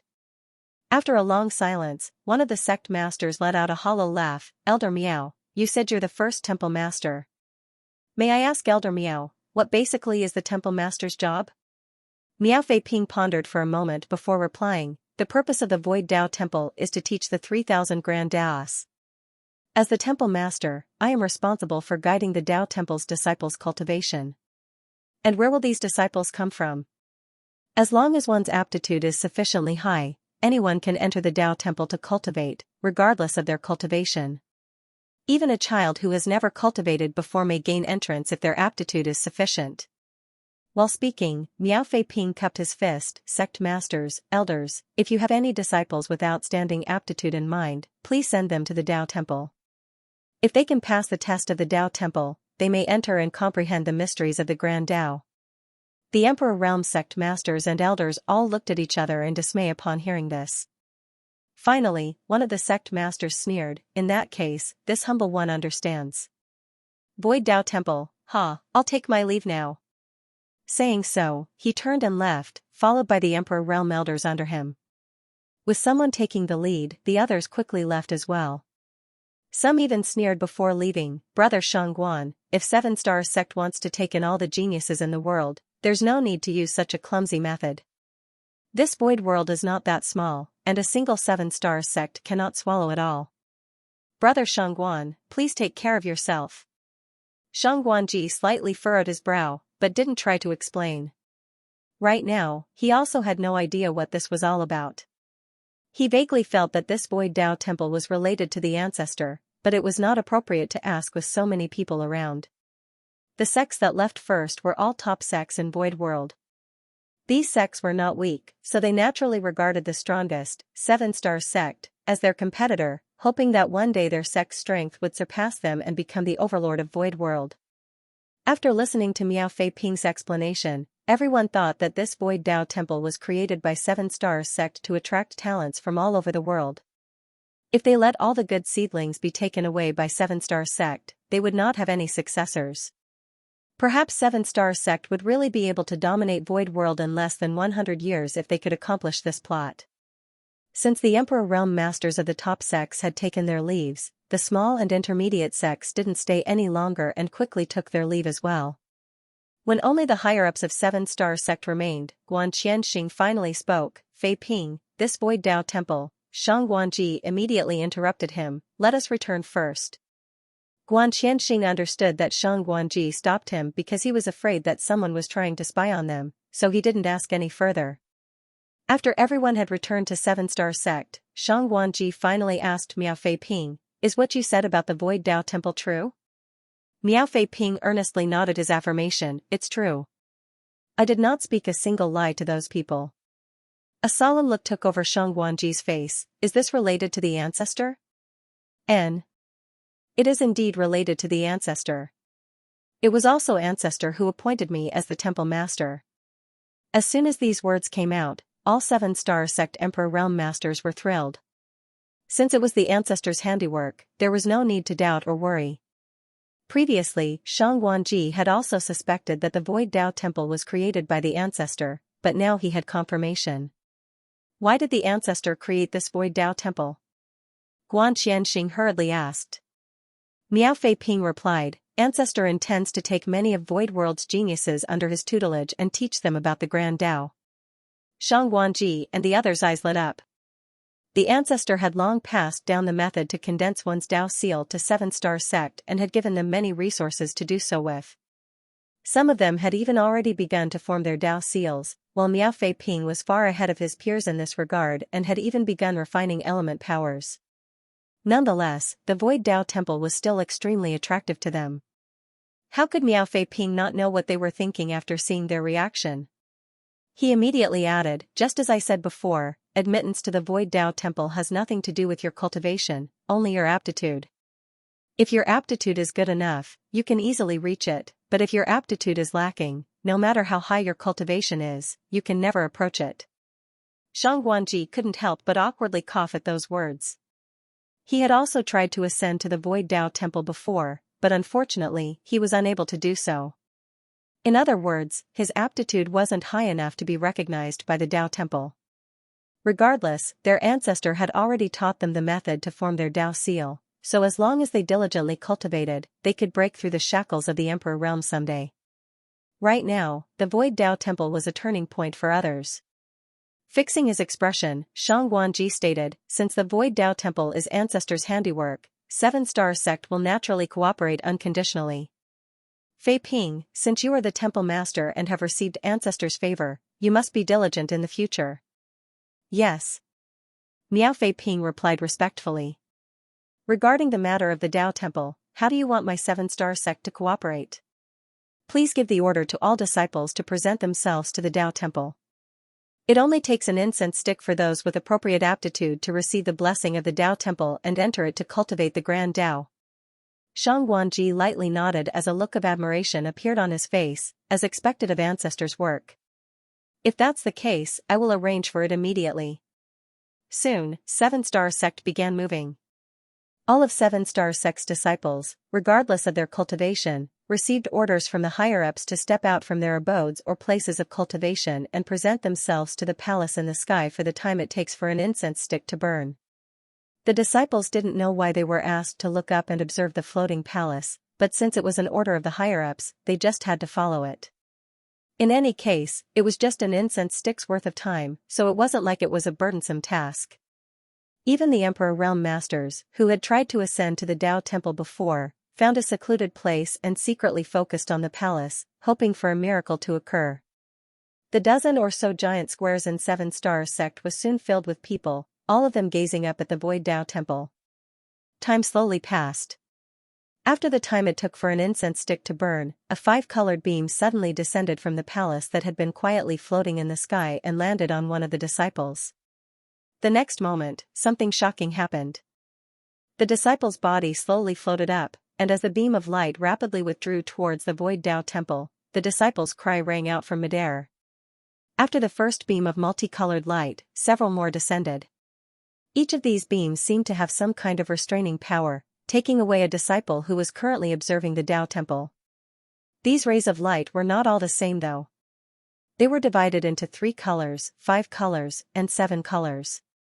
In just a short period of time, more than 30 disciples had been taken away by the colorful beams.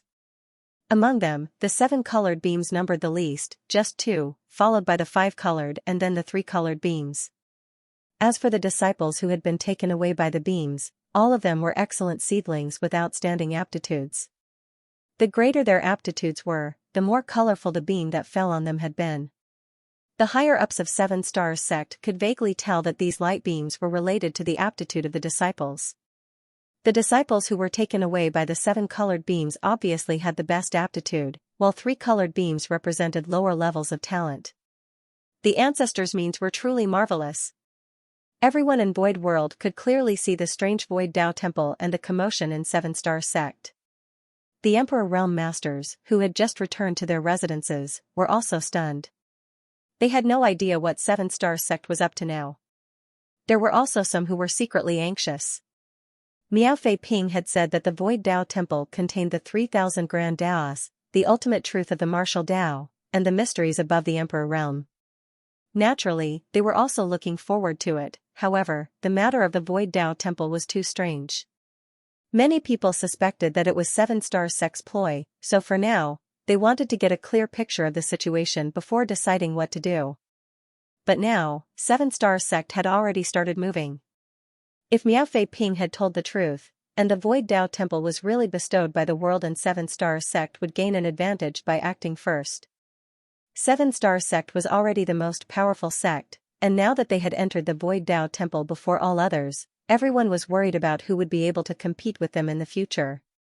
Chapter 5128, The Descent of Multicolored Beams. Translator, Sullivan and Ashish. Translation checker, Pew Pew Laser Gun Editor and Proofreader, Leo of Zion Mountain and Dale Ligerkey's Southern Star Palace, one of the top sects of Void World. At this moment, all of the higher-ups present, including Palace Master Wu Dongxing, were looking up at the strange phenomenon occurring at the Void Dao Temple, watching the beams descending straight down on 7-star sect, each of them then bringing a 7-star sect disciple into the Tao temple. This sight was clearly seen by all. They might have no idea what was going on, but it worried them. Since such a strange event had suddenly occurred in Void World, Southern Star Palace naturally wanted to find out if this Void Tao temple really was the work of 7-star sect or not. Originally, all of them had thought that this was the case, but now it seemed that it wasn't so. The phenomenon that appeared from the Void Tao temple had far exceeded the scope of what Emperor Realm Masters could accomplish. Although 7-star sect had many Emperor Realm Masters, they did not have such ability. Just as they were wondering what was happening, a beam of multicolored light suddenly descended from the Void Tao temple, not towards 7-star sect but towards Southern Star Palace. It was a 7-colored beam. Wu Dongxing immediately looked in the direction of the light beam and saw a disciple wearing a Southern Star Palace uniform slowly rising into the sky towards the Void Tao temple. The disciple's behavior could be considered quite calm, just curiously looking around with a confused expression. Who was that disciple? Wu Dongxing hurriedly asked. Southern Star Palace had many disciples, so it was practically impossible for the palace master to know all of them. Furthermore, this disciple's cultivation appeared to be extremely low, so he should have just entered the sect recently. It's Xue Fei. One of the higher-ups recognized this disciple. Wu Dongxing's expression changed. The genius disciple who joined just 3 years ago? He didn't know Xue Fei personally, but he had heard of him. Among the new batch of disciples 3 years ago, some of them had extremely outstanding aptitudes and could be said to be the most outstanding since Southern Star Palace's founding. One of those supreme talents was Xue Fei. What's going on? How did Xue Fei get taken away by the beam of light from the Void Tao temple? Wu Dongxing shouted without giving it another thought, "Stop him."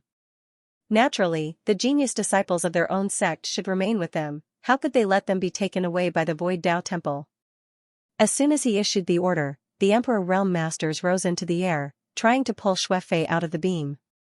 Be that as it may, they were unable to break through the light barrier no matter how hard they tried. All they could do was watch Xue Fei fly further away until he disappeared into the Void Tao temple. This was not the end of it though. Following Xue Fei, several more beams descended from the Void Tao temple, taking away more disciples. Various elders identified all these disciples as outstanding geniuses. Their time in this sect was short, and their cultivation was not high. This was not just happening to Southern Star Palace. Similar things were happening to many disciples of various sects across all of Void World. Even some children who had never entered a sect or cultivated before had been taken in by the Void Tao temple. Without exception, all of these people who had been taken away by the multicolored beams were extremely talented. After this, various sects couldn't sit still. Although the cultivation environment of Void World had been improving over the past few years and good seedlings had been popping up every now and then, they still couldn't stand them being taken away by the Void Tao temple. They still didn't understand what was going on, but they were certain that 7-star sect must have some idea about it. After all, Miao Fei Ping had publicly admitted that he was the first temple master of the Void Tao temple, and the beams had first started descending on 7-star sect. Very soon, the higher-ups of the various sects rushed to 7-star sect to gather intelligence.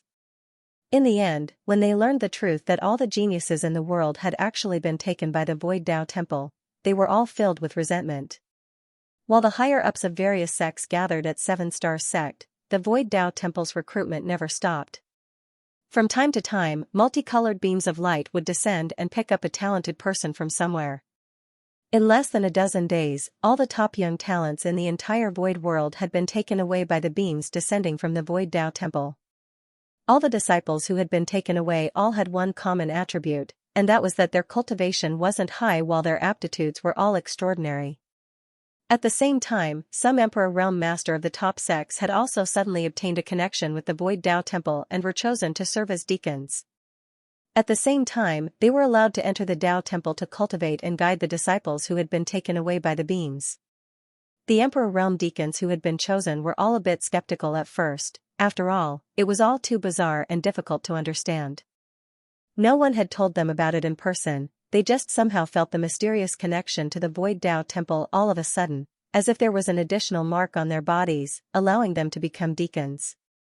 These Emperor Realm deacons were all skeptical, but when they tried to enter the Tao temple, they were surprised to discover that they could actually fly straight to it. The mark that had appeared on their bodies seemed to be a kind of authorization to enter the Tao temple. There was not a massive number of deacons, but there were still quite a few of them. Almost every top sect had one. When these deacons entered the Tao temple, they would either remain inside for a few hours or a few days before rushing back to their respective sects and explaining what they had seen and heard. The entire void world shook from their revelations. This was because according to these selected Tao temple deacons, the disciples who had been taken away were living quite well in the Tao temple. Not only that, but the Tao temple itself was like a completely different world. It was rich in world energy and had perfect world principles to cultivate in. It would undoubtedly be many times faster to cultivate in such an environment than normal. There was also a massive secret art pavilion inside the Tao temple, which had countless secret arts and secret techniques. All of these secret arts were extremely precious and could be read by anyone without any restrictions. The Tao temple didn't even restrict them from teaching them to outsiders. In other words, they could freely pass on any secret art and secret technique inside the Tao temple to their own sect. There were also visions in the Tao temple, demonstrating the mysteries above the Emperor realm. Now, the Emperor realm masters of Void World knew that there was an open heaven realm above the Emperor realm, and if one wanted to reach the open heaven realm, they would first need to condense a Tao seal. Then, if they wanted to complete their Tao seal, they would need to refine cultivation materials of appropriate elements and orders. What was most shocking was that these materials were all readily available in the Tao temple, but they could not be taken at will. It needed a certain amount of contributions to the Tao temple. As for how to gain contribution, the deacons were unable to figure this out because their time in the Tao temple was too short. Only one thing was clear: if a sect's disciple was chosen by the Tao temple, they would be able to obtain a certain amount of contribution points. The more disciples were chosen, the more the contribution points they would receive, and these contribution points could be exchanged for resources in the Tao temple. After the revelations from various deacons, the great sects no longer held any doubts about the Void Tao temple. They had originally thought that it was Seven Stars sect's handiwork, but now it seemed that it was indeed a miracle bestowed on them by the world, the heavenly way guiding them in their cultivation. Everyone had already understood the requirements to enter the Tao temple. Apart from the chosen deacons who were freely allowed to enter and exit, entrance to the Tao temple depended on one's aptitude. If one's aptitude was outstanding enough, a dazzling beam would naturally descend from the Tao temple as long as they presented themselves to it for an incense stick worth of time. Truly, the profundities heavenly way were endless and not something that could be fathomed by ordinary people. At this point, the sects no longer had any objections to the Void Tao temple, and all of them ordered their disciples to pay their respects to it. After all, their sect could gain contribution points and exchange them for resources as long as their disciples were selected. Although these genius disciples were the foundation of the sect's future prosperity, cultivating them would require a great deal of time and effort. How could they be compared to the temptation of exploring a higher martial Tao on their own? What's more, the disciples who had been taken in by the Tao temple still had their names registered under their original sect, and their connection to it had not yet been severed. If these disciples were willing, they could travel between the Tao temple and the sect at any time. The entire void world was bustling with noise and excitement. Since the appearance of the Void Tao temple a month ago, multicolored beams would, taking away individuals with extraordinary aptitudes each day. After the Tao temple master Miao Fei Ping and the many Emperor realm deacons entered, the Void Tao temple officially began operating. In just a short month, the Tao temple had taken in over 500 disciples, each of them a genius who would be carefully cultivated by any sect. Now that Miao Fei Ping and the other deacons were taking care of them though, Xianxia didn't need to intervene until they had advanced to the Emperor realm. The Tao temple disciples would definitely increase over time, and when these disciples had broken through to the open heaven realm in the future, they would become a force that would help the human race resist the Black Ink clan. The power of the World Tree clone was beginning to show. Furthermore, in order to perfect the Tao Temple's secret art pavilion, Xianxia had taken the time to pay a visit to Blue Sky Pass War Materials Hall and spent a large amount of military merits to exchange for secret arts and secret techniques from the various cave heavens and paradises. These secret arts and techniques would be considered priceless treasures and not easily released to others if this was the 3000 worlds, but they were quite common and accessible on the Black Ink battlefield. After all, even the demon eye of annihilation and black purgatory eye, core secret techniques of myriad demons' heaven that would never be passed down to outsiders, could be exchanged for with military merits, so what of other secret arts and techniques? It did not take much time or effort to build the Void Dao Temple, as everything in Xianxia's small universe could be decided by him with a flash of his thought. After the Void Dao Temple was on the right track, Xianxia didn't pay much attention to it. Currently, the Void Dao Temple had just taken in its first disciples and they had not been cultivating for too long. It would still take some time for them to mature. In addition to refining cultivation materials, most of Xianxia's time was spent on comprehending secret techniques. As time passed, his strength slowly and steadily increased. Until one day, something pulled his heartstrings. He immediately focused his attention on his small universe. When he laid his eyes on the figure sitting cross-legged in the Void Dao Temple, he finally muttered, "Is it time already? Since that's the case, I shall let you decide for yourself." Inside the Void Dao Temple, Miao Fei Ping happened to be refining the last element power to complete his Dao seal. According to the ancestor, once he succeeded, he would be able to split heaven and earth apart within his body, and break through the shackles of the Emperor realm, thereby advancing to the open heaven realm. However, no matter how hard he tried, he was unable to take that final step. There seemed to be a thin membrane that could be broken with a flick of his finger standing in his way, but he couldn't seem to touch it regardless of how he tried.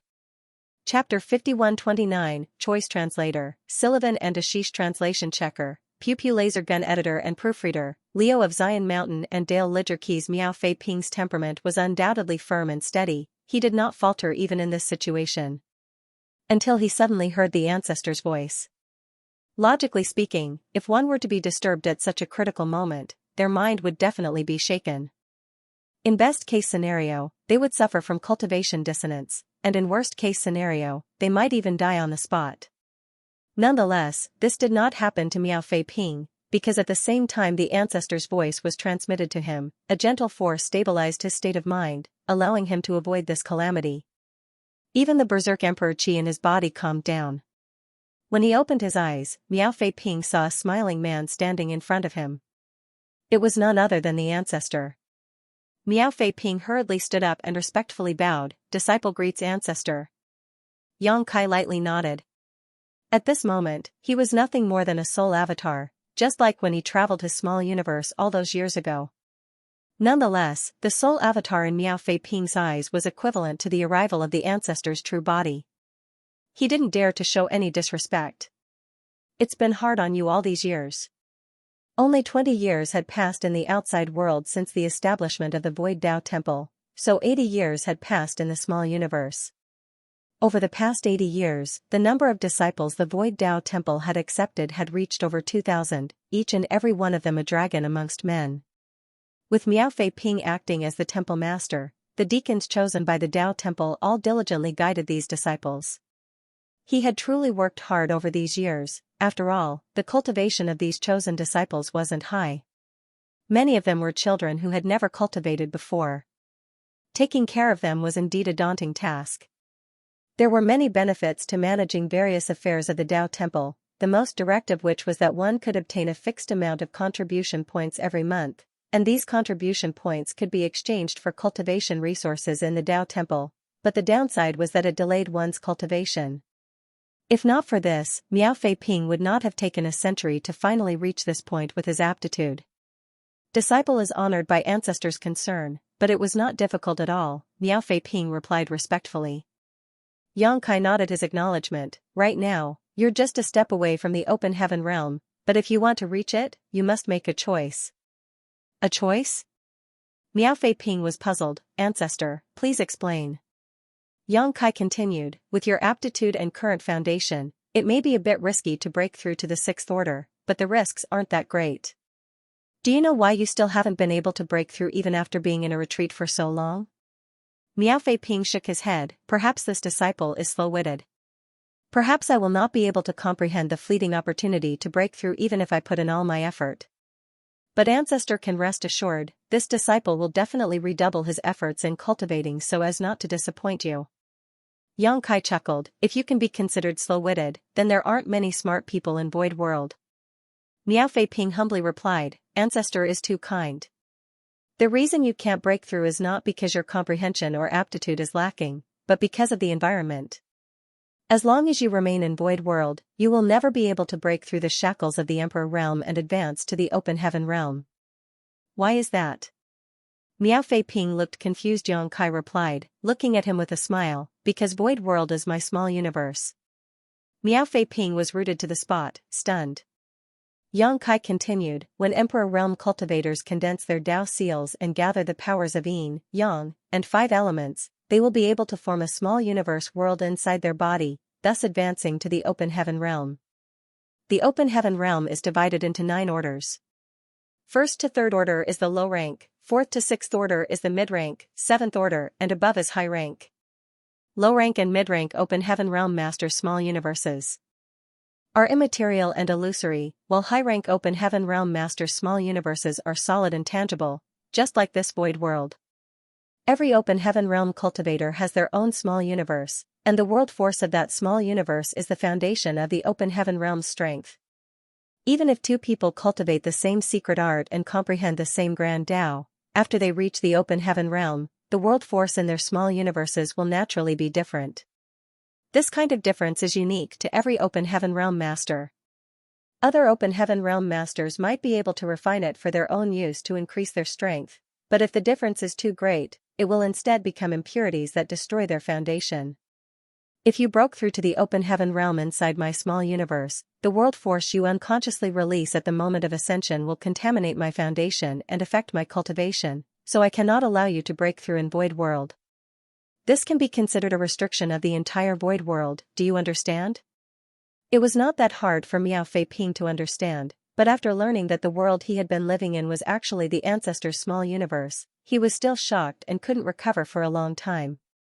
If you want to enter the Open Heaven Realm, the only option is to leave my small universe and enter the vast outer universe. Yang Kai's eyes became solemn. However, the environment I am in right now is not safe. If you leave Void World, your life will constantly be at risk, and you will have to fight against powerful enemies. Even with my strength, I may not be able to protect you. Miao Fei Ping muttered, is this the choice ancestor spoke of? Yang Kai nodded his affirmation, that's right, whether to remain in Void World as an Emperor Realm master, or take the risk and leave Void World to achieve the Open Heaven Realm is up to you. In the face of such a sudden choice, even an Emperor Realm master like Miao Fei Ping was a little hesitant.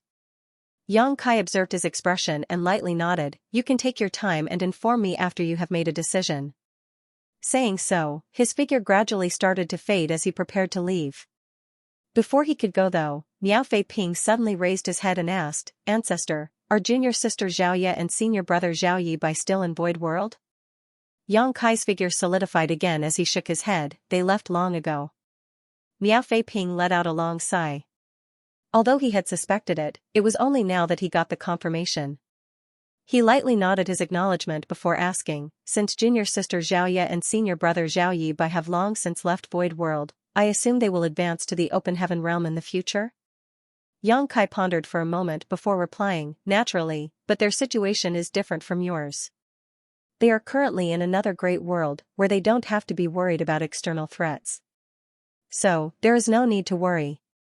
May I ask what order those 2 will reach when they break through? If everything goes according to plan, they should reach the 7th order. 7th order. Miao Fei Ping chuckled, as expected of those 2, but the difference between the 6th and 7th order is only 1 order, the difference isn't too great. Saying so, Miao Fei Ping cupped his fist and declared his choice, this disciple wishes to advance to the Open Heaven Realm. I ask Ancestor to help. Yang Kai looked at him, slightly narrowing his eyes, have you thought your decision through? Don't try to compete with others, only follow your heart. Miao Fei Ping declared, shaking his head, it is not about comparing myself with those 2, it's just that we cultivators have cultivated for our entire lives, taking one step at a time, also we may stand at the peak and see the extraordinary scenery from above. If we are going to stop halfway, why should we cultivate at all? Since I'm presented with such an opportunity today, this disciple does not want to miss it. Not to mention, Ancestor is fighting powerful enemies, and while this disciple might not be talented, he is willing to assist Ancestor in battle. Yang Kai happily nodded, your heart is righteous indeed. Since that is the case, I shall grant your wish. Miao Fei Ping once again cupped his fist in gratitude. Many thanks, ancestor, but, after this disciple leaves, who will manage Void Dao Temple? Please make a decision. Yang Kai asked, who do you recommend? Miao Fei Ping pondered for a moment. Deacon Tang Wen is steady and virtuous, he is also fair in his conduct. He is a third-order Emperor Realm Master, so his cultivation is enough to convince the others. After this disciple leaves, I believe he will be the appropriate choice to assume the position of Temple Master. Tang Wen. Yang Kai meaningfully looked at him. He's not from Seven Star Sect, he seems to be from Stalwart Pavilion, right? Miao Fei Ping justified, this disciple believes that the ancestor created the Void Dao Temple to select talents from all over the world, presumably to fight against a powerful enemy that this disciple doesn't know about. Since that is the case, this disciple doesn't dare to have any selfish motives. Seven Star Sect has been rapidly developing these past few years and has already become the #1 sect in Void World. If another elder from Seven Star Sect were to take over the position of Temple Master, I'm afraid that he would become too arrogant and dishonor ancestors' original intention to create the Dao Temple. Yang Kai agreed with a smile, you're wise. Since that's the case, Tang Wen will take over the Void Dao Temple. He pondered for a moment before continuing, let's put on a show before you leave. A show? Miao Fei Ping was puzzled. Half a day later, Miao Fei Ping summoned all of the Void Dao Temple deacons and announced that he would be advancing soon, and he would like to take care of Void Dao Temple's affairs before entering retreat. The deacons were both shocked and envious. After working in the Dao Temple, they naturally had a better understanding of the open heaven realm than others. Everyone had been working towards this goal all these years, but the fastest among them had only refined 3 materials and was still far from breaking through. When they suddenly heard Temple Master Miao Fei Ping say that he was about to break through, they were naturally extremely envious. Although they were envious, they still congratulated him. After making some arrangements, Miao Fei Ping made a trip back to Seven Stars Sect to inform the sect master Shang Guanji and the elders that he was about to enter retreat to break through. Soon, all of the Emperor Realm Masters in Void World knew that Miao Fei Ping was about to break the Emperor Realm's shackles. The Emperor Realm Masters were naturally looking forward to it. It had to be known that this was the first time in the entire history of Void World that someone was about to rise above the Emperor Realm. Whether he succeeded or failed would affect the future development of the entire world's martial Dao, so it naturally garnered a lot of attention. Furthermore, personally witnessing this breakthrough would be greatly beneficial to them in the future. Miao Fei Ping soon went into the retreat. All the top sects were constantly trying to find out whether Miao Fei Ping had succeeded or failed in his retreat, but none of the deacons knew, because after Miao Fei Ping went into seclusion, they had received no word from him, no one even knew if he was alive or dead. On a certain day after about a month, Void World suddenly shook as dazzling multicolored lights filled the sky and a powerful aura suddenly overflowed from the Void Dao Temple. This aura clearly surpassed the Emperor Realm. The higher-ups of the various great sects were beside themselves and immediately turned their eyes towards the Void Dao Temple. Under everyone's gaze, a figure suddenly stepped out from the Void Dao Temple. It was none other than the first Temple Master, Miao Fei Ping. But at this moment, Miao Fei Ping was surrounded by a dazzling glow, making him look like a deity descending from the heavens. The aura emanating from his body made all the emperors yearn to achieve the same. Martial Peak Chapter 5130-5154, Initial Element Stage. An hour ago Martial Peak Chapter 5130-5154, Initial Element Stage. Chapter 5130, Miao Fei Ping advances to the Open Heaven Realm Translator, Sullivan and Ashish Translation Checker, Pew Pew Laser Gun Editor and Proofreader. Leo of Zion Mountain and Dale Ligerkey's thunderous rumbles shook the world, wind blew fierce as the sun and moon dimmed. Many weaker cultivators who didn't know what was happening couldn't help but bow their heads and pray to the heavens when they saw this. Miao Fei Ping's aura surged as the might of his grand Dao filled the air. He then looked down and started speaking. His voice shook the world. After my breakthrough to the Open Heaven Realm, this world will no longer be able to accommodate me. After my departure, the Void Dao Temple will choose a person to serve as the Temple Master. My fellow brothers and sisters, please assist them. Saying so, he turned his head towards Seven Stars Sect and nodded slightly before taking a step forward. When his feet landed, space shattered like a mirror. Everyone who saw this scene was shocked. After a long time, the shattered void gradually returned to the usual state, but when they looked again, Miao Fei Ping was nowhere to be seen. He had disappeared without a trace. The entire world was devoid of his aura. He had shattered the void and left this world. Many of the Emperor Realm Master's hearts skipped a beat. Judging by what Miao Fei Ping had said, he had already broken through to the open heaven realm. Void World was unable to contain him after breaking through to the open heaven realm, so he had no choice but to shatter the void and leave. Although they didn't know where he would go after leaving this world, it was obvious he had gone to a place with a higher martial Dao. This was the first person to break the shackles of the Emperor Realm and break free from the barriers of the world, causing a sensation that shook Void World and which would not be forgotten for hundreds of years.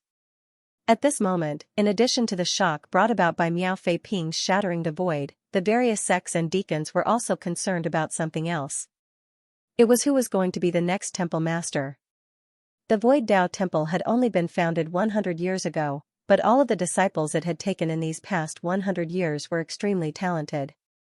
In just a short time, these people had achieved many things that ordinary cultivators would never be able to achieve in their lifetime. One could imagine how these disciples would become the cornerstones of the entire Void World in the future. They might even advance to the open heaven realm, shatter the void, and leave, just like Miao Fei Ping. Who would not want to have such a powerful force in their hands? Be that as it may, Miao Fei Ping, the first temple master, was chosen by the Dao Temple. And before he left, he said that the next temple master would be chosen by the Dao Temple.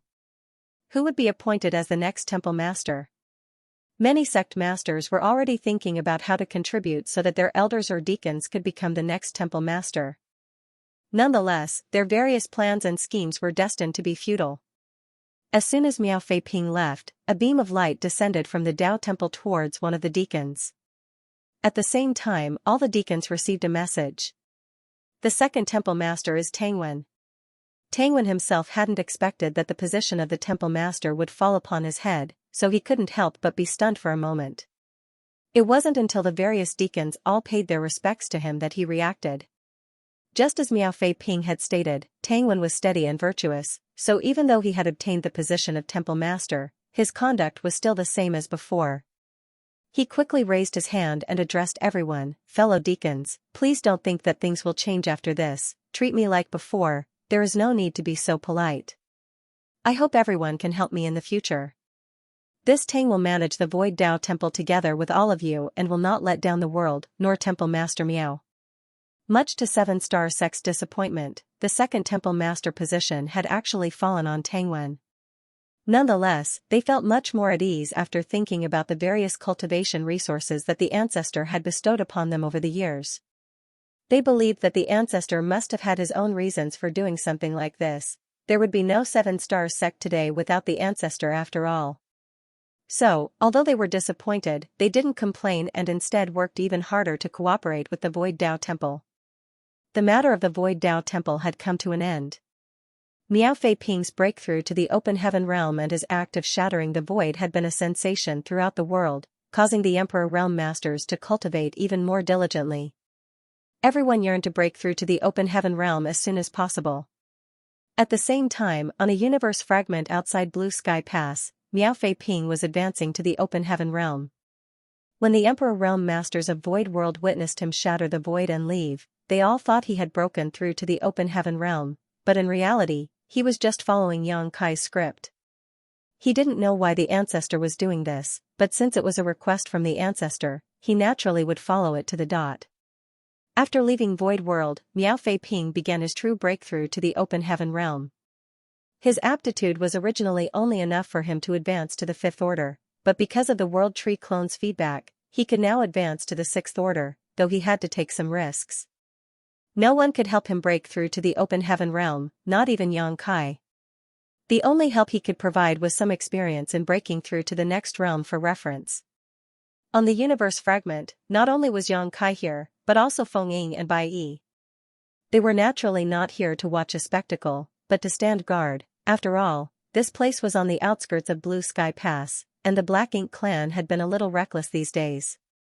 If some ignorant Black Ink clansman came here and disturbed Miao Fei Ping's breakthrough, it would be a disaster for the latter. Fortunately, everything went quite smoothly with no Black Ink clan interference and no dangerous moments during the breakthrough. By the time the dust settled, Miao Fei Ping had advanced to the Sixth Order Open Heaven realm. Yang Kai, looking at his excited face, couldn't help but feel a little emotional.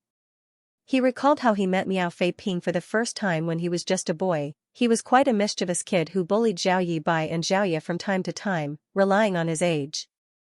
It wasn't really bullying though, just children being children. Years had gone by in the blink of an eye, and now that boy had broken through to the Sixth Order Open Heaven realm. Seeing the sight before him, Yang Kai couldn't help wondering how his three disciples were doing. However, Yang Kai estimated that they had yet to break through to the Open Heaven realm. It wasn't that his disciples' aptitudes were worse than Miao Fei Ping's. Zhao Yibai was indeed lacking in terms of talent, but Zhao Ya's aptitude was incomparable, and his third disciple, Su Yi's aptitude wasn't bad either. Furthermore, since all three of his disciples had obtained one of his Grand Dao's true inheritances, their future prospects were limitless. The reason Miao Fei Ping had advanced so quickly was mainly because he had been living in Yang Kai's small universe and had spent a different amount of time cultivating compared to his three disciples. Recalling how this brat came from his own small universe, Yang Kai suddenly felt like was watching his own child grow up. Ancestor.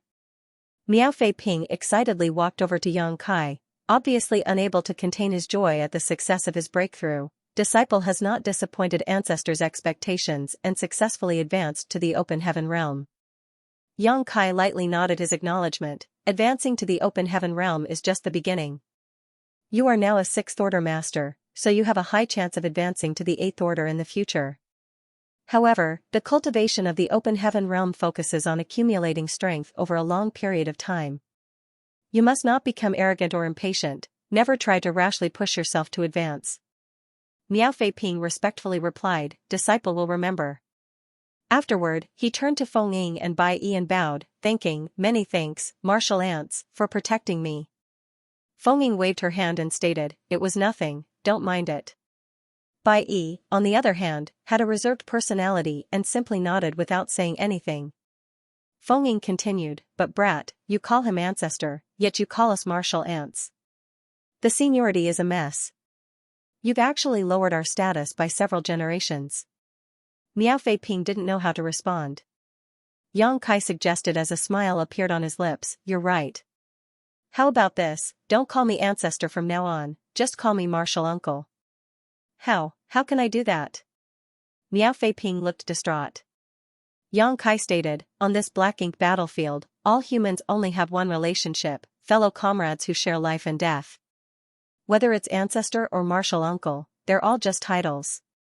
If you find it difficult to call me martial uncle, you can just call me squad leader." Miao Fei Ping honestly replied, "Disciple will call you martial uncle. It's up to you." Yang Kai smiled, "Let's go, I'll bring you back to the Great Pass to register yourself. You've just arrived here, you still have a lot to learn." After leading Miao Fei Ping back to Blue Sky Pass, Yang Kai took him to the Western Army headquarters and went to Zhongliang, explaining Miao Fei Ping's origins.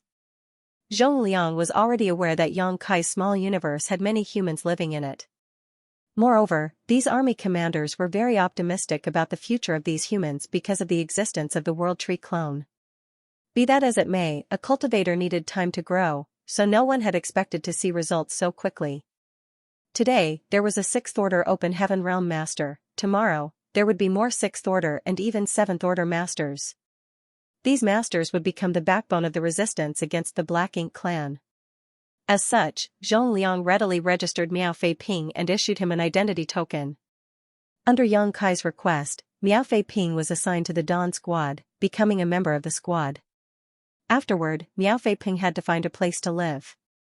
Blue Sky Pass had many places for the soldiers to live though, and many of these were unoccupied, so this was not an issue.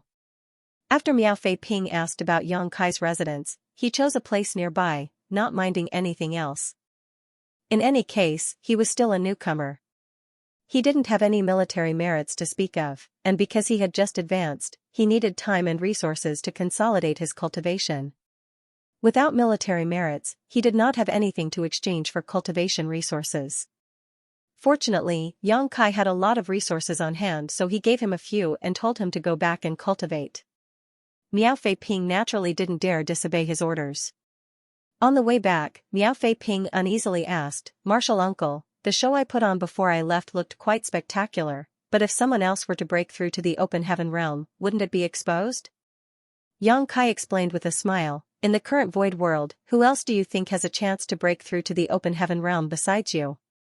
Miao Fei Ping answered, "There are many of them, and although they're all completing the powers in their Dao seals right now, a few will reach that realm someday or the other. There is quite a good chance of that happening." "Yes, there are many of them, but they are different from you. You can leave Void World and come to Blue Sky Pass, but others cannot." "Why?" Yang Kai pointed around and asked, "Look carefully, what's common about everyone here?" Miao Fei Ping observed them for a moment before replying, "All of them are fifth-order masters and above. Even fifth-order masters are rare, basically all of them are sixth-order and above." "That's right, basically everyone here is a sixth-order master or higher, because this is the Black Ink battlefield where we are fighting against the Black Ink clan. If their order is too low, they won't be of much help here. In fact, even the fifth-order masters you're seeing are only in that realm because their cultivations regressed from the sixth order."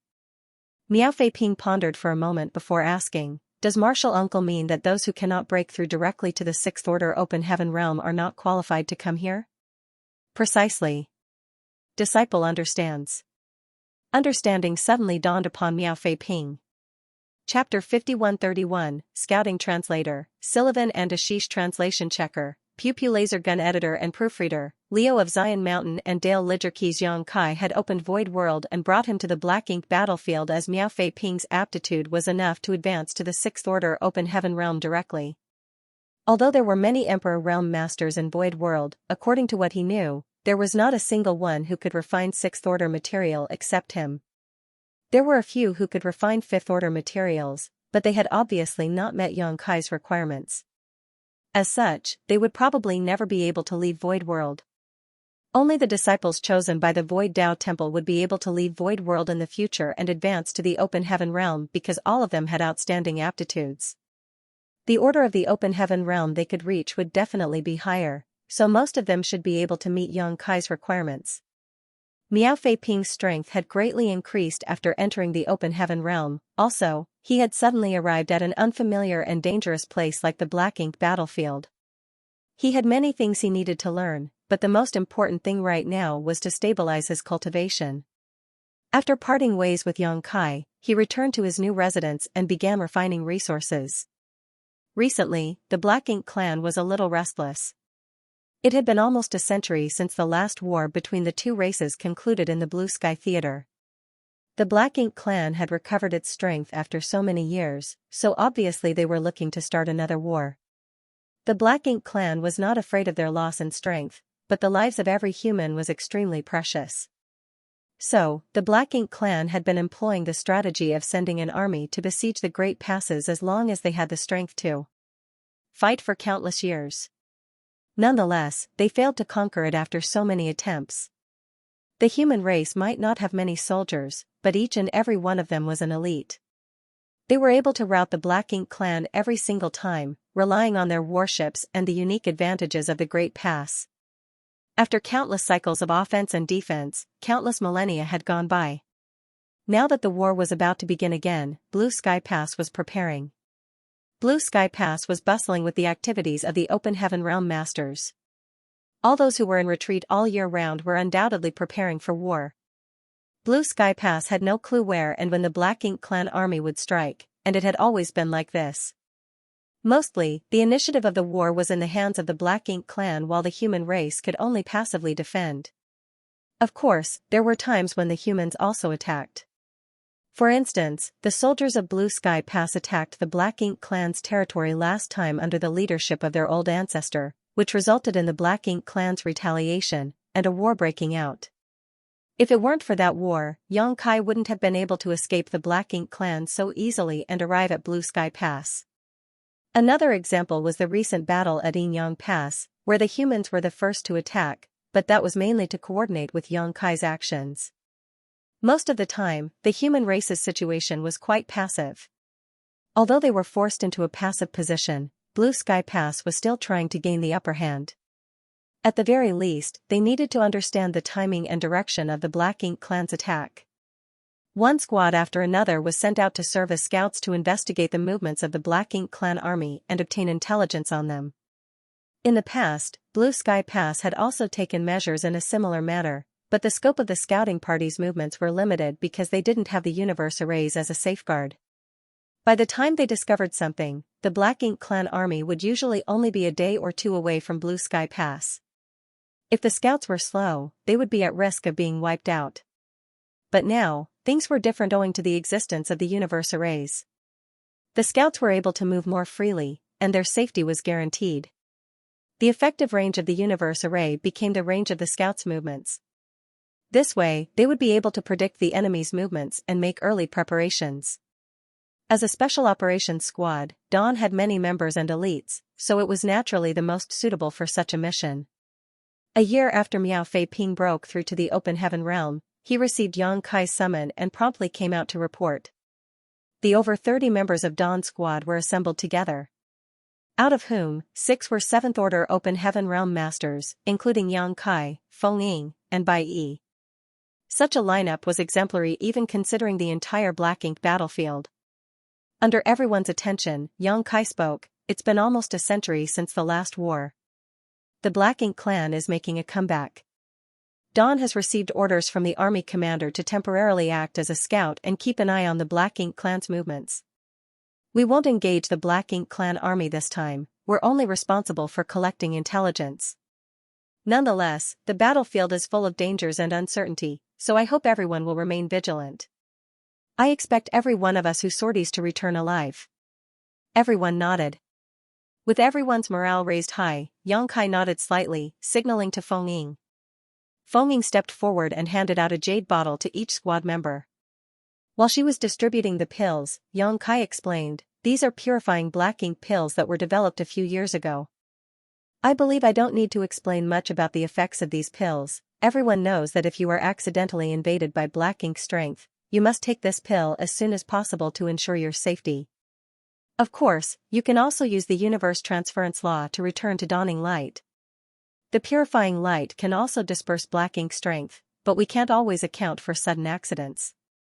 If you are unable to activate the universe transference law in time and become invaded by Black Ink strength, this purifying Black Ink pill can be used to save your life. Although the materials to refine purifying Black Ink pills aren't particularly rare, there aren't many alchemists inside the pass who can refine this pill, so the supply is limited. Each of you will receive 2 pills, and each one of them is extremely rare and precious." While Yang Kai was explaining, many members were examining the jade bottles in their hands. They had naturally heard of the purifying Black Ink pill before. When it was first developed, it had caused quite a stir in Blue Sky Pass. The corruption of Black Ink strength had always been a thorn in the human race's side that could never be removed before Yang Kai came to Blue Sky Pass. Yang Kai's appearance had brought purifying light that could dispel Black Ink strength, which had played a huge role in the last war against the Black Ink Clan, greatly reducing the human race's casualties. Be that as it may, the purifying light was sealed inside the purifying Black Ink battleships, so it was necessary to use the universe transference law to return to the purifying Black Ink battleships to be treated. Because of the importance of the purifying Black Ink battleships, they were usually placed inside the pass or in the rear of the battlefield. As such, once one used the universe transference law to return to a purifying Black Ink battleship, they would need to travel a great distance to return to the battlefield. Furthermore, when they used the universe transference law, they couldn't be disturbed for several breaths. But the purifying Black Ink pill was different. They could take the pill even if they were locked in battle against a Black Ink clansman, thus, they would not need to disengage and find a safe spot or rush back to the battlefield after they were treated. It could be said that the purifying Black Ink pill and purifying light both had their own pros and cons. With the combination of both though, the problem of the Black Ink strength corruption had been almost completely solved, allowing the humans to relax and fight against the Black Ink clan without restraint. After ensuring that every member of the squad was given their purifying Black Ink pills, Yang Kai raised his hand and ordered, "Move out." Ordering so, he took the lead and flew out, closely followed by the rest. When Yang Kai led his squad to the west gate of Blue Sky Pass, hundreds of other Open Heaven Realm masters were already gathered here in groups of 10 or so. Clearly, all of them were members of squads. Seeing Yang Kai's arrival, many people came up to greet him. These people had either received Yang Kai's life-saving grace or had heard of him. Yang Kai naturally responded and greeted them one by one. There were also some arrogant fellows who nitpicked at them from afar, but none of them came forward. The main reason was that Dawn's squad was too eye-catching. Compared to the dozen or so members of their squad, Dawn had over 30 people, 6 of whom were 7th Order Masters. Other squads only had 3 7th Order Masters at most. Dawn's squad's lineup made many squad leaders drool. A moment later, a figure descended from the sky. It was none other than the Western Army commander, Zhong Liang. Zhong Liang's dignified gaze swept over them before he spoke. The mission this time is to gather intelligence. If you are outnumbered or think you can't defeat the enemy, avoid engaging the Black Ink clan. Suddenly, one of the squad leaders grinned and asked, "What if we can?" Zhong Liang glared at him, obviously blaming him for speaking out of turn, but he still responded, "If you can wipe them out, you should naturally thrash those bastards." Everyone immediately burst into laughter, dispelling the tense atmosphere before the expedition. Zhong Liang continued, "The Black Ink clan also has scouts, so be careful and avoid them. If you find any traces of the Black Ink clan army, report back immediately." After he was finished speaking, he raised his hand and shouted, "Open the gates." At the West Gate Spirit Array barrier, the Array Masters changed their hand seals and opened a gap. A solemn expression took over Zhong Liang's face as he cupped his fist and shouted, "This Zhong wishes all of you a prosperous martial Dao and a triumphant return." Hundreds of soldiers cupped their fists in return before rushing out of the exit under the leadership of their squad leaders, painting a spectacular scene. Outside the pass, the squad leaders summoned their warships one after another before their respective squads boarded them. After everyone had boarded, the warships left streaks of dazzling light as they scattered in all directions. On the Dawn squad's side, Fengying had also taken out Dawning Light. The squad members skillfully boarded the warship and took to their respective positions. Yang Kai, gazing at the familiar yet unfamiliar Dawning Light, couldn't help but furrow his brow and ask, "Senior sister, did you spend your military merits to modify Dawning Light again?" The last time Yang Kai had gone to Yinyang Pass for a mission, so he had handed Dawning Light over to Fengying for safekeeping. By the looks of it, Dawning Light had undergone a lot of modifications and had become even more powerful. Especially the spear artifact at the front section of Dawning Light. It was incomparably large and radiating an extraordinary aura. At a glance, it was quite obvious that it was the work of some artifact refining great grandmaster. If this thing was activated with the power of the array, its might would definitely be quite fearsome. It could even pose a threat to a Black Ink clan territory lord. If it was powered by the 7th Order Masters of Dawn, they might even be able to put up a fight against a territory lord. Fengying agreed with a nod, "That's right, only a stronger Dawning Light can ensure the safety of its squad members. The upgrades are worth their price." Yang Kai helplessly sighed, "You're about to break through to the 8th Order, so you should at least leave some military merits to exchange for cultivation resources. I also heard that you could use the military merits to exchange for some pointers and insights from the 8th Order Division commanders. Senior sister, you should be a little more selfish." Fengying smiled and waved her hand, "I've made my preparations already, you don't need to worry about me breaking through to the 8th Order. Besides, the military merits spent on modifying Dawning Light were yours. In any case, you have a lot of military merits." Yang Kai rolled his eyes at her as he laughed, "Fine fine." After the two boarded the ship, the Open Heaven Realm Masters responsible for controlling Dawning Light poured their energy into the spirit array. The next moment, the warship shot out into the void, leaving behind a dazzling streak of light. Chapter 5132, Venturing into the Depths. Translator, Sullivan and Ashish. Translation checker, Pew Pew Laser Gun Editor and Proofreader, Leo of Zion Mountain and Dale Lidger Keys. Dawning Light eventually stopped in their designated area. This place was already quite far from Blue Sky Pass, and even a 7th Order Master like Yang Kai would take about 10 days to return if he flew alone. This place was basically the limit of Blue Sky Pass's universe array's range. This distance was extremely suitable for scouting. If they discovered the Black Ink clan army, they could instantly return to Blue Sky Pass, allowing the humans time to make preparations. Even if they encountered any danger, they would still have a chance to use the universe transference law to escape. It could be said that they could safely fight or retreat from this location. Xianxia landed Dawning Light on a universe fragment before ordering his squad members who were proficient in spirit arrays to set up some concealment and defensive arrays. This way, even if the Black Ink clan were to pass by, as long as they didn't carefully investigate, they would likely miss them. This place was now the temporary headquarters of Dawn Squad. This arrangement could be considered perfect. They could secretly hide here and monitor the movements of the surrounding forces. In fact, this mission wasn't too dangerous. All they needed to do was investigate the movements of the Black Ink clan army. Be that as it may, Dawn was different from the other squads. Not only was the arrangement of its members luxurious, Dawning Light was also special. Dawning Light also had the universe array personally arranged by Xianxia, as well as some purifying light sealed within its hull. Strictly speaking, Dawning Light was equivalent to a smaller-scale purifying Black Ink battleship. Dawning Light provided Dawn a far greater degree of mobility and freedom. It exponentially increased their range of activity. Other squads simply could not match this.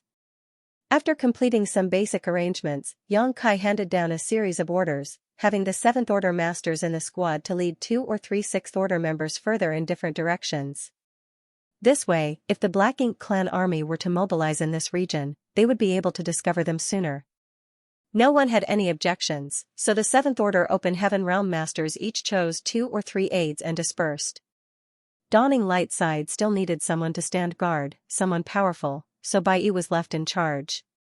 With someone as strong as Bai assuming command, along with the other Dawn Squad members and Dawning Light itself, so long as they did not encounter a large number of powerful Black Ink clansmen, dealing with them would not be a problem. Xianxia himself then led Miao Fei Ping and ventured in a certain direction. As his main objective was scouting, Xianxia didn't choose to just rush ahead as fast as he could. If he did that, he would just be painting a target on his back. Only by flying at a moderate pace could he conceal his presence. There were only 2 inconspicuous figures in this vast void, so if one didn't carefully search for them, they wouldn't be noticed. Are you nervous? Xianxia looked at Miao Fei Ping, who had a mix of anxiety and excitement on his face ever since they left Blue Sky Pass. It had been over 10 days since then, but he still wore the same expression. Ah? It wasn't clear what Miao Fei Ping was thinking, but when he suddenly heard Xianxia's question, he quickly replied, "No, I'm not nervous, but I'm curious about one thing. Some of the senior brothers told me that the Black Ink clan is full of strange creatures. Disciple is very curious about what the Black Ink clan looks like."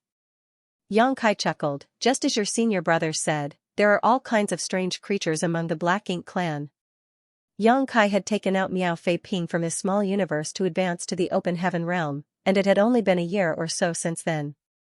So, the latter's understanding of the Black Ink battlefield, the Great Passes, and even the Black Ink clan was extremely limited. Although Miao Fei Ping had fought many people in Void World over the years, all his opponents were human. Naturally, he was a little unsettled after being thrown into this kind of battlefield to fight against an alien race, especially after listening to some information about the Black Ink clan from his senior brothers in the squad. He imagined that all of the Black Ink clansmen had 3 heads and 6 arms and were extremely sinister and violent.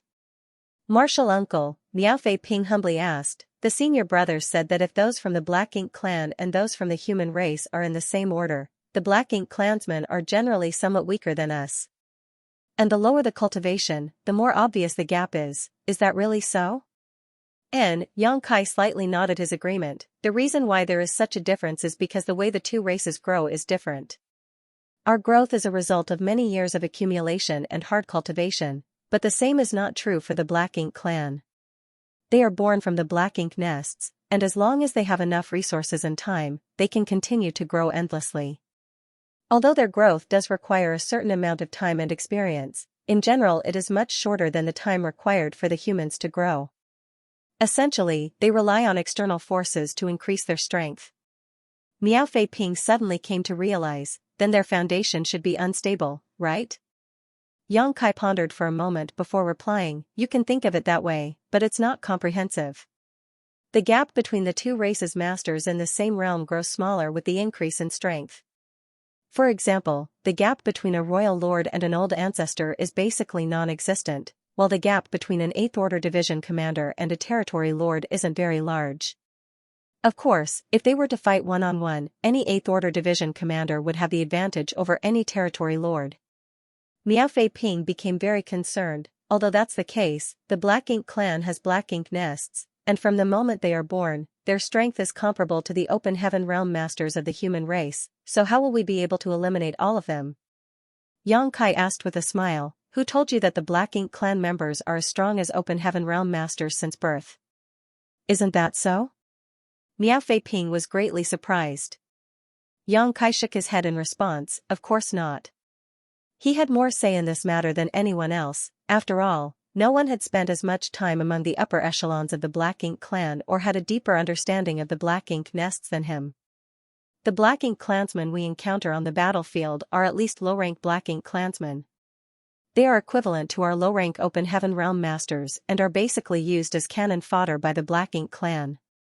Every time the Black Ink clan army goes out, low-rank clansmen make up the majority of their forces on the battlefield. Any human master can easily wipe out a large number of low-rank Black Ink clansmen with a single move. But after the deaths of these low-rank Black Ink clansmen, the Black Ink strength in their body will disperse and condense into Black Ink clouds, which create an advantageous battlefield for the Black Ink clan. In contrast, humans are quite cautious of Black Ink strength and Black Ink clouds. Even so, we have no choice but to kill these low-rank Black Ink clansmen. When the two races fight, they will take the vanguard and charge at us, so if we don't kill them, they will charge into our formations. So, their cannon fodder tactic is extremely effective. Miao Fei Ping lightly nodded and listened attentively. The high-rank Black Ink clansmen are stronger than the low-rank Black Ink clansmen, equivalent to our mid-rank Open Heaven Realm Masters. They can be considered as the backbone of the Black Ink clan's army. Although they might not be a majority, like the low-rank Black Ink clansmen, their numbers are definitely not small. They pose the biggest threat to the human race. Miao Fei Ping asked in surprise, aren't the greatest threats to the human race the feudal lords and territory lords? Yang Kai nodded with his assumption before explaining, feudal lords and territory lords are indeed powerful, but how many territory lords do you think there can be on a single battlefield? They are often the deciding factor in battle, so they do not act recklessly. As for a feudal lord, there are many of them, at least more than 7th Order humans, but feudal lords cherish their lives dearly. It's not easy for them to become feudal lords, so none of them want to die. They may be brave and fierce in battle, but only if the wind is blowing in their favor. Once things turn south, they run faster than anyone else. So, that's the case. Miao Fei Ping was absorbed in his thoughts. These are the ones that you can see on the battlefield, but the Black Ink clan actually has many lower-ranking clansmen who are known as Black Ink serfs. Black Ink serfs? Those who have just born in the Black Ink nest and cannot even be classified as low-rank Black Ink clansmen, are called Black Ink serfs. They are equivalent to the human cultivators before they reach the Open Heaven realm. These Black Ink serfs aren't of much use even on the battlefield, so they are never brought to war by the Black Ink clan. Basically all of them stay in the various territories of the Black Ink clan and absorb ambient Black Ink strength to strengthen themselves. No human could surpass Yang Kai in terms of the understanding of the Black Ink clan. After all, no one had been able to disguise themselves as a Black Ink disciple and live in the Black Ink clan's territory for so many years. Even other Black Ink disciples who were saved later rarely knew much about the Black Ink clan, as during their time, they were treated as servants and slaves, never trying to gather intelligence for the human race. It seems that the growth of the Black Ink clan is not easy. Miao Fei Ping sighed. Why do you say so? Miao Fei Ping explained, Martial uncle, you see, the Black Ink clan must first be born from the Black Ink nests, becoming the weakest Black Ink serfs. And when they somehow grow into a low-rank Black Ink clansman, they are dragged to the battlefield to serve as cannon fodder. Perhaps they survive long enough to grow into a high-rank Black Ink clan after experiencing a few life and death situations, but even if they grow into a high-rank Black Ink clansman, if they are down on their luck, they might lose their lives on the battlefield at any moment. If they are lucky enough to survive many wars, they will finally have a chance to become a feudal lord. Yang Kai nodded his acknowledgement. That's right, but does that mean that the growth of us humans is easy? Which open heaven realm master hasn't walked a thorny path and painstakingly cultivated before they could reach their current realm? Forget about others, you yourself have gone through much trouble to reach here, haven't you? Miao Fei Ping respectfully replied, Martial Uncle is right. He then asked again, Martial Uncle, where are we going? Yang Kai stated, don't ask, just follow me. Miao Fei Ping obediently responded. With dawning light as a transit point, the Dawn Squad's range of activity was much larger than the other squads. It could be said to be twice as large or even more. Naturally, this made them even more suitable for scouting missions as they could venture deeper and obtain more information. Of course, Yang Kai also had another plan. Since Miao Fei Ping had just arrived here, he knew nothing about the Black Ink clan. So, Yang Kai wanted to find him a few suitable opponents to practice with so that he wouldn't become flustered on the battlefield.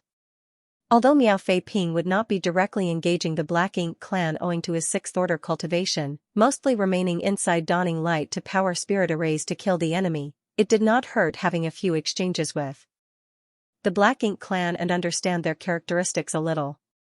On top of that, Miao Fei Ping had just advanced to the open heaven realm not long ago, so he needed to fight to properly consolidate his cultivation. It had been 100 years since the last war between the two races in the Blue Sky Theater, and the Black Ink clan had been showing signs of deploying troops recently. In light of this, it wouldn't be difficult to find a few Black Ink clansmen to practice on. The reason they hadn't met one before was because the scattered Black Ink clansmen didn't dare to casually approach the Great Pass. But now, they were basically in the territory of the Black Ink clan, so it was natural to run into them. As expected, Yang Kai found a suitable target less than a day later. His powerful divine sense allowed him to detect the approach of the nearby Black Ink clansmen. There were several hundred of them, and their leader was a feudal lord. Chapter 5133, Practice Translator, Sullivan and Ashish Translation Checker, Pew Pew Laser Gun Editor and Proofreader, Leo of Zion Mountain and Dale Ledger Keys, that's the Black Ink clan. Hiding on an inconspicuous asteroid, Miao Fei Ping's eyes widened as he stared at the group of Black Ink clansmen flying across the void before his eyes, thinking to himself, it's just as the senior brothers said, the Black Ink clan is filled with all kinds of strange creatures. He saw giant figures in the group of several hundred Black Ink clansmen, some of whom were humanoid, but most had parts that looked like they were from monster beasts. To his surprise, there were some Black Ink clansmen who looked exactly like a monster beast. However, no matter what form they took, the bodies of these Black Ink clansmen were all surging with Black Ink strength. The places they passed by were stained with Black Ink strength, as if they left spilling ink that could not be removed. Miao Fei Ping couldn't help but gulp as he turned to look at Yang Kai. There were quite a lot in this Black Ink clan team, so he didn't know how Yang Kai was planning on dealing with them. Was he going to attack them or wait and watch? Had Miao Fei Ping been alone, he probably wouldn't have been able to conceal his aura at this close a distance and might have been discovered by the Black Ink clan. However, with Yang Kai by his side and with his help, his aura had been completely concealed. Furthermore, as there was a certain distance between them, the Black Ink clan didn't notice two pairs of eyes watching them from the shadows. This should be a feudal lord's private troops, Yang Kai whispered. From his observations, he could clearly tell that there were 4 or 5 feudal lords in this group of several hundred Black Ink clansmen, while the rest were high-rank and low-rank Black Ink clansmen. This was in line with the intelligence he had obtained about Black Ink clan fiefs Xia Gu had shared with him. Where are they going? Miao Fei Ping asked, a little puzzled. Judging by the direction this Black Ink clan army was heading, they weren't traveling towards Blue Sky Pass. They should have received some kind of order from this region's territory lord to assemble with the other feudal lord forces before attacking Blue Sky Pass, Yang Kai explained. Miao Fei Ping understood, Martial Uncle, I heard from the senior brothers that each territory lord has dozens to a few hundred feudal lords under their command, is that correct? This piece of information was brought back by Yang Kai and had long since spread throughout the various great passes, so it wasn't strange for Miao Fei Ping to have learned about it from the other members of Dawn Squad. Yang Kai affirmed, nodding, correct. Miao Fei Ping was slightly surprised. In that case, a territory lord can easily gather tens of thousands of troops during a battle?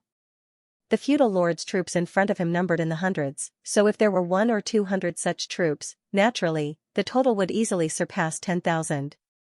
Yang Kai nodded again, if not, Where do you think the millions of troops during the Black Ink clan sieges come from? It comes from the gathering of all these feudal lord troops. Miao Fei Ping couldn't help but gasp in shock. How many soldiers were there in each of the great passes? Forget about the other great passes, just Blue Sky Pass only had some 30,000 cultivators in total. It was probably the same for other great passes too, but the Black Ink clan had an army of at least 1 million strong in every theater. Although he knew that most of the Black Ink clan army was composed of cannon fodder made up of low-rank clansmen, the difference in numbers was still too great. For a time, Miao Fei Ping found it difficult to imagine just how the human race had managed to resist the Black Ink clan for so many years. If Xianxia wanted to, he could have charged forward and killed this army of Black Ink clansmen, but as he had Miao Fei Ping accompanying him, it wasn't convenient for him to act. After all, he couldn't protect Miao Fei Ping in such an environment. As such, after watching the feudal lord's troops leave and noting their direction, Xianxia gently patted Miao Fei Ping's shoulder. "Let's go." Miao Fei Ping quickly followed after him. Soon, he discovered that Xianxia was moving in the opposite direction of the feudal lord's troops. He was quite sharp and guessed where they were going. "Martial uncle, are we going to that feudal lord's fief?" Xianxia looked at him in surprise. "Why do you think so?" Miao Fei Ping replied, "The feudal lord's troops came from this direction, so his territory must be in this direction. Since martial uncle hasn't changed directions, do you want to take advantage of his absence to storm the enemy's den?" Xianxia stated meaningfully, "Not me, you." "Me?" Miao Fei Ping was beside himself in shock. Xianxia suddenly raised his head and grinned, looking towards a direction. "Just our luck, there are 2 Black Ink clansmen alone, go practice with them first." Saying so, he reached out and grabbed Miao Fei Ping's collar before tossing him forward while he was unprepared. Miao Fei Ping let out a strange cry as he was instantly thrown far away. By the time he managed to stabilize himself, the 2 Black Ink clansmen in front of him were staring at him with shock and ferocity. "Human. 6th Order. Corrupt him." After a brief exchange, the 2 Black Ink clansmen attacked Miao Fei Ping from both sides. Miao Fei Ping's face went pale in fright and he quickly summoned his long sword as he mobilized his strength, creating a sword curtain to ward off the attackers. As soon as they clashed, Miao Fei Ping fell into a disadvantageous position. He discovered that these 2 were high-rank Black Ink clansmen, and each of them was comparable to a 6th-order human master. Miao Fei Ping believed in a one-on-one fight, he could easily take care of either of them, but with both of them attacking him together, it would be difficult for him to handle. After all, he had just advanced to the 6th Order and had only been in Emperor realm a year ago. As such, he wasn't very proficient in utilizing his open heaven realm strength yet. The 2 Black Ink clan masters didn't employ any tactics, they just kept bombarding him with secret techniques using their Black Ink strength, aiming to overwhelm him. What caused Miao Fei Ping even more pressure was that the Black Ink strength was actually invading his small universe, forcing him to divert some of his attention and strength to resist its corrosion. No matter what others had told Miao Fei Ping about the Black Ink clan, facing them firsthand was far more informative than any evaluations he had heard before. Miao Fei Ping finally understood what kind of enemies the human race had been fighting for countless years. He couldn't sense his martial uncle's aura, nor could he find his figure, but he knew that his martial uncle was definitely hiding somewhere close by, so he knew that his life was not in danger. Thinking so, Miao Fei Ping became more daring. Taking advantage of one of the Black Ink clansmen's mistakes in coordination, the sword in Miao Fei Ping's hands flashed as he rushed forward, his figure wrapped in sword light. His momentum was unstoppable, as if he wanted to perish together with this Black Ink clansman. The targeted Black Ink clansman was shocked. He had never imagined Miao Fei Ping would suddenly become so fierce, as if he had turned into a completely different person. Unable to react in time, he was stabbed in the head by the sword and died on the spot. However, the other Black Ink clansman's attack was already upon Miao Fei Ping, who was now completely powerless to defend himself. The sudden death of his companion had enraged this Black Ink clansman, so he didn't show any mercy. A Black Ink disciple might be precious, but he still needed to be alive to enjoy having him. Basically, he was not completely sure that he would be able to corrupt Miao Fei Ping without his companion's help. Since he was not 100%, he could only send Miao Fei Ping to his grave. However, the space around him suddenly solidified, causing his massive body to freeze on the spot. Although it was only a brief moment, he had missed the opportunity to kill his opponent. Miao Fei Ping had already steadied himself, and the sword in his hand glowed with an exquisite aura as his figure moved, flying up and down around the Black Ink clansman, drawing blood with every strike. He knew that his martial uncle must have secretly taken action just now, otherwise, it would have been impossible for him to block the attack of the second Black Ink clansman. Be that as it may, his martial uncle clearly had no intention of interfering further, and this was exactly what he wanted. Flowers grown in a greenhouse could not withstand the harsh winds and rain of the outside world and were destined to not live long. Only after experiencing real storms would they be able to thrive. Although he was only a newly promoted 6th Order Open Heaven Realm Master, Miao Fei Ping's confidence had greatly increased after his first kill. Moreover, he was quickly adapting to his strength during this life and death struggle. As such, an incense stick after the death of the first Black Ink clansman, the second followed in his companion's footsteps. Miao Fei Ping stood in the void with his sword in hand, his face slightly pale and his aura a little unstable. Killing 2 high-rank Black Ink clansmen who were comparable to 6th Order Open Heaven Realm Masters was quite exhausting, and it took a clear toll on him. Yang Kai suddenly appeared in front of him and lightly nodded his acknowledgement. Not bad. Miao Fei Ping withdrew his sword and humbly stated, "Martial uncle is too kind." If it weren't for martial uncle secretly taking action, this disciple would have already died. However, martial uncle, this disciple seems to have been invaded by Black Ink strength and is unable to suppress it. I know, Yang Kai slightly nodded. Miao Fei Ping's entire body was shrouded in a thick layer of Black Ink strength, and the dark look in his eyes could not be hidden. There's no need to suppress it, just open yourself and allow it in. Miao Fei Ping was slightly startled, but he still complied. In less than a dozen breaths of time, Miao Fei Ping suddenly let out a shout before thrusting his sword at Yang Kai with a flick of his wrist. Yang Kai smiled lightly and caught the long sword between his fingers. Miao Fei Ping roared as he tried to pull his sword back, but it didn't budge in the slightest. He decisively let go of the sword and rushed forward like a madman, punching at Yang Kai, fist images blotting out the void before he even reached his target. Yang Kai simply waved his hand and the fist shadows filling the void disappeared like the moon's reflection in the water. Surprisingly, Miao Fei Ping had disappeared from Yang Kai's sight. He had already fled into the distance the moment he swung his fists. His speed was extremely fast. It appeared his fierce attack was just a cover for his escape. Yang Kai grinned and muttered, "Smart choice." Be that as it may, trying to escape from him was destined to be futile. Yang Kai used his space principles, and under the effects of near-distant horizon, Miao Fei Ping suddenly froze in place, seemingly unable to escape even half a step further. Yang Kai slowly strolled over to Miao Fei Ping's back. His palms glowed with 2 different colors before he brought them together, releasing a burst of purifying light. Under the purifying light, the Black Ink strength started dispersing with sizzling sounds as Miao Fei Ping's expression changed from pain to calm. When the Black Ink strength was finally dispersed completely and Miao Fei Ping regained his sanity, he found that his clothes were drenched in sweat. "How do you feel?" Yang Kai asked.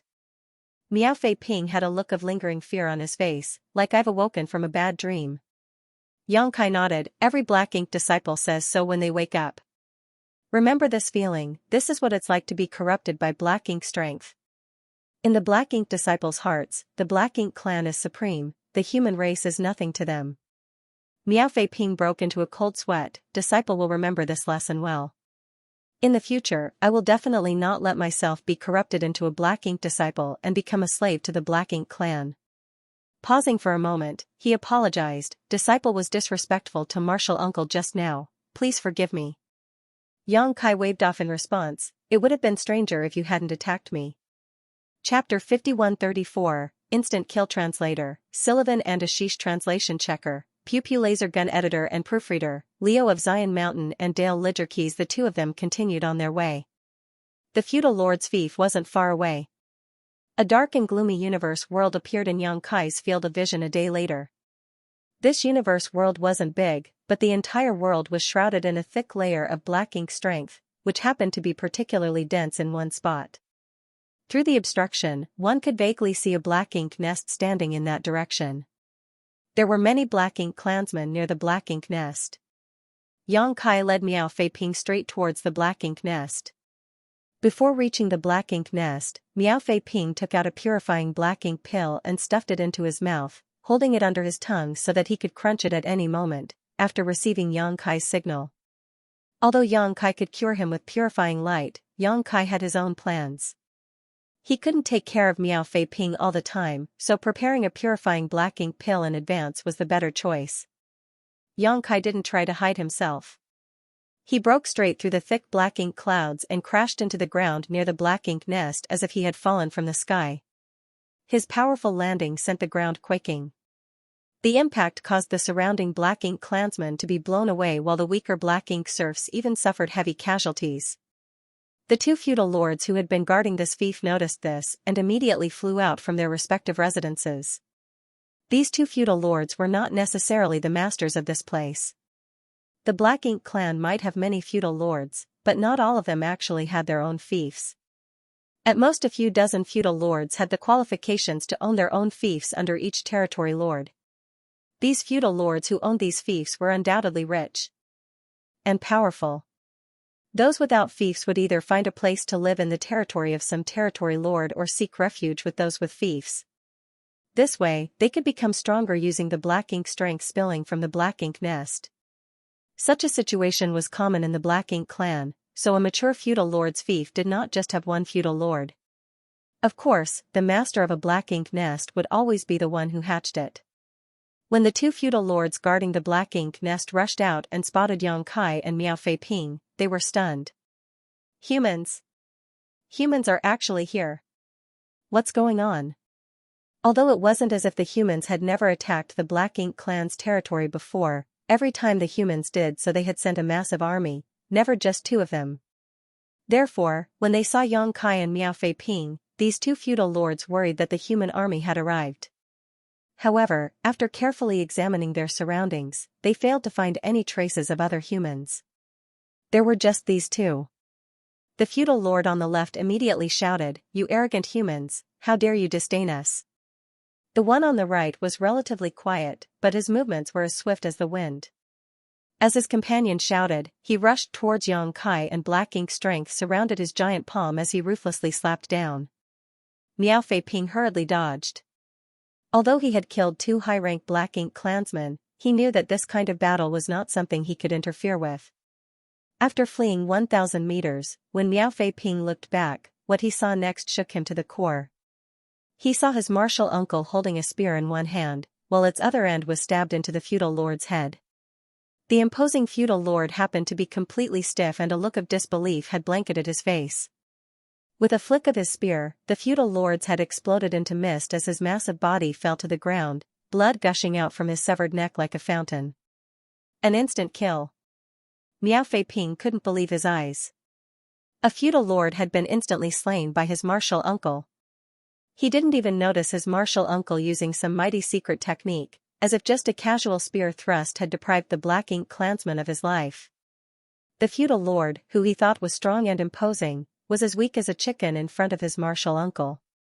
On the way here, the members of Dawn's squad had told him that their squad leader's strength was far superior to an ordinary 7th Order Open Heaven Realm Master, and he had even cooperated with others to kill territory lords. But hearing it was one thing and seeing it with his own eyes was completely different. Miao Fei Ping finally understood the gravity of this evaluation. His marital uncle wasn't just stronger than normal, his strength was simply unparalleled. In terms of order, a feudal lord was equivalent to a 7th Order human. Although they would be somewhat weaker than a 7th Order master under normal circumstances, a feudal lord was still a feudal lord. Even so, this feudal lord were instantly killed by his martial uncle. Just what kind of height has martial uncle's combat strength reached? Miao Fei Ping had no idea, but he couldn't afford to think too much about it at this moment. Many Black Ink clansmen were rushing towards him, so he summoned his sword and activated his movement technique, turning around and charging at them. Fortunately, the Black Ink clansmen attacking him weren't very strong. Even if there were high-rank clansmen among their ranks, their strength was only equivalent to a 4th Order or 5th Order human master. With his current 6th Order Open Heaven Realm Foundation, even if Miao Fei Ping were to fight one against many, he was barely able to hold out. Of course, if the battle dragged on, it would be difficult to say what the outcome would be. It wasn't surprising for such a situation to occur. Most of the forces capable of fighting in this territory had been taken away by the master of this fief, so the ones left behind were naturally younger, or weaker, so how strong could they be? He understood his martial uncle's intentions. Obviously, Xianxia wanted to use this opportunity to sharpen him and familiarize him with the battle against the Black Ink clan so that he wouldn't falter or become flustered on the real battlefield. This was a rare opportunity, so Miao Fei-ping treasured it greatly. Furthermore, he didn't want to disappoint his martial uncle's expectations, so he put his heart into it, attentively applying everything he had learned in his life. On the other hand, when Xianxia had killed the charging feudal lord with a single thrust, it shocked the other feudal lord to the core. After becoming a feudal lord, their understanding of the human race was no longer something that those cannon fodder could compare with. He had participated in the siege of Blue Sky Pass several times and had witnessed various Seventh Order Open Heaven Realm Masters' methods and secret techniques on the battlefield. However, there had never been a Seventh Order Master who gave him such an ominous feeling. This must be one of those Seventh Order human elites, and judging from the casual way he killed his comrade, probably only a territory lord could take him down. Therefore, after seeing his companion die, this feudal lord decisively released a burst of black ink strength before transforming into 7 or 8 identical figures that rushed out in all directions. One of them even rushed straight towards Xianxia, wanting to stall for time. Xianxia looked around, slightly taken aback. The secret technique of this feudal lord was quite interesting. It was obviously derived from some kind of escape technique of the human race. In fact, many of the Black Ink clan's tactics and secret techniques could be traced back to the humans. After all, during the countless years of war between the two races, the Black Ink clan had been learning and improving. If it were any other Seventh Order master, he or she might not have any idea what to do in the face of this escape technique.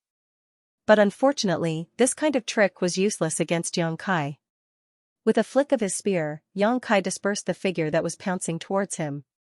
The figure immediately transformed into a thick wave of black ink strength that enveloped Xianxia, attempting to corrupt his small universe. Be that it may, Xianxia didn't care about this kind of attack at all. A golden vertical eye suddenly appeared in his left eye. The demon eye of annihilation immediately allowed him to see through all illusions. Most of the figures were created using black ink strength to divert Xianxia's attention, but only one of them was the true body of the feudal lord. This feudal lord's secret technique wasn't bad, but he had not perfectly mastered it, so his flaws became obvious under the demon eye of annihilation's gaze. Space principles surged and a certain figure suddenly froze before an extremely dangerous aura shot towards it from behind. The feudal lord hurriedly looked back and was frightened out of his wits. Much to his surprise, the human was still standing in the same spot, but had hurled the long spear in his hand at him. The long spear seemed to ignore the limits of space and arrived instantly at its target. To his dismay, the feudal lord discovered that no matter how he tried to dodge this attack, he was unable to. The spear seemed to have locked onto him. In his panic, he roared as a tangible sound wave swept out in all directions. It seemed to have some kind of repulsive effect, but the spear still did not slow down at all and easily broke through his black ink strength defenses, leaving a hole in his chest. The feudal lord went stiff, as if struck by lightning. The next moment, the long spear flew back into Xianxia's hand. Xianxia did not even spare the feudal lord a glance and just walked towards the black ink nest. Xianxia's contemptuous attitude made the feudal lord feel both sad and angry. He raised his hand, trying his best to grab towards Xianxia, but as soon as he used his black ink strength, his entire body exploded into blood mist, leaving not even his bones behind. The two feudal lords had only taken a single attack from Xianxia each before dying on the spot, a testament to the latter's great strength. Although Xianxia could also do this over 20 years ago, it was even easier for him to do so now. After returning from Inyan Pass and entering retreat for so many years, not only had his cultivation improved, but he had also gained a deeper understanding of the Spear Dao and the Dao of Space. Now, he was able to integrate these two grand Daos into a single spear strike. When he attacked with the Azure Dragon Spear, space around it froze, making it impossible to avoid. This was the biggest reason why the two feudal lords were so vulnerable. His comprehension of his own grandiose allowed Xianxia's combat strength to rise to a whole new level. Once the two feudal lords who had remained behind in the fief died, the remaining Black Ink clansmen fell into a panic. Although there were still some who were attacking Miao Fei Ping, most of the Black Ink clansmen were now fleeing as fast as they could, afraid that they would be buried together with the feudal lords if they were too slow. Xianxia casually killed some of them who were in his way, but didn't pursue the ones who fled. These lower Black Ink clansmen were simply too massive in number, so he could not kill them all in short order. There was no need to waste time here. His goal was the low-rank Black Ink nest. The Void Dao Temple had already been founded for over 100 years, and all of the talented seedlings in Void World had been sent there to cultivate. In the future, these people would definitely be able to break through to the open heaven realm and become a force that would resist the Black Ink clan. Miao Fei Ping's performance was undoubtedly excellent. Although he had only come into contact with the Black Ink clan for a short time, he had become familiar with how to fight them after killing the previous two high-rank Black Ink clansmen and was now chasing after the fleeing low-rank Black Ink clansmen. However, circumstances and environment affected one's temperament greatly. Perhaps the disciples of the Void Dao Temple were talented in terms of cultivation, but if they really faced the Black Ink clan, it was difficult to say how each of them would fare. Perhaps many people would be intimidated when they first came face to face with this kind of fiendish and hostile alien race. So, how could they have the courage to fight them? Xianxia wanted to let them familiarize themselves with how to fight the Black Ink clan while they were still in their early growth period, so that when they advanced to the open heaven realm, they could directly enter the war on the Black Ink battlefield. Chapter 5135, Making a Comeback. Translator, Sullivan and Ashish. Translation checker, Pew Pew laser gun editor and proofreader, Leo of Zion Mountain and Dale Ledger Keys. Since Xianxia wanted these young disciples to familiarize themselves with how to fight the Black Ink clan, he naturally had to have some kind of control over the situation. The Black Ink clan was born from Black Ink nests, so Xianxia figured all he needed to do was get his hands on one. Xianxia now only hated himself for not having enough foresight and simply destroying so many Black Ink nests in Muguang's royal domain. Fortunately, he could still salvage the situation. The reason he had come to this area under the Black Ink clan's control was because he had set his eyes on this Black Ink nest. As for whether he could take it into his own small universe, Xianxia wasn't certain. Back then, he had personally witnessed Jia Gu hatching a Black Ink nest and had some understanding of its various characteristics, so he knew that it would be difficult to implement this plan. There were still some Black Ink clansmen inside the Black Ink nest, but Xianxia quickly cleaned them up. He then opened his small universe, allowing the Black Ink nest to devour his world force. Then, using the Black Ink nest's will as a medium, Xianxia's consciousness instantly entered a strange space. This space was formed by the will of this region's territory lord Black Ink nest, and at this moment, there were no less than 30 consciousnesses gathered in this space. These consciousnesses were surging, obviously communicating with one another. The Black Ink clan of the Blue Sky Theater had not experienced the tragedy in Muguang's royal domain, so they were completely unaware of what would happen next. So, when Xianxia used his spiritual energy to attack them, they didn't even have time to react. The consciousnesses were destroyed in an instant. After all, Xianxia's spiritual energy was on par with the territory lords, meaning none of these Black Ink clansmen were a match for him. When the commotion started, the remaining consciousnesses immediately sensed that something was wrong and naturally pushed their strength to attack Xianxia. Xianxia did not fear this counterattack. The situation he had encountered in the Muguang's royal domain could not be compared with what he was experiencing now. At that time, He Yuan's will had also been lying in ambush for him, together with over 30 feudal lords, but in the end, He Yuan failed to kill him and his soul had even been severely wounded, forcing him to retreat. If it weren't for this, He Yuan wouldn't have been chased down by a mere 7th-order human master. As a result, after Xianxia's rampage, the consciousnesses here suffered heavy casualties, and as many as 8 feudal lords had their consciousnesses destroyed, with those of several other high-rank Black Ink clansmen were also wiped out. The destruction of these consciousnesses also signified the fall of these Black Ink clansmen. The surviving consciousnesses realized that something was horribly wrong and no longer dared to remain. They quickly scattered like birds and beasts in a wildfire, only thinking of escaping. Xianxia was unable to chase them all down and could only helplessly sigh as they fled. Destroying the consciousnesses of a few feudal lords was just a matter of course, but that was not Xianxia's original plan. After a while, he withdrew his consciousness and exited the black ink nest. His divine sense surged like a tide as he probed the foundation of the black ink nest. The black ink nest in front of him was thousands of meters tall, like a giant flower bud planted in the ground. It was the typical size of a fully mature low-rank black ink nest, but under Xianxia's investigation, he realized that its foundation stretched far further. The entire universe world was enveloped in the power of this black ink nest. If the black ink nest before him was like a giant tree, then its roots were spread across the entire world. If Xianxia wanted to take this black ink nest into his small universe, he would have to take this entire universe world. This universe world was not big, but even Xianxia was unable to take it into his small universe. He already knew this would be the case though and had no intention of taking away the entire black ink nest. As space principles surged and the void shattered, the roots of the black ink nest was severed one by one, and with the black ink nest as a center, an area with a radius of over a dozen kilometers was excised from the universe world. The next moment, a gateway opened as Xianxia's divine sense enveloped the landmass with the black ink nest on it, forcefully dragging it into his small universe. This sudden change quaked the entire universe world. Xianxia immersed his consciousness into his small universe, but almost immediately, a disappointed look appeared on his face. He had indeed moved the entire black ink nest into his small universe, but perhaps because its roots had been cut off, or perhaps because of some other reason, the black ink nest began to show signs of withering. Even when Xianxia poured his world force into it, the black ink nest showed no signs of devouring it. This was unusual, as black ink nests devoured world force almost instinctively.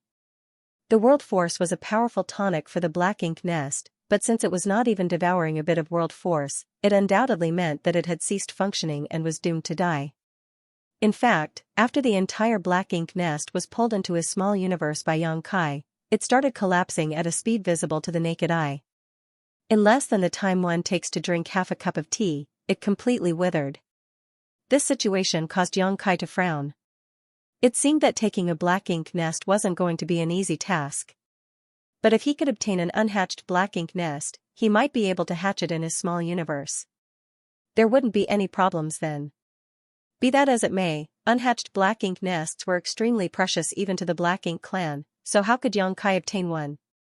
Unless he could find a mid-rank black ink nest and provide it with a massive quantity of materials, it was impossible to get an unhatched nest.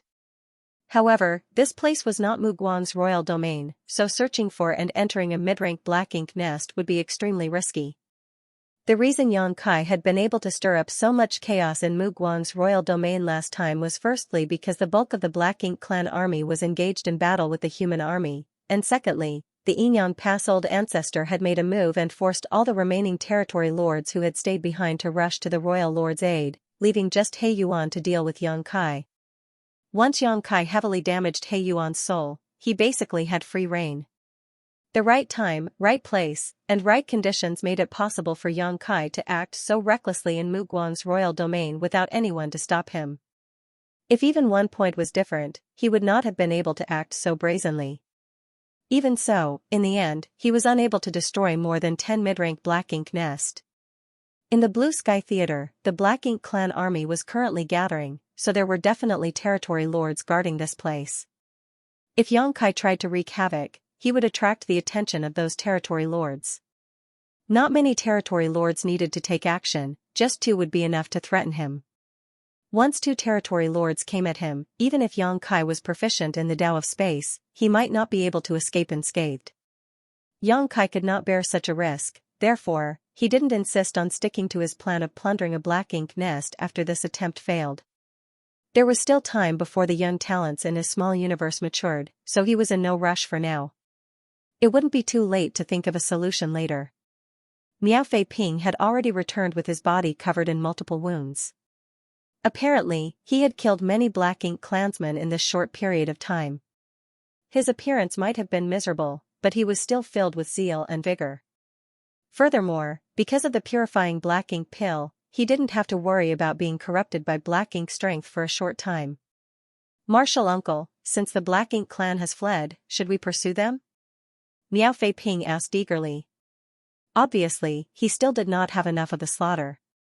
There's no need for that, they're all low-rank Black Ink clansmen. It's useless to kill them, we will only be wasting time, Xianxia indifferently replied. Oh, then where are we going? Xianxia pondered for a moment before turning his eyes in the direction they had come from. You should return to Dawning Light to rest. What about Martial Uncle? Miao Fei Ping asked. Xianxia replied with a smile, I'm going fishing. Fishing? Miao Fei Ping was puzzled. Nonetheless, Xianxia didn't pay any heed to it and just stuffed something into his hand. Take this with you, don't put it into your space ring. Miao Fei Ping grabbed it and found that it was a bead, but he had no idea what it was for. So, he asked, Martial Uncle, what is this? A space beacon. With this bead, I can send messages back to you at any time. Miao Fei Ping nodded before carefully pocketing the space beacon. Go. Xianxia waved at him. Miao Fei Ping stated, cupping his fist, Disciple will go now, Martial Uncle. Please be careful. While speaking, he activated the universe transference law. The next moment, a giant spirit array glowed beneath his feet before his figure disappeared with a blinding flash. By the time he reappeared, Miao Fei Ping had already returned to Dawning Light. Walking out of the universe array, Bai Yi, who had already sensed the movements, immediately came forward to meet him. However, after seeing Miao Fei Ping alone, she couldn't help but help curiously, where's squad leader? Miao Fei Ping scratched his head, Martial Uncle said he was going fishing. Fishing? Bai Yi was puzzled, fishing for what? Miao Fei Ping shook his head, I don't know either, Martial Uncle didn't explain in detail and only told me to return here. Bai Yi slightly furrowed her brow. She faintly felt that Xianxia was going to cause trouble again, however, since Xianxia didn't say anything, he probably had his own considerations. Seeing Miao Fei Ping's miserable appearance, she couldn't help but ask, did you run into the Black Ink clan? Miao Fei Ping immediately replied in an excited tone, Martial Uncle brought me to take a low-rank Black Ink nest. Speaking of this, he was quite enthused. This was the first time he had gone on a mission with his Martial Uncle, yet he had accomplished such a great feat it was not something just anyone could easily encounter. As expected, the other squad members also became interested after hearing this and began asking questions. Miao Fei Ping didn't try to hide anything and told them everything about his short trip with Xianxia, causing all the squad members to look at him with envy. When they heard that two feudal lords were unable to resist the might of Xianxia's spear and were instantly killed, all the remaining squad members felt their spirits soar. Having a powerful squad leader was extremely important on the Black Ink battlefield. Whether it was the success rate of the mission or the survival rate on the chaotic battlefield, a powerful squad leader greatly increased these chances. The squad leader was the core of the entire squad, and also the basis for human squads to work together on the Black Ink battlefield. While Dawn Squad's members were getting all excited, Xianxia's lonesome figure flickered as he sped through the void in the direction of the feudal lord troop he had discovered earlier. Being alone, Xianxia no longer had any scruples. He used space principles as his figure flickered across the void. In less than half a day, Xianxia found a large group of Black Ink clansmen gathered on a giant universe fragment. Standing and observing from afar, Xianxia found that there were more than 100,000 Black Ink clansmen gathered on this universe fragment. This place could basically be considered the periphery of the Black Ink clan's territory, not far from the human race's territory. With so many Black Ink clansmen gathered here, the situation was quite obvious. This should be one of the mustering points of the Black Ink clan army. The feudal lords had converged here with their troops under a territory lord's orders, otherwise, it would have been impossible for such a large group to be assembled together. The Black Ink clan had indeed become restless. Nearly 100 years of rest and recuperation had given them plenty of time to recover from their losses suffered in the last war. Since they had gathered an army here, it was obvious that they were planning to stage a comeback. Chapter 5136, Fishing Translator, Sullivan and Ashish Translation Checker, Pew Pew Laser Gun Editor and Proofreader, Leo of Zion Mountain and Dale Lidger Keys. Over 100,000 Black Ink clansmen were gathered on a universe fragment.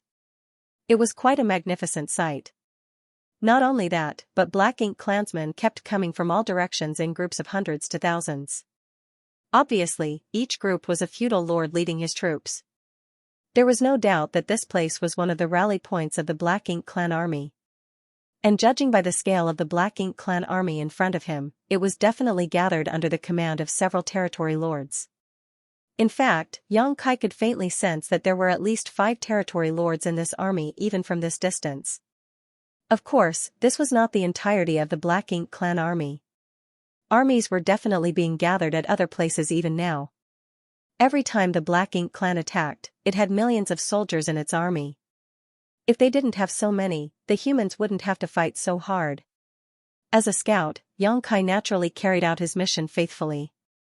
Very soon, he sent a jade slip detailing everything he had seen back to Dawning Light via the space beacon, and with Dawning Light as a relay point, this information was soon sent back to Blue Sky Pass, allowing the army commanders to obtain the information right away. Yang Kai remained completely still, paying close attention to the movements of the 100,000-strong Black Ink Clan army. Since there was such a large rally point here, there wouldn't be a second one nearby. The other rally points of the Black Ink Clan army would be the other scouting squad's concern. The size of the army continued to increase with time, gradually approaching 200,000. If one territory lord could gather 20 to 30,000 soldiers, the number of territory lords gathered here would be close to 10. This was also in line with the current situation. Every time the Black Ink Clan launched a siege, at least 4 armies would attack from 4 different directions at the same time, forcing the human race to defend the Great Pass in all cardinal directions. Any negligence in any direction could lead to a complete loss. Gradually, fewer and fewer Black Ink clansmen arrived. Apparently, most of them had already gathered. Nonetheless, the Black Ink Clan army didn't seem to have any intention of immediately setting out and instead remained stationed on the universe fragment. Yang Kai presumed that they were waiting for the other armies to act together. Although there were over 200,000 of them, if they were to attack the Great Pass with just this much force, they would not be able to cause any real damage. As such, the Black Ink Clan had to prepare all of their forces and attack from all sides in order to overwhelm the humans.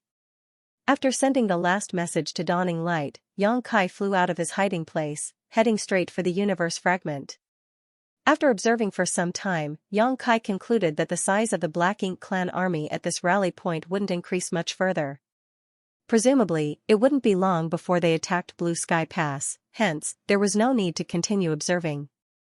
He didn't try to conceal himself, so the Black Ink clansmen on the universe fragment soon discovered his tracks.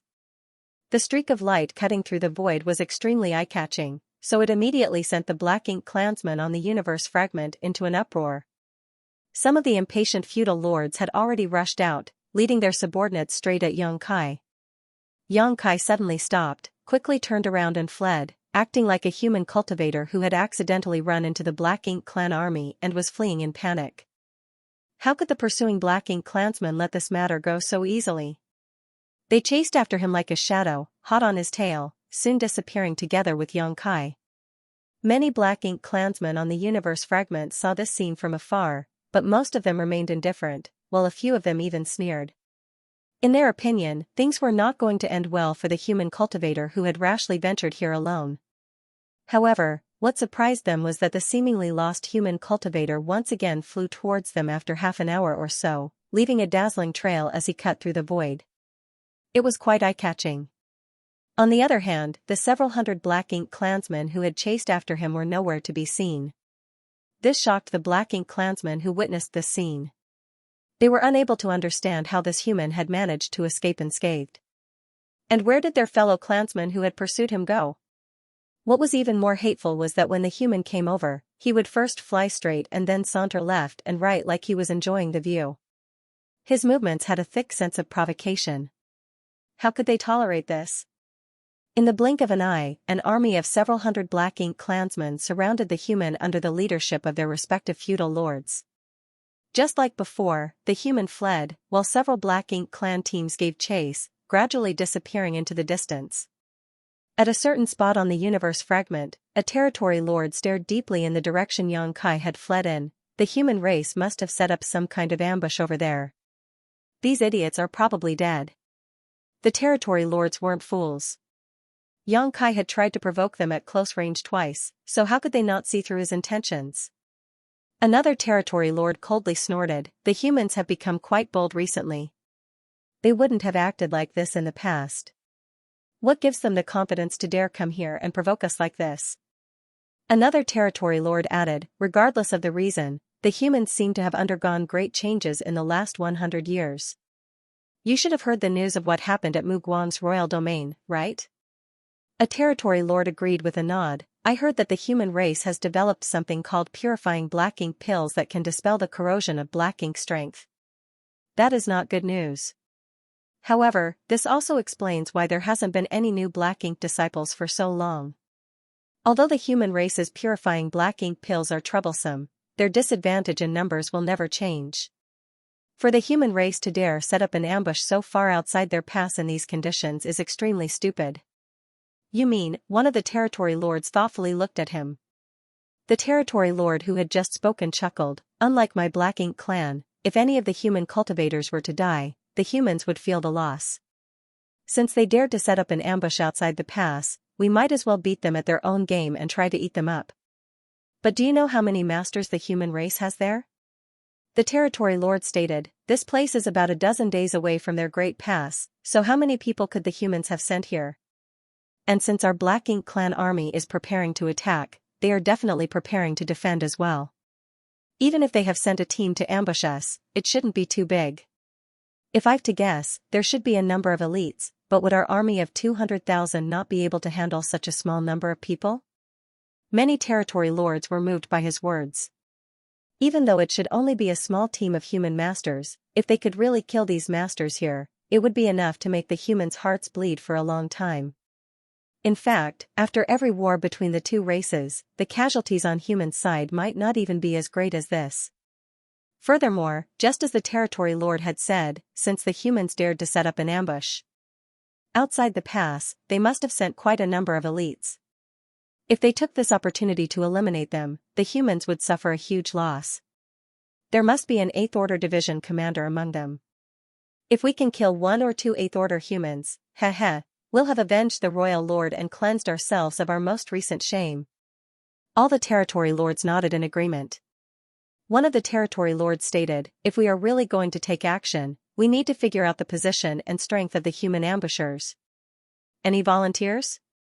A short, humanoid-looking territory lord stood up and smiled, taking the initiative to volunteer. "I'll go." One of the territory lords added, nodding, "You're perfect for this job. That human should not have gone far, so you'll be able to catch up to him without much effort. However, you must be careful not to fall into a trap. Rest assured, how could this lord die before the humans are destroyed?" Saying so, he soared into the sky. Who knows what kinds of secret technique he cultivated, but his territory lord aura had been suppressed to the extreme. And coupled with his humanoid form, it would be difficult for ordinary people to find him. He was really fast. After chasing the fleeing human for a while, he soon felt violent energy fluctuations coming from the front. Obviously, someone was fighting up ahead. Combined with the previous scene, this territory lord had already guessed this would be the case and immediately restrained his aura further to stealthily approach the battlefield. A moment later, when he finally arrived at the periphery of the battlefield and gazed ahead, he couldn't help but stare in shock.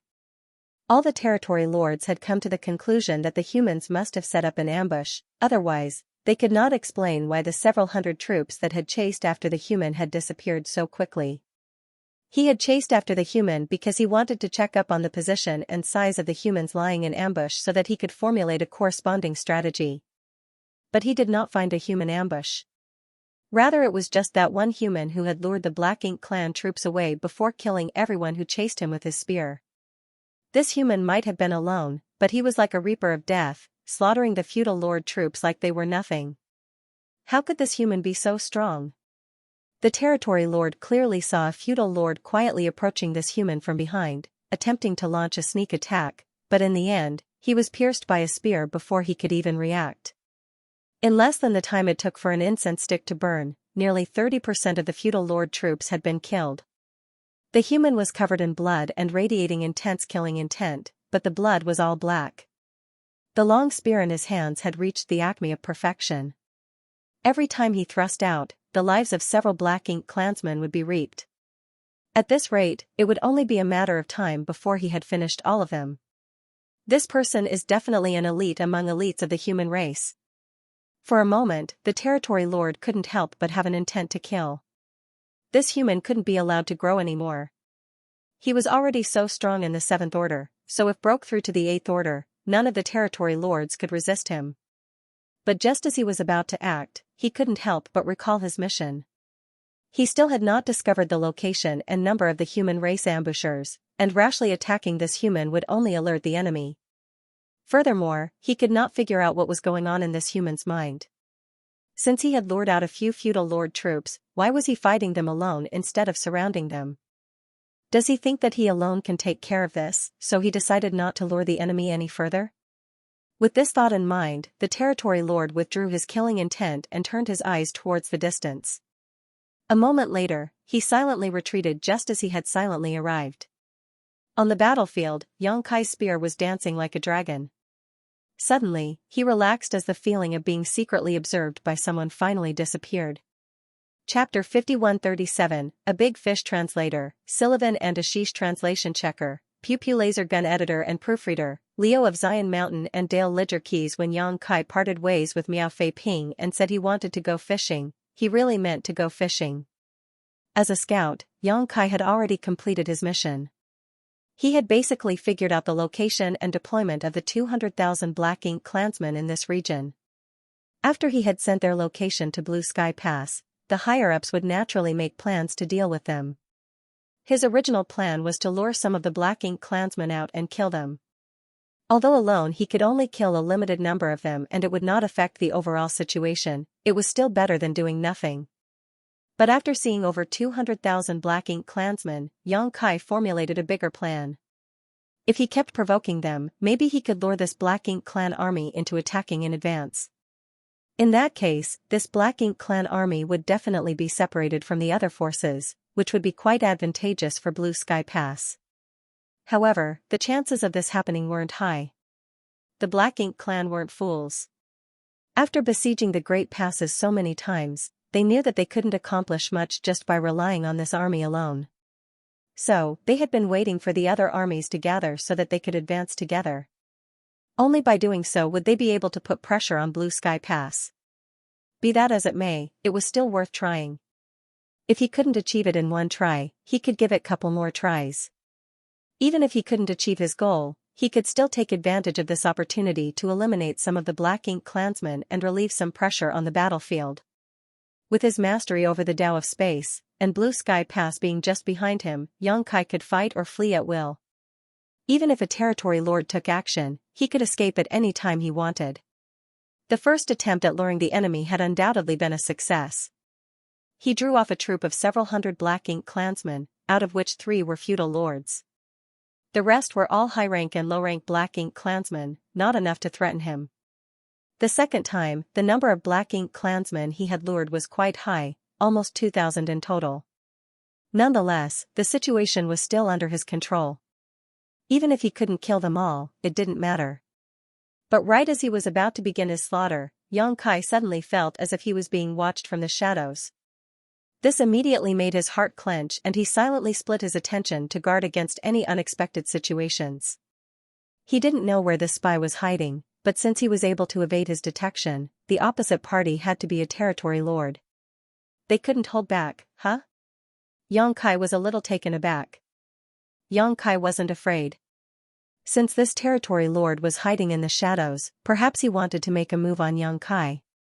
Nonetheless, as long as he made a move, he would definitely show some signs, which would allow Xianxia to escape in time. So, Xianxia pretended to not have noticed even though he had. He continued to slaughter more Black Ink clansmen while giving the impression that he was prepared to leave as soon as things turned south. To his surprise, the feeling of being watched soon disappeared. What are they planning? Since I was distracted, why did he not attack and instead left so quickly? Xianxia could not understand what the Black Ink clansman observing him was planning, but he could not care less about it at the moment. With the territory lord gone, he became even more unscrupulous. Many of the 2,000 Black Ink clansmen were slaughtered by Xianxia, while a handful managed to escape. Xianxia had also suffered some injuries. After all, it was hard on him to fend so many all alone. However, his injuries weren't serious and he recovered after half a day of rest. While Xianxia was recuperating, a ghost-like figure slowly flew by the place where Dawning Light was hiding. This figure was none other than the territory lord who had volunteered to scout for the human ambush. Dawning Light's concealment was quite good. Owing to the advantageous terrain and powerful concealment arrays, and with the void being so vast, even if a territory lord passed nearby, he might not be able to discover anything if he didn't carefully investigate. Along the way, this territory lord had noted about 80 to 100 shattered universe fragments, but he only did a quick inspection, so how could he have discovered anything? Coincidentally, just as he was preparing to investigate further, several large ships flew over from the direction of Blue Sky Pass. The territory lord immediately stopped and carefully observed. After a short while, his expression changed as he hurriedly flew back the way he came, only stopping when he was at a safe distance. He could not judge the exact situation from afar, but he was certain that the human race was laying an ambush.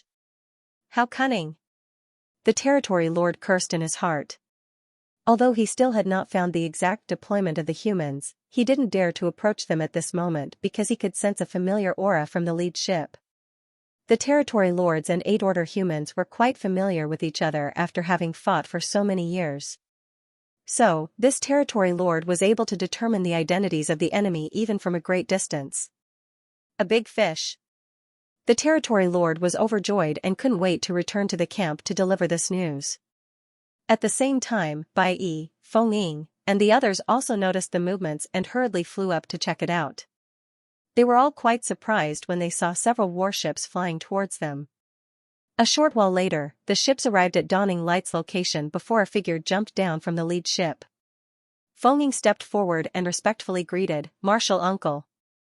Zhong Liang slightly nodded before he started looking left and right. "Where's Yang Boy?"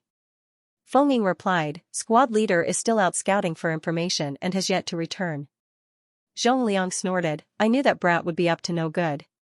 What bullshit information gathering, he must be off getting into all kinds of trouble." Feng Ying didn't know how to respond to this, so she chose to remain silent and turned her attention towards the figures coming down from the ships. Slowly, her expression became solemn. "Martial Uncle, she couldn't help but be shocked, because the figures coming down from the ships were all 7th Order and above masters. Other than the army commander Zhong Liang, there were also over a dozen 8th Order division commanders. Feng Ying originally belonged to the Western Army, so how could she not recognize the division commanders of the Western Army? Is the Western Army really going all out? In addition to the 8th Order Open Heaven Realm Master, there were nearly 1,000 7th Order Masters. Zhong Liang chuckled, "We didn't have such conditions in the past. Except for the attacks launched under the old ancestors' leadership, all we could do was passively defend inside the pass. It was quite frustrating, but now that the things are in our favor, we naturally have to give the Black Ink clan a big surprise and vent all our frustrations." Saying so, he suddenly took out something and threw it. The object resembled a ball of chiffon that suddenly expanded, enveloping the entire universe fragment. Feng Ying immediately felt as if a mysterious force had enveloped the entire universe fragment, isolating it from the outside world. At this moment, even if someone were to observe from the outside, they wouldn't be able to see what was happening inside this place. Afterward, everyone scattered about, searching for an empty spot. Immediately afterward, portals to small universes opened one after another. Even Zhong Liang opened a portal to his small universe. Soon, figures emerged from these portals one after another. Feng Ying, Bai Yi, and the others were all dumbfounded. The other members of Dawn were also tongue-tied. In the blink of an eye, roughly 8,000 people had appeared on the universe fragment. Furthermore, these people immediately converged with their respective squads and started setting up spirit arrays in a skillful manner, concealing their auras. Feng Ying's brow twitched as she stared blankly at this scene unfolding before her eyes. She could not help but ask, "Martial Uncle, has the entire Western Army been mobilized?" At first, she thought that only the 7th and 8th Order Masters of the Western Army had come, but to her surprise, the entire Western Army was here. Blue Sky Pass only had about 30,000 soldiers, that's all. And when they were divided into various armies, each one made up between 8,000 and 9,000 soldiers. The number of soldiers gathered on this universe fragment was almost the same. Zhongliang stated in a heavy voice, "How could it be so easy to take down an army of over 200,000 Black Ink clansmen? It would take an army to end this battle quickly, but if we win, our Western army would have made a great contribution." Feng could only sigh, "Martial uncle, you are really amazing." Zhongliang proudly smiled, "Of course." However, she didn't know that in order to grab this chance from the other 3 army commanders, Zhongliang was nearly beaten to a pulp. In the end, it was the old ancestor who stepped in and gave the final verdict, allowing this good opportunity to fall into the Western army's hands. But if he wanted to devour this army of 200,000 enemies, there was a prerequisite. And that was that the royal lord should not be anywhere nearby. Even if the Western army had the ability to defeat the Black Ink clan army of 200,000, they would still suffer heavy casualties if the royal lord made an appearance. Because of this, the old ancestor had personally set out to investigate the current whereabouts of the royal lord to implement this plan. Contact Yang Boy somehow and ask him about the situation there. If the Black Ink clan army moves, tell him to immediately report. Zhongliang ordered. Feng Ying accepted the order, "Yes, martial uncle." Zhongliang wasn't worried about not being able to ambush the Black Ink clan army. If the Black Ink clan wanted to attack Blue Sky Pass, they would have to pass through this area. Even if there was a slight change in their route, they would not deviate too far, and so long as they passed through here, the Western army had the confidence to devour them all. Naturally, Yang Kai was completely oblivious to Blue Sky Pass' grand plan. At this moment, he was considering whether to join up with Dawn or continue to act alone. In the last battle, he had killed over 1,000 Black Ink clansmen, while less than half had fled back. Presumably, the Black Ink clan army was already aware of his abilities, so if he were to provoke them again, he might not be able to gain anything. Also, the fact that a territory lord had secretly been spying on him made Yang Kai a little uneasy. Nonetheless, Yang Kai soon made up his mind. He decided to continue provoking them. It would be great if he could enrage the 200,000-strong army into attacking Blue Sky Pass in advance, but even if he could not, it was not a big deal. Even if the territory lords made a move, he could use the space beacon to return to Dawning Light in an instant. At the very least, he would have reaped something, thought Yang Kai. However, by the time he arrived at the place where the Black Ink clan army was stationed, the situation had changed far beyond his expectations.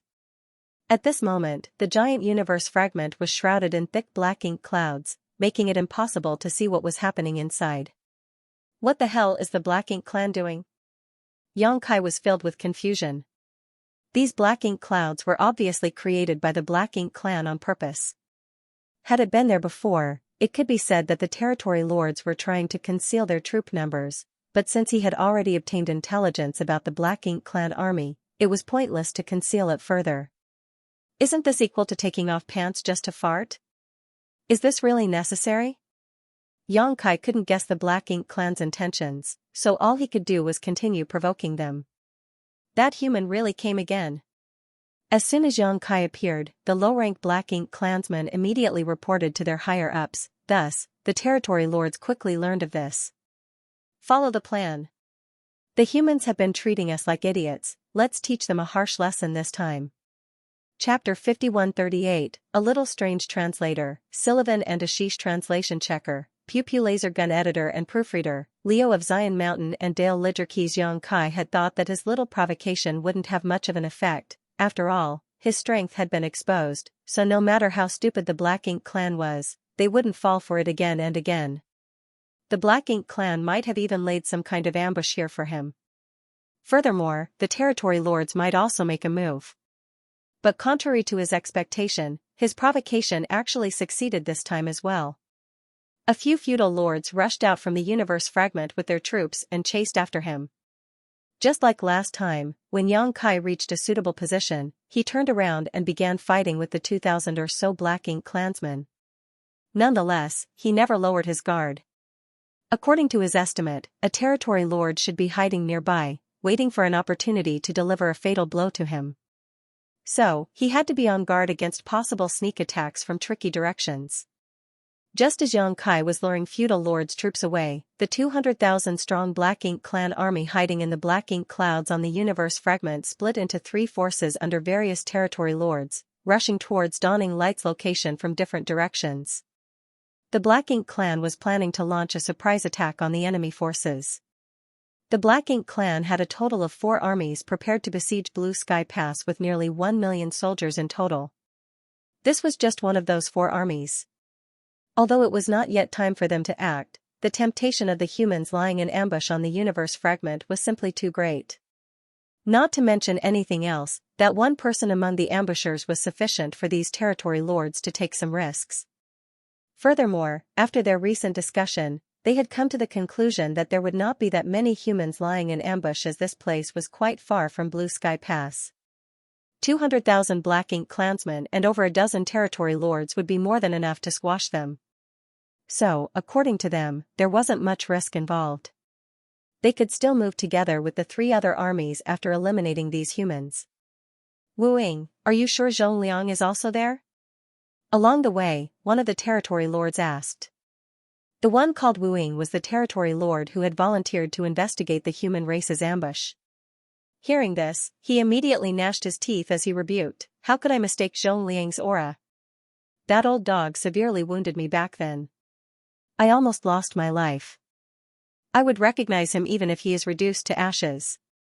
The territory lord, who had just asked the question, nodded and continued, "Good. In that case, we've caught a big fish this time. Zhong Liang is the army commander of the Western Army and holds a high position. If he dies, the morale of Blue Sky Pass will definitely plummet. Perhaps we can capture Blue Sky Pass this time." Wu Ying fiercely stated, "I want to kill him myself." "Don't worry, you will get your chance." "Something's wrong." Yang Kai keenly felt this during the battle. This was the 3rd time he had lured the snakes out of their hole. The first time he had done so, he had managed to kill hundreds of Black Ink clansmen. The feudal lord troops were simply unable to escape from him. The second time, he was unable to kill all of them as there were just too many and he had no choice but to let a portion of them go. The third time, he was able to lure the same number as he had lured the second time. At first, he had thought that a territory lord was hiding nearby, waiting for an opportunity to sneak attack him, but after killing so many Black Ink clansmen and deliberately showing a few flaws, he still didn't encounter any sneak attacks. He didn't even notice the aura of any territory lords. Was there no territory lord here from the start? This wasn't the most puzzling thing though. What made Yang Kai even more confused was that these Black Ink clansmen were actually fighting him to the death. This was very unusual. The Black Ink clansmen here were clearly in a panic after witnessing their fellow comrades being mercilessly slaughtered, and ordinarily, this would be the time for them to escape, but not a single one of them fled. After some time, Yang Kai managed to kill nearly half of the 2,000 Black Ink clansmen.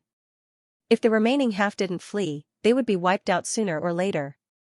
Yang Kai faintly felt that he had fallen into some kind of trap, but he could not worry about it at this point. Since there was no territory lord hiding nearby, he simply started a bloodbath. After another hour or two, only 100 or so Black Ink clan soldiers remained. These Black Ink clan soldiers were extremely terrified and moved as far away from Yang Kai as possible whenever he approached. Nonetheless, none of them showed any intention of escaping. Suddenly, a boiling sword intent appeared not far behind Yang Kai. The next moment, a sword cry reverberated through the void as a figure clad in sword aura came rushing in, shredding every Black Ink clan soldier in its path into pieces. The sword aura suddenly split into several directions before converging the next moment, killing or injuring most of the Black Ink clansmen. When the figure wrapped in sword aura rushed towards the last feudal lord, Yang Kai hurriedly shouted, "Keep him alive." Yang Kai had deliberately not killed this feudal lord, so how could he allow someone else to kill him? Fortunately, Feng Ying's reaction was extremely fast. She immediately changed directions and slaughtered the remaining small fries after Yang Kai's shout. By the time she turned around, Yang Kai had already used space principles to imprison the wounded feudal lord. "Why are you here?" Yang Kai turned to Feng Ying.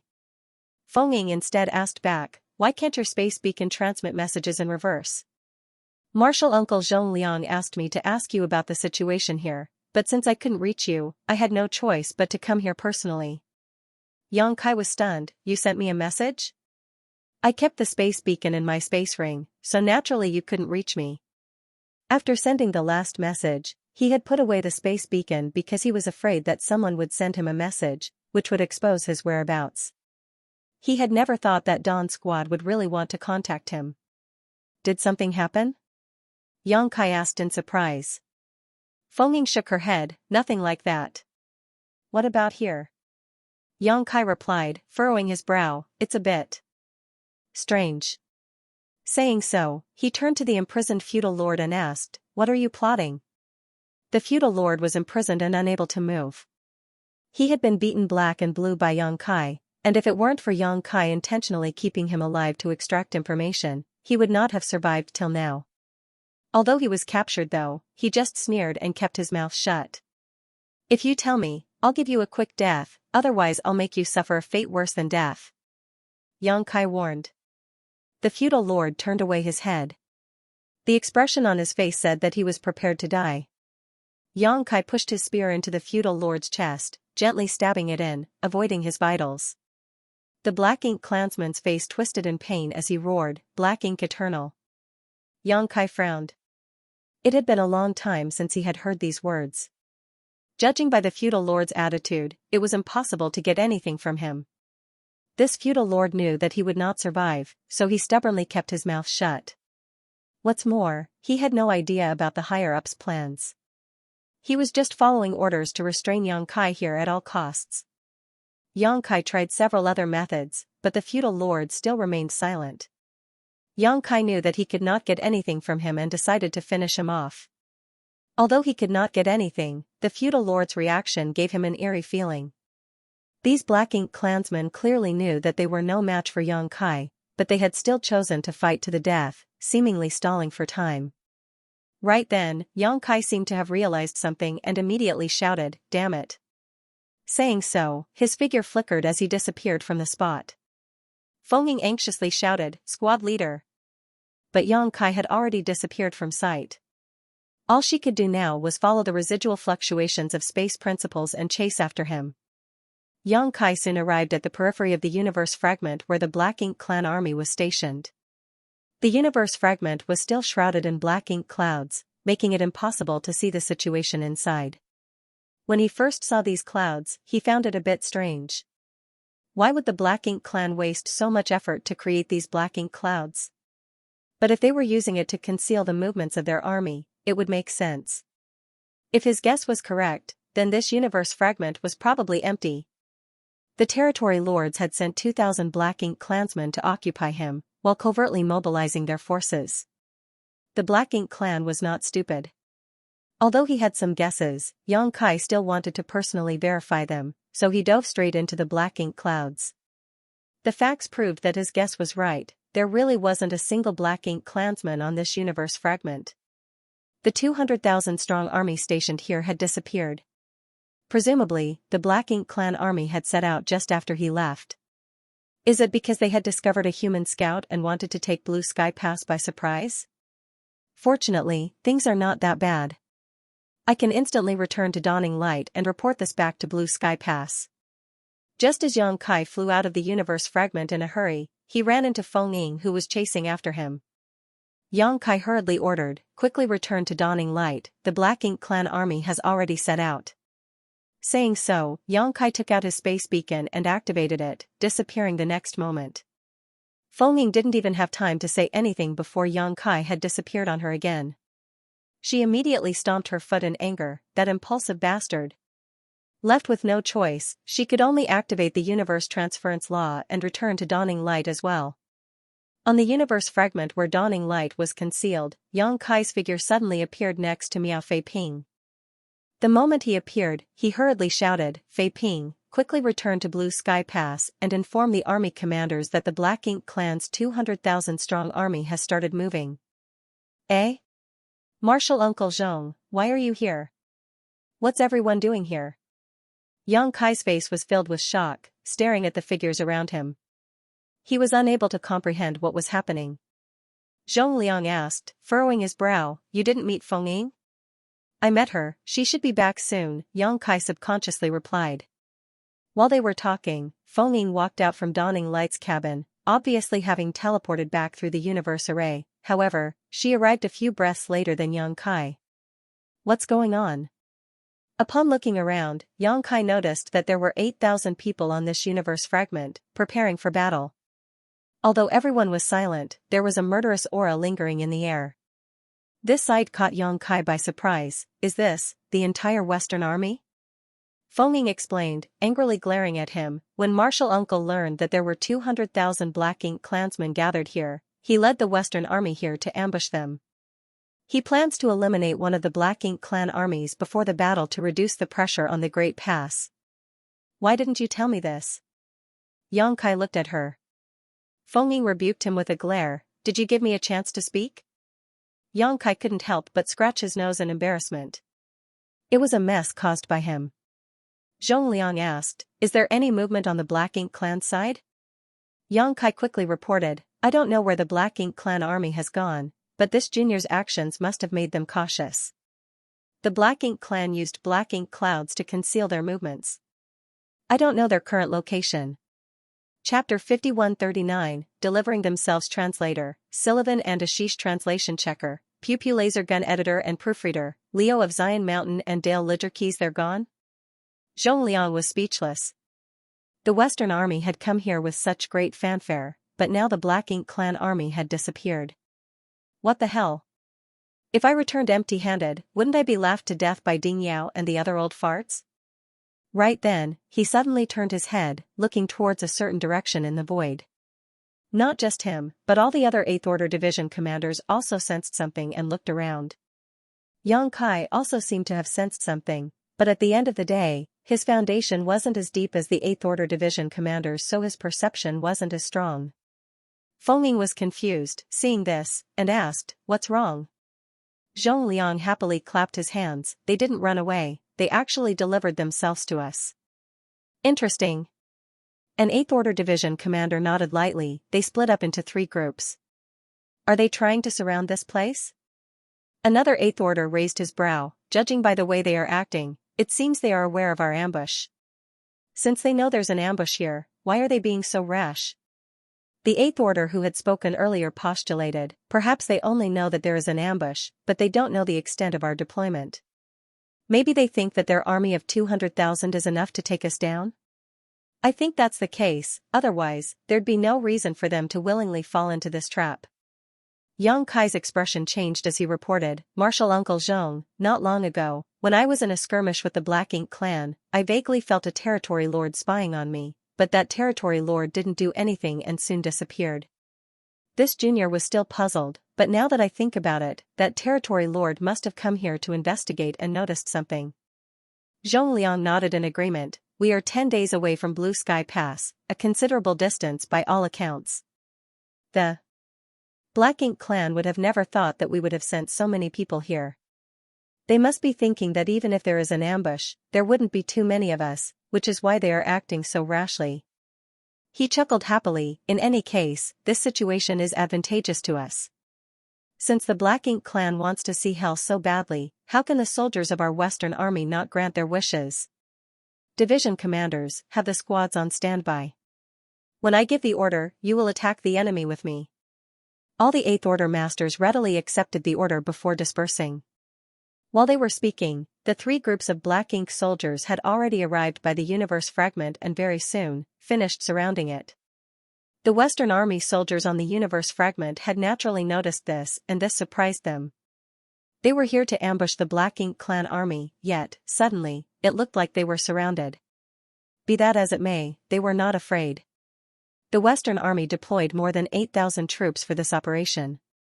The 8th Order Division commanders alone numbered over a dozen. Although the Black Ink clan occupied the advantage in overall numbers, most of them were high-rank and low-rank Black Ink clansmen. The human masters had nothing to fear. Realizing that a great battle was about to break out, all of them palmed their fists in excitement. In their eyes, the Black Ink clan army of 200,000 was just a pile of military merits up from grabs. Is this the place? On the deck of a large ship, a territory lord looked down at the universe fragment while standing at the bow. Wu Ying, who was standing beside him, affirmed with a nod, "This is it." The territory lord carefully looked around before lightly nodding. "There are indeed traces of spirit arrays, which only humans use. It seems they are all hiding inside. Apparently, they are too afraid to show their faces." Wu Ying slightly furrowed his brow, voicing his concerns. "There were no spirit arrays when I first came here, so how come there are arrays here now?" The territory lord, who had just spoken, sneered. "The humans are like that, they like to rely on external forces, but this is not Blue Sky Pass, so how powerful can hastily arranged spirit arrays be? With our army of 200,000, we can break them with a snap of our fingers. Pass the order, we should end this battle quickly so as to avoid delaying the attack on Blue Sky Pass." Wu Ying nodded, and just as he was about to send a message to the territory lords of the other two groups, the universe fragment below glimmered.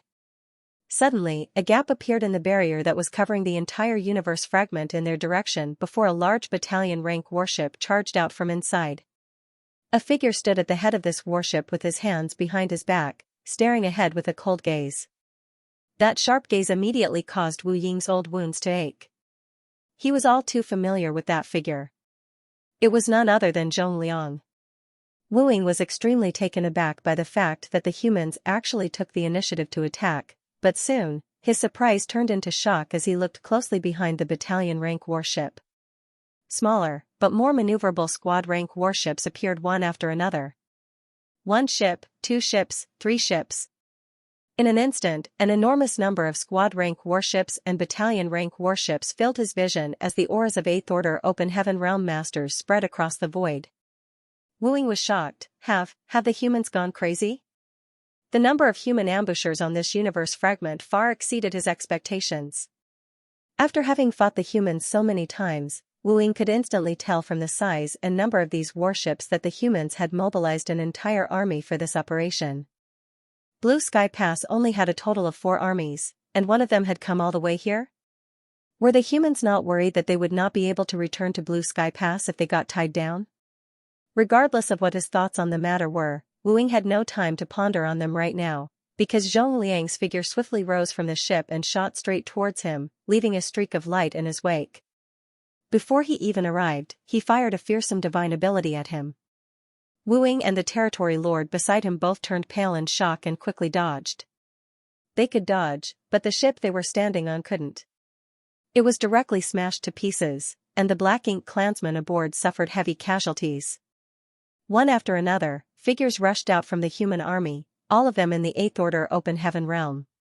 The next moment, bursts of world force swept through the void as each territory lord was targeted.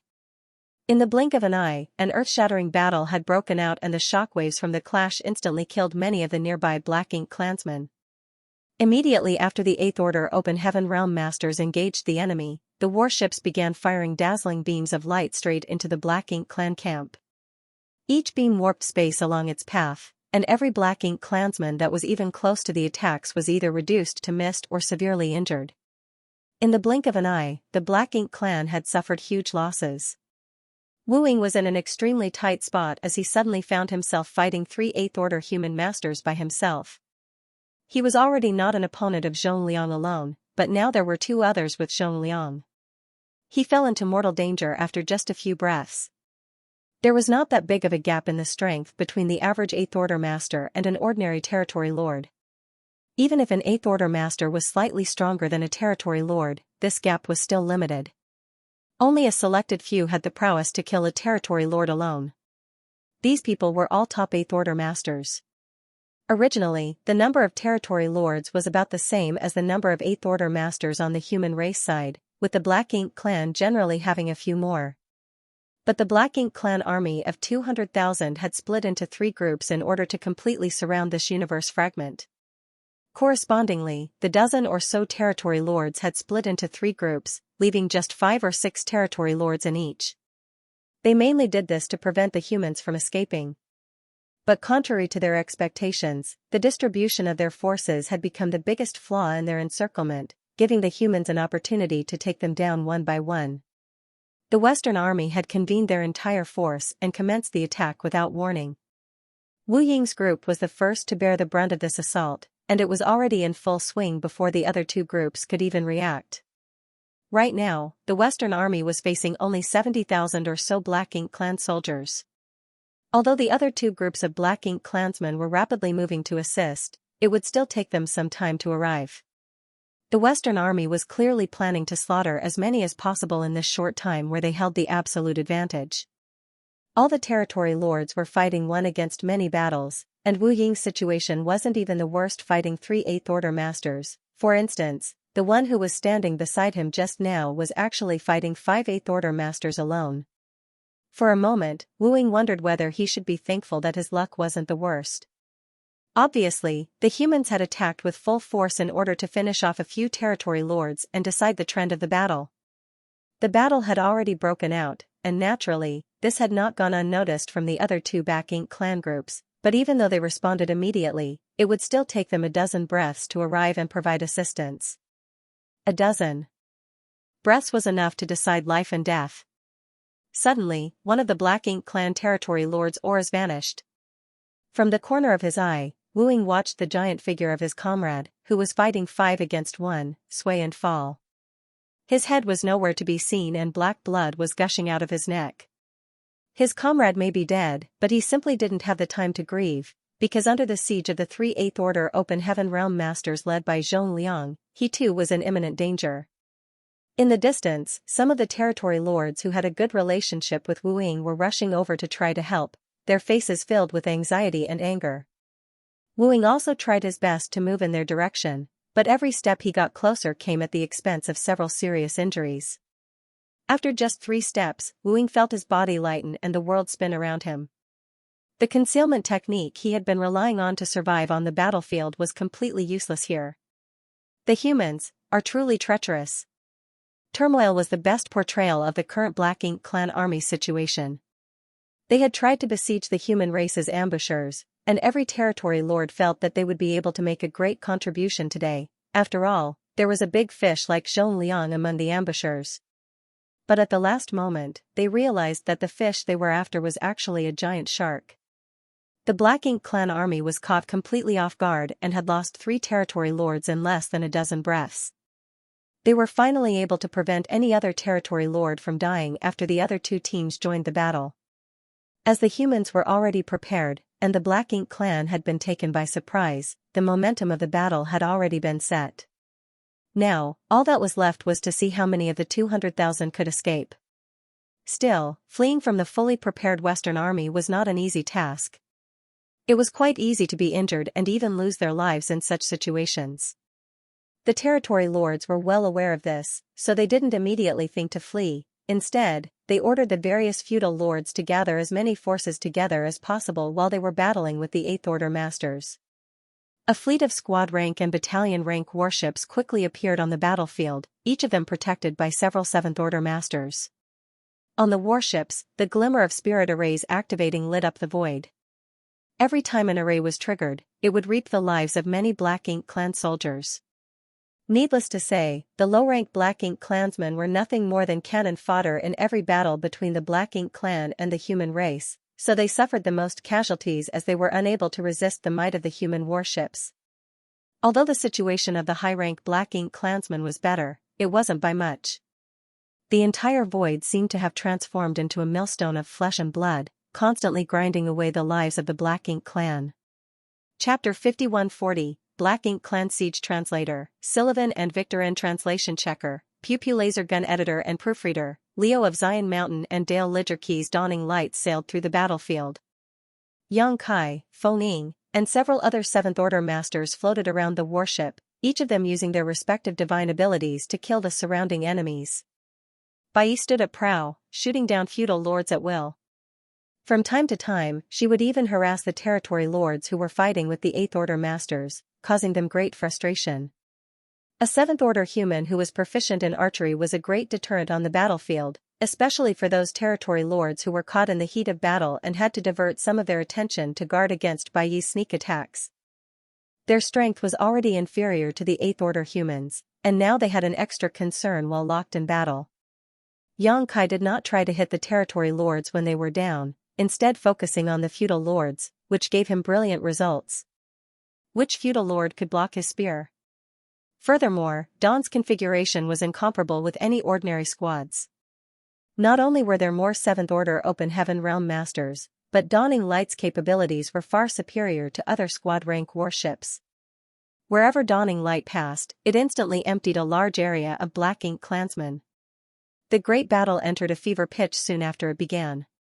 The Western Army wanted a quick, decisive victory, so they did not hold back in the slightest.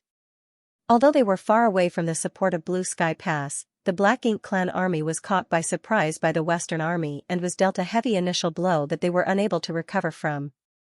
It was obvious they could not hold out much longer. Even though the territory lords knew that a disorderly retreat at this time would increase their casualties, if they did not flee, there was a great possibility that the entire army would be destroyed. If they could sacrifice their 200,000 troops for some human lives, then it would not be considered a total loss. However, all the 5th and 6th Order humans were hiding in their warships and would remain safe until their warship was destroyed.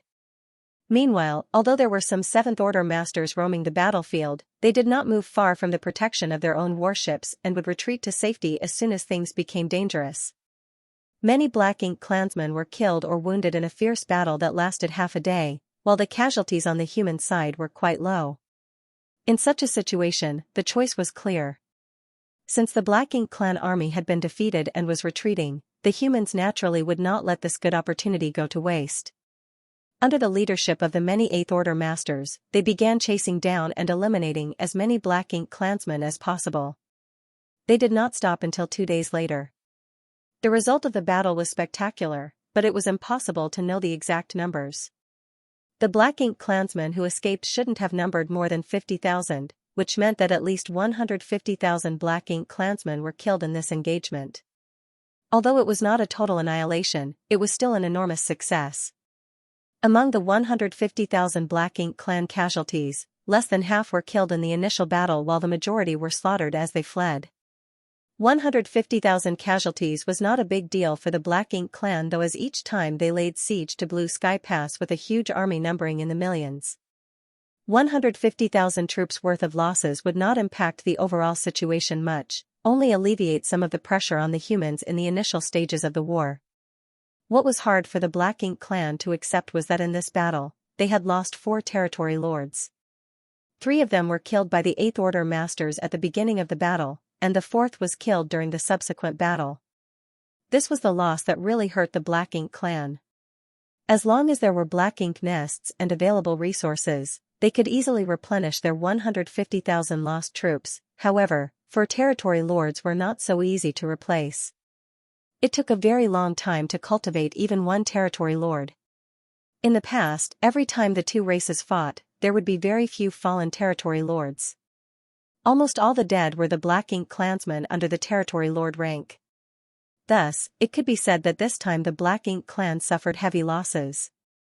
Warships of different sizes stopped in the void as the Western Army soldiers abided by the order to halt their pursuit. Firstly, continued pursuit of the Black Ink clan would not change the results of the battle significantly. Secondly, they had to guard against being ambushed by the other Black Ink clan armies. After all, if they were to be led into a trap by another fleeing Black Ink clansman, they would be at serious risk so far from Blue Sky Pass. Thus, the Western Army decided to stand down and accept their victory. The 200,000 Black Ink clan army had basically been beaten half to death, and the remaining stragglers could only rally together with the other armies. The Western Army's losses were negligible by comparison. Not many fell during this battle as the warship's all-encompassing protection allowed them to remain safe during critical situations. However, it was inevitable that the Western Army still incurred numerous casualties in such a large engagement. All squads regroup.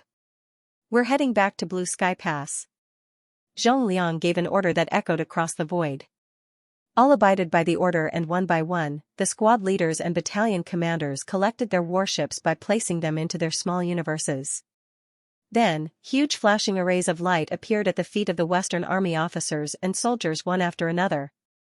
Each flashing light represented an Open Heaven Realm Master returning to Blue Sky Pass through the universe array there. The withdrawal was large, but orderly. More than 10 8th Order Open Heaven Realm Master guarded the 4 directions, while those in the 5th Order were the first to transport back to the Great Pass, followed by those in the 6th Order, and then the Seventh Orders. Batch after batch of Open Heaven Realm Masters used the universe transference law in a spectacular scene. In the past, before Xianxia had arrived on the Black Ink battlefield, Blue Sky Pass did not dare to let their troops use the universe arrays at will, even though they possessed them. If a Black Ink disciple infiltrated the universe array, then there might be serious consequences. Things were different now that they had purifying light sealed in each universe array. Even if a Black Ink disciple managed to sneak in, they would be instantly purified, thus, there was no risk of being infiltrated via the universe array like before. Not to mention that before this battle began, everyone had received a purifying Black Ink pill for safety. Now that there was a way to resist invasion by Black Ink strength and a swift method to withdraw from the battlefield, the humans would naturally have the means to take the fight to the enemy. This was also the first time in countless years that the human race conducted this kind of action. It was considered a bold attempt with better than expected results. With the success of this initiative, there would surely be more such battles in the future. The Black Ink clan no longer held the initiative to wage war. Once all the Western Army soldiers had regrouped at Blue Sky Pass, the remaining 8th Order Open Heaven Realm Masters each activated the universe transference law. With the return of the Western Army soldiers, the victory of the battle quickly spread throughout the inner sanctum, and the entire Blue Sky Pass was in high spirits. However, this was not the end of it. The Black Ink clan countered with another 3 200,000-strong armies that approached from 3 different routes. Perhaps they had already learned of what happened to the army that had branched out and lost their men. Either way, within 2 days of the Western army's return to the pass, human scouts from afar reported that the enemy armies were advancing towards Blue Sky Pass. The entire Blue Sky Pass had been in a state of readiness for battle for countless years, so everyone knew exactly what they needed to do. This time, however, Blue Sky Pass had a pleasant surprise in store for the Black Ink clan army. Half a month later, the 3 Black Ink clan armies finally arrived at the 1,000,000 kilometers mark outside the pass. The gathering heads looked spectacular from afar, and with Black Ink strength emanating from them, it was as if a dark storm cloud was rolling in. However, the Black Ink clan did not attack immediately. After 2 or 3 days of gathering, they finally divided their forces into 4 groups and surrounded Blue Sky Pass from all 4 cardinal directions. The Black Ink clan army surrounded the Great Pass just as they had for countless years. The Black Ink clan could not be blamed for using the same tactics as usual. With a huge army numbering in the hundreds of thousands gathered in one place, there was really no need for original thinking. If they split up further, that would only provide the humans the opportunity to pick them off one group at a time. The troops were divided into 4 groups so that the humans could only deal with them head-on. In terms of numbers, the humans were always at a disadvantage. The 2 or 3 days delay was most likely due to reorganizing the troops. The 3 armies were similar to the original army that fled and had about 200,000 troops each. The original 4th Army was beaten half to death and could not just rely on the 50,000 or so remnants to organize a counterattack. It would be suicide if they tried. They had no choice but to divide part of the 3 groups into 4 so that they could have an effective siege. With nearly 700,000 troops, it was still not the smallest number of troops the Black Ink clan had used to surround their enemy. There had been times when their numbers had been much smaller. After all, most of their troops were just cannon fodder, used to absorb the opening blow and create a favorable battlefield for the stronger Black Ink clansmen. When the Black Ink clan got into position, they did not hesitate at all and immediately attacked Blue Sky Pass. An endless number of low-rank Black Ink clansmen attacked from all 4 directions towards Blue Sky Pass, shouting and screaming with no regard for their lives. Once they reached a certain distance, the low-rank Black Ink clansmen used their powers to attack Blue Sky Pass. However, their attacks were destined to be futile. The entire Blue Sky Pass could be considered as a massive mobile palace artifact. Through the countless years of operation by the humans, there were countless shield and barrier spirit arrays arranged to deal with the Black Ink clan's attacks. This was not only true for Blue Sky Pass, but for every Great Pass. The walls of the Great Pass were unfazed by the low-rank Black Ink clan's secret techniques. The walls of Blue Sky Pass were protected by an outer layer light barrier, and the attacks only created ripples on its outer surface. The Black Ink clan was not discouraged and kept attacking. It took energy to maintain such a barrier, and one of the tasks of the low-rank Black Ink clansmen, who were just cannon fodder, was to consume the power of the humans. 100,000 kilometers. 80,000 kilometers. When the Black Ink clan was within 50,000 kilometers of Blue Sky Pass, huge pillars of energy suddenly surged from the walls. As those pillars of energy blasted into the low-rank Black Ink clansmen, it was like crushing dry weeds and smashing rotten wood, blasting out attacks of different shapes and sizes. Under the terrifying bombardment, large numbers of low-rank Black Ink clansmen instantly turned into dust. At 50,000 kilometers, they were basically right under the nose of Blue Sky Pass, and the secret techniques from any Fifth-Order Open Heaven Realm Master with the support of offensive arrays could reach such a distance. So every time the Black Ink clan cannon fodder attacked, many would be killed at this 50,000 kilometers line. Chapter 5141, Facing the Enemy. Translator, Sullivan and Victor N. Translation Checker, Pew Pew Laser Gun Editor and Proofreader, Leo of Zion Mountain and Dale Lidger. Keys. When troops of the Black Ink clan died, the Black Ink strength that escaped from their corpses would fill the void. When it reached a certain density, it would turn into Black Ink clouds. Such an environment caused great trouble to the human race. While the 5th and 6th Order Open Heaven Realm Masters could hide in their warships and rely on them for protection, the 7th Order Masters had to roam around the battlefield to make the best use of their strength to kill the enemy. When the battlefield was filled with Black Ink strength, they had to utilize their own strength to resist its corrosive effects. The Black Ink clan could also hide among the Black Ink clouds to launch sneak attacks. This was the biggest effect of the cannon fodder. Their deaths not only created a lot of potential problems for the humans, they also provided better conditions for the Black Ink clan army to fight in. However, now that Blue Sky Pass not only had purifying light, but also purifying Black Ink pills, it was hard to say if the Black Ink clan cannon fodder strategy would work this time. Senior brother, your aim is off. You should target the denser crowds to kill more of the Black Ink clan, a 6th Order Open Heaven Realm Master said on the western wall of Blue Sky Pass. In front of him, Xianxia sat within a grand array that had a giant crossbow-like artifact installed in it. His stirring world force began to calm down slowly.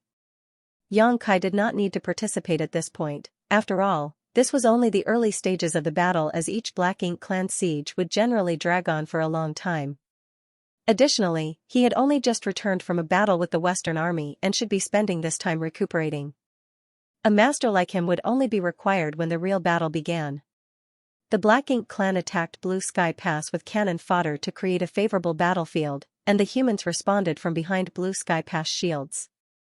Such a fight would last at least a month or two until the Black Ink clan's cannon fodder was exhausted. Only then would the main enemy force attack.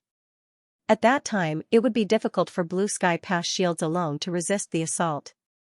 They would need to go out to meet the enemy directly on the battlefield. Then it would become a back-and-forth fight for years to decades until the Black Ink clan could not handle it anymore and retreated.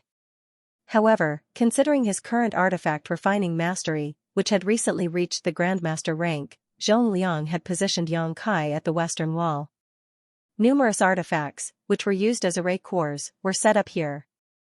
When used in high-intensity battles, wear and tear became obvious. This would then require artifact refiners to maintain and repair them, while array masters had to be on standby to coordinate with them. Xianxia was now stationed on the western wall and was performing repairs on a large artifact known as a Scattering Feathers crossbow. This artifact was specially made for such a battlefield scenario and needed to be paired with an appropriate spirit array to fully utilize its strength.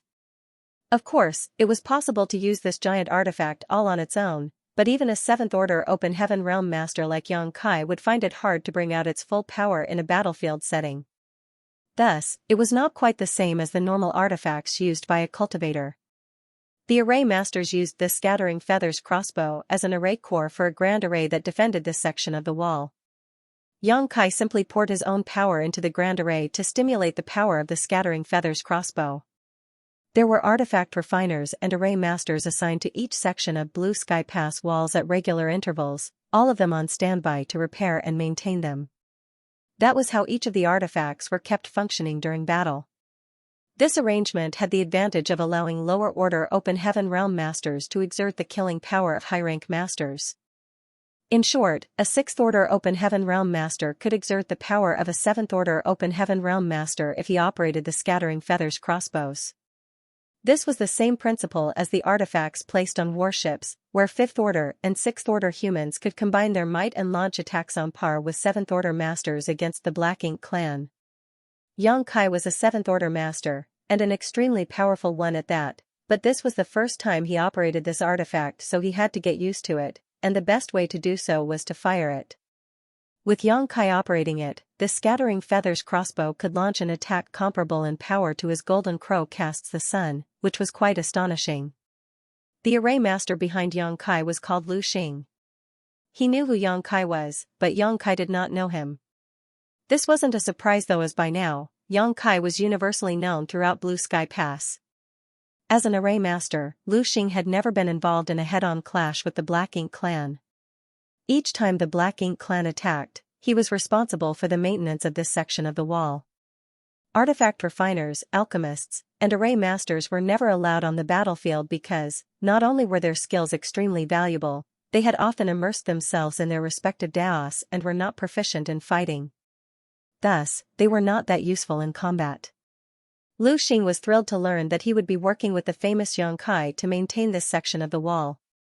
He secretly told himself that he would do his utmost to assist senior brother Yang to kill as many of the Black Ink clansmen as possible. He observed that Yang Kai's attack had gone off the mark, and immediately gave his opinion. Yang Kai nodded lightly, and as Lu Xing suggested, he adjusted his aim down a bit, and then pushed his own power into the artifact. The Grand Array hummed, condensing power into the Scattering Feathers crossbow, causing it to shine brightly. Yang Kai did not rush to attack, wanting to test the limits of this weapon. As world force continued to pour into the Grand Array, the crossbow glowed brighter and brighter, and the energy arrow soon became as bright as the sun. Lu Xing turned pale as he said nervously, "Senior brother, hold back a little, the Grand Array is about to reach its limit." Yang Kai did not know that the Grand Array was about to reach its limit, however, he could tell that the Scattering Feathers crossbow was beginning to strain under the energy he channeled into it. It was not surprising that this would happen when a cultivator poured in too much world force. Furthermore, with the additive effects of the Grand Array, the power of the cultivator would be significantly enhanced.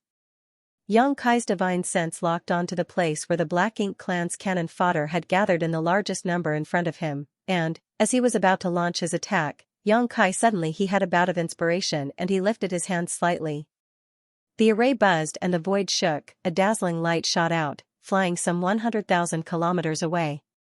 Lu Xing thought that Yang Kai had missed again, and this time it was even more outrageous than before, but when he looked up, he saw the stream of light had reached the rear of the approaching Black Ink clan army before exploding into thousands of rays of light, just like a peacock opening its tail from afar. Ha ha ha! Yang Kai laughed heartily. Lu Xing might not be able to see the effect of the strike due to his limited strength, but Yang Kai could see clearly the full effect of the Scattering Feathers crossbow. Not only did he manage to fire the weapon to the 100,000 kilometers mark, he managed to cause some casualties to the unsuspecting Black Ink clan army. At least 100 low-rank Black Ink clansmen were turned into dust by that attack and even more were injured. The Scattering Feathers crossbow was meant to be an area of effect weapon, and it suddenly struck the rear of the Black Ink clan army, which no one was prepared for. This artifact was more powerful than an ordinary full-powered attack from him, making it worthy of being an all-round weapon used for both offense and defense. With such artifacts, the human race didn't need to worry that the Great Pass would fall. However, such a move was only effective for the first strike and its effect was also limited. When repeatedly done, the Black Ink clan would be able to guard against it, not to mention the distance his attack had to travel to hit its target made it easier to dodge for those paying attention. Additionally, launching such powerful attacks would wear down the Scattering Feathers crossbow and damage it in no time. Yang Kai just wanted to test where the limits of this array artifact were. Dawning Light was also equipped with a Scattering Feathers crossbow, but he was always roaming around the battlefield to kill the enemies while the squad's 5th Order and 6th Order members were the ones who operated this artifact. With a plan in mind, Yang Kai once again poured in his power.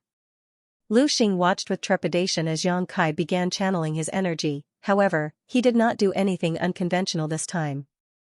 He aimed the weapon and attacked the tidal wave of Black Ink clan cannon fodder coming in front of him. One after another, giant bolts of light cleared an area of the void without stopping. Lu Xing was deeply impressed. He had seen people manipulate this artifact before, but they fired far less rapidly and with far less force than Yang Kai. He had finally seen for himself the reason why Yang Kai was so legendary.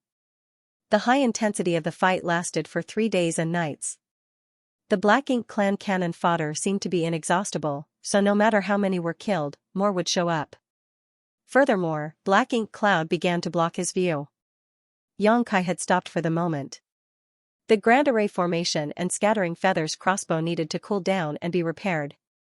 Additionally, he had expended his energy and required some time to restore it. The good thing was that there were many Grand Arrays and artifacts arranged on the walls, thus, they could take turns to rest and conduct maintenance on some while others were still active. Thus, the intensity of the bombardment would not drop. After more than 20 days of fighting like this, the wave of cannon fodder finally came to an end. Almost all the cannon fodder that was put into the battlefield were dead. This was the standard tactic of the Black Ink clan. They had an endless supply of cannon fodder and could sacrifice them without any concerns. Creating a favorable battlefield with the death of some cannon fodder was well worth it. Furthermore, in the days to come, the Black Ink clan would continue to send a steady stream of troops against Blue Sky Pass, including a large number of cannon fodder which had been sent from the Black Ink clan's territory as reinforcements. Such attacks would continue throughout the duration of the war. In between, it would be time for Black Ink clan's main forces to enter the battlefield. The void was silent as Black Ink strength accumulated and Black Ink clouds enveloped Blue Sky Pass. The movement of the Black Ink clan army was not visible from 100,000 kilometers away anymore. From past experience, the humans knew that the main force of the Black Ink clan had begun to move, but they could not track them as they were still too far away. The human soldiers gathered to prepare for the impending attack. Before they encountered the Black Ink clan main force, they would continue to use the artifacts on the walls to launch harassing attacks. They were not just for eliminating the Black Ink clan cannon fodder, but also a strong weapon to fight the Black Ink clan main force. A sense of anticipation permeated the entire Blue Sky Pass. At the west gate, squads were assembled, and Dawn was among them. Yang Kai had left his position on the wall days ago, leaving others to operate and maintain the Scattering Feathers crossbows. As they waited, they suddenly felt a wave of energy surging in from all directions and the whole Blue Sky Pass hummed loudly. Blasts of light from array artifacts were constantly sent out in all directions from the walls. The battle had begun. Chapter 5142, Snatching Translator, Sullivan and Victorin Translation Checker, Pew Pew Laser Gun Editor and Proofreader, Leo of Zion Mountain and Dale Lidgerkey's large-scale army combat was not new to Yang Kai. He was once involved in a Blue Sky Pass battle 100 years ago, and more recently at Yinyang Pass. The key point was to work with one's own squad, as well as other squads, and try not to be surrounded by too many enemies. Fight and kill as many of the Black Ink clansmen while constantly remaining on the move while not charging out recklessly on your own. In terms of numbers alone, the humans were always at a disadvantage, but they could win by relying on their flexibility and their carefully designed warships. The foundation of the human race's ability to survive so long is that they knew how to advance and retreat when needed. This was the first attack by the main force of the Black Ink clan army, and the two sides engaged in a fierce melee in the 100,000 kilometer zone around Blue Sky Pass for half a month before respectively withdrawing. The Black Ink clan lost a lot of troops and retreated beyond the 100,000 kilometer mark away to regroup, while the humans returned to the pass to rest and recover. The territory lords did not fight this time and only watched from afar. Likewise, the Eighth Order Open Heaven Realm Masters did not participate. Each of these top masters had their own opponents, and if they rushed rashly into the battlefield, they would only give the enemy the opportunity to find an opening for a breakthrough. The two sides had fought for countless years and neither was stupid, which was why the previous ambush that killed 4 territory lords was a rare achievement for Blue Sky Pass. Throughout the void, 2 powerful wills were engaged in heated confrontation. One from Blue Sky Pass and one hiding somewhere behind the Black Ink clan army. These 2 wills were from the Old Ancestor and the Royal Lord. The Royal Lord had naturally to come to the battle. If he did not come, the old ancestor could act unconstrained and kill the territory lords at will. Thus, each time the Black Ink clan army surrounded the pass, the royal lord would sit at the back of the army and act to constrain the human old ancestor. These two were also old enemies who had fought each other numerous times, so they knew each other's methods very well. However, generally speaking, these two would not fight directly. Their respective presence only served as a deterrent. They only utilized their wills to confront one another while making their intent clear: if you dare to come out to the battlefield, there will be bloodshed. It was very rare that the two would actually engage in a bitter battle.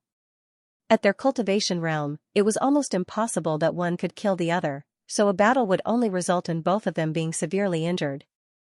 The higher one's cultivation, the more difficult it was for them to heal from injuries. Thus, they would rather sit back and face each other from afar. The first major attack on Blue Sky Pass did not have the desired effect. However, the Black Ink clan was not discouraged. They had learned of the resilience of the human race countless times. If it was really so easy to break through the human defenses, they would suspect that there would be some form of trap waiting for them. After recuperating for a while, the battle resumed. However, it was not as intense as the first battle. Only small groups of troops fought in minor skirmishes. After that, it was basically a small fight once every 5 days, then a big battle once a month. This gave the humans plenty of time to restore their strength. The squads who were not involved in the battles could rest and recuperate while holding their positions. Xianxia led Dawn out several times, participated in many battles with the Black Ink clan, and killed numerous enemies.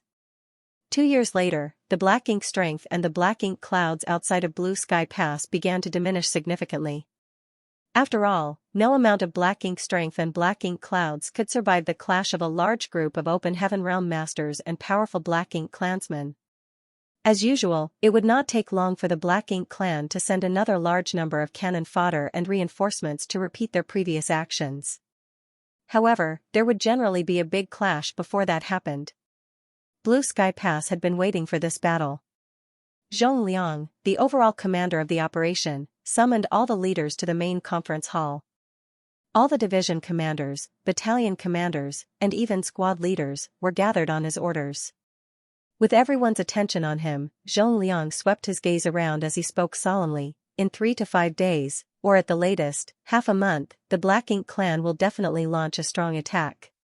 We have waited for this battle at Blue Sky Pass for 2 years. This is the situation we painstakingly prepared for, and we must finish it in one decisive blow. Over the years, you must have heard many discussions that happened within the inner sanctum. Everything we've been arranging has been for this moment. If we win this battle, Blue Sky Pass will have 1,000 years of peace. It is incumbent on everyone to fight as hard as they can. Those who do not give their all, I will personally cut down. In this battle, the 8th Order Open Heaven Realm Masters would handle the territory lords, while the battalion commanders and squad leaders would each provide support while clearing out the weaker opponents. Xianxia straightened his back and declared, I expect everyone to follow my orders and not try to show off. Don't think that because you've killed 1 or 2 territory lords, they have suddenly become easy to kill. A group of people looked towards Xianxia. Xianxia awkwardly coughed. Why are you looking at me? He was standing among a group of squad leaders and wondered why Xianxia specifically mentioned this and targeted him. A squad leader next to him chuckled lightly. Who else in the 7th Order Open Heaven Realm, besides you, has killed a territory lord? Xianxia muttered, I didn't intend to. There were circumstances, mixed with some opportunities that I just happened to grasp. Xianxia glared at him from above. What did you say? Louder. My hearing is impaired. I can't hear clearly. Xianxia braced himself and said loudly, Army Commander, I would like to ask, how can you be sure that the territory lords will act this time? For the past 2 years, they have been content to sit back and watch. Xianxia growled, it's exactly because they haven't done anything for the last 2 years that they are definitely going to fight this time. The Royal Lord sits as their absolute commander. Now that the Black Ink clan losses are significant, it is even more important for these territory lords to enter the battlefield, even if it is just for appearances. Otherwise, why would they even be here? For sightseeing? Junior understands. Xianxia responded loudly. Shut up if you understand. Zhongliang reached out and pointed at him. If I find out later that you jumped out to try to block a territory lord, I'll make sure you get the punishment you deserve. Yang Kai nodded obediently and shouted, Junior will obey your orders. Zhongliang was satisfied with Yang Kai's response. He then raised a hand and rays of light shot out from it. One ray was sent to each squad leader and battalion commander. Each of you familiarize yourselves with these and make your preparations, but remember that the situation on the battlefield can change rapidly. Do not force yourselves if you can't do it. Even if you can't use this time, there will be a next time as long as you survive, understand? Yes. Everyone answered loudly, and immediately dispersed to their respective homes. Zhongliang distributed 2 items to the 7th Order leaders, a jade slip and a jade pendant. The jade slip was clearly marked with a location outside of Blue Sky Pass, while the jade pendant was a control jade. This was Blue Sky Pass special surprise for the Black Ink Clan army. Zhongliang was right when he said that if this operation was successful, Blue Sky Pass would not see a big war for the next 1,000 years. Thus, everyone took it very seriously. It took Yang Kai only 2 days to refine the control jade. Obviously, the other squad leaders and battalion commanders were not too far behind. Everything was ready for the Black Ink Clan army to attack. The wait was torturous, but the situation was just as Zhongliang had anticipated. 10 days later, the Black Ink Clan came out in force, and this time, the territory lords, who had been watching for more than 2 years now, finally joined the battle. They could not help it. In the 2 years of fighting, the Black Ink Clan army had suffered a lot of losses. The royal lord was still their commander and the territory lords could not continue to loiter in the rear.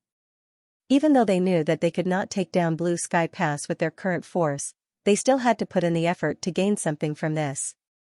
Naturally, they held no expectation to take Blue Sky Pass in this battle, they only aimed to inflict more damage to the humans, while the follow-up Black Ink Clan reinforcements were on the way. It would not take long for their fallen troops to be replenished. Afterwards, they could continue to chip away at the humans' defenses and wear down their strength. The fighting was fierce and intense. However, this time the battle was obviously different than before. Previously, the squads of the Western Army did not have a fixed position on the battlefield and basically roamed around freely within a certain range.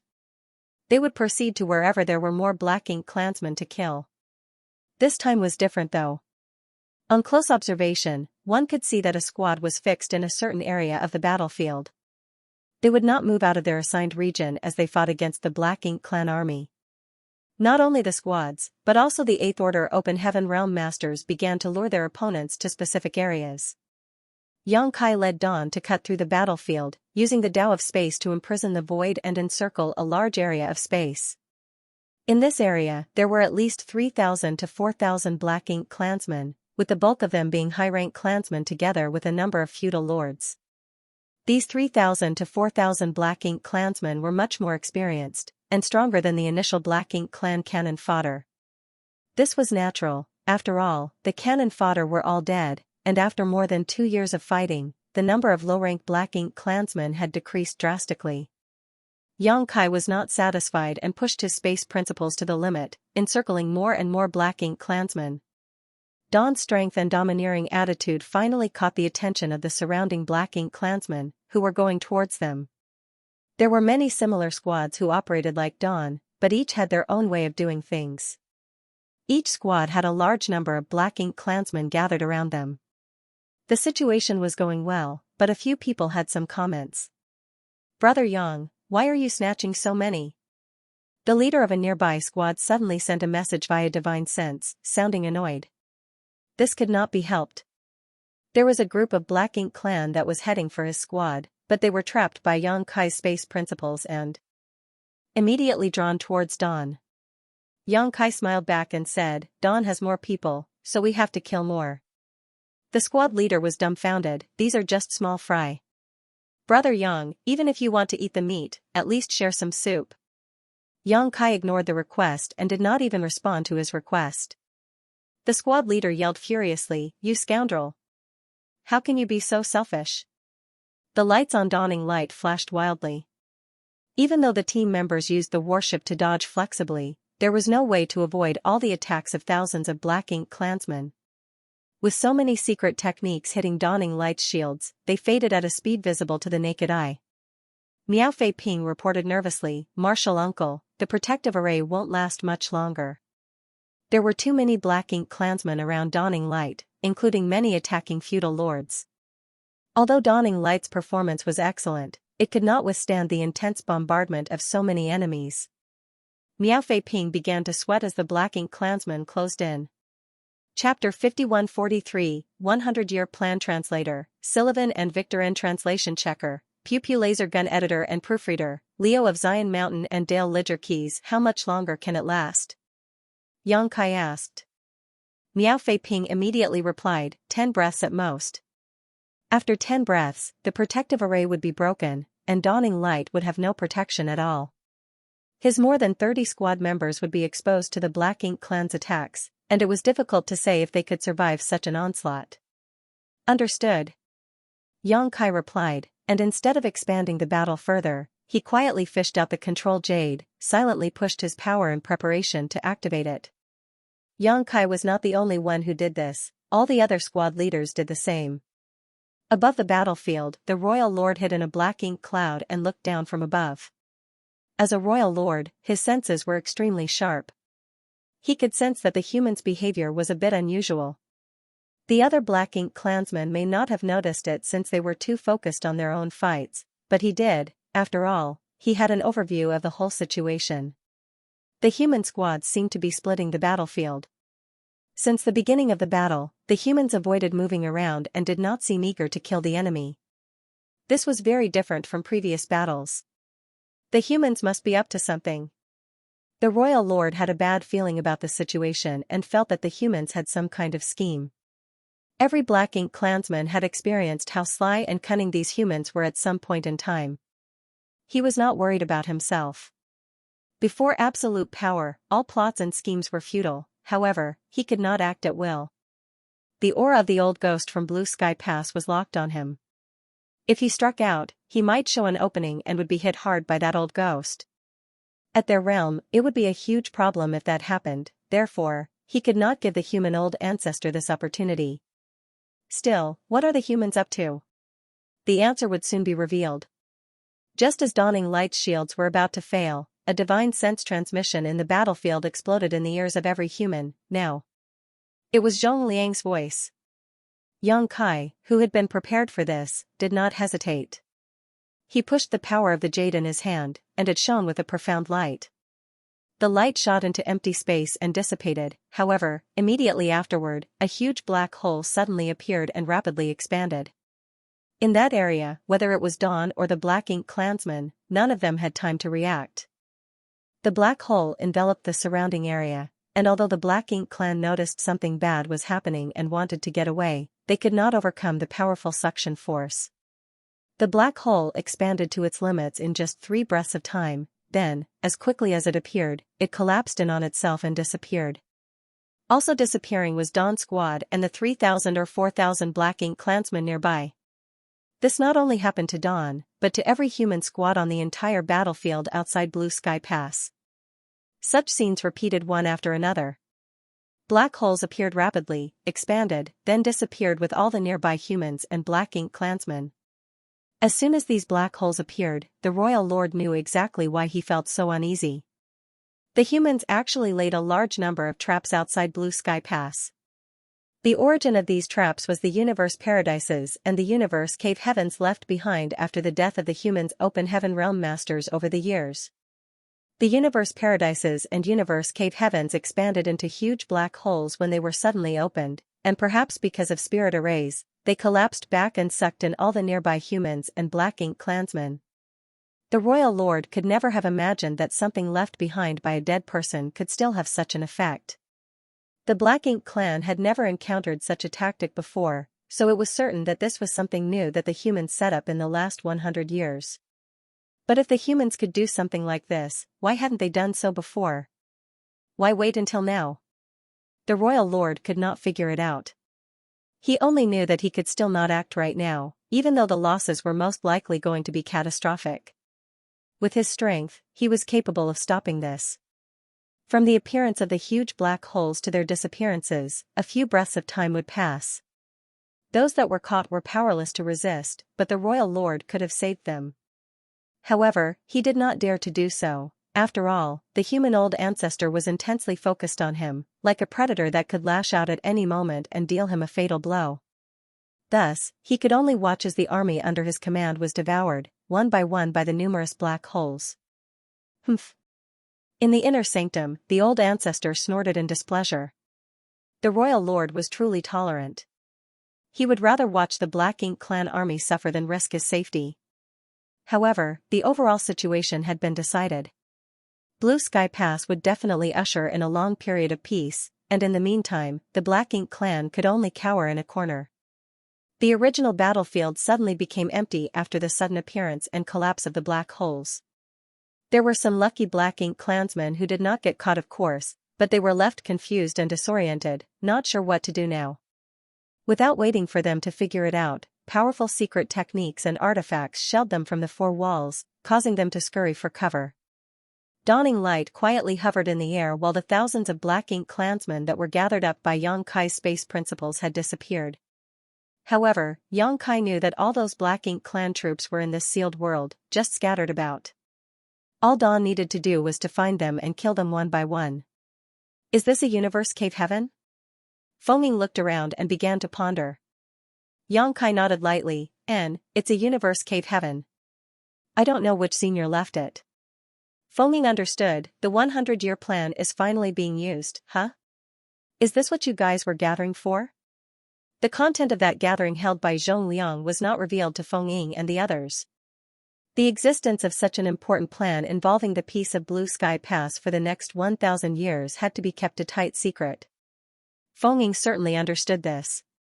Nonetheless, the existence of these traps was well known. After all, the inner sanctum had spent 100 years and a lot of resources creating them.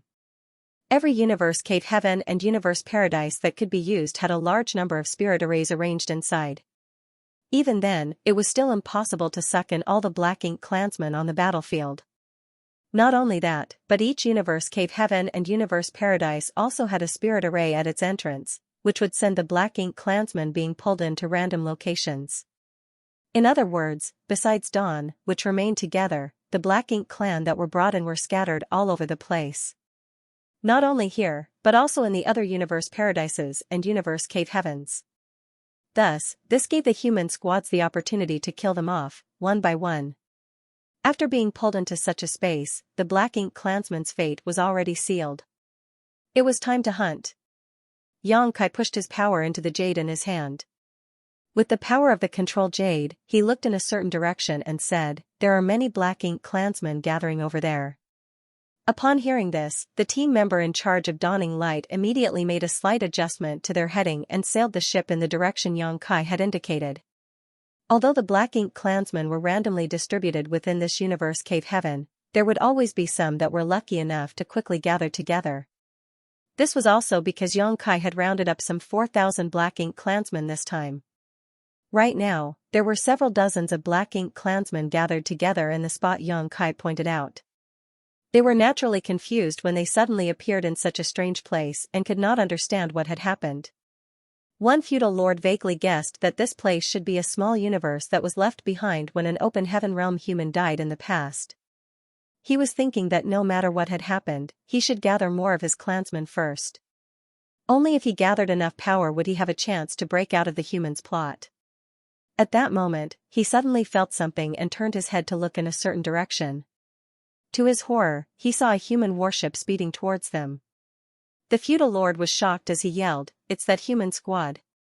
On the battlefield, battles were mostly dominated by human warships. Now that both humans and their warship had been sucked into this place, it spelled their doom. Hundreds of Black Ink clansmen on the battlefield would find it hard to defeat a human warship, so now there were only a trivial few dozen of them. They would certainly be like appetizers served up on a platter. The feudal lord was quick to understand what was going to happen, so as soon as he saw Dawning Light, he immediately fled in the opposite direction. But, how could he escape? Dawning Light's speed had been pushed to the limit in order to ruthlessly kill all the nearby Black Ink clansmen as soon as possible. Before the warship even arrived, powerful attacks were launched and the Black Ink clansmen fell in droves. The feudal lord was still running wildly when he suddenly felt a figure flash by his side. He turned his head to look and saw a human youth looking at him with a smile, who then said, "Die early and you'll be reborn early, why struggle so much?" As he spoke, the youth summoned a long spear into his hand and with a simple thrust, it swept towards him.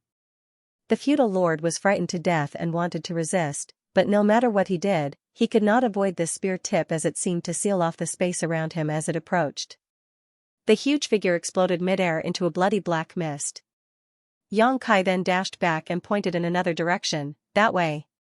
With the control jade in his hand, the Black Ink clansmen hiding in the universe cave heaven were like fireflies in the dark night, unable to hide from his detection regardless of how much they tried. Dawn swiftly hunted down and killed the scattered enemies, meeting little to no resistance. If the 4,000 Black Ink clansmen that were swept into this place could gather together, it would be difficult for the dawning light to deal with them. However, now that these Black Ink clansmen were scattered, even if some managed to regroup, there were not many of them. Thus, it was difficult for them to resist Dawn's assault. One by one, the Black Ink clan fell, with dawning light almost never stopping, simply killing as it flew around. This universe cave heaven was not small in area, but it only took Dawn an hour to ruthlessly slaughter all the Black Ink clansmen that were rounded up by Xianxia. During this time, the auxiliary killing and trapping arrays that Blue Sky Pass had set up in advance in this universe cave heaven were not even used, otherwise, it could have been even easier. After using the power of the control jade to search the entire universe cave heaven to ensure that there were no more Black Ink clansmen left, Xianxia opened up the portal and led Dawn out. Chapter 5144, There's a Big Fish Inside. Translator, Sylvan and Victorin. Translation checker, Pew Pew Laser Gun Editor and Proofreader, Leo of Zion Mountain and Dale Lidger Keys. After leaving the universe cave heaven, the members of Dawn looked around and saw that the entire battlefield was empty and silent. In fact, except for their squad, no one else was around. This situation was to be expected though. Although the traps had been triggered, there would always be some enemies that got away. However, the walls and defensive artifacts were not for show and the remaining Black Ink clansmen were too few to meaningfully attack Blue Sky Pass. If they stayed on the battlefield, they would become nothing more than target practice, thus, the only option for them was to escape.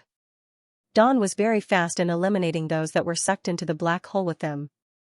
The other squads were still in the midst of killing their enemies, so they were not out yet. Xianxia quickly took over the control of Dawning Light and sailed it in a certain direction. They soon came to a spot in the void, and after a brief survey, he waved his hand and manipulated space principles. Ripples passed through the void and a portal emerged before he drove Dawning Light through it. This was a universe paradise where a 15-man squad from the Western Army's 4th Division, Sky Battalion, was hunting the Black Ink clansmen caught up in this place. The squad leader was not as bold as Xianxia, and it was impossible for the number of Black Ink clansmen sucked into this place to be anywhere close to the 4,000 Dawn had faced. After all, the more Black Ink clansmen that were sucked in, the more pressure they would be under. Thus, the number of Black Ink clansmen sucked in was trivial, probably less than 1,000 in total. The Black Ink clansmen were scattered all over the universe paradise though, and the 15-man squad were able to hunt with their warship, so there was no risk. After more than an hour of hunting, about half of their targets had been killed, and now this squad was about to face a tough fight. The size of a universe paradise was naturally no match for a universe cave heaven. So, although only about 1,000 Black Ink clansmen were sucked in, these enemies were still somewhat tricky to wipe out. They were scattered not far from each other and within an hour, more than 200 of them had gathered in one place, including 3 feudal lords. Among the 15-man squad, there were 2 7th Order masters while the rest were in the 5th and 6th Order. With their warship's abilities, it was not impossible for them to take on these 200 Black Ink clansmen, but there would certainly be some risk.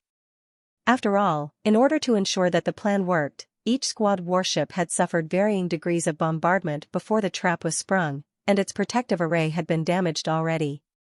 Thus, the squad leader of this squad chose a more cautious approach to battle, which allowed these 200 Black Ink clansmen to rally together and pursue them. Nonetheless, in the direction the squad was heading, there was a grand array set up by Blue Sky Pass, and with the power of the grand array, it would be much easier to eliminate these 200 Black Ink clansmen.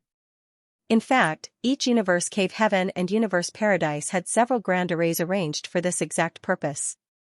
Dawn was extremely powerful, and had numerous 7th Order Open Heaven Realm Masters, so it didn't need to rely on spirit arrays when it hunted down their targets. However, not every squad was as lucky as Dawn, and not every warship was a match for Dawning Light. As the grand array got closer and closer, and the pursuing Black Ink clansmen were about to fall into the trap, a blinding light suddenly shone from up ahead. The squad leader was shocked and thought that they were under attack, but when he stared forward, he saw another warship. It was a warship that was very different from the usual warships. Instantly, the squad leader reacted and cursed, "Damn thieves, did they come here to compete for kills?" The next instant, a violent energy wave burst from behind them, and the Black Ink clansmen, who were chasing after them, screamed in agony. "It's Dawn!" Some members of the squad reacted.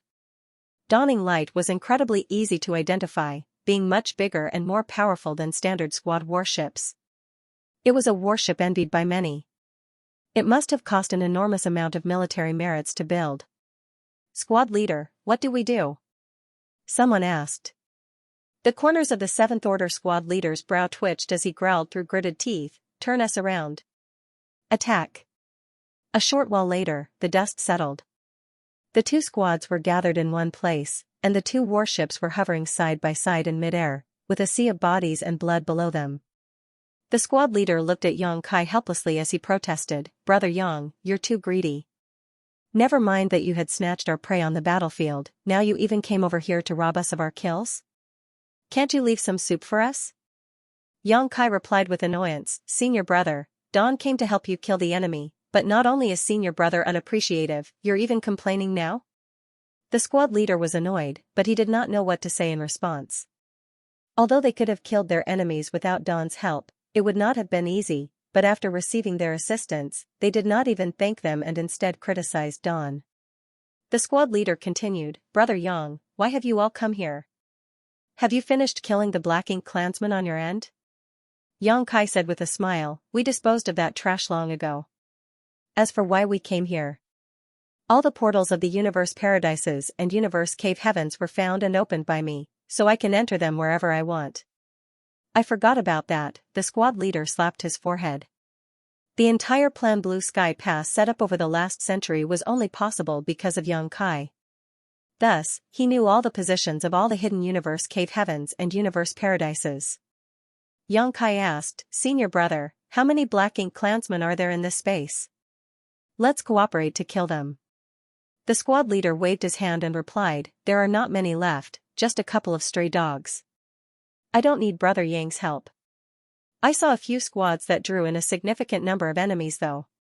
Perhaps they are in a bitter fight for their lives. They are the ones who need a team like Dawn to back them up." Yang Kai looked at him with a smile and nodded, "If that's the case, then I'll leave you to it. Good hunting." The squad leader hastily cupped his fist. After seeing Dawn leave, the squad leader sighed, "We're both in the 7th Order, but the difference is too great." He had witnessed Yang Kai cut down a feudal lord with only a few moves. It was impossible for him to do the same, so he could not help but feel inferior. He was determined that after this battle, he would enter retreat and intensely cultivate. He knew that he could not reach Yang Kai's level of strength, but he should at least try not to fall too far behind. A member of his squad asked, "Squad leader, there should be a lot more Black Ink clansmen out there, right? Dawn is so powerful, why didn't you let them help us kill the enemy?" Squad leader glared at him and replied angrily, "If I did that, what would be the point of us being here? To pick up the crumbs they left behind?" Relying on his mastery over the Tao of space, Yang Kai was able to easily find the hidden portals on the battlefield. After all, he opened them all by himself and knew the century-old layout of Blue Sky Pass. However, not one team welcomed them, and they would often politely ask him to leave after an initial battle. Aboard Dawning Light, Miao Fei Ping was scratching his head as he asked, "Marshal Uncle, why are we being treated like pariahs? No one welcomes us." Chi Taichu slapped him on the back of his head, "You brat. Do you have to ask such an obvious question?" Yang Kai said with a grin, "Of course no one likes us robbing their military merits. The way the inner sanctum set up the traps ensures that all squads are able to handle the enemies that they sucked in. It does not matter if we help them or not. This is different from the previous battles and is a good opportunity for each squad to harvest military merits, thus, they naturally don't want other squads to intervene. They also don't want people to think that they are not strong enough and be ridiculed for nothing. Miao Fei Ping suddenly realized and then asked, "So, do we continue?" "Of course we do," Yang Kai nodded. "We are not robbing military merits, we are just inspecting the battlefield. If they don't need our help, we will withdraw and go elsewhere. If they need our help, they will ask for it." Fei Ping, you have to remember that in this black ink battlefield, every battle-hardened soldier has their own pride. They can be ungrateful, but we can't just stand by and not help.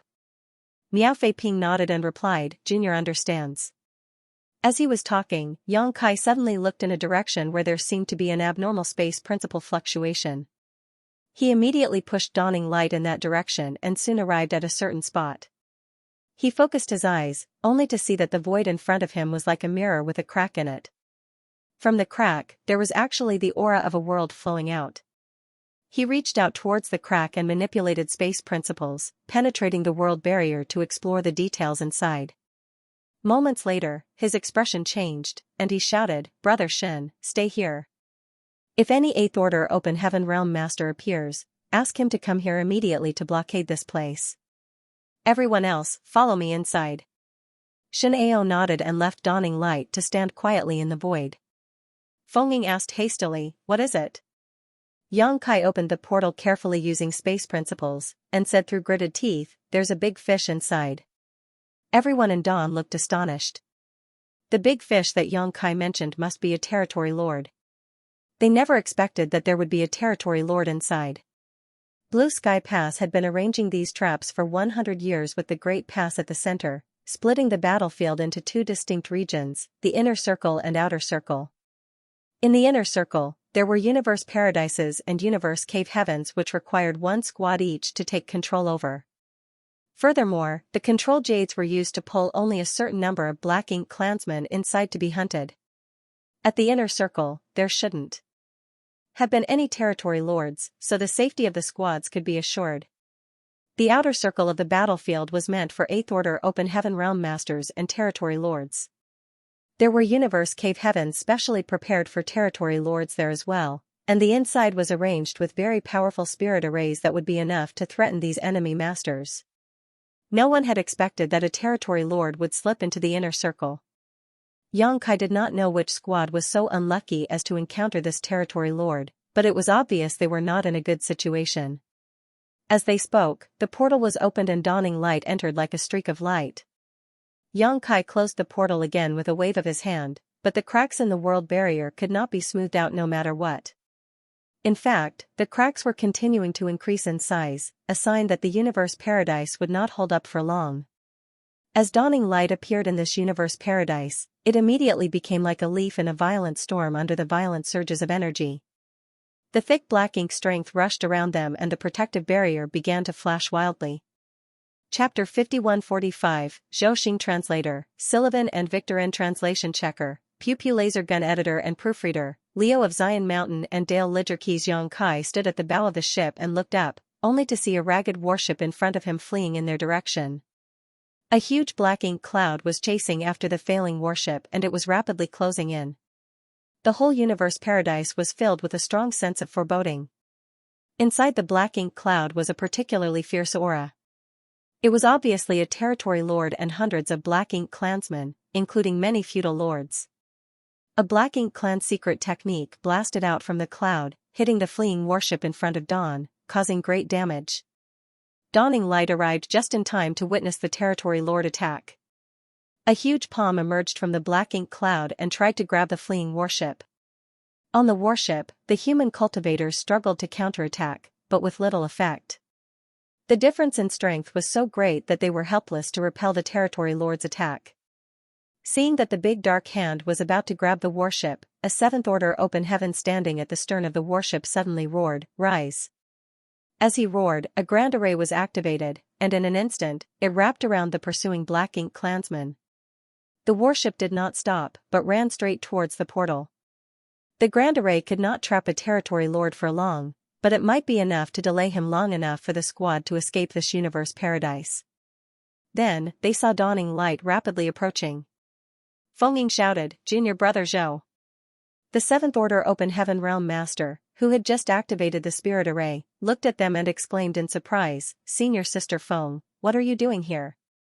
Feng said, "Junior Brother Yang noticed something unusual here, so he brought us here to have a look." "Why is there a territory lord here?"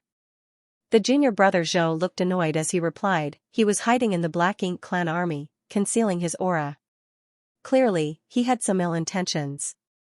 He was caught unaware, and pulled into this place before realizing what was happening. "Which territory lord is he?" Xianxia asked. The junior brother Zhou replied, "If I'm not mistaken, he should be Zhou Xing." Regardless of which great past theater they were in, Eighth Order Masters and Territory Lords were rare, with there generally being several dozen on each side. The number of Territory Lords was always higher, but not by a wide margin.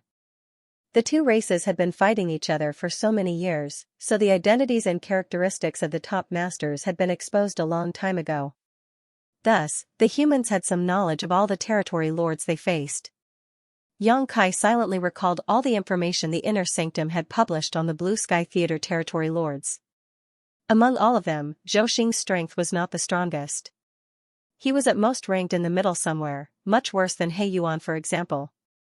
Zhou Xing's greatest skill was his ability to suppress his own aura. He could perfectly disguise himself as a feudal lord and hide within the regular Black Ink army. This skill allowed him to easily avoid the Eighth Order Master's eyes, and by doing so, he could seek opportunities to conduct sneak attacks on high-value targets. In all the years of war, several Eighth Order Open Heaven Realm Masters had been seriously injured by Zhou Xing's sneak attacks.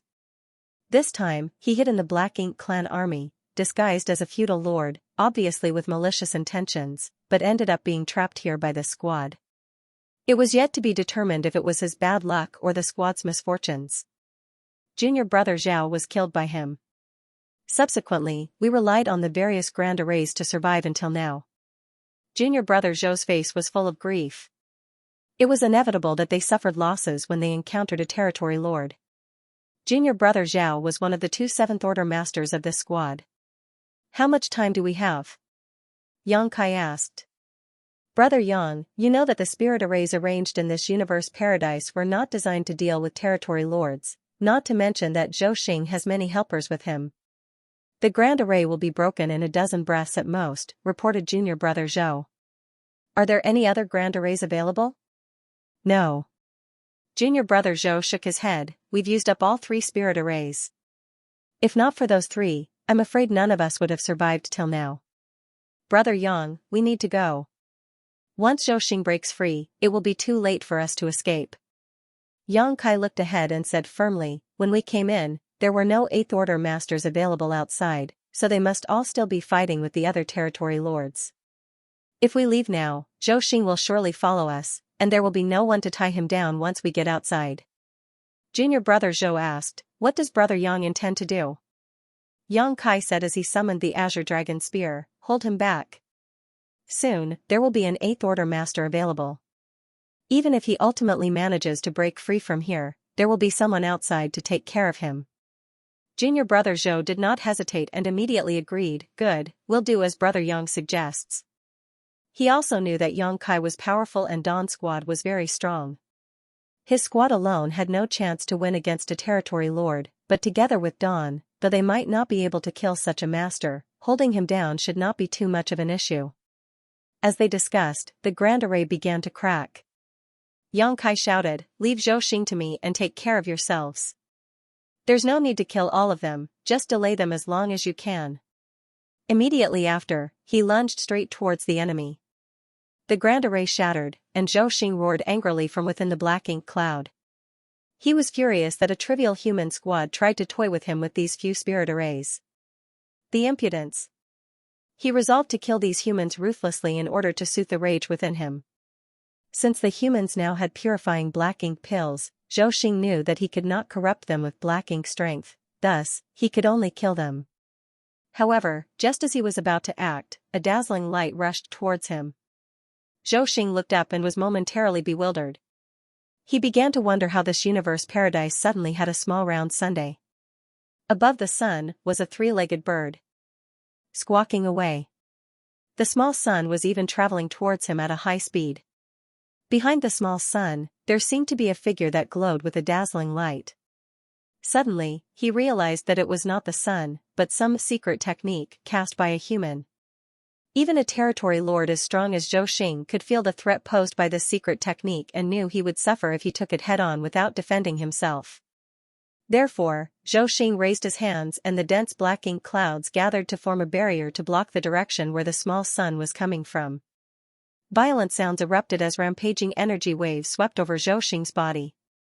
The black ink cloud thinned noticeably under the blazing energy that was hot enough to incinerate everything in its path. However, he was a territory lord, so although Yang Kai's golden crow casts the sun was powerful, it could not harm the former in any way. On the other hand, the black ink clansmen around Zhou Xing died immediately. Before Zhou Xing could compose himself, a curtain of spear shadows enveloped him, causing black blood to splash out and drawing a roar from Zhou Xing's lips. At the same time, the two warships launched a volley of attacks from their offensive arrays. The black ink clansmen were instantly thrown into confusion. Under the leadership of Zhou Xing, they had continued to chase down the human warship until they had nowhere else to run, so how could they now turn around to attack them? However, moments later, the territory lord saw what was happening. Originally there was only one warship, but now, there were two. Apparently, reinforcements had arrived. Moreover, the warship that arrived was significantly larger and more powerful. The Black Ink clansmen, in spite of suffering many casualties in the initial attack, remained undaunted. Led by several feudal lords, they used their secret techniques to counterattack, forcing the two warships to weave and dodge. Both the warship of junior brother Zhou and Dawning Light were damaged in the previous battle, particularly their shields which had been seriously drained, thus, they were focused on not being hit again. This gave the Black Ink clansmen a respite as hundreds of them, led by the feudal lords, began to bombard the warships relentlessly. The two warships were forced to constantly maneuver around, reducing the intensity of their attacks greatly. On the other hand, Zhou Xing took hundreds of wounds to his body in a very short time. He tried to dodge the attacks but was unable to do so effectively. He was being attacked by Yang Kai's supreme limitless spear art enhanced by his space principles, so dodging at such close range was all but futile. The pain caused Zhou Xing to become increasingly furious and he responded ruthlessly. Since he could not dodge, he gave up trying and attacked instead. In his fury, he threw a punch forward with all his strength. He wanted to trade wound for wound. He could sense that the human attacking him was only a seventh-order master, and since he was a territory lord, if he traded wounds with his opponent, he would eventually come out on top. His punch was very effective, as the seventh-order human was blown far away, coughing up blood in midair. Zhou Xing continued with another punch to deliver another painful blow to his attacker. The other party's body suddenly flickered, then disappeared. Zhou Xing's punch hit nothing but air, causing him to be thrown off balance. Just as he was wondering where his target went, he felt a murderous intent coming from his side. Turning his head to look, the seventh-order master who had disappeared moments ago appeared right next to him somehow. The human spear was thrust out sharply with a small round sun at its tip. Zhou Xing was taken aback but swiftly responded by throwing out his fist. The small sun was annihilated, but Zhou Xing was also forced backwards, his fist scorched as he grimaced painfully. Although he was injured, his enemy was in a far worse state, spewing more fresh blood as he flew backwards for a second time. The difference in their raw strength could not be compensated for by bravery and persistence alone. Yang Kai had killed a territory lord previously, however, he managed to kill Zhu Feng only because Bai Yi joined forces with him. Both he and Bai Yi were seriously injured in that battle though, despite Zhu Feng having been seriously wounded from the start. Even back in Mu Guang's royal domain, Yang Kai was only able to chase after He Yuan and fight with him because the latter's soul was badly injured. Although Zhou Xing was not as strong as He Yuan, or even Zhu Feng, he was currently at full strength, thus, Yang Kai's current might was insufficient to kill him. The good thing was that he only needed to stall for time and not really fight Zhou Xing to the death. A few injuries were not a big deal as long as they did not damage his foundation. Focusing, Yang Kai kept up his attacks and fought back and forth with Zhou Xing. Of course, he was frequently on the receiving end, but with his space principles, it was impossible for Zhou Xing to kill him with a single blow. Time passed slowly. Half an hour later, only one of the two warships was left. Junior brother Zhou's warship was badly damaged from the start, and now that it was being attacked by hundreds of Black Ink clansmen, after taking several hits, it finally could not hold on and burst apart. Chapter 5146, One Battle to Settle the War. Translator, Sullivan and Victorin. Translation checker, Pew Pew laser gun editor and proofreader, Leo of Zion Mountain and Dale Lidger. Keys. Before the warship was destroyed, all the squad members transferred over to Dawning Light, relying on Feng Ying and the others to cover them during the evacuation. Thankfully, there were no casualties. The two squads converged on Dawning Light, but their overall strength did not increase. The reason was that all the artifacts and arrays on Dawning Light were being actively used by their regular personnel. The additional hands allowed them to rotate more frequently to rest, but did not enhance the instantaneous lethality of Dawning Light. Now, the whole Universe Paradise's situation was not looking good. This Universe Paradise was left behind after the death of a seventh-order human master, so although it had become an independent sealed world now, it had its limits. Before dawn entered, there were already cracks in the world barrier of this Universe Paradise caused by the fallout of Zhou Xing's attacks. It was because of those cracks that Yang Kai could peek inside and detect that there was a territory lord within. That led to Yang Kai deciding to enter with Dawn to render aid.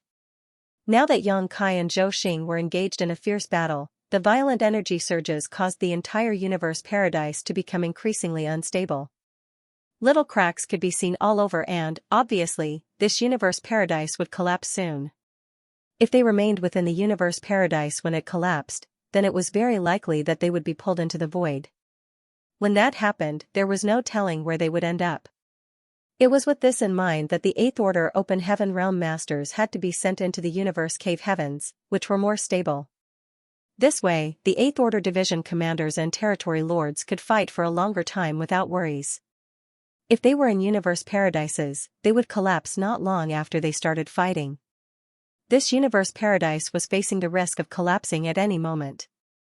Yang Kai was proficient in the Tao of Space, and was not afraid of the impending collapse. Even if he was really sent to the void, he would be able to find his way back fairly easily. There was even a chance that he could exile Zhou Xing to the void and simply leave him trapped there to die alone. However, there were still two squads here, so he couldn't do that. Thus, after a few more exchanges with Zhou Xing, Yang Kai immediately dashed towards Dawning Light while using the divine sense to send a message, "Go. Now." After such a long delay, the situation outside should have been settled, thus, there should be a few Eighth Order Open Heaven Masters available. Dawning Light had taken up position near the portal, so when Yang Kai's order came, junior brother Zhou immediately took out his control jade and shot a light into the sky. The portal opened and Dawning Light sped out, followed closely behind by Yang Kai. The hundreds of Black Ink clansmen who were following Dawning Light saw this and followed after, with Zhou Xing being the last to leave before the portal closed again.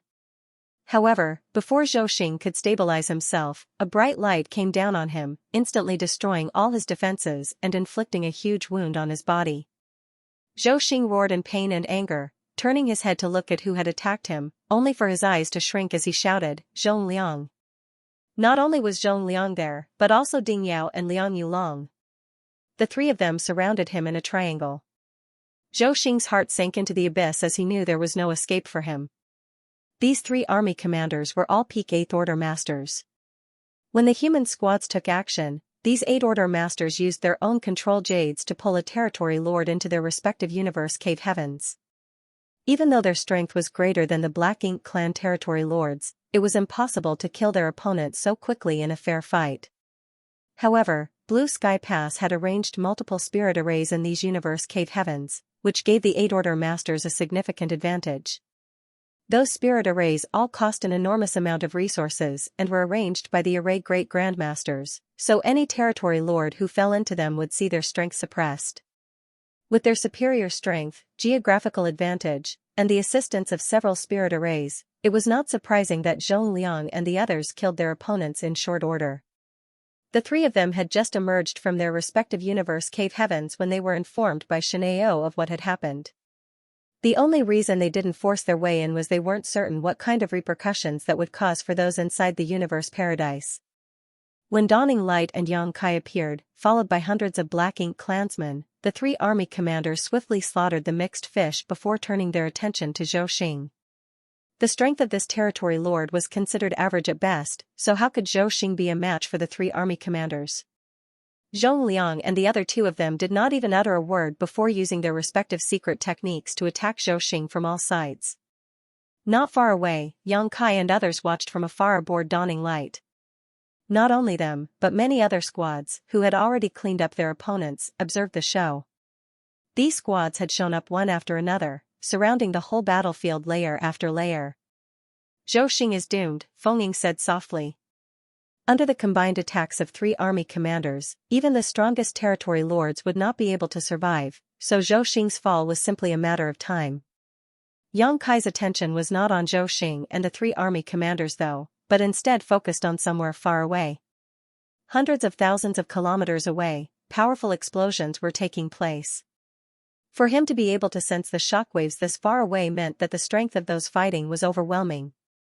Outside Blue Sky Pass, there were no forces close to where the battle was taking place, thus, it was obvious the fight in the distance was between the old ancestor and the royal lord. It was unknown when and how the two began to fight. At least Xianxia did not notice it before now. However, even Eighth Order masters could not intervene easily in this kind of battle. Thus, Xianxia also did not think of going to watch. The royal lord and old ancestor were old rivals, and this battle was likely to end in a mutual loss. Portals continued to open around them, and from those portals emerged the victorious squads. Eighth Order Open Heaven Realm masters also appeared one after another, while some territory lords appeared immediately after them. It was not that these territory lords managed to kill the Eighth Order masters to get out of the trap. After all, there were spirit arrays arranged in the universe cave heavens to make it impossible for them to escape even if they killed the Eighth Order division commanders fighting against them. However, when the fight dragged on for too long, the universe cave heaven itself would become unstable, making a collapse imminent. Therefore, the Eighth Order Open Heaven Realm Master had no choice but to open the portal to leave so as not to get caught up in the collapse. When that happened, the territory lord could naturally follow them out. Those territory lords who were lucky to have survived all immediately used whatever means they had to escape. They knew that after the humans had activated these traps, which took them 100 years to set up, the Black Ink clan was done for. Sticking around was akin to courting death, thus, they had to escape. It was only by escaping that they stood a chance to survive and recover from this disaster, therefore, they held no desire to fight anymore and only sought the opportunity to flee. Of course, those Eighth Order Heaven Realm Masters who failed to kill their respective opponents inside their assigned universe cave heaven would not let their prey go easily and continued to chase them across the void. Under the attacks of the three army commanders, Zhou Xing was only able to last less than a half cup of tea's time before Ding Yao smashed his head with his fist. More and more squads emerged from different portals, largely intact. Thankfully, junior brother Zhou squad's unlucky encounter was a unique case. Also appearing were many lone Eighth Order Open Heaven Realm Masters, appearances of which meant the fall of a territory lord. It was a glorious result. The human race had been resisting the Black Ink clan for so many years, and the two sides had fought countless times, but never had there been such a decisive victory. They could see that about 20 territory lords had been killed, and that was not counting those who were still fighting and had not shown up. There would certainly be more as time passed. In the past, killing more than 20 territory lords in one battle was simply unimaginable. The most territory lords that had been killed in a single battle was 5, and that was at the cost of 2 Eighth Order division commanders. Considering the strength of the territory lords, while it wasn't too difficult for the Eighth Order masters to defeat them, killing them was a much more difficult task. If not for the universe cave heaven traps, which had been set up in advance, how could Blue Sky Pass achieve such overwhelming success? Xianxia was also overwhelmed.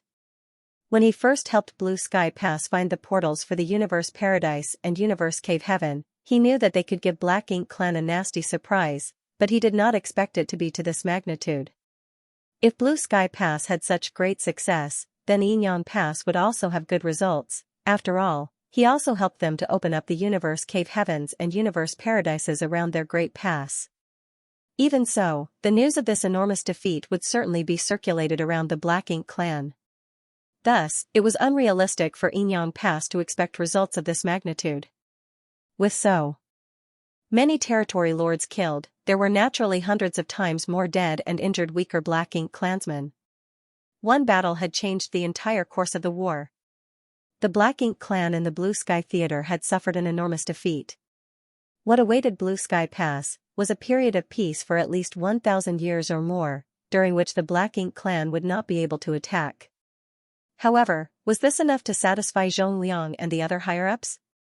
This was the best opportunity for them to add insult to injury to the Black Ink clan. Thus, 2 days later, Blue Sky Pass gathered 38th Order Open Heaven Realm Masters and 20,000 troops led by several army commanders to advance deeper into the void towards the Black Ink clan's territory. Blue Sky Pass did not go all out this time, still leaving behind a large contingent to watch over the Great Pass. Additionally, there were some Universe Cave Heaven fights that had not yet concluded that required a few 8th Order Open Heaven Realm Masters to watch over.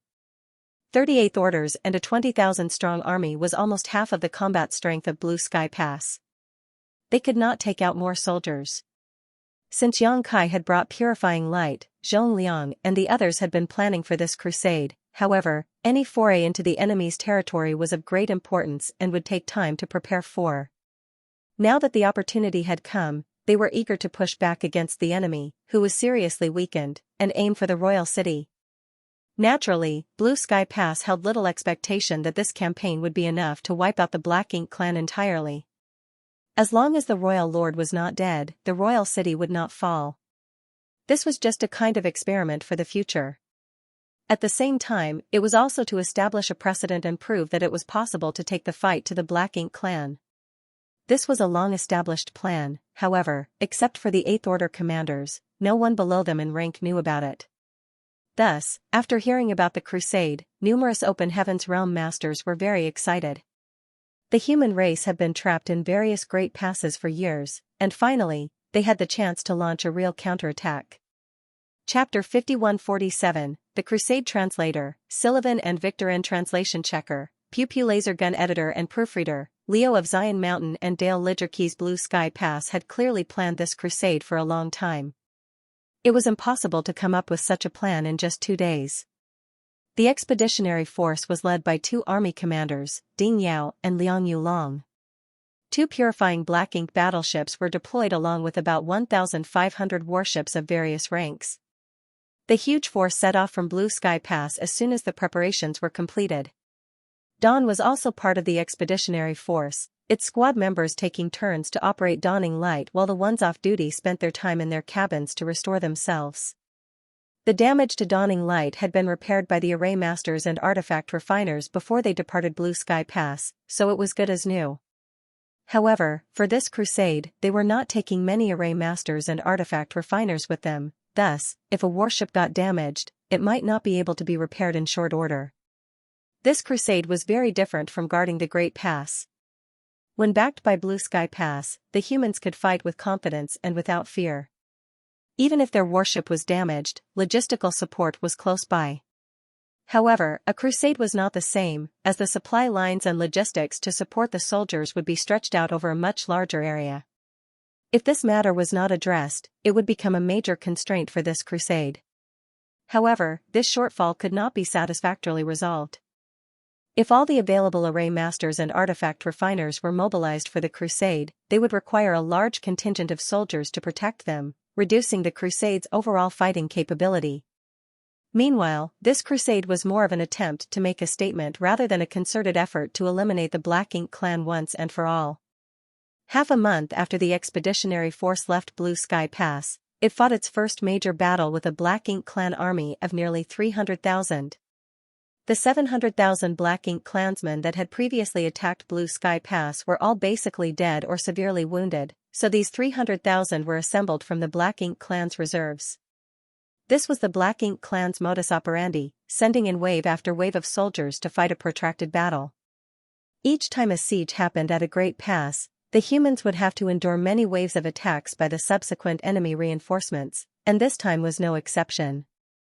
However, the collapse of the Black Ink clan's main army on the front line was too sudden. Blue Sky Pass 100-year plan was a huge trap that sucked the Black Ink clan army into numerous universe paradises and cave heavens, where they were mercilessly slaughtered. The reinforcement army that came from the Black Ink clan did not get the news in time and was led by a sole territory lord as they flew towards Blue Sky Pass. When they encountered each other, the leading territory lord obviously was not aware of what had happened and was caught completely off guard. Of the 300,000 reinforcements, nearly 200,000 were cannon fodder while only 100,000 were high rank or above. Besides the lone territory lord, the strongest masters among the troops were the feudal lords. Such a lineup was no match for the elite soldiers of the expeditionary force. The territory lord quickly realized that something was amiss and immediately ordered all the low-rank cannon fodder to charge towards the expeditionary force while he fled at the first opportunity. He did not even bother about the rest of his 100,000 troops. It was another great victory for the humans. The 300,000 Black Ink clan army was overwhelmed. With no territory lords to lead and shelter them, there was no one to fight off the 38th Order Open Heaven Realm Masters. Thus, the warships just sailed forward in a straight line and mowed down the scattered Black Ink clansmen. They took just one day to defeat this reinforcement army. The expeditionary force then continued to advance undeterred, with its sights set on the royal city. Along the way, any Black Ink clansmen that they encountered were slaughtered. After another month, they arrived at the first territory controlled by a territory lord. This was one of the outermost territory lord territories, so the one assigned here was naturally not very powerful as he would be the first to bear the brunt of any human attacks. In fact, this territory lord's domain had been attacked by humans before. The last time the old ancestor led a large army to attack this territory, Xianxia was living here with Nuyen. According to the limited information available to Blue Sky Pass, the owner of this territory was named Go Wu. Go Wu was dead though, killed by an 8th Order Division commander of the Southern Army in one of the universe cave heavens outside of Blue Sky Pass. Thus, Go Wu's territory was leaderless. As the expeditionary force marched on, it was inevitable that news of their advance spread. However, they did not meet any real form of resistance. Even Go Wu's territory was essentially unprotected by the Black Ink clan.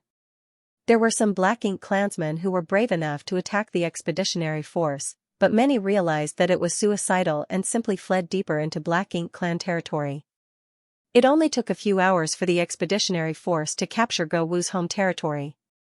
Although they killed many, those were mostly serfs and low-rank clansmen. This was only to be expected. Most of Go Wu's forces were deployed to participate in the siege of Blue Sky Pass and were thus already dead. When those who were left behind saw the advancing expeditionary force, they naturally knew that whoever was sent to Blue Sky Pass had been annihilated. Thus, those that could immediately turned around and ran for their lives. The expeditionary force did not stop after they captured this area. Both Ding Yao and Zhong Liang knew that speed was of the essence, so only a small number of men were assigned to clean up the battlefield while the rest of the army continued on. The so-called battlefield cleanup was nothing more than plundering resources. It was just like what Xianxia had done in Muguang's royal domain. A territory lord's home territory was the most prosperous place in every region. It usually had a lot of stores and cultivation resources that the expeditionary force would not want to miss out on. Xianxia also stayed behind. However, he was not interested in plundering resources as they were not attractive to him anymore. The resources in his small universe were already inexhaustible to him. The reason he stayed was to acquire a subnest. Some time ago, he brought Miao Fei Ping to a feudal lord's territory and moved the low-rank Black Ink nest into his small universe, but it withered away soon after. It was obvious that a mature Black Ink nest could not be moved easily. It was like a big tree, so cutting its roots to move it would kill it. If he could get an unhatched subnest and nurture it in his small universe, it might be different. Feng also stayed and acted as his protector since Xianxia was vulnerable when his consciousness was connected to the Black Ink nest. There would be trouble if a hidden Black Ink clansman jumped out and attacked him. Feng frowned as she watched Xianxia enter the territory lord Black Ink nest. The aura inside the Black Ink nest made her feel extremely uncomfortable and even a bit nauseous. If she did not have to stand guard for Xianxia, she would never have gotten close to such a place. As Xianxia walked along, he soon came to the central chamber. Xianxia pondered and appeared hesitant to act. To be honest, although he had been inside black ink nests before, and had even taken advantage of their strange network to defeat many feudal lords by destroying their consciousnesses, he still did not understand how to hatch a subnest. After all, Xiaogu never told him about it. Obviously, hatching a subnest was a function of a territory lord black ink nest and required a certain amount of resources, but as to the exact process, Yang Kai was clueless. In front of Yang Kai was the black ink pool, where black ink strength tumbled and surged as if it was an ominous beast. Yang Kai opened his small universe and used his own world force as a bridge to connect his consciousness with that of the black ink nest's consciousness to investigate a little. To his surprise, he did not enter the strange space this time. It was as if his whole body was one with black ink nest, and he could see the state of black ink nest as if it was his own. Yang Kai instantly understood that different locations of the black ink nest had different purposes. This place, where the black ink pool was located, was where the black ink clansmen would be bred and subnests created. To think it's this simple. With an idea in mind, Yang Kai immediately began to work, taking a large amount of resources from his small universe and injecting them into the black ink pool.